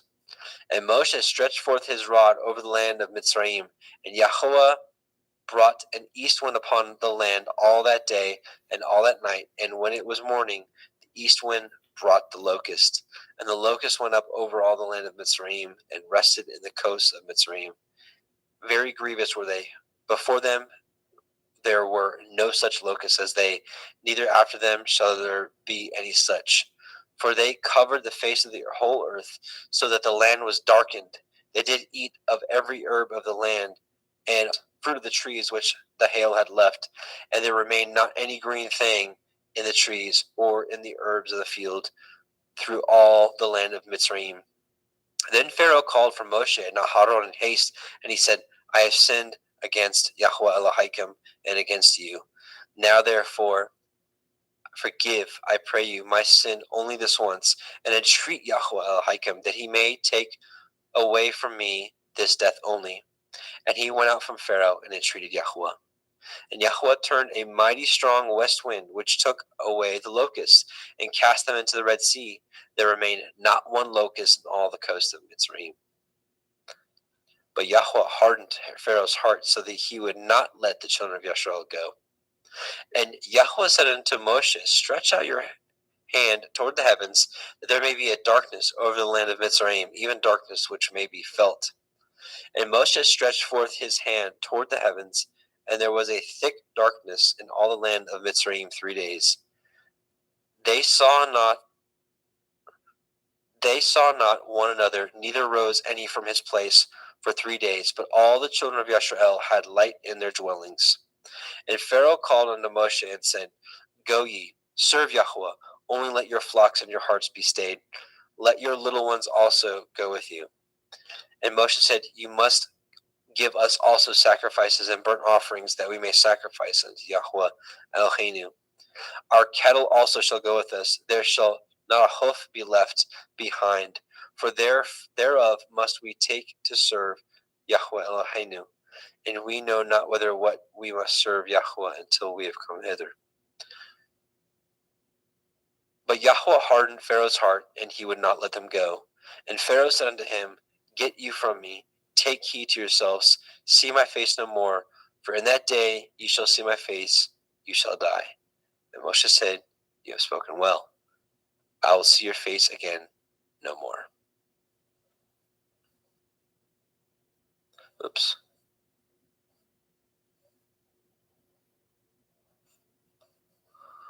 Okay. And Brother Jeremy? Yes, you sir. with us? Okay. I'm going to pick it back up at chapter 11, verse 1. Yep.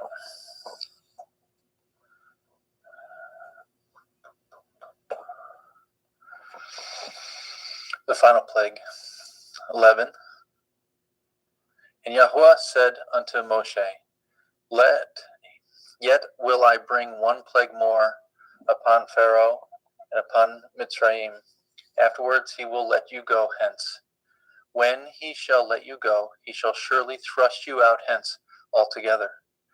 Speak now in the ears of the people, and let every man borrow of his neighbor, and every woman of her neighbor, jewels of silver and jewels of gold. And Yahweh gave the people favor in the sight of the Mitzrayim. Moreover, the man Moshe was very great in the land of Mitzrayim, in the sight of Pharaoh's servants and in the sight of the people. And Moshe said, Thus says Yahweh, about midnight will I go out into the midst of Mitzrayim, and all the firstborn in the land of Mitzrayim shall die, from the firstborn of Pharaoh who sits upon his throne, even unto the firstborn of the maidservant that is behind the mill, and all the firstborn of beasts. And there shall be a great cry throughout all the land of Mitzrayim, such as there was none like it, nor shall be like it any more. But against any of the children of Yasharel shall not a dog move his tongue, against man or beast, that ye may know how that Yahweh put a difference between the Mitzrayim and Yasharel. And all these your servants shall come down unto me, and bow down themselves unto me, saying, Get you out, and all the people that follow you. After that I will go out. And he went out from Pharaoh in great anger. And Yahweh said unto Moshe, Pharaoh shall not hearken unto you, that my wonders may be multiplied in the land of Mitzrayim. And Moshe and Aharon did all these wonders before Pharaoh, and Yahweh hardened Pharaoh's heart, so that he would not let the children of Yasharel go out of his land. And Yahweh spoke unto El Moshe and El Haron in the land of Mitzrayim, saying, This month shall be unto you the beginning of months. It shall be the first month of the year to you. Speak ye unto all the assembly of Yasharel, saying, In the 10th day of this month they shall take to them every man a lamb according to the house of their fathers, a lamb for a house. And if a household be too little for the lamb, let him and his neighbor next unto his house take it according to the number of souls. Every man according to his eating shall make your count for the lamb. Your lamb shall be without blemish, a male of the first year. Ye shall take it out from the sheep or the goat, or from the goats. Ye shall take it up until the 14th day of the same month, and the whole multitude of the assembly of Yasharel shall kill it in the evening. And they shall take the blood and shall strike it on the 2 side posts and on the upper doorpost of the houses wherein they shall eat it. And they shall eat the flesh in the night, roast with fire, and matzah, unleavened bread, and with bitter herbs they shall eat it. Eat not of it raw, nor sodden it at all with water, but roast with fire his head with his legs, and the purtenance thereof. And ye shall let nothing of it remain until the morning. That which remains of it until the morning shall ye burn with fire. And thus shall ye eat it, with your loins girt, your shoes on your feet, your staff in your hand, and ye shall eat it in haste. It is Yahuwah's Pesach. For I will pass through the land of Mitzrayim this night, and will smite all the firstborn in the land of Mitzrayim, both man and beast, and against all the Elohai of Mitzrayim will I execute judgment. I am Yahuwah. The blood shall be to you for a mark upon the houses where ye are. And when I see the blood, I will pass over you, and the plague shall not be upon you to destroy you, when I smite the land of Mitzrayim. And this day shall be unto you for a memorial, and you shall keep it a feast to Yahuwah throughout your generations, and ye shall keep it a feast by an ordinance forever. 7 days shall ye eat matzah. Even the first day ye shall put away leaven out of your houses. For whosoever eats chametz from the first day until the 7th day, that soul shall be cut off from Yasharel. And in the first day there shall be a holy assembly, and in the 7th day there shall be a holy assembly to you. No manner of work shall be done in them, save that which every man must eat, that only may be done for you. And ye shall guard the feast of Matzah. For in this selfsame day have I brought your armies out of the land of Mitzrayim. Therefore shall ye guard this day in your generations by an ordinance forever. In the first day, in the first month, on the 14th day of the month, at evening, shall ye eat matzah until the 21st day of the month at evening. 7 days shall there be no chametz found in your houses.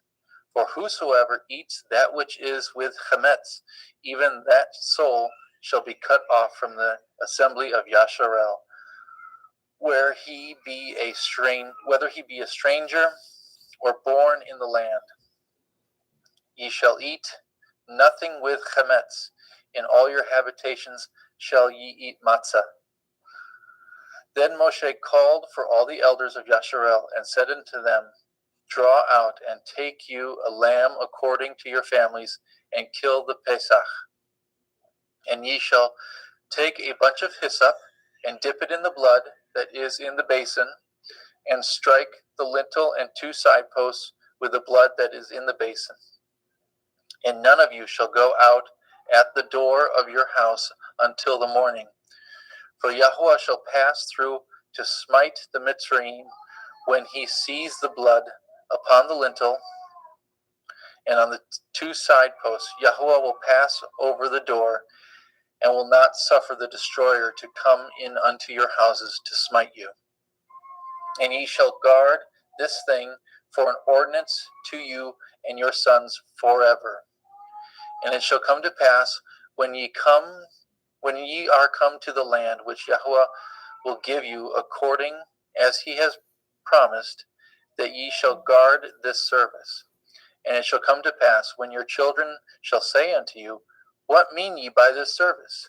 That ye shall say, This is the sacrifice of Yahweh's Pesach, who passed over the houses of the children of Yasharel in Mitzrayim, when he smote the Mitzrayim and delivered our houses, and the people bowed the head and worshipped.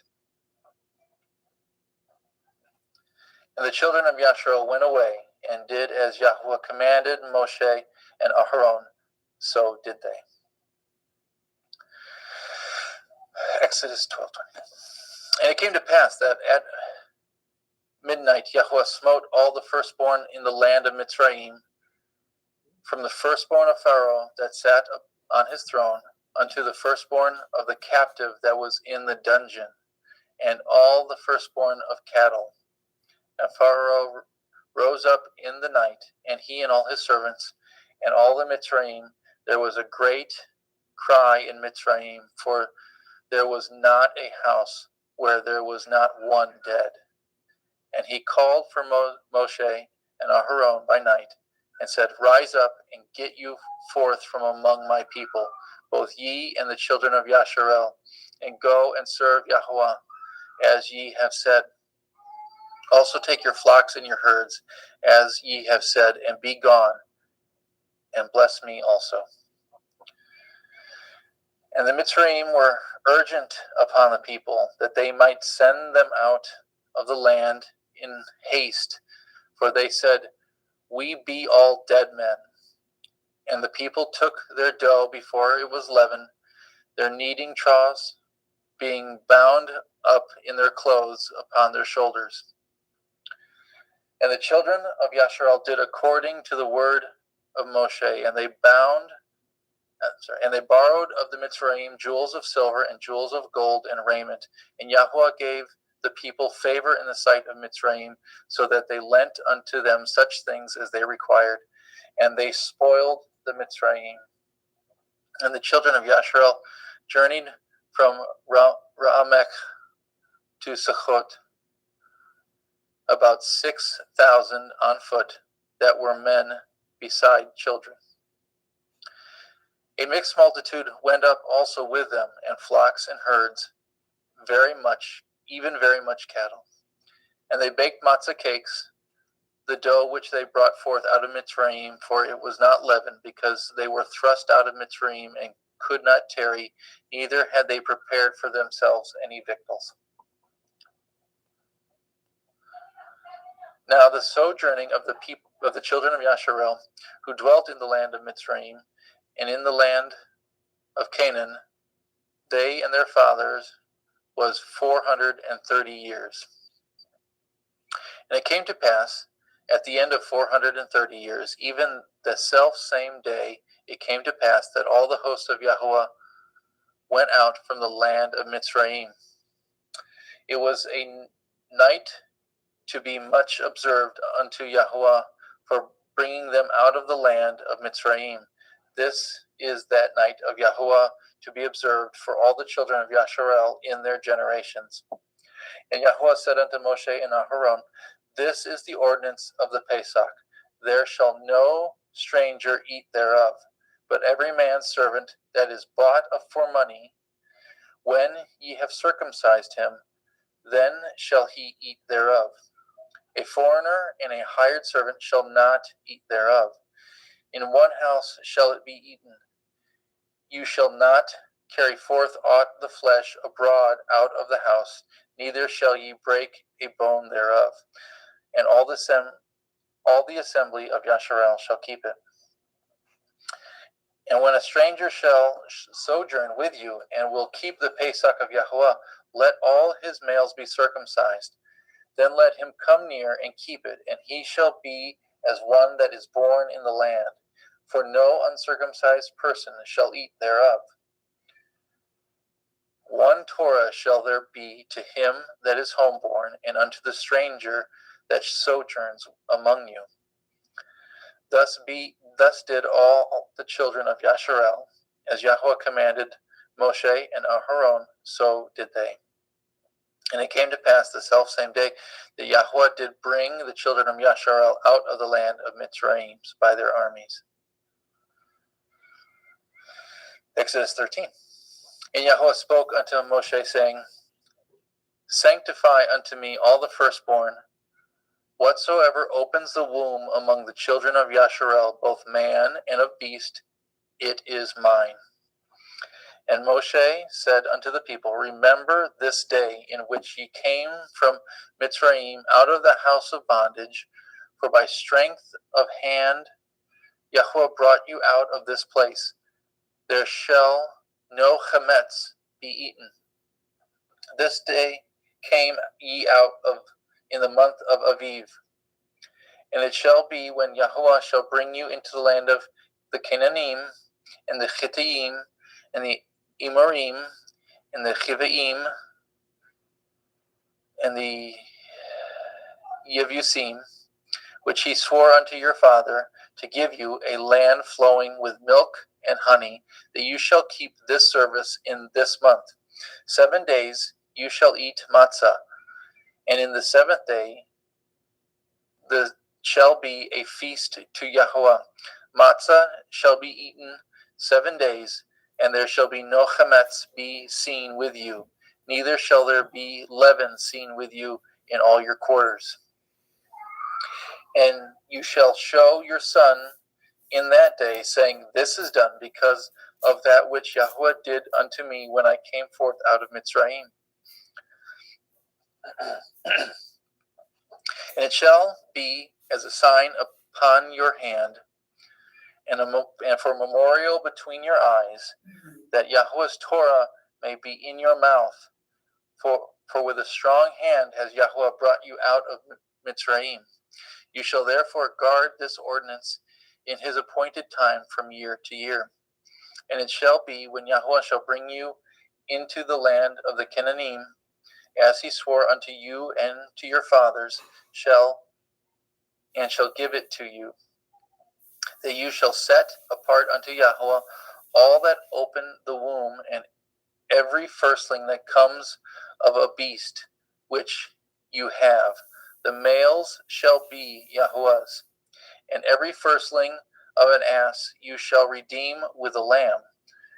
And if you will not redeem it, then you shall break his neck. And all the firstborn of man among your children shall you redeem. It shall be when your son asks you in time to come, saying, What is this? That you shall say unto him, By strength of hand Yahweh brought us out of Mitzrayim from the house of bondage. And it came to pass, when Pharaoh would hardly let us go, that Yahweh slew all the firstborn in the land of Mitzrayim, both the firstborn of man and the firstborn of beast. Therefore I sacrifice to Yahweh all that opens the womb, being males. But all the firstborn of my children I redeem. And it shall be for a mark upon your hand, and for frontlets between your eyes, for by strength of hand Yahweh brought us forth out of Mitzrayim. And it came to pass, when Pharaoh had let the people go, that Elohim led them not through the way of the land of the Pelishtim, although it was near. For Elohim said, Lest perchance the people repent when they see war, and they return to Mitzrayim.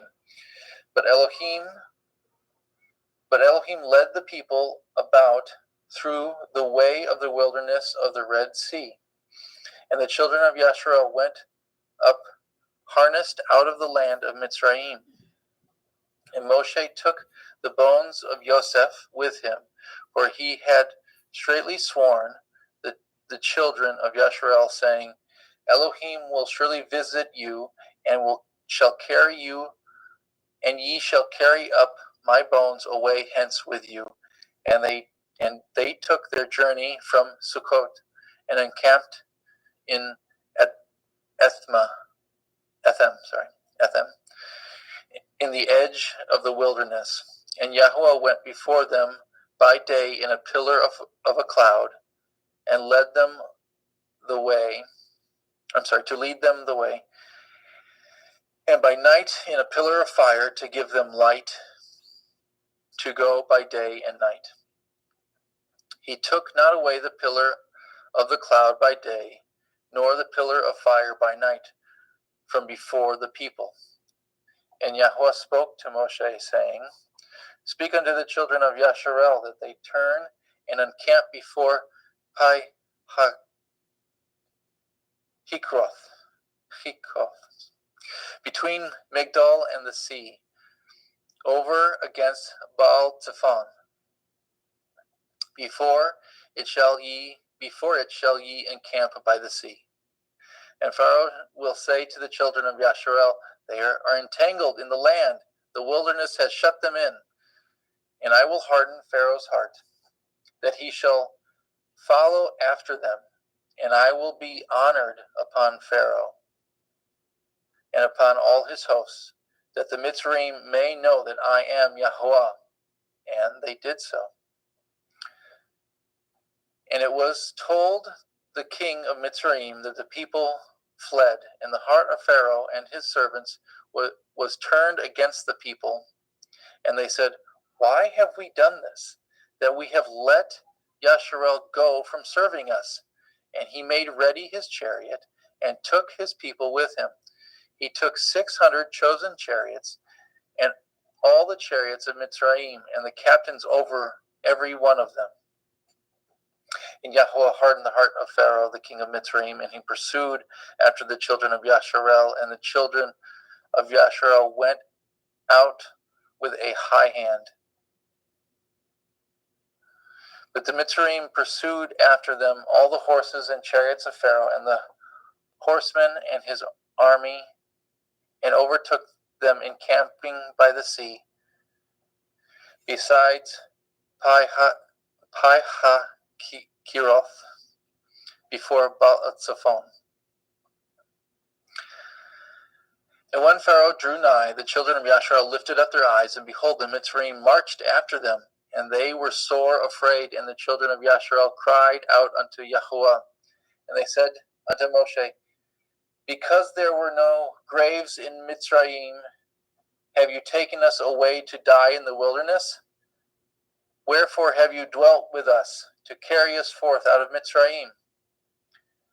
Is not this the word that we did tell you in Mitzrayim, saying, Let us alone, that we may serve the Mitzrayim?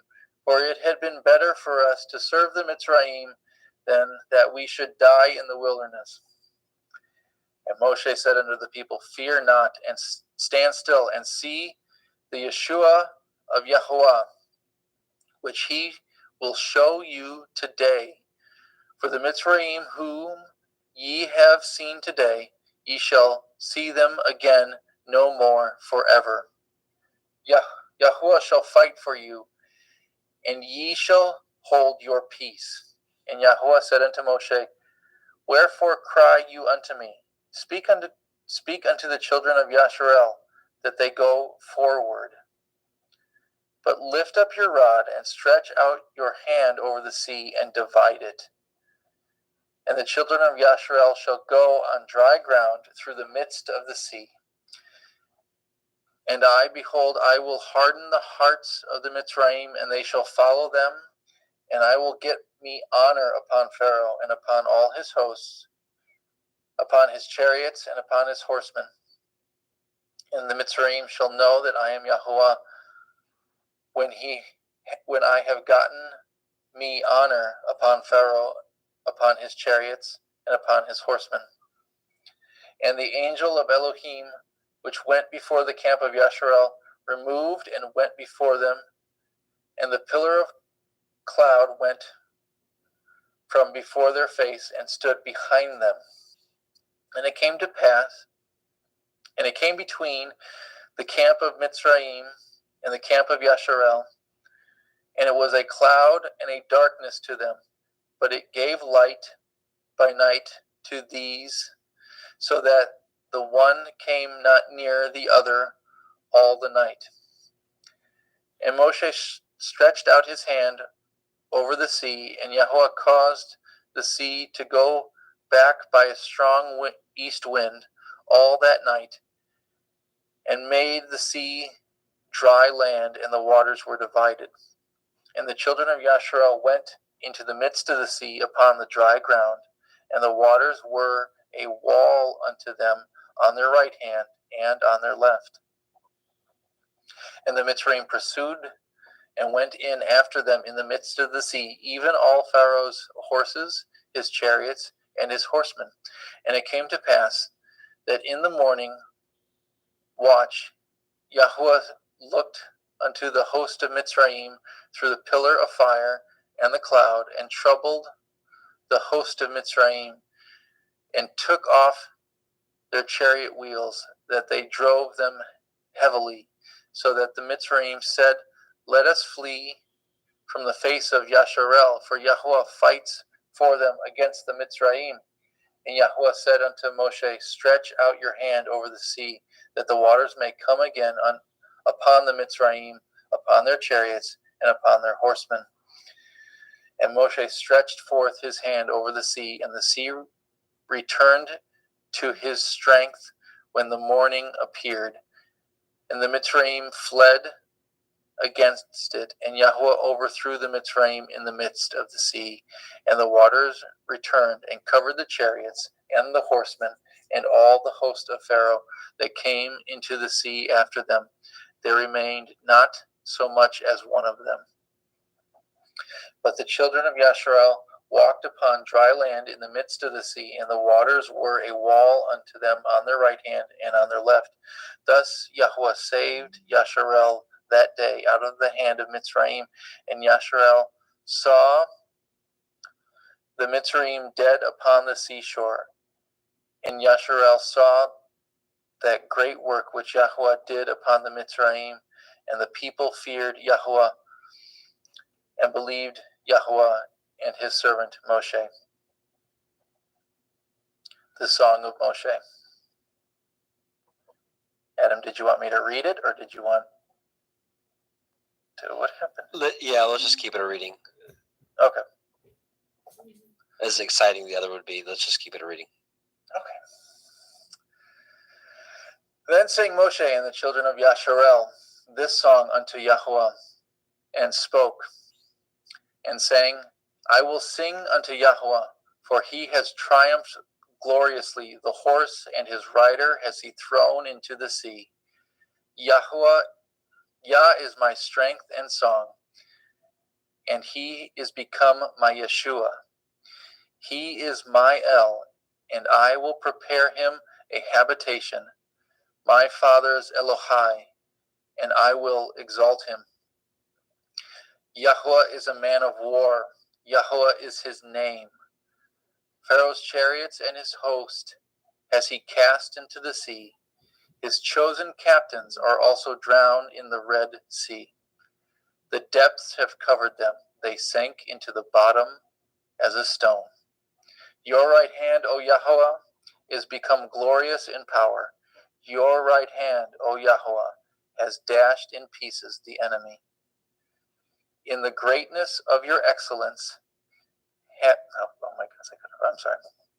in the greatness of your excellence have you overthrown them that rose up against you. You set forth your wrath, which consumed them as stubble. And with a blast of your nostrils the waters were gathered together. The floods stood upright as a heap, and the depths were congealed in the heart of the sea. The enemy said, I will pursue, I will overtake, I will divide the spoil. My lust shall be satisfied upon them. I will draw my sword, my hand shall destroy them. You blew with your ruach, the sea covered them. They sank as lead in the mighty waters. Who is like unto you, O Yahweh, among the Elohim? Who is like you, glorious in holiness, fearful in praise, doing wonders? You stretch out your right hand, the earth swallowed them. You in your mercy have led forth the people which you have redeemed. You have guided them in your strength unto your holy habitation. The people shall hear and be afraid. Sorrow shall take hold of the inhabitants of Pelisheth. The dukes of Edom shall be amazed. The mighty men of Moab trembling shall take hold upon them. All the inhabitants of Canaan shall melt away. Fear and dread shall fall upon them. By the greatness of your arm, they shall be as still as a stone, till your people pass over, O Yahweh, till the people pass over, which you have purchased. You shall bring them in and plant them in the mountain of your inheritance, in the place, O Yahweh, which you have made for you to dwell in the sanctuary, O Yahweh, which your hands have established. Yahweh shall reign forever and forever. For the horse of Pharaoh went in with his chariots and with his horsemen into the sea, and Yahweh brought again the waters of the sea upon them. But the children of Yasharel went on dry land in the midst of the sea. And Miriam, the prophetess, the sister of Aharon, took a timbrel in her hand, and all the women went out after her with timbrels and with dancing. And Miriam answered them, Sing ye to Yahweh, for he has triumphed gloriously. The horse and his rider has he thrown into the sea. So Moshe brought Yasharel from the Red Sea, and they went out into the wilderness of Shur. And they went 3 days in the wilderness and found no water. And when they came to Marah, they could not drink the waters of Marah, for they were bitter. Therefore, the name of it was called Marah. The people murmured against Moshe, saying, What shall we drink? And he cried unto Yahweh, and Yahweh showed him a tree, which when he had cast it into the waters were made sweet. There he made for them a statute and an ordinance, and there he proved them, and said, If you will diligently hearken unto the voice of Yahweh Elohim, and will do that which is right in his sight, and will give ear to his commandments, and guard all his statutes, I will put none of these diseases upon you, which I have brought upon the Mitzrayim, for I am Yahweh Rapha, Yahweh who heals you. And they came to Elim, and there were 12 wells of water, and 70 palm trees, and they encamped there by the waters. Exodus 16. And they took their journey from Elim, and all the assembly of the children of Yasharel came into the wilderness of Sin, which is between Elim and Sinai. On the 15th day of the second month, after they departed out of the land of Mitzrayim, and the whole assembly of the children of Yasharel murmured against Moshe and Aharon in the wilderness. And the children of Yasharel said unto them, Would Elohim we had died by the hand of Yahweh in the land of Mitzrayim, when we sat by the flesh pots, and when we did eat bread to the full, For ye have brought us forth into this wilderness to kill this whole assembly with hunger. Then said Yahweh to Moshe, Behold, I will rain bread from the heavens for you, and the people shall go out and gather a certain rate every day, that I may prove them, whether they will walk in my Torah or no. And it shall come to pass on the 16th day when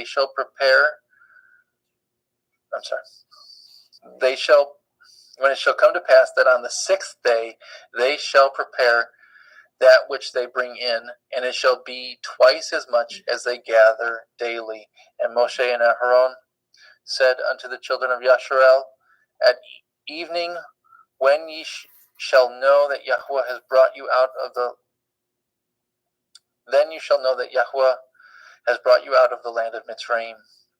And in the morning, then ye shall see the glory of Yahweh. For he that hears your murmurings against Yahweh, and what ye are that ye murmur against us. And Moshe said, This shall be when Yahweh shall give you in the evening flesh to eat, and in the morning bread to the full, that Yahweh hears your murmurings which ye murmur against him,